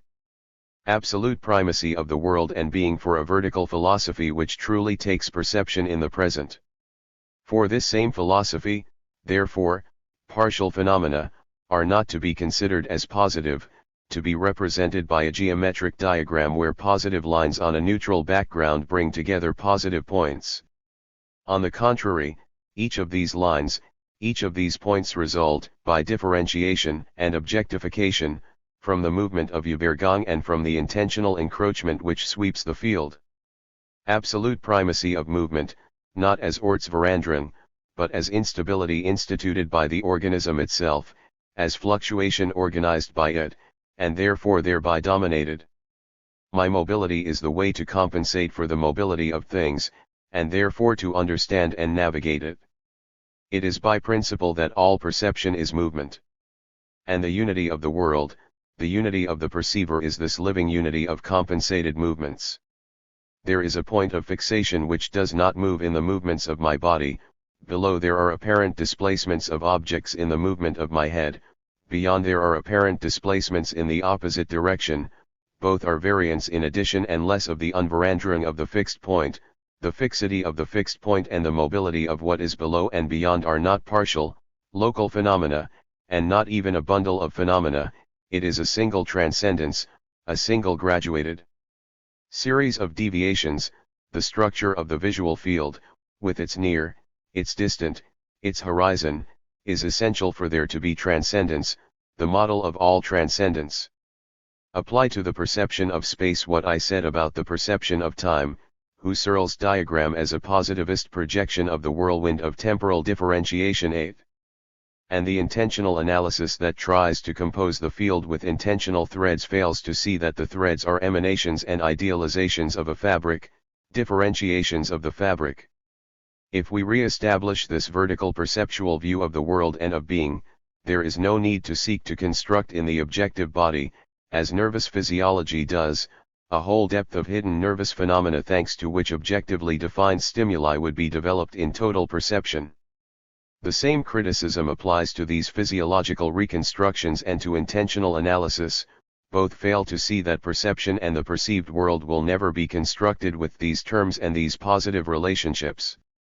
The attempt is positivist, with inner Weltlich, with features of the world, to create the architectonics of the Welt. It is a thought which acts as if the entirely positive world were given and as if it were a matter of bringing out the perception of the world considered non-existent at first. This problem is of the type, why is there a perception of the world and not any perception? It is causal, positivist, negativist thinking. Starting from the positive, it is obliged to dig gaps there and paradoxically wants these gaps to be devices, arrangements of nervous functioning. This is the sea to drink. And this leads to the false idea that we only have the result of these complicated operations, that we are in a sea of processes about which we know nothing. Postulate that the only Weltlichkeit of the mind is of the type of Weltlichkeit by edge-to-edge causality, of the type of that which reigns between the Cartesian Blossy-Sachsen, this, whether we the psychological processes or the processes physiological. Criticize Freud's unconscious from this perspective, as we must return to the phenomenal to understand the so-called game of perceptual clues, which becomes clear at once when we find the evidence of the equivalences of the world. We must also understand the overdetermination, the ambiguity of motivations by rediscovering our quasi-perceptive relationship to the human world through very simple and in no way hidden existentials. They are only, like all structures, between our actions and our aims and not behind them. Describe all interhuman and even spiritual life in these terms, the Weltlichkeit of the spirit, its non-insularity, its links with other spirits and with the truth to be understood also as differentiations of a spatio-temporal architectonics. Once this is done, there is no longer any need to pose the problem of the relations of the soul and the body as two positive substances, nor to introduce an institution of nature which subjects the soul to function according to the devices of the body and also the body to provide ready-made thoughts to the soul, nor to consider a parallelism which is a complete contradiction since it presupposes that both the soul and the body respectively contain a linked series of phenomena or ideas rigorously keep on going. The link between the soul and the body is no longer parallelism, and it is also not absolute opacity of an institution that connects through effective decision-making. Two orders of which each would be sufficient, it is to be understood as a link between the convex and the concave, the solid vault and the hollow that it creates. No correspondence is to be sought between what is happening in the body and what happens in the soul in perception. It is the same misinterpretation that one would make by seeking in the physical world an exact equivalent of organisms or in organisms an integral microcausal explanation.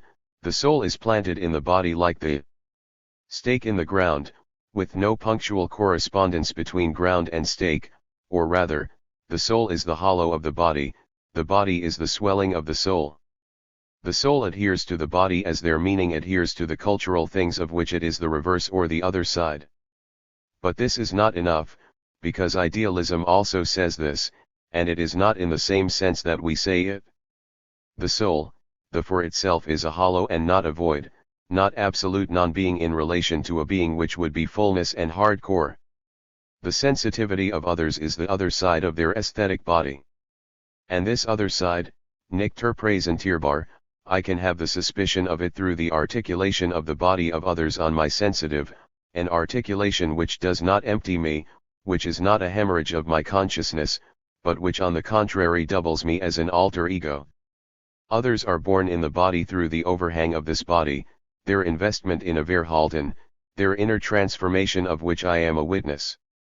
The coupling of bodies, that is to say the adjustment of their intentions to a single Erfulian, to a single wall where they collide on two sides, is latent in the consideration of a single sensitive world, participatory by all, which is given to each. The uniqueness of the visible world, and, by encroachment, invisible, as it offers itself through rediscovery of vertical being, is the solution to the problem of the relations of the soul and the body. What we said at the beginning about my perception as integration differentiation, my mounting on a universal diacritical system, makes my incarnation no longer a difficulty, a defect in the clear diamond of philosophy, but the typical fact, the essential articulation of my constitutive transcendence. A body must perceive bodies if I am to be able not to ignore myself.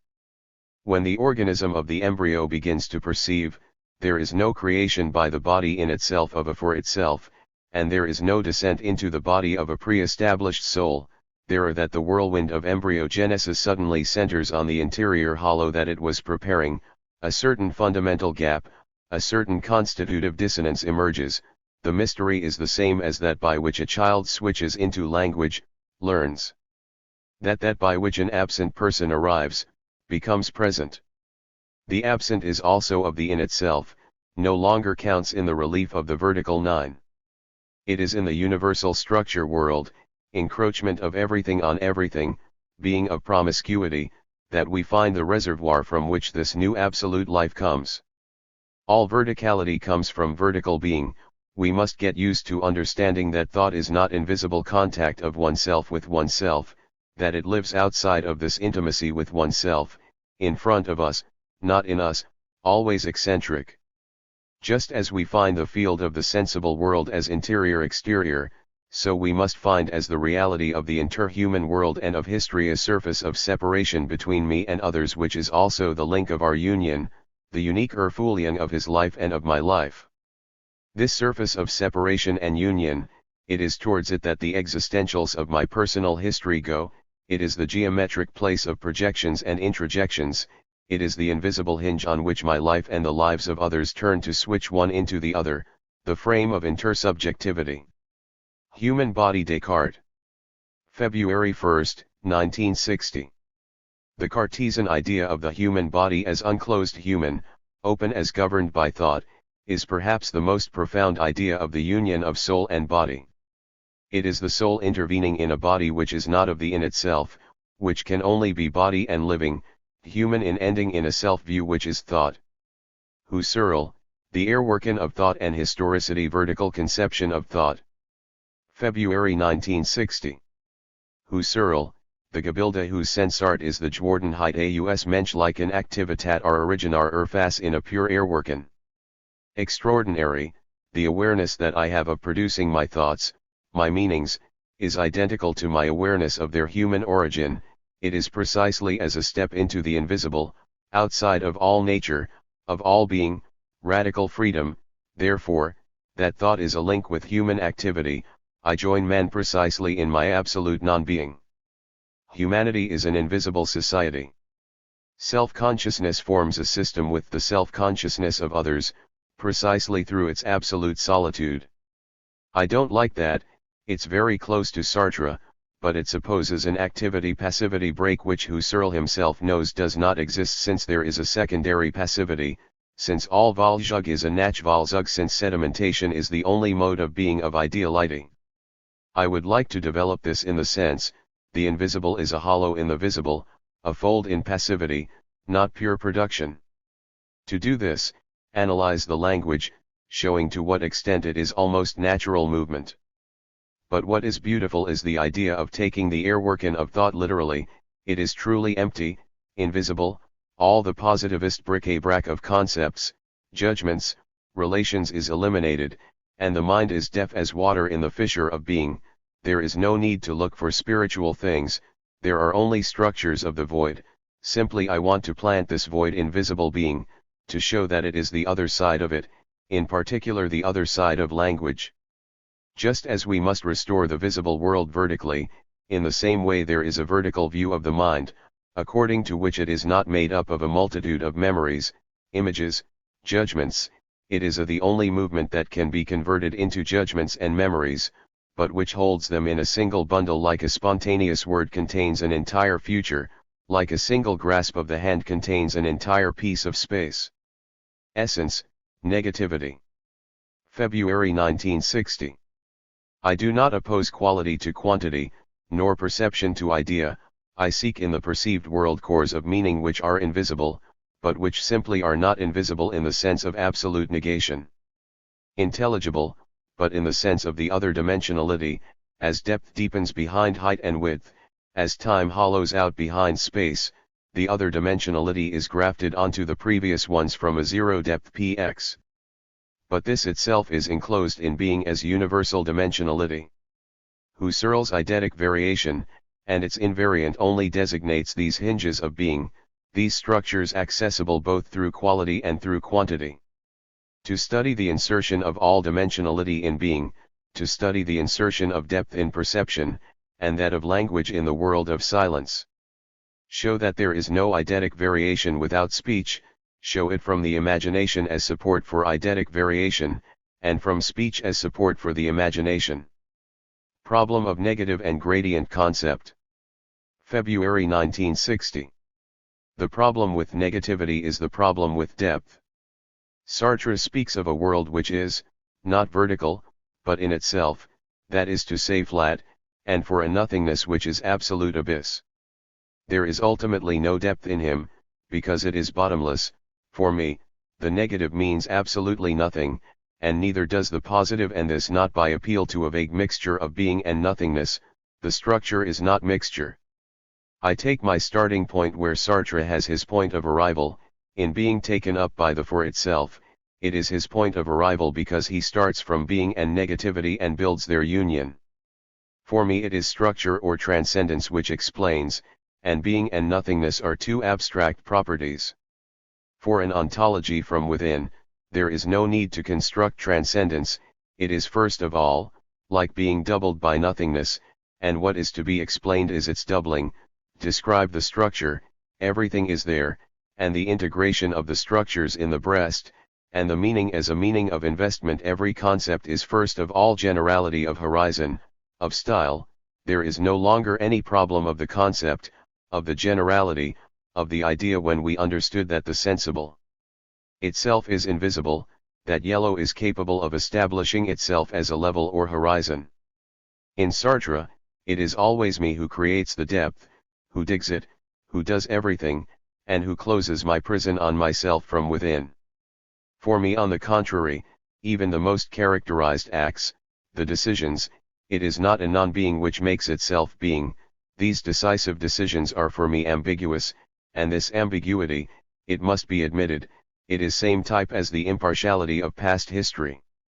When it puts our ancient choices or ancient doctrines beyond the true and the false, for me the truth is this beyond the truth, this depth where there is still has several reports to consider. The concept, the meaning is the dimensionalized singular, the formulated structure, and there is no vision of this invisible hinge. Nominalism is right, meanings are only defined gaps. The gradient, not linear being, but structured being. Representative acts and others, consciousness and existence. February 1960. Husserl admitted 11 that representative acts are always fundamental in relation to others, and that others are not reduced to them. Consciousness was defined by priority as knowledge, but we admitted that Wharton is original. This is the only possible position in a philosophy of consciousness. Is it still preserved in the unpublished books where e.g. the sexual instinct is considered from the transcendental point of view? 12. Does this not mean that non-representative acts have an ontological function? But how can they have it on equal rights with knowledge, they who do not give objects and who are fungi and rather than acts?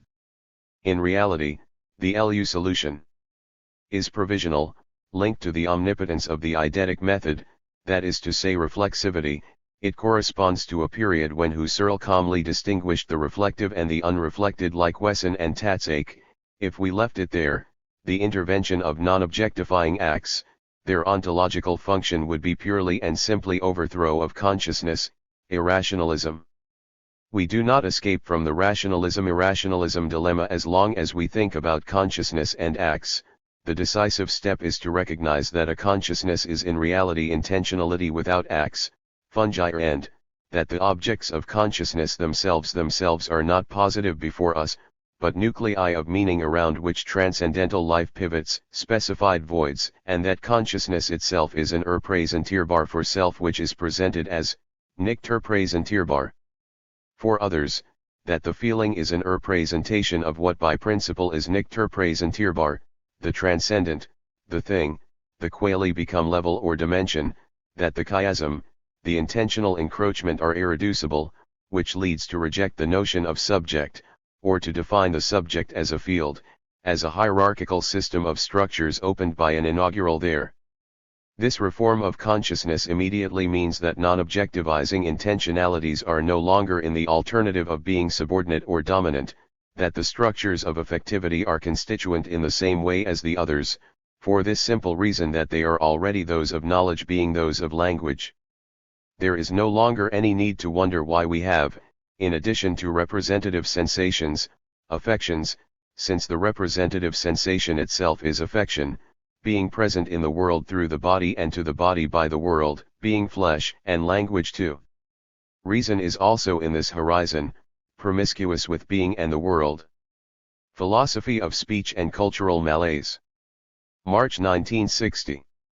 A philosophy of speech has the danger of justifying the indefinite proliferation of writings, and even of pre-writings, the habit of speaking without knowing what one is saying, the confusion of style and thought etc. However 1, it has always been this way in fact, work that escapes this proliferation is academic work. 2, there is a remedy, which is not to return to the American analytical university method, that would be to fall short, but to move on by getting back to face things. Rays of the Past. People. March 1960. The interior monologue, the consciousness itself to be understood not as a series of individual I think, but as an opening onto general configurations or constellations, rays of the past and rays of the world at the end from which, through many screen memories dotted with gaps and imagination, some almost sensitive structures, some individual memories pulsate. It is the Cartesian idealization applied to the mind as well as to things which persuaded us that we were a flow of individual or loveness, whereas we are a field of being. Even in the present, the landscape is configuration. The associations of psychoanalysis are in reality rays of time and the world. E.g. screen memory of a butterfly with yellow stripes 13 reveals on analysis a link to pairs with yellow stripes which recall in Russian Griska, which is the name of a young maid. There are not 3 associated memories, the butterfly, the pair, the maid. There is a certain game of the butterfly in the colored field, a certain Wesson of the butterfly and the pair, which communicates with the linguistic Wesson Griska. There is 3 Wesson linked by their center, belonging to the same ray of being. The analysis further shows that the maid opened her legs like the butterfly its wings. So there is overdetermination of the association, can be valid in general. There is no association that comes into play except when there is overdetermination, that is to say a relationship of relationships, a coincidence which cannot be fortuitous, which has ominal meaning. The tacit cogito only thinks overdeterminations. I.e. symbolic matrices, overdetermination always occurs, the retrograde movement of the true always provides other reasons for a given association. See on this the psychopathology of daily life. The castrating subject is not a thinker who knows the truth and who removes it. Side of SP and castration. In general, Freud's verbal analyses seem incredible because they are carried out in a thinker. But they should not be done like this. Everything is done in unconventional thinking. Notion of world ray. March 1960. It is the idea, not of a slice of the objective world between me and the horizon, and not of an objective whole organized synthetically, but of an axis of equivalences, an axis on which the perceptions which can be encountered there are equivalent not in relation to the objective conclusion which they authorize but in that they are all in the power of my vision of the moment. Elementary, all perceptions are involved in my current I can. What is seen can be an object close and small or large and distant. The world ray is not represented here. What I figure there is a series of visual tables and their law. The world ray is neither the series of logical possibilities, nor the law which defines them, it is the gaze in which they are all simultaneous, fruits of my I can, it is the very vision of depth. The ray of the world is not susceptible to a noesis analysis. Which does not mean that it presupposes man. It is a leaf of being. The world ray is not synthesis and not reception, but segregation, i.e. supposes that one is already in the world or in being. We cut into a being which remains in its place, of which we do not make a synopsis, and which is not in itself. The visible and the invisible. April 1960. The second part of the book with my description of the visible as well as the invisible, must lead in the third to a confrontation with Cartesian ontology. The confrontation led by this idea, Descartes equals no Weltlichkeit of the mind sent back to the side of a God who is beyond thought. This leaves open the problem of the communication of substances, my descriptions, my rehabilitation of the perceived world with all its consequences for subjectivity, in particular my description of corporeality and vertical being. All this must lead to a mind-body communication, spirit-spirit, to a Weltlichkeit which is not the Weltlichkeit of nature simply transposed as in Leibniz, where the small perceptions and God as geometric come to re-establish, on the side of the spirit, a continuity symmetrical to that of nature. This continuity, no longer even existing in nature, a fortiori does not exist on the side of the spirit. And yet there is a Weltlichkeit of the spirit, it is not insular. Husserl showing that the mind is this environment where there is action at a distance. The Leibnizian postulate of a projection of nature into monads is typically a postulate of visual picture, unconsciousness of the wild or perceived world. Indestructible past and intentional analysis, and ontology. April 1960. The Freudian idea of the unconscious and the past as indestructible, as timeless equals elimination of the common idea of time as the Orlevna series. There is an architectonic past. Cf. Proust, the real Hawthorns are the Hawthorns of the past. Restore this life without Orlevness, without interiority, which is what Piaget calls, very poorly, egocentrism, which is, in reality, the monumental life, the stiff tongue, the initiation. This past belongs to a mythical time, to the time before time, to the previous life, further than India and China. What is the value of intentional analysis in relation to it? It gives us, every Sinjmas past has been present, i.e. his past being was founded in a presence, and certainly, it is so true him that he is still present. But precisely, there is something there that the intentional analytic cannot grasp, because it cannot rise to the simultaneity which is meta-intentional. The intentional analytic implies a place of absolute contemplation from which intentional explication takes place and which can embrace present, past, and even openness to the future. It is the order of consciousness of meanings, and, in this order, there is no past-present simultaneity, there is evidence of their gap. On the other hand, the Ablaufsphänomen that Husserl describes and the Matthäus contains in itself something completely different. It contains the simultaneity, the passage. The Nunc stands, Proustian corporeality as guardian of the past, immersion in a being of transcendence not reduced to the perspectives of consciousness. It contains an intentional reference which is not only from the past 16 to the de facto, empirical present, but also and inversely from the de facto present to a dimensional present or welt or being, where the past is simultaneous with the present in the restricted sense. This reciprocal intentional reference marks the limit of the intentional analytic, the point where it becomes a philosophy of transcendence. We encounter this in Anandar each time the intentional reference is no longer that of a sinjbung to a sinjbung which motivates it but of a noema to a noema. And in fact it is here the past which adheres to the present and not the consciousness of the past which adheres to the consciousness of the present. The vertical past contains in itself the requirement to have been perceived, far from the consciousness of having perceived carries that of the past. The past is no longer here a modification or modalization of the bewustzijn van.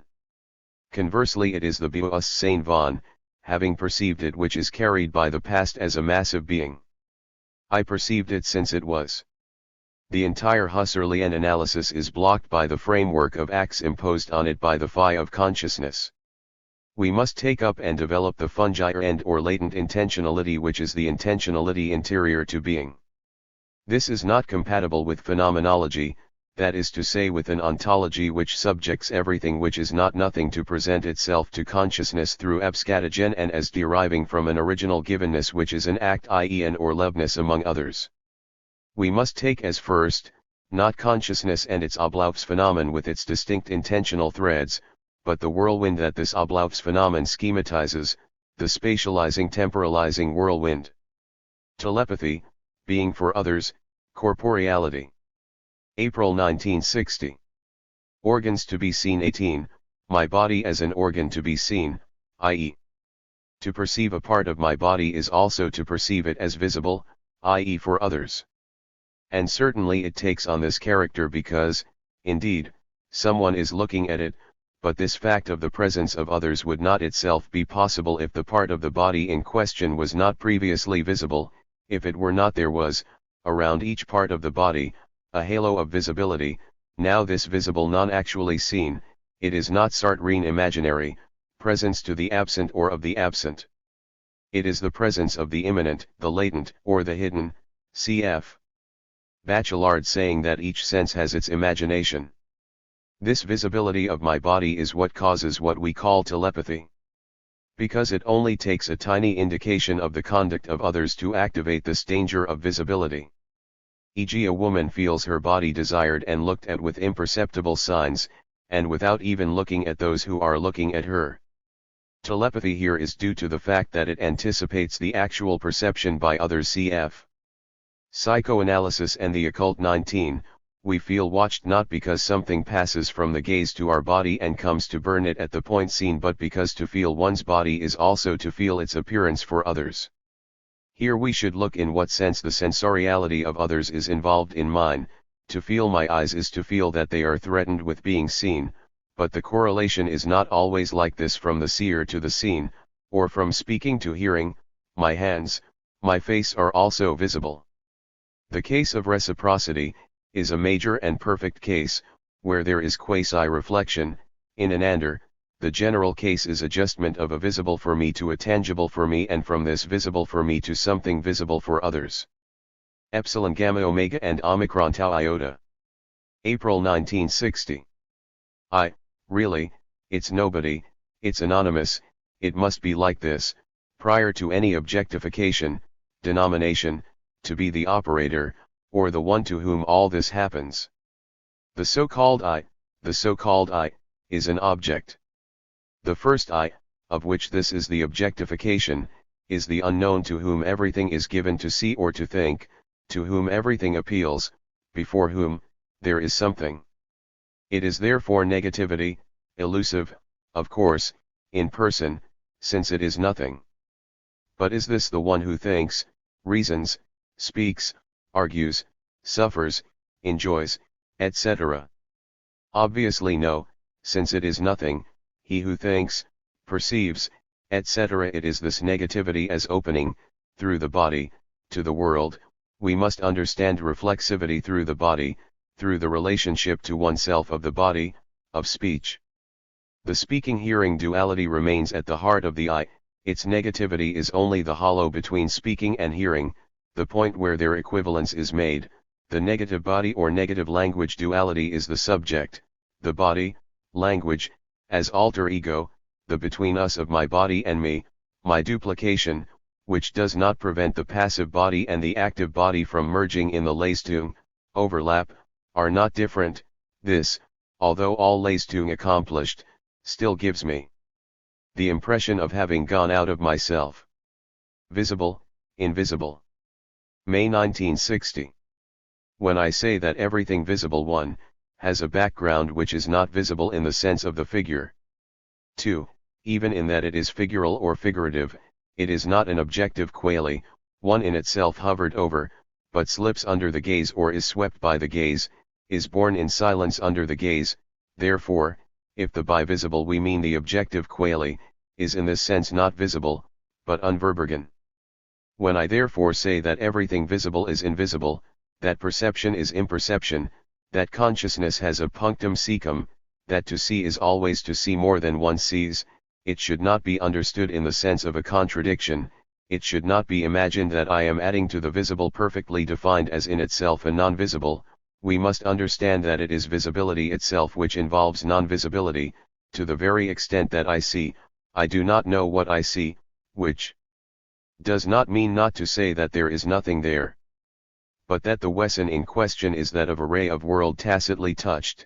The perceived world is the set of paths of my body and not a multitude of spatio-temporal individuals, the invisible of the visible.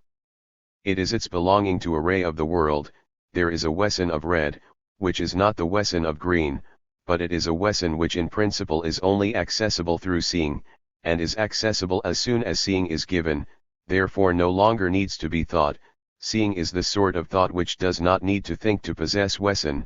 It is 20 in the red like the memory of high school in its smell 21, this active Wesen, coming from red itself, understand it perhaps as the articulation of red on the other colors or without lighting. By this, understand that red has in itself the possibility of becoming neutral, dimensionality. This becoming neutral is not a change of red into an other color, it is a modification of red by its own duration, and as there are such structural modifications of quality by space as well as by other qualities, we must understand that the sensible world is this perceptual logic, this system of equivalence, and not a cluster of spatio-temporal individuals.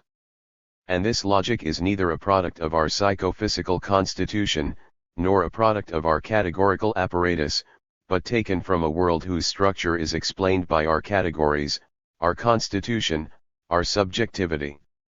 Blindness of consciousness. May 1960. What she does not see is for reasons of principle that she does not see it, it is because she is aware that she does not see it. What it does not see is what in it prepares the vision of the rest. What it does not see is what makes it see, it is its attachment to being, it is its corporeality, it is the existentials through which the world becomes visible, it is the flesh where the object is born. It is inevitable that consciousness is mystified, inverted, indirect. By principle it sees things from the other side, by principle it misunderstands being and prefers the object, that is to say a being with which she has broken, and that she poses beyond this negation. By denying this negation, she ignores in him the non-dissimulation of being, the Unverborgenheit, the unmediated presence which is not positive, which is to be distant. Flesh of the world, flesh of the body, being. May 1960. Flesh of the world, described as segregation, dimensionality, continuation, latency, encroachment. Then question these phenomenon questions again, they refer us to Einfühlen perceiving perceived, because they mean that we are already in the being thus described, that we are, that, between him and us, there is Einfühlen. This means that my body is made of the same flesh as the world, and that moreover this flesh of my body is participated by the world, it reflects it, it encroaches on it and it encroaches on him. They are in a relationship of transgression or enjambment. This again means, my body is not only a perceived among the perceived, it is a measure of all, null punct from all dimensions of the world. e.g. it is not immobile or moving among all the mobile or moving, I am not conscious of its movement as a distance from me, it sich bewegt while things are moved. This means a kind of reflected, it constitutes itself in this way, at the same time, it is touched, it is seen. And it is through this that he is capable of touching or seeing something, that is to say of being open to things in which he reads his modifications. Touching oneself, seeing oneself, knowledge by feeling. Touching oneself, seeing oneself of the body is itself to be understood according to what we have said about seeing and the visible, about touching and the touchable. I.e., it is not an act, it is a being. To touch oneself, to see oneself, according to this, is not to grasp oneself as an object, it is to be open to oneself, intended for oneself, it is not more, therefore, to reach oneself, it is on the contrary to escape, to ignore oneself, the self in question is apart, is Unverborgenheit of Verborgen as such, which therefore does not cease to be hidden or latent. The feeling that we feel, the seeing that we see, is not the thought of seeing or feeling, but vision, feeling, a mute experience of a mute sense, the almost reflexive doubling, the reflexivity of the body, the fact that it touches itself, is seen as seeing, does not consist of surprising a connecting activity behind the linked, of re-establishing itself in this constituent activity. Self-perception or perception of perception does not convert what it grasps into an object and does not coincide with the constitutive source of perception. In fact, I do not quite succeed in touching myself touching, to see myself seeing. The experience that I have of myself perceiving does not go beyond a sort of immanence, it ends in the invisible, simply this invisible is its invisible, i.e. the other side of its specular perception, of the concrete vision that I have of my body in the mirror. Self-perception is still a perception, i.e. it gives me an ich erpräsentierbar, but it gives it to me through an erpräsentierbar in transparency. My invisibility for me does not stem from the fact that I would be a spirit, a consciousness, a positive spirituality, an existence as consciousness, it stems from the fact that I am the one who has a world visible, i.e. a dimensional and participatory body 2, i.e. a body visible for itself 3, and therefore ultimately a presence to oneself. Which is absence of self. The progress of the interrogation towards the center is not a movement from the condition towards the condition, from the grounded towards the Grund, the so-called Grund is Abgrund. But the abyss that we thus discover is not such a lack of foundation, it is the emergence of a Hoheit which holds from above, that is to say of a negativity that comes into the world. The flesh of the world is not explained by the flesh of the body, or this by the negativity or the self that inhabits it, the three phenomena are simultaneous. The flesh of the world is not felt like my flesh, it is sensitive and not feeling, I nevertheless call it flesh to say that it is pregnant with possibilities, Weltmöglichkeit, that it is therefore absolutely not an object, that the mode of being blossy sach is only a partial and second expression. It is not hylozoism. Conversely, hylozoism is conceptualization, false thematization, in the order of the explanatory being, of our experience of the carnal presence. It is through the flesh of the world that we can understand it. Ultimately understand one's own body. The flesh of the world is being seen, i.e. it is a being which is eminently percipi, and it is through it that we can understand the percipere, this perceived which we call my body applying to the rest of the perceived, i.e. treating itself as something perceived by itself and therefore as a perceiver. All this is ultimately possible and only means something because there is being, not being in itself, identical to itself, in the night, but the being, which also contains its negation, its percipi, cf. Bergson saying, we have already given ourselves consciousness by positing images, and we therefore do not have to deduce it at the level of conscious living which is less and not more than the universe of images, which in is a concentration or abstraction. It meant nothing to thus realize consciousness before consciousness. And this is why we say that what is primary is not the diffuse consciousness of the images 24, it is being. Metaphysics, Infinite World, Offenheit. May 1960. World and Being. Their relationship is that of the visible and the invisible. The invisible is not another visible, a positive only absent. It is Verborgenheit of principle, i.e. invisible of the visible, a Feinheit of Umwelt and not Unendlichkeit. The Unendlichkeit is basically the in itself, the object, the infinity of being, which can be a question for me is operative, militant finitude, the opening of Umwelt. I am against finitude in the empirical sense, a factual existence which has limits, and this is why I am for metaphysics. But it is no more in infinity than in de facto finitude. The philosophy of the sensitive as literature. May 1960. Scientific psychology believes that there is nothing to say about quality as a phenomenon, that phenomenology is borderline impossible. 25 The facts have no other role than to awaken dormant phenomena. The truth is that the quale seems opaque, indescribable, just as life inspires nothing to the man who is not a writer. On the contrary, like life, the sensitive is a treasure always full of things to say for those who are philosophers. And just as everyone finds true and finds in themselves what the writer says about life and feelings, so phenomenologists are understood and used by those who say phenomenology is impossible.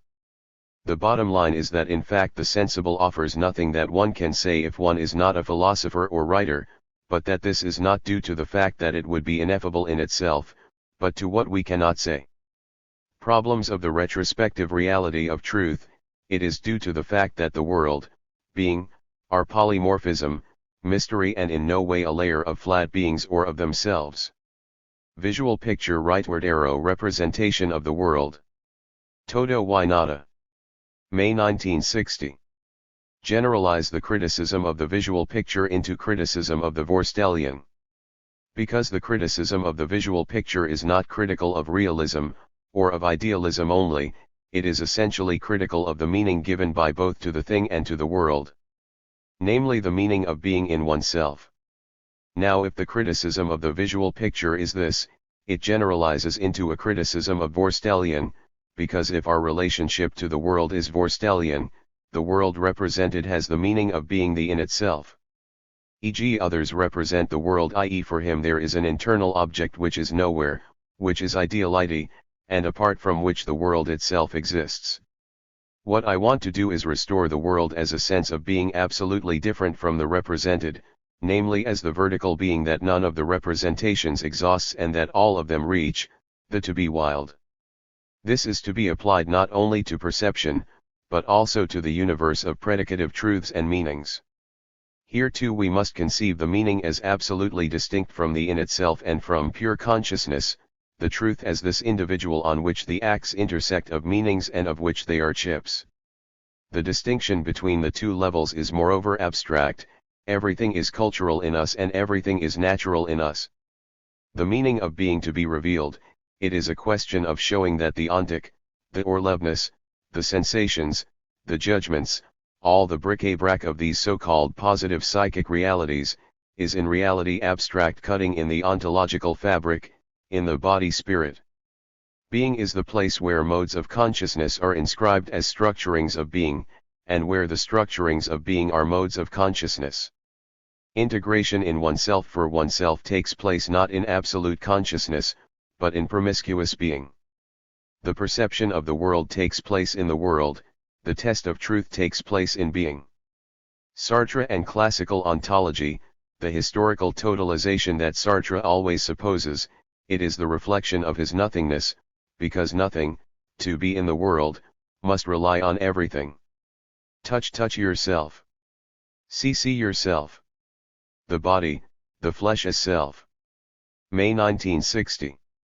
Touch and touch yourself. They do not coincide in the body, the touching is never exactly the touched. This does not mean that they coincide in the mind or at the level of consciousness. Something other than the body is needed for the junction to take place, it takes place in the untouchable. This from others that I will never touch. But what I will never touch, he does not touch either, no privilege of the self over the other here, it is therefore not consciousness which is the untouchable, consciousness, that would be positive, and about it would begins again, the duality of the reflective and the reflected, like that of the touching and the touched. The untouchable is not a touchable, in fact inaccessible, the unconscious is not a representation, in fact inaccessible. The negative here is not a positive which is elsewhere, it is a true negative, i.e. an Unverborgenheit of the Verborgenheit, an Representation of the nicht repräsentierbar, in other words an originating from elsewhere, a selbst which is an other, a hollow, so no sense to say, the touch junction is made by thought or consciousness, the thought or consciousness is a Feinheit of a corporeality to world or being. The untouchable, but, beyond this invisible and invisible by law, I cannot see myself in movement, witness my movement. But this invisible by law means in reality that Waarnemen and Sichtbewegen are synonyms. It is for this reason that the Waarnemen never joins the Sichtbewegen that it wants to seize, it is another. But, this failure, this invisible, attests precisely that Waarnemen is Sichtbewegen, there is one there. Success in failure. Waarnemen fails to grasp Sichtbewegen, the untouchable of touch, the invisible of vision, the unconscious of consciousness. It is the other side, or the other side of the sentient being. We cannot say that it is there, although there are certainly points where it is not. There is a presence by investment in another dimensionality, a presence of double bottom, the flesh, the Leib. It is not a sum of touching oneself, but neither is it a sum of tactile sensations plus kinestheses, it is an I. Ken, the body schema would not be a schema if it were not contact from self to self. The flesh of the world is indivision of this sensitive being that I am, and of all the rest that is felt in me, indivision of pleasure reality. The flesh is a mirror phenomenon, and the mirror is an extension of my relationship to my body. Mirror equals realization of a build of the thing, and me my shadow relationship equals realization of a Wesson, extraction of the essence of the thing, of the film of being or of its appearance.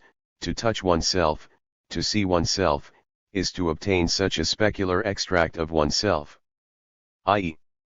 fission of appearance and being, fission which already takes place in touch and which, with the mirror, is only a deeper adhesion to the self. The visual projection of the world in me to be understood not as an intra-objective relationship between things and my body, but as a shadow-body relationship, community of verbal Wesson, and therefore ultimately phenomenon resemblance, transcendence. The vision-touch gap to be understood as a more striking case of the overhang which exists inside each sense and which makes it an art de reflection. This gap, it will be said, is simply due to our organization, the presence of such receptors with such thresholds, etc. I do not disagree. What I am saying is that these facts have no explanatory power. They otherwise express an ontological relief that they cannot erase by incorporating it into a single plane of physical causality, since there is no physical explanation of the constitution of the singular points that are our bodies 27, nor therefore our aesthesiology. Phenomenology is here recognition of the fact that the theoretically complete, full world of physical explanation is not, and that therefore we must consider as ultimate, inexplicable, and therefore as a world in itself the whole of our experience of the sentient being and of men. World by itself, i.e., it is necessary to translate into perceptual logic what science and positive psychology treat as absque premises, fragments of the in itself. To elucidate Waarnemen and Sichtbewegen, show that no Waarnemen perceives unless it is a self of movement. Proper movement, attestation of a thing subject, movement like things, but movement that I make. Starting from there to understand language as the foundation of I think, it is to I think what movement is to perception. Show that the movement is carnal, it is in the carnal that there is a relationship between the movement and itself with the Waarnemen. Visible and invisible. May 1960. The invisible is 1. What is not currently visible, but could be. 2. That which, relating to the visible, cannot nevertheless be seen as a thing. 3. That which only exists tactilely or kinesthetically, etc. 4. The lambda tau alpha, the cogito. I do not logically group these four layers under the category of the invisible. This is impossible, first of all for the simple reason that the visible not being an objective positive, the invisible cannot be a negation in the logical sense. It is a negation reference or gap. This negation reference is common to all invisibles because the visible has been defined as the dimensionality of being, i.e. as universal, and that therefore everything which is not part of it is necessarily enveloped in it and is only a modality of the same transcendence. Visible invisible. May 1960. The sensible, the visible, must be for me the opportunity to say what nothingness is. Nothingness is nothing more than the invisible. Starting from an analysis of the total philosophical error which is to believe that the visible is objective presence. This entails the idea of quale as in itself. Show that quale is always a certain type of latency. Sartre saying that the image of Pierre who is in Africa is only a way of experiencing the very being of Pierre, his visible being, the only one there is. In reality this is something other than the free image, it is a kind of perception, a teleperception. We must define the sensible, the visible, not as that with which I have actually reported by effective vision, but also as that of which I can subsequently have teleperception, because the thing seen is Stiftung of these images. Like the Zeitpunkt the Rumpunkt is Stiftung once and for all of a being there. June 1, 1960. Oppose a philosophy of history like that of Sartre, not undoubtedly a philosophy of geography, but a philosophy of structure which, in truth, will be formed better through contact with geography than through contact with history. Because history is too immediately linked to individual praxis, to interiority, it hides its depth and its flesh too much for it not to be easy to reintroduce the whole philosophy of the person. On the contrary, geography, or rather, the earth as Archie highlights the carnal history. In fact it is a question of grasping the nexus, neither historical nor geographical, of history and transcendental geology, this same time which is space, this same space which is time, which I will have found through my analysis of the visible and the flesh, the simultaneous Stiftung of time and space, which means that there is a historical landscape and an almost geographical inscription of history. Fundamental problem, sedimentation and reactivation. Flesh, spirit. June 1960. Defining the spirit as the other side of the body, we have no idea of a spirit which would not be coupled with a body, which would not be established on this ground. The other side means that the body, insofar as it has this other side, is not describable in objective terms, in terms of itself, that this other side is really the other side of the body, overflows in him, encroaches on him, is hidden in him, and at the same time needs him, ends in him, anchors in him. There is a body of the spirit, and a spirit of the body and a chiasm between them. The other side to be understood, not, as in objective thought, in the sense of another projection of the same geometral, but in the sense of Überstieg of the body towards a depth, a dimensionality which is not that of extension, and transcendence from the negative to the sensitive. The essential notion for such a philosophy is that of the flesh, which is not the objective body, which is also not the body thought of by the soul as its own, which is the sensible in the double sense of what we feel and what smells. What we feel equals the sensitive thing, the sensitive world equals the correlate of my active body, what responds to it, what feels equals I cannot posit a single sensitive thing without posing it as torn from my flesh, taken from my flesh, and my flesh itself is one of the sensitives in which an inscription of all the others is made, sensitive pivot in which all the others participate, key sensitive, dimensional sensitive. My body is at the highest point what everything is, a dimensional this. It is the universal thing, but, while things only become dimensions as long as they are received in a field, my body is this very field, i.e. a sensitive which is dimensional of itself, measuring universal. The relationship of my body as sensitive to my body as feeling equals immersion of the being touched in the touching being and of the touching being in the being touched, sensoriality, its sich bewegen and its sich wammerman, its coming to oneself, a self which has an entourage, which is the reverse of this entourage. By specifying the analysis, we would see that the essential is the reflected in movement, where the touching is always on the point of being grasped as tangible, misses its grasp, and only completes it in a there is. The Warnemen sich bewegen implication is thought language implication, the flesh is this entire cycle and not just the inherence in a spatio-temporally individuated this.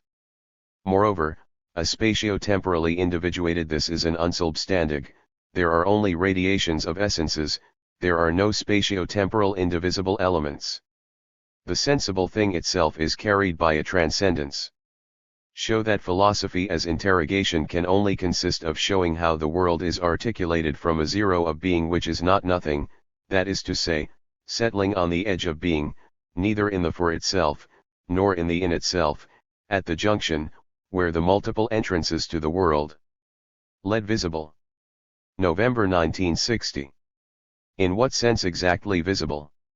What I see of myself is never exactly the seer, at least not the seer of the moment, but this one is of the visible, is on the extension of the signs of the visible body, in dotted lines, to tell the truth, even for the other, is he properly visible as a seer? No, in the sense that he is always a little behind what the other sees, in fact neither behind, nor in front, nor where the other is looking. It is always a little further than the place where I look, where the other looks, that the seer that I am is found, resting on the visible, like a bird, clinging to the visible, not in it. And yet in chiasmus with him. Likewise the touching. This structure exists in a single organ, the flesh of my fingers equals each of them is a phenomenal finger and an objective finger, outside and inside the finger in reciprocity, in chiasm, coupled activity and passivity. One encroaches on the other, they are in a relationship of real opposition, local self of the finger, its space is sensing felt. There is no coincidence of the seer and the visible. But each borrows from the other, takes or encroaches on the other, intersects with the other, is in chiasmus with the other. In what sense do these multiple chiasms make only one? Not in the sense of synthesis, of originally synthetic unity, but always in the sense of Übertragung, of encroachment, of the radiation of being therefore. Things touch me as I touch them and touch myself, flesh of the world, distinct from my flesh, the double inscription outside and inside. The inside receives without flesh, not psychic state, but intracorporeal, from the outside that my body shows to things. In what sense it is the same which is seeing and visible, the same not in the sense of ideality nor of real identity. The same in the structural sense, same frame, same Gestalthaft, the same in the sense of opening another dimension of the same being. The prior unity me world and its parts of my body, unity before segregation, before multiple dimensions, and likewise the unity of time, not architecture of noses noems, one on the other posed, relativizing each other without succeeding in unifying, but first of all there is their deep bond through non-difference, all this is exhibited in, the sensitive, the visible. A sensitive includes all of this. Seer visible equals projection introjection, they must both be abstracted from a single fabric.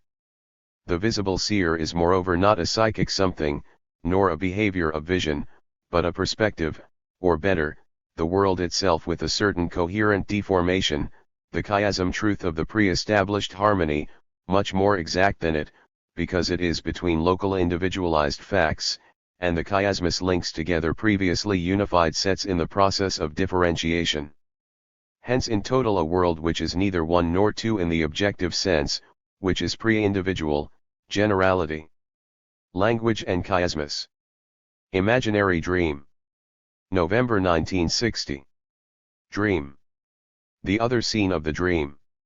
Incomprehensible in phi, which adds the imaginary to the real, because then it will remain to be understood how all of this belongs to the same consciousness. Understand the dream from the body, as being in the world without body, without observation, or rather with an imaginary body without weight. Understanding the imagination through the imagination of the body, and therefore not as annihilation which is valid for observation but as the true stiff tongue of being of which observation and the articulated body are special variants. What remains of the chiasmus in the dream? The dream is inside in the sense that the internal double of the external sensible is inside, it is on the side of the sensible everywhere where the world is not, this is the scene, this theater of which Freud speaks, this place of our dream beliefs, and not consciousness and its imaging madness. The subject of the dream is we, i.e. the body as pregnant enclosure from which we emerge since the body is visible, a kind of reflection. Chiasmus, reversibility. November 16, 1960. Speech must enter the child as silence, penetrate to him through silence, and as silence, silence equals absence of speech too. It is this fertile negative which is established by the flesh, by its dehiscence, the negative, the nothingness. It is the split, the two layers of the body, the inside and the outside articulated one on the other. The nothingness is rather the difference of identicals. Reversibility, the glove that turns around. There is no need for a spectator on both sides. It is enough that, on one side, I see the back of the glove which is applied to the right side, that I touch one by the other. The chiasmus is this, reversibility. It is only through it that there is a passage from for oneself or for others. In reality there is neither me nor others as positive subjectivities. These are two others, two openings, two scenes where something is going to happen, and which both belong to the same world, to the scene of being. There is no for self and for others. They are the other side of each other. This is why they incorporate each other. Projection, introjection. There is this line, this boundary surface at some distance in front of me, where the transfer me others me takes place. The only axis given, the tip of the glove finger, is nothing, but nothing that we can turn around, and where we then see things. The only place where the negative really is the fold, the application to each other from within and without, the turning point. Chiasmus, me the world, me others. Chiasmus, my body things, achieved by the splitting of my body inside and outside, and the splitting of things. It is because there are these two doublings that it is possible, the insertion of the world between the two layers of my body, the insertion of my body between the two layers of each thing and the world. This is not anthropologism. By studying the two sheets we must find the structure of being. Starting from this, there is no identity, nor non-identity, or non-coincidence. There is inside and outside revolving around each other. My central nothingness is like the tip of the stroboscopic spiral, which is we don't know where, which is no one. The me, my body chiasmus, I know this, that a body is Warnemingsbereid, offers itself to, opens onto, immanent spectator, is field in charge. Position, negation, negation of the negation, this side, the other than the other. What do I bring to the problem of the same and the other? This, that the same is the other than the other, and the identity difference of difference, this one, does not achieve transcendence. Dialectic in the Hegelian sense too, is realized on sight, by encroachment, thickness, spatiality. November 1960. Activity, passivity, teleology. Chiasm, reversibility, is the idea that all perception is coupled with a counter-perception, is a two-sided act. We no longer know who is speaking and who is listening. Circularity, speaking, listening, seeing, being seen, perceiving, being perceived, activity equals passivity. This goes without saying when we think about what nothingness is, namely nothing. How could this nothing be active, affective?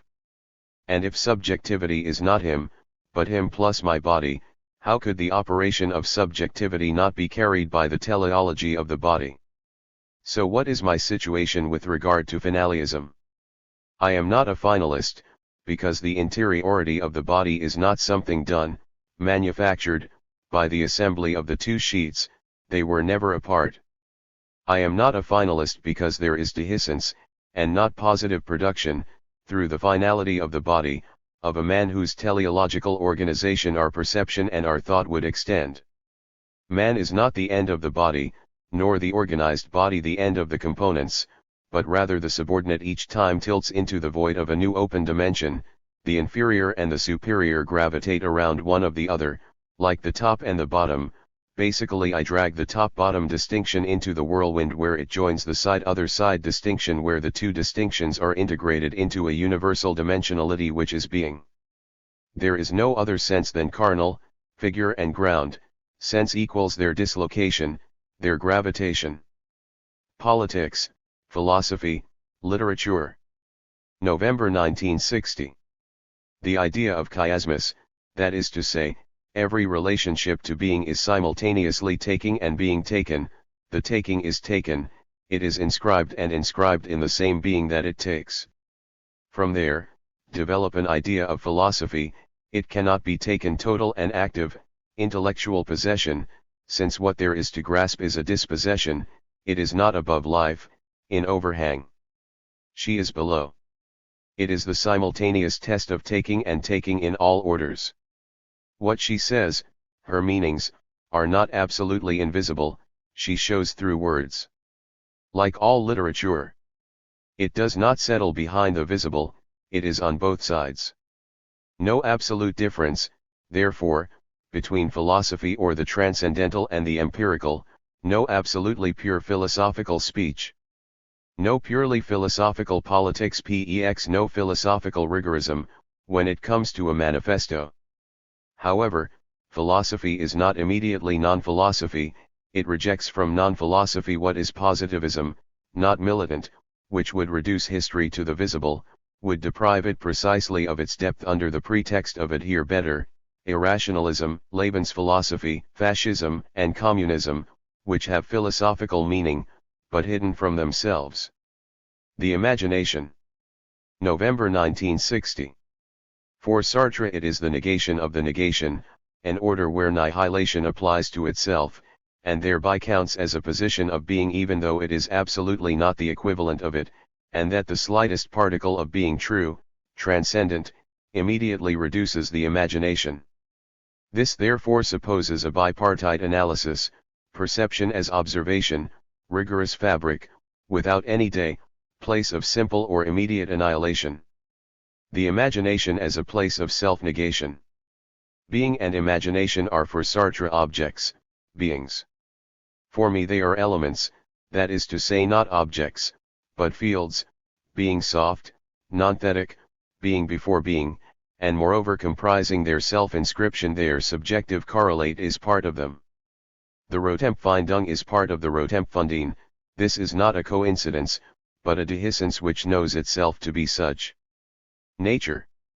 November 1960. Nature is at day one, it is there today. This does not mean, myth of original indivision and coincidence as a return. The Erdumlich, the Ursprunglich is not from the past. It is about finding in the present, the flesh of the world and always new and always the same, a sort of time of sleep. The sensible, nature, transcends the distinction between past and present, achieving a passage from within from one to the other, existential eternity. The indestructible, the barbaric principle. Do a psychoanalysis of nature, it is the flesh, the mother. A philosophy of the flesh is the condition without which psychoanalysis remains anthropology.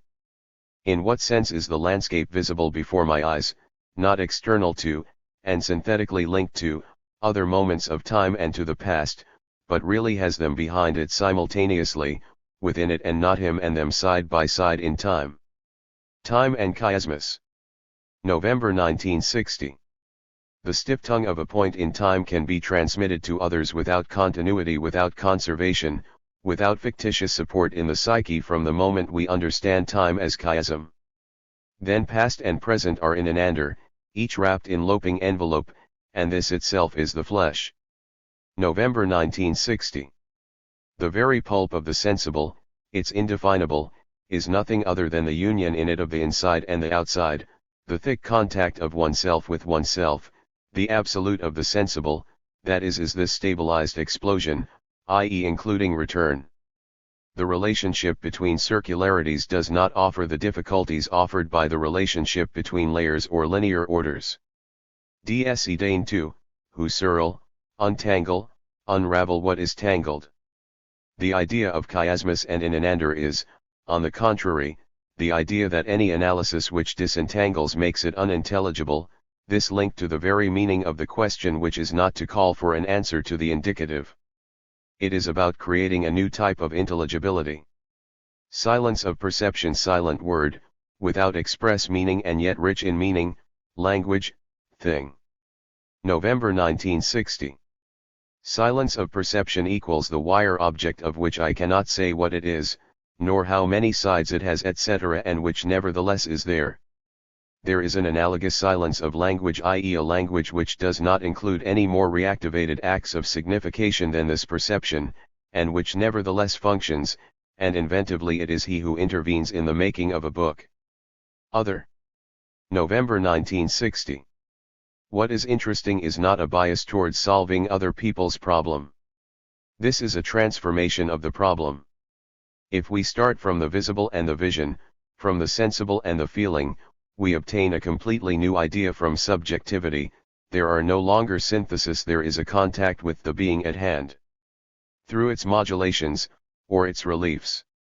The other is no longer so much a freedom seen from the outside as destiny and fatality, a rival subject of a subject, but he is caught in a circuit which connects him to the world, like ourselves, and by that also in a circuit which connects him to us, and this world is common to us, is interworld, and there is transitivism by generality, and even freedom has its generality, is understood as generality. Activity is no longer the opposite of passivity. From their carnal relations, from below, no less than from above, and the fine point embrace. From their essential problem equals not making common in the sense of creation ex nihilo of a common situation, of a common event plus commitment in the past, but in the sense of uttering, language. The other is a relief like I am one, non-absolute vertical existence. Body and flesh, eros, philosophy of Freudism. December 1960. Superficial interpretation of Freudism: he is a sculptor because he is anal, because the feces are already clay, to shape, etc. But feces are not the cause. If they were, everyone would be a sculptor. Faces only arouse a character if the subject experiences them in such a way as to find a dimension of being there. It is not a question of renewing empiricism. It is about understanding that the relationship with faces is a concrete ontology for the child. Do not an existential psychoanalysis, but an ontological psychoanalysis. Overdetermination equals every being can be accentuated as an emblem of being rightward arrow, it is to be read as such. In other words, being anal explains nothing, because, to be anal, one must have the ontological capacity. In what Freud wants to indicate, these are not chains of causality, it is, from a polymorphism or amorphism, which is contact with the being of promiscuity, of transitivism, the fixation of a character by investment in a being of openness to being, which, from now on, is done through this being. So Freud's philosophy is not a philosophy of the body but of the flesh. The ID, the unconscious, and the ego, all this bric-a-brac suddenly becomes clear when we stop thinking of all these terms as positive to think of them, not as negatives or negativities, but as differentiations of a single and massive adhesion to the being which is the flesh. Then problems like those of Skeeler disappear, because there is no hierarchy of orders or layers or planes, always based on individual essence distinction. There is dimensionality of every fact and facticity of every dimension, this by virtue of the ontological difference. The body in the world. The specular image, the resemblance. December 1960. My body in the visible. This does not simply mean, it is a piece of the visible, there is the visible and here there is my body. No. He is surrounded by the visible. This does not happen on a plane of which it would be a marquetry, it is truly surrounded, circumvented. This means, he sees himself, he is visible, but he sees himself seeing. My gaze which finds him there knows that he is here, on his own side, thus the body is raised upright before the world and the world standing before him, and there is a relationship of embrace between them. And between these two vertical beings, there is not a border, but a contact surface. The flesh equals this fact that my body is passive-active, mass in itself and gesture. The flesh of the world equals its Horizonthaftigkeit surrounding the thin film of the strictly visible between these two horizons. The flesh equals the fact that the visible that I am is seeing, or, which amounts to the same thing, has an inside plus the fact that the visible outside is also seen, i.e. has an extension, within the confines of my body, which is part of its being. The specular image, memory, resemblance, fundamental structures. Because they are structures which immediately derive from the body-world relationship, reflections resemble the reflected equals vision begins in things, certain things, or pairs of things call for vision, show that all our expression and conceptualization of the mind is borrowed to these structures, PEX reflection. Vertical and existence. December 1960. Sartre, the circle is not inexplicable, it is explainable by the rotation of a line around its end, but also the circle does not exist, existence is inexplicable. What I call the vertical is what Sartre calls existence, but which immediately becomes for him the fulguration of nothingness which makes the world rise, the operation of the for itself. In reality the circle exists and the existence is not man. The circle exists, inexplicable, as soon as I mention, not only the circle object, but this visible circle, this circular physiognomy that no intellectual genesis, nor any physical causality explains, and which has the very properties that I don't know yet. It is this whole vertical field that must be awakened. Sartre's existence is not vertical, not upright, it certainly cuts across the plane of beings, it is transversal in relation to it, but precisely it is too distinct for one to be able to say that it is standing. There stands the existence which is threatened by gravity, which leaves the plane of objective being, but not without dragging with it all that it has brought back in terms of adversity and favors. The body always presents itself on the same side. This is because reversibility is not the actual identity of the touching and the touched. This is their identity in principle, it is not, however, ideality, because the body is not simply a visible de facto among the visible, it is visible seeing, or gaze. In other words, the web of possibilities which closes the external visible on the seeing body maintains a certain gap between them. But this gap is not a void, it is filled precisely by the flesh as the place of emergence of a passivity vision which carries an activity, and the same gap between the external visible and the body which forms the padding of the world. It is a bad description to say, the body always presents itself on the same side. Because this unilaterality is not simple de facto resistance of the body phenomenon, it has a reason for being. The unilateral presentation of the body is a condition for the body to be seeing, i.e. let him not be one visible among the visible. It is not a truncated visible. He is a visible archetype, and could not be so if he could be hovered over. Descartes. March 1961. Study the pre-methodical Descartes.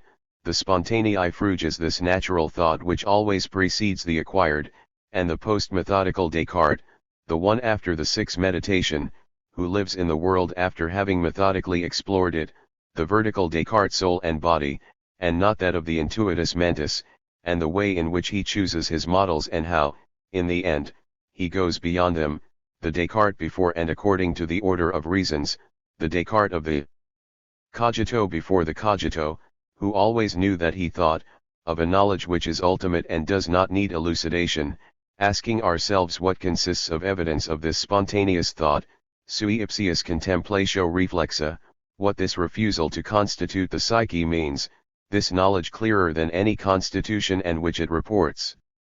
Descartes, Intuitus Mentis. March 1961. The definition of intuitus mentis, based on analogy, the seizure of the see considered as imperfect vision. Hence the ideal of distinct thought. This analysis of vision needs to be reconsidered entirely, it does not see that vision is television, transcendence, crystallization of the impossible. Consequently, the analysis of intuitus mentis also needs to be redone. There is no indivisible thought, of simple nature, natural knowledge, which is grasped completely or not at all these are the figures of thought and no mention is made of the background or horizon. This is only accessible if one begins with an analysis of Sehen, like Sehen, Denken is not identity, but non-difference, not distinction, but clarity of first sight. Flesh. March 1961. To say that the body is visible, curiously, is not to say anything other than, it is visible. When I look for what I mean by saying that it is the body that sees, I find nothing other than, it is from somewhere visible in the act of looking. More precisely, when I say that my body is visible, there is, in the experience that I have of it, something which establishes and announces the view that others take of it or that the mirror gives of it. I.e., it is visible to me in principle, or at least it counts in the visible of which my visible is a fragment. I.e., to this extent my visible turns on him to understand him, and how do I know this if not because my visible is in no way a representation of mind but flesh? I.e., capable of embracing my body, of seeing it, it is through the world first that I am seen or thought of.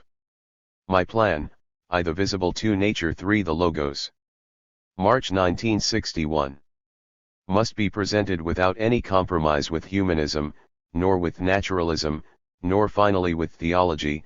It is precisely a question of showing that philosophy can no longer think according to this divide, God, man, the creatures, which was Spinoza's division. So we do not start ab homin like Descartes, we do not take nature in the sense of the scholastics, and we do not take the Logos and truth in the sense of the word. The visible must be described as something which is realized through man, but which is in no way anthropology. Nature as the other side of man. The Logos also as being realized in man, but in no way as his property.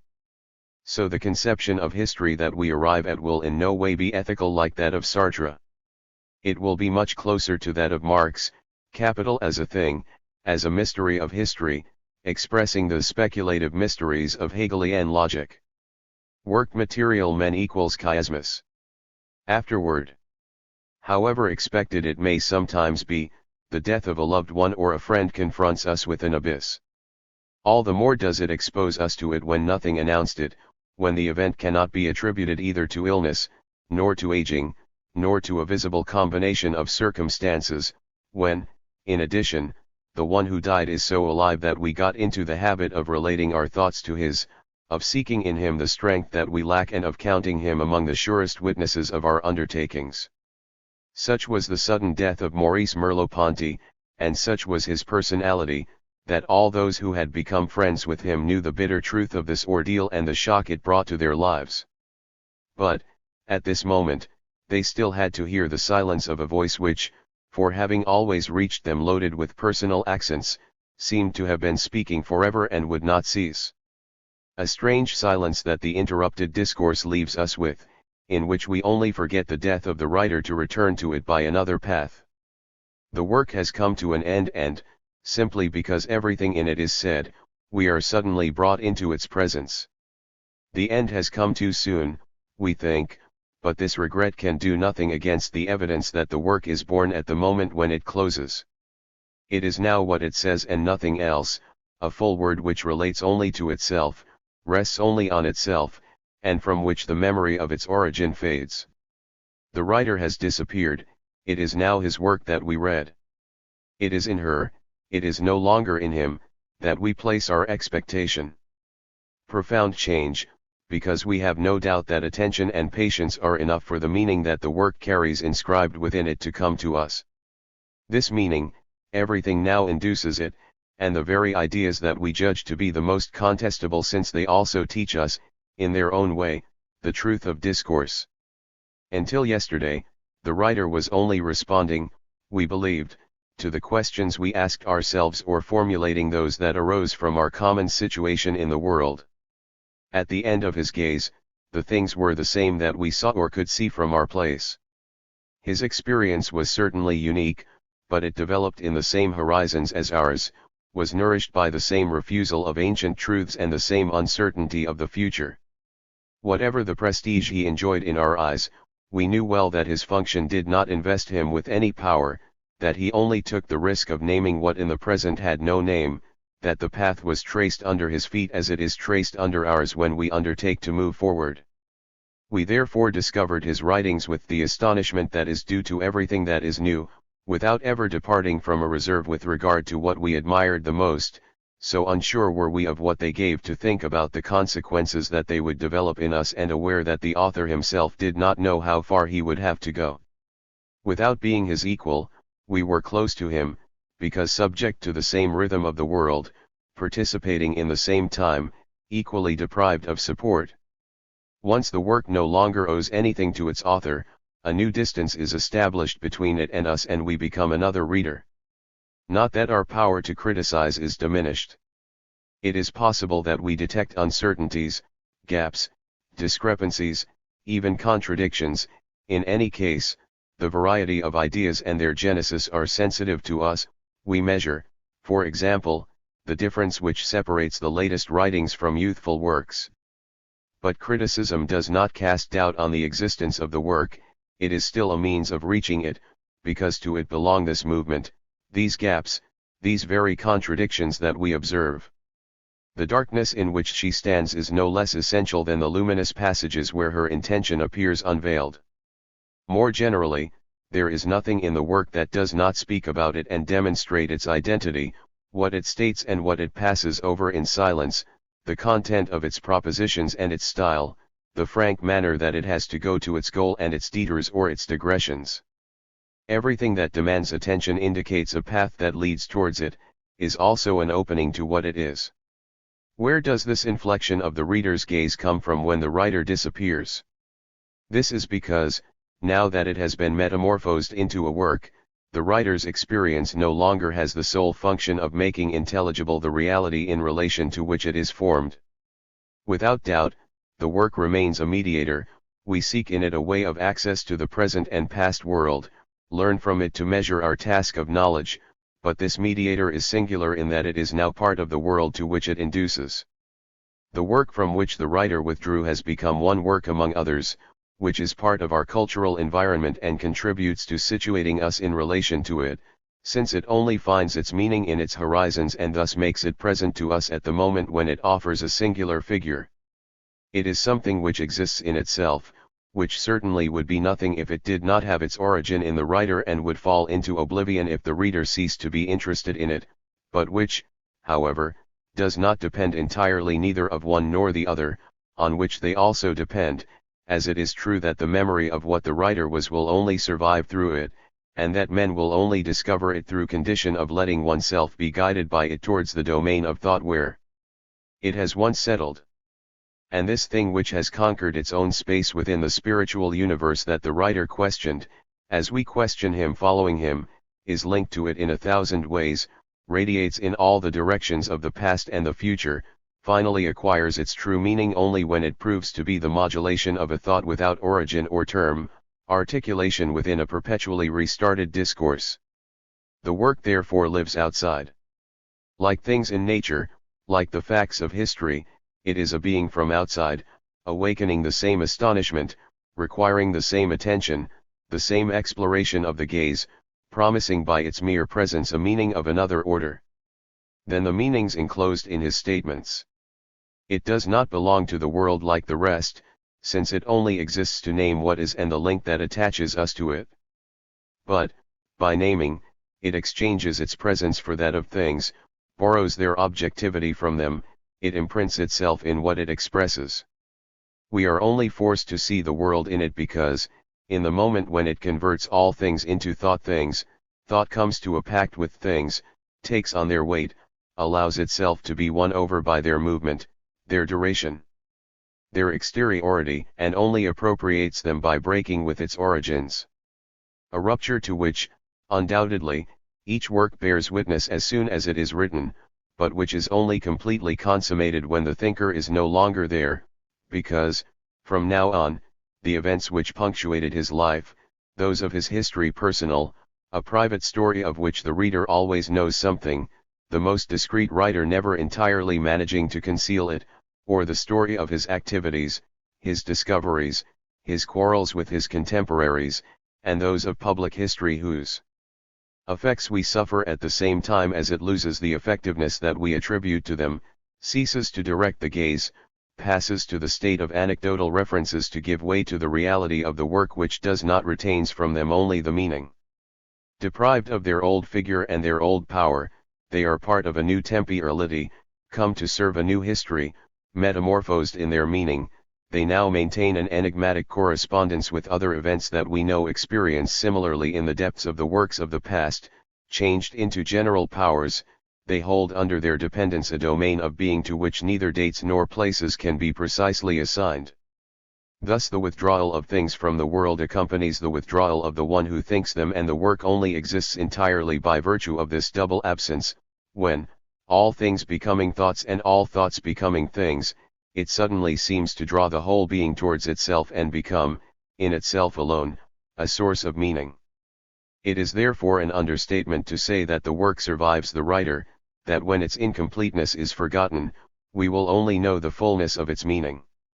This plenitude is by right, and the work alone seems to have a positive existence, because, although its fate hangs on the decision of future readers to give it back the word, at least each time we turn to it, it will come to interpose as on the first day between the one who reads and the world to which he is present, forcing him to question it in it and to relate his thoughts to what it is. Such is the fascination that the accomplished work exerts on its reader that it renders vain, for a moment, any recrimination over the death of the writer. This disappears when it was preparing for new beginnings. Creation is interrupted, forever below the expression that it announced and from which it was to draw its final justification. But, whatever the emotion of the one who considers the absurd denouement, of the one, in particular, to whom is given the sad privilege of entering the writer's workroom, of measuring with his eyes the abandoned site, the notes, plans, drafts which carry everywhere the sensitive trace of a thought in ferment. Very close to finding its form, it is still associated with the memory of the man, who was suddenly forbidden to continue his task. With this memory erased, it will matter little, we are convinced, to know when the author died, in what circumstances, and whether or not he still had the power to continue. For, just as we cannot imagine, we have no need to imagine the movements of thought which accompany its creation, its interior disorder, its hesitations, the attempts in which it gets bogged down and from which it returns afterwards. Efforts spent in vain, the beginnings among which his language is formed. Likewise we cannot find in the ultimate defeat in which his enterprise is destroyed the material for a reflection on his work. But what does it mean for a work to be foreign to the conditions of its creation? Should we not understand that it is beyond completion as well as incompletion?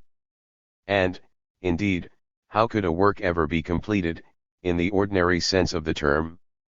To think this, we would have to suppose that its meaning was rigorously determined, that it could one day acquire, through the statement of certain propositions, a coherence such that any new words would have become superfluous.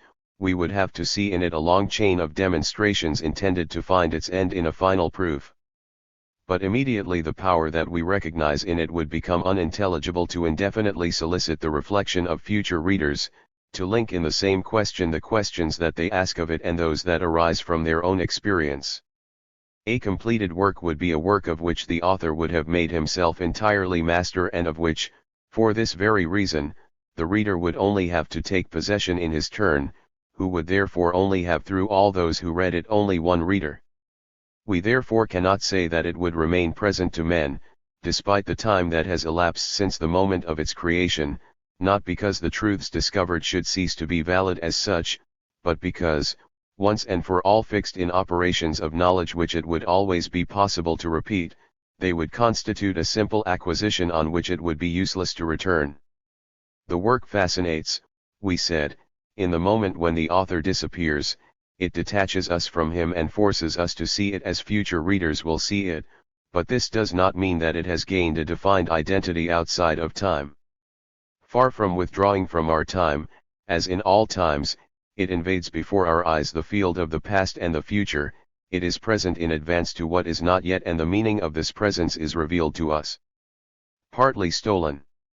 We have no doubt that it will speak when we are no longer here to hear it, just as the works of the past continue to speak, at a distance from their author and their first readers, and we also know that we will read in it what we are not able to read, that the best founded interpretations will not exhaust its meaning. The new time that it institutes, to be different from the time of real history, is not foreign to it, because at any moment it exists in the triple dimension of the present, the past, and the future, and, if it remains the same, it is always waiting for its own meaning.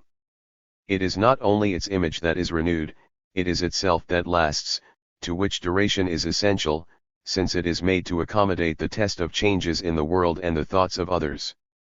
From this point of view alone, it has a positive existence, not because it is, once and for all, what it is, but because it gives food for thought indefinitely, will never fail anyone who questions it. Will tomorrow, like yesterday, be involved in our relationships with the world? Whether or not the writer's work appears to have reached its conclusion therefore matters little. As soon as we are faced with the work, we are exposed to the same indeterminacy, and the more we penetrate into its domain, the more our understanding increases. Knowledge, the less capable we are of imposing a limit on our questions. We must finally admit that we only communicate with her because of this indetermination, we only really accept what she gives us to think because this gift has no name, that she herself does not have sovereign control over. Of her thoughts, but remains dependent on the meaning she wants to convey. It is therefore necessary to reconsider the destiny of the work. We thought we had exchanged the misfortune of interrupted creation for the security and rest of the accomplished work. In it we found the fullness of meaning and the solidity of being.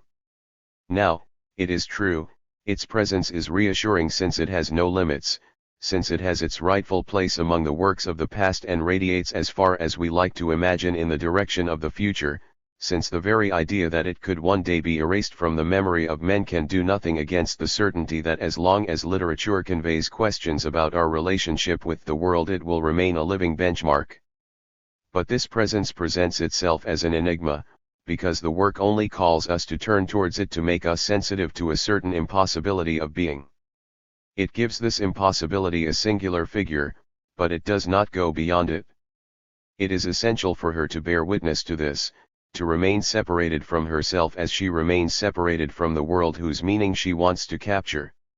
Thus we still discover death in the work because its power is linked to its ultimate impotence, because all the paths that it opens and will always keep open are and will be without outcome. We try in vain to ward off the threat of this death. We imagine that what the work could not say, others will say in the future, but what it did not say belongs to itself, and the thoughts that it awakens will only be inscribed in a new work far from it, by virtue of a new beginning. The meaning it imparts always remains in suspense, the circle it draws circumscribes a certain void or a certain absence. This is, perhaps, the reason for our confusion in the face of the unfinished work. It is that it brutally confronts us with an essential ambiguity from which we most often prefer to turn away. What is disconcerting is not that the last part of the speech is stolen from us, that the goal which the writer was approaching is now inaccessible, since this goal will in fact never be achieved. It is that, at the same moment, we had to discover the necessity inscribed in the work, the profound movement by which it settles into the word to open up to an inexhaustible commentary on the world, its advent to an order of existence where it seems to be established forever, and this obscure stop, which leaves it short of its design, rejects it within the de facto boundaries of its expression and suddenly makes one doubt the legitimacy of its enterprise. We can well convince ourselves that the uncertainty to which it abandons us motivates and maintains our questioning about the world, that it still speaks when it is silent, by the virtue it has of designating what is and will always be beyond the expressible. The fact remains that it had dedicated itself to the incessant unveiling of meaning, that all its truth was in this unveiling, and that it cannot find an end without the veil enveloping it in turn and let his ways be lost in darkness. The person to whom these thoughts come is all the less inclined to forget them in the face of Maurice Merleau Ponty's latest writing, as he knows that they were his and still learns from him to see where they lead him. Whether we reread, for example, The Philosopher and His Shadow, Indirect Language, and The Voices of Silence, the notices written for the famous philosophers, or only read the pages that the writer left us after his death, we will see that he never stopped questioning the essence of philosophical work. It was already, for him, a problem to understand the strange link which linked his company to that of his predecessors, and, better than any other, he highlighted the ambiguity of a relationship which opens and closes us at the same time to the truth of what was thought by others, reveals the profusion of meaning behind us and, simultaneously, an insurmountable distance from the present to the past in which the meaning of the philosophical tradition is lost and the demand is born to resume in solitude, without external support, the work of expression. Now, how could the questions he asked himself regarding the past have ceased to prompt him when he turned towards the future of philosophy and sought to measure the significance of his own words? It was the same thing to admit that, however rich in meaning they might be, the works of the past were never entirely decipherable and did not free us from the necessity of thinking about the world as if it had to be thought for first time and to recognize to those who would come after us the right to see, in their turn, with a new perspective or, at least, to take the center of philosophical questioning elsewhere. At the same time he contested that the philosopher's enterprise had ever coincided with the construction of the system and, for the same reason, he refused to raise his own experience to the absolute and to seek there the law of all possible experience. Convinced that the work remains a source of meaning only because, in his time, the writer knew how to think what the present gave him to think, that it is by regaining possession of the ancient present that we communicate with it, but that this communication is always prevented as we are in turn required to conceive all things from the point of view from which we are. It was also the legitimacy of its research, of its power, certainly, to speak for others who would be unaware everything about his situation, but just as much about his inability to do that what gave its value to his questions, was essentially due to his idea of the truth was now maintained in the same light. Thus, he thought, our work of expression only joins that of others by means of which we are not masters, and we must always doubt that they come to seek in it what we ourselves seek by a movement which seems to us the very one of philosophical truth. And, certainly, such doubt did not ruin in his mind the idea of a unity of philosophy. It is precisely because this is, in her eyes, a continued questioning, that she enjoins each time not to presuppose anything, to neglect what has been acquired and to run the risk of opening a path which leads nowhere. By virtue of the same necessity, each company presents itself as irremediably solitary and similar to all those which preceded it and will succeed it. There is therefore, despite appearances, a great discourse which develops, within which the words of each person are based, because, if they never compose a logically articulated story, at least they are taken in the same thrust of language and intended for the same meaning. But the certainty that such a discourse supports us cannot make the boundaries between the works disappear and ensure that we are faithful to it when we discover in our experience the invitation to think about it. The ambiguity is never resolved, since at no time can we completely detach the questioning from the works in which it found its form, because it is by entering their enclosure that we are truly initiated into it, and that finally, to question for ourselves is still to speak, to find the measure of our quest in a language. So that we always come up against the fact of the work and its obscurity, that all our questions about the world, those that we think we discover when reading our predecessors and those that we think we draw from ourselves, arise necessarily doubled by a question about the being of the language and the work, a question that does not cancel out the conviction that the meaning is given to us, but which grows at the same time as it, as the foundation of this meaning and the relationship of the work with what is. That we must, now that Merleau Ponty is dead, look at his work as one work among others, as he himself looked at and taught us to look at that of others, in a sense is of no help to us. It is not because it refrains from reducing meaning to what the world gives it to think in the present and marks in advance the place of our freedom that we can more easily assume it, make room for it. Of what his task was and what ours would be within philosophy. When the constitutive paradox of the work becomes perceptible to us, this fact that it wants to name being as such and turns out to repeat in its being the enigma with which it is confronted, that it claims the whole of questioning without being able to do better than open a path whose meaning is forever uncertain for others, when the ambiguity of our relationship with it is revealed, that we learn to think in it and, in the impotence to take possession of its domain, we had to direct our thoughts elsewhere, our indecision only grows. But, perhaps, by reminding ourselves of these questions which were those of our philosopher, we are better disposed to welcome his thought, in particular the last writing which he could only begin, to measure the event of this last beginning in which his enterprise was to find its end, to finally hear how the meaning of his speech is attested in the being of his work. When he died, Merleau Ponty was working on a work, The Visible and the Invisible, of which only the first part was written. This testifies to his effort to give new expression to his thoughts. It is already enough to read some of the essays collected in Signes, the preface with which he preceded them, and the Eye and the Spirit, writings which all belong to the last period of his life, to be convinced that, far from constitute the definitive state of his philosophy, his first works, justly famous, had only laid the foundations of his enterprise, created in him the need to go further. But The Visible and the Invisible was to shed light on the path traveled since the time when the double criticism of idealism and empiricism made it approach a new continent.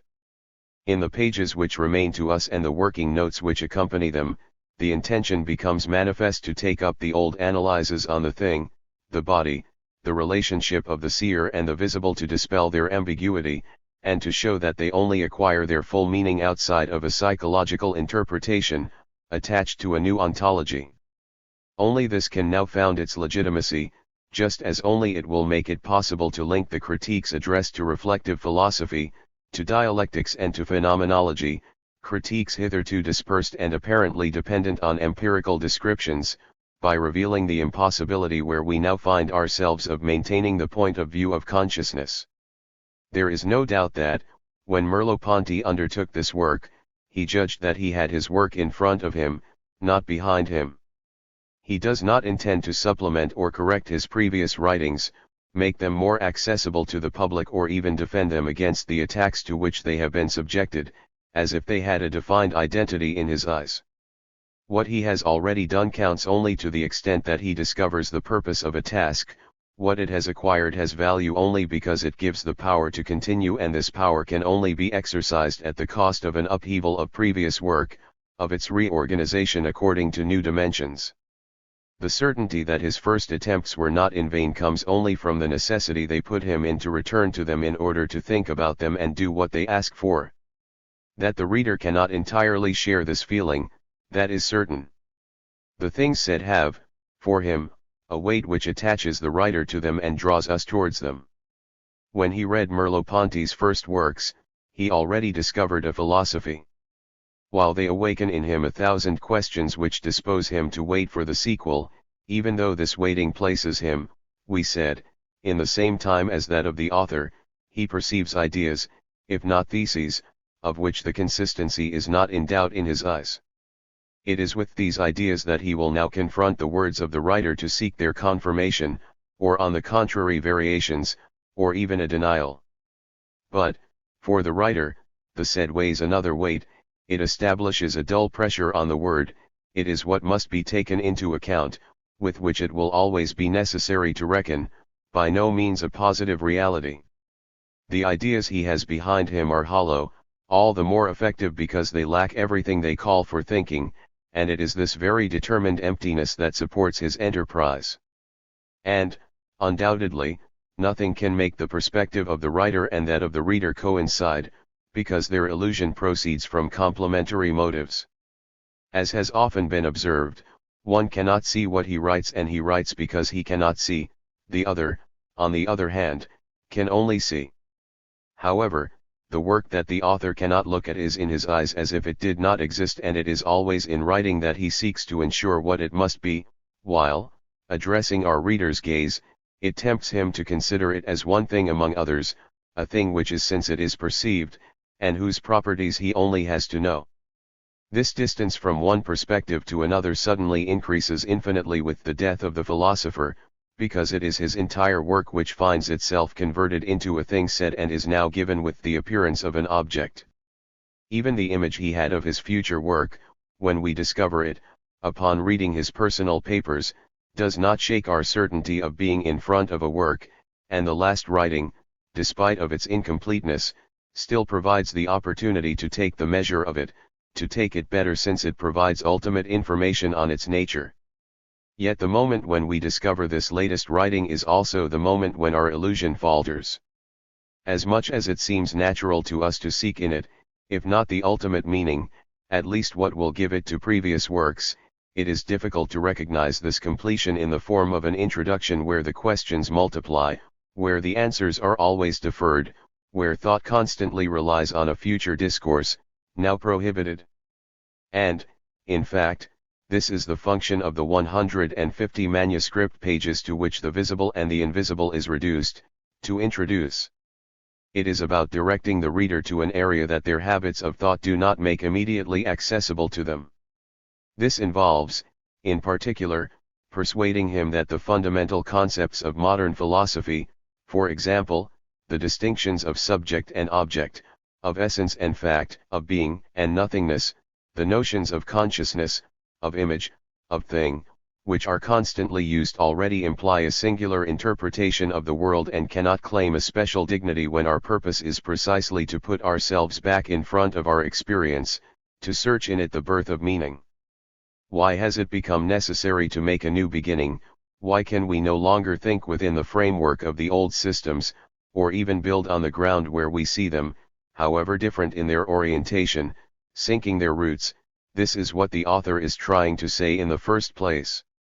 It calls for an examination of our condition, such as it is before science and philosophy compose a translation according to the requirements of their respective languages, and we come to forget that they themselves have accounts to themselves. Return to their own origin. But this examination is not presented, it is only announced, only points of reference provide a glimpse of what a description of the experience faithful to experience would be. The very form of the speech is a warning.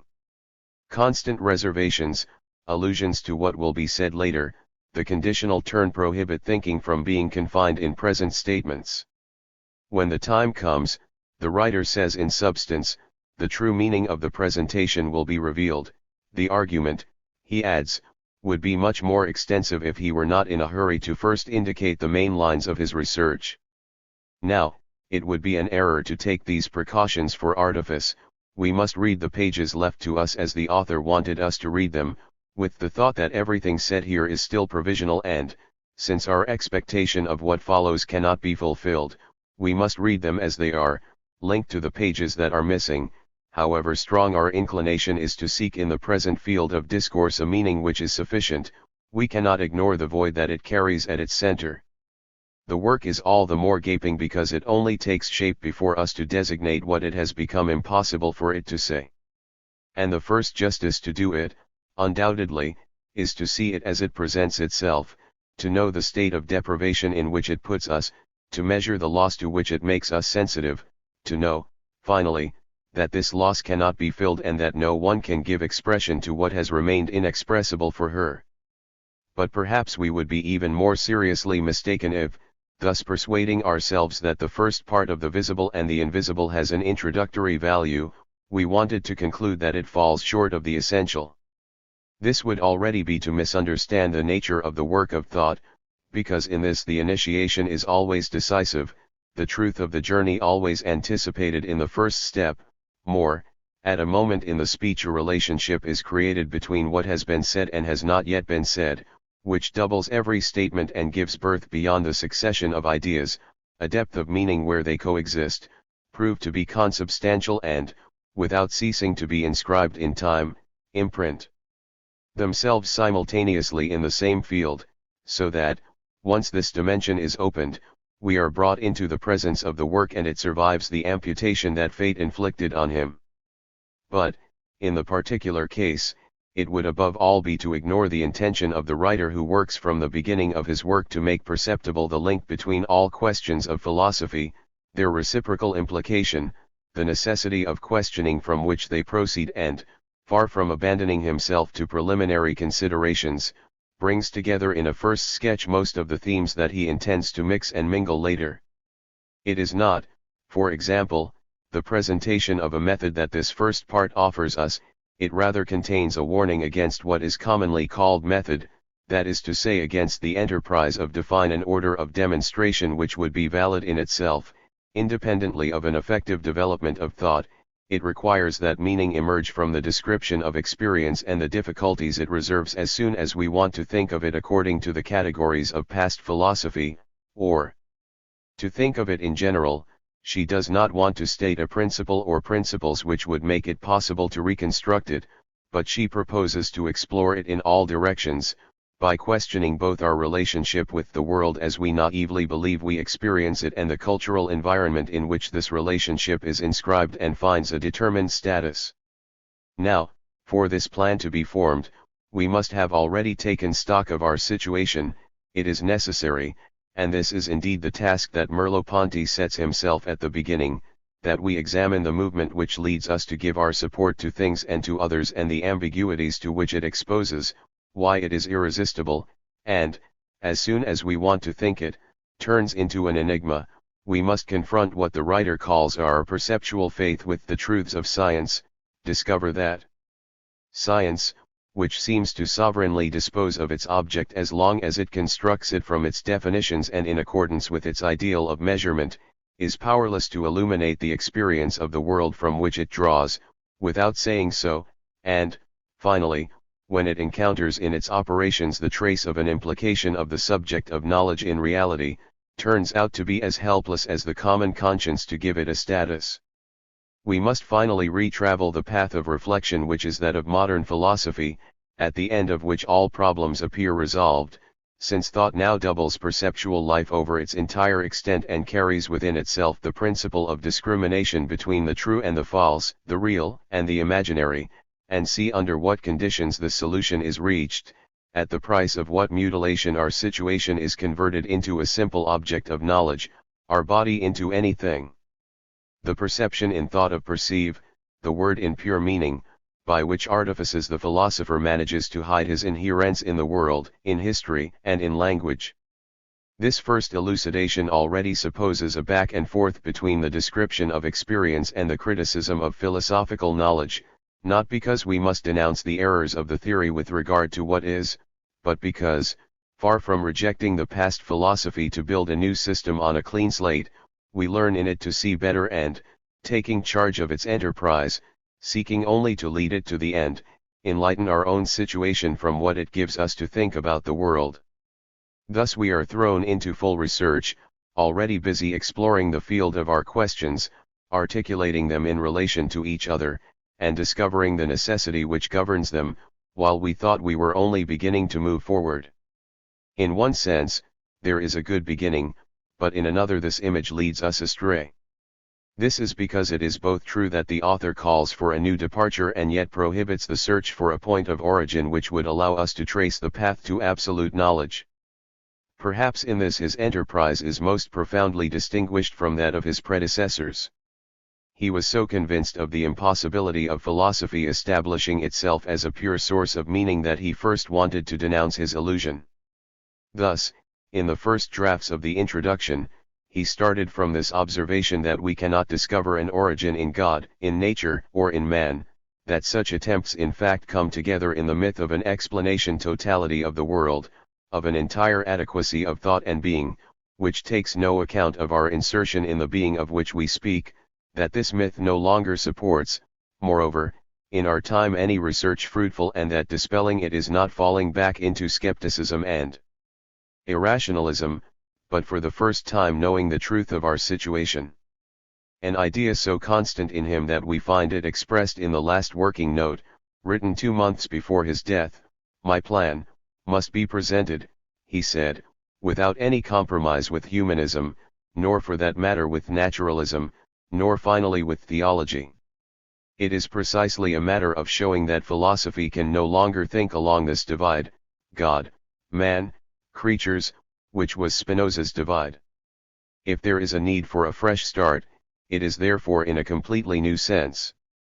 It is not a question of sweeping away ruins to lay a new foundation, it is rather a question of recognizing that, whatever we say about being, we inhabit it through everything ourselves, that our work of expression is still an installation in him, that finally our questioning is, for the same reason, without origin and without term, since our questions are always born from older questions and no answer can dispel the mystery of our relationship with being. Kafka already said that things presented themselves to him not by their roots, but by some point located towards their middle. He said it to demonstrate his misery, no doubt, but the philosopher who frees himself from the myth of the root resolutely accepts to situate himself in this environment and to start from this any point. This constraint is the sign of his attachment, and it is because he submits to it that the hope is given to him of progressing from one domain to another, in the interior labyrinth where the borders of the visible, where every question about nature leads to a question about history, every question of this kind to a question about the philosophy of nature or history, every question about being to a question about language. In such an enterprise, one can see stages, but not distinguish between preparations and the exploration itself. Speaking of his research, Merleau Ponty once said that it was an ascent on the spot. Most often, he sees it describing a circle, dooming him to pass and return through the same station points. Whatever the image, it prevents us from thinking that we are not, from the start, grappling with the essential. On the contrary, we must admit that the introduction is the first path of the circle and that, if carried to its conclusion, the work would not, however, have crossed the limits, completed the movement, as it is certain that it is within these limits, through this movement, that she discovers her power of expression. Thus it is both true that the 150 manuscript pages to which the visible and the invisible is now reduced were to compose the beginning and are still offered to us as an introduction, and that they are more than that they carry the meaning of the work and call us to discover it in them, that the rest of the work would have been something entirely other than the illustration or commentary of the ideas set out in its first part, and that this anticipates it, allows us to evoke it. Now, perhaps this paradox would surprise us less if we saw how it is based in the language of the work, in the work of writing as conceived by the writer. It is a remarkable fact that, even if we wanted to reconstruct the main articulations of the work he was preparing, we would find it physically impossible to achieve this. Certainly, numerous working notes, old drafts, a few rare plan indications, of extreme brevity, and which do not all agree with each other, allow us to glimpse the extent of his research. But knowing that she had to return at length to the problem of perception and give ample space, in particular, to recent work in experimental psychology and the psychology of form, that the analysis of the concept of nature would have required a description of the human organism, animal behavior, and the examination of evolutionary phenomena, that these studies themselves would have required the criticism of what the author called the complex of Western philosophy, that this criticism, in turn, had to find its result in a new conception of history and the nature-history relationship, that finally, and this is the least doubtful of all hypotheses, the work had to end with a reflection on language and on this particular form of language which is philosophical discourse, thus returning to its conclusion on the mystery of its origin. This leaves us in ignorance of the path which would have been followed, of the order of the stages or the revolutions of thought. How can we believe, then, that Merleau Ponty's reluctance to draw plans, to prepare through diagrams what he intended to say and to stick to his plans was a trait of temperament? The truth is rather that his experience as a philosophizing man coincided with his experience as a writer, forbidding him from dominating his own work, as someone for whom meaning can once be entirely possessed imagines dominating it. This sense had to be put to the test in writing.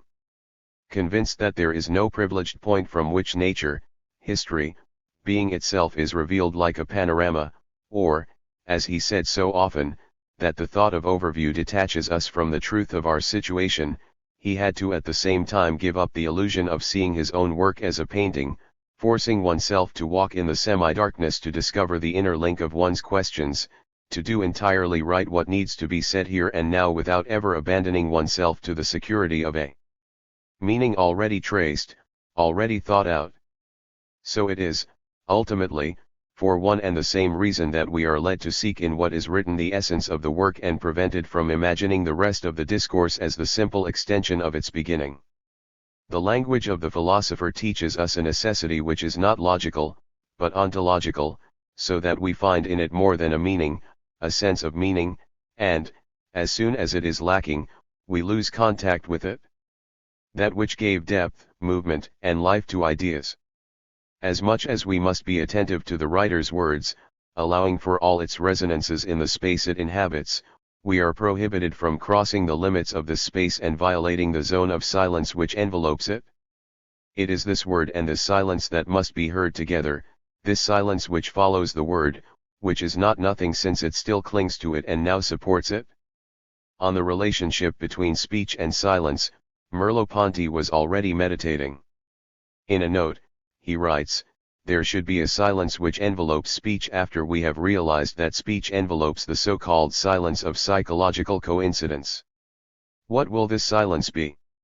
As reduction, ultimately, is not for Husserl transcendental immanence, but unveiling of the Welt thesis, this silence will not be the opposite of language. It was to make us understand that speech is between two silences, it gives expression to a mute experience, ignorant of its own meaning, but only to make it appear in its purity. It does not break our contact with things, does not let us draw us from the state of confusion in which we are with all things to awaken us to the truth of their presence, to make perceptible their relief and the attachment which binds us to them. At least this is the case with speech which speaks in accordance with its essence and, if it is philosophical discourse, with this speech which does not give in to the dizziness of eloquence, does not want to be self-sufficient, to close itself off on itself and on its meaning, but opens to the outside and leads there. But if it, which is born from silence, can seek its completion in silence and ensure that this silence is not its opposite, it is because between experience and language there is, by principle, an exchange. It is that experience is nothing with which we can coincide, that it carries a transcendence since it is already, in itself, differentiation, articulation, structuring, and that in some way it calls language. It is that language is also experience, that there is, as Merleau Ponty writes so well, a being of language in which the enigma of being is repeated, that beyond the movement of meanings pure stands the silent mass of discourse, which is not of the order of the sayable, and that the highest virtue of expression is to reveal this continuous passage from speech to being and from being to speech, or this double opening of one to the other. Thinking about this exchange is undoubtedly what the visible and the invisible should ultimately be applied to. But it is disturbing that the last lines, the last words of the writer are to evoke it. Merleau Ponty writes, in a sense, as Husserl says, all of philosophy consists of restoring a power to signify, a birth of meaning or a wild meaning, an expression of experience through experience which sheds light in particular on the special domain of language. And, in a sense, as Valery says, language is everything since it is no one's voice, it is the very voice of things, of waves, and of woods. And what we must understand is that, from one to the other of these views, there is no dialectical reversal, we do not have to bring them together in a synthesis, they are two aspects of reversibility which is ultimate truth. That chance seals the book on ultimate truth, that it, far from the end it aimed for, closes on a thought which is its prefiguration, the reader will not fail to see a sign there, like the trace of a warning that the work, in the absence of man, knew how to hear. But this sign cannot make us forget the meaning, and we must also recognize that what is said here, at the last moment, is likely to shed light on the problem of the philosophical work, of the work in general and of this one itself that we read. Because it is in it that the reversibility of experience and language is revealed. This is because it carries out or claims to carry out the task of expression to its extreme limits, because it wants to collect the truth of experience as it is before being put into words and, simultaneously, wants to concentrate and exhaust in itself all the powers of speech that it discovers the impossibility of standing here or there, sees its movement reversed in both directions and finally obliges itself to bear witness to this intermination which makes his existence. The reversibility of which the philosopher speaks is stated before he names it in the form of his work. Better, by naming it he is only faithfully expressing the meaning of his enterprise.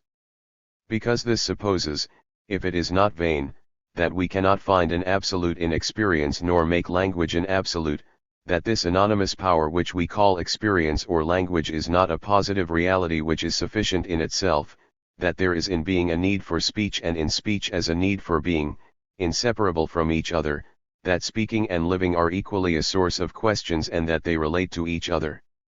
Thus the ultimate truth on which the visible and the invisible ends is also that from which the work draws its origin. This truth does not constitute a stopping point, it does not give thought rest, it rather designates the point of passage which is for the work that of its continued foundation. We asked, how can we hear the silence that follows speech? But if we can, it is because it has never abolished it, because at each moment it leads beyond itself and forbids us from retreating within the limits of the immediately given meaning. The final silence is only made up of these gathered silences, it extends beyond the discourse, because it has never ceased to serve as its basis, so that it is the same thing to hear the speech and the silence, to know how to stop at the border of what is said and to recognize that there is no border between language and the world. It is still true that if the visible and the invisible give the power to hear, it is because the questions that we ask in front of the work and its incompleteness join those that the author asked himself when he obliged himself to write in such a way that was not contrary to him, let us say not a sudden and unpredictable stopping of speech, but the end of his enterprise which, whatever it was, must not be only a term, but must also signify the absence of any term. He himself lets us glimpse, for a moment, the meaning of this task, when he wonders, in the course of the work, what philosophical expression can be. The words most charged with philosophy, he observes, are not necessarily those who confine what they say. Rather, they are those which open the most energetically onto being, because they render life more closely as a whole and make our usual evidence vibrate to the point of disjointing it. It is a question of knowing whether philosophy, as the reconquest of the raw or wild being, can be accomplished by the means of eloquent language or whether it should not be used in a way that deprives it of its power of meaning. Immediate or direct to match it to what it still wants to say. Enigmatic passage, no doubt. The answer does not accompany the question. It is not said what a work would be that deprived itself of the means of eloquent language, what would be, to use a formula used by the author, in another circumstance, an indirect language of philosophy. We only know that he never stopped claiming an original mode of expression for it and never dreamed of replacing it with the language of art or poetry. However, when we read the writer, this confidence becomes clearer, because it turns out that his own words do not contain what they say, that their meaning always goes beyond the immediate or direct meaning and that finally their power to open up to being is linked to the force of the questioning which animates them. Should we not understand precisely that philosophical language is interrogative language? If even this cannot be affirmed in positive terms, it is because no formula can convey what the question is. Merleau Ponty can well, on several occasions, name it, say what it is not, the statement of questions which, like all questions of knowledge, ask to give way to answers, and why it renews itself indefinitely over time. Contact with our experience, however any definition would distract us from it by making us forget that it is in life and in language that it unfolds, or, to put it better, that it is only life and language, this life and this language assumed. To answer the question, it is not enough for the philosopher to declare that it is interminable, that man has never finished asking questions about his situation in the world, because, however true it may be, such an idea is too general to have substance, but he must still lead it effectively, provide it with a path, ensure that, in the work, the answers provoked by the questions nowhere put an end to the reflection, that from one domain of experience to another the passage is always preserved. That the meaning is revealed in the impossibility where we are of remaining in any place, finally that the entire discourse is like a single and same sentence where we can certainly distinguish moments, articulations, and pauses, but the content of which, in each proposition, is never dissociable from the total movement. And in fact, from start to finish, the visible and the invisible is an attempt to keep the question open. Not an exercise of a methodical and deliberate doubt, from which the subject would draw the illusion of detaching himself from all things and which would prepare the restoration of a thought sure of his rights, but a continuous exploration of our perceptive life and our life of knowledge, not negation of common certainties, destruction of our faith in the existence of things and others, but adherence given to these certainties, to this faith, to the point that the insistence on espousing them reveals that they are inseparably certainty and uncertainty, faith and non-faith, passage in some way through opinion to reach the ambiguities it covers, not a refutation of the theories of philosophers, but a return to what was at their origin to discover that they lead beyond the answers they provide, interrogation, finally, which never ceases to relate to itself, does not lose sight of the condition of the questioner, knows itself caught in being while it devotes itself to its expression. If philosophy finds through this language the means of equaling what it nevertheless wants to say, it is because the secret of our temporality is expressed by that of the work, that the latter teaches us to recognize the continuity, the indivision of an experience of which each moment is taken with all the others in the same thrust of time and, simultaneously, the movement which prohibits fixing the meaning of the thing, visible or invisible, and indefinitely brings forth, beyond the present given, the latent content of the world. But when the work achieves this awareness of itself, when it knows that it is and is only the place of questioning, is it not then that it silently agrees with its end? Because he who goes to the end of the questioning can only discover and make us discover the contingency of speech. It is the same thing for him to confront the dark region where his thoughts are born and that where they are destined to unravel. And it is the same for us to read the signs of his presence everywhere and to feel his imminent absence. The real question is dealing with death, and we are not surprised that the philosopher who rarely names it nevertheless has such great power, in his latest writing, to turn us towards it. Claude Lefort.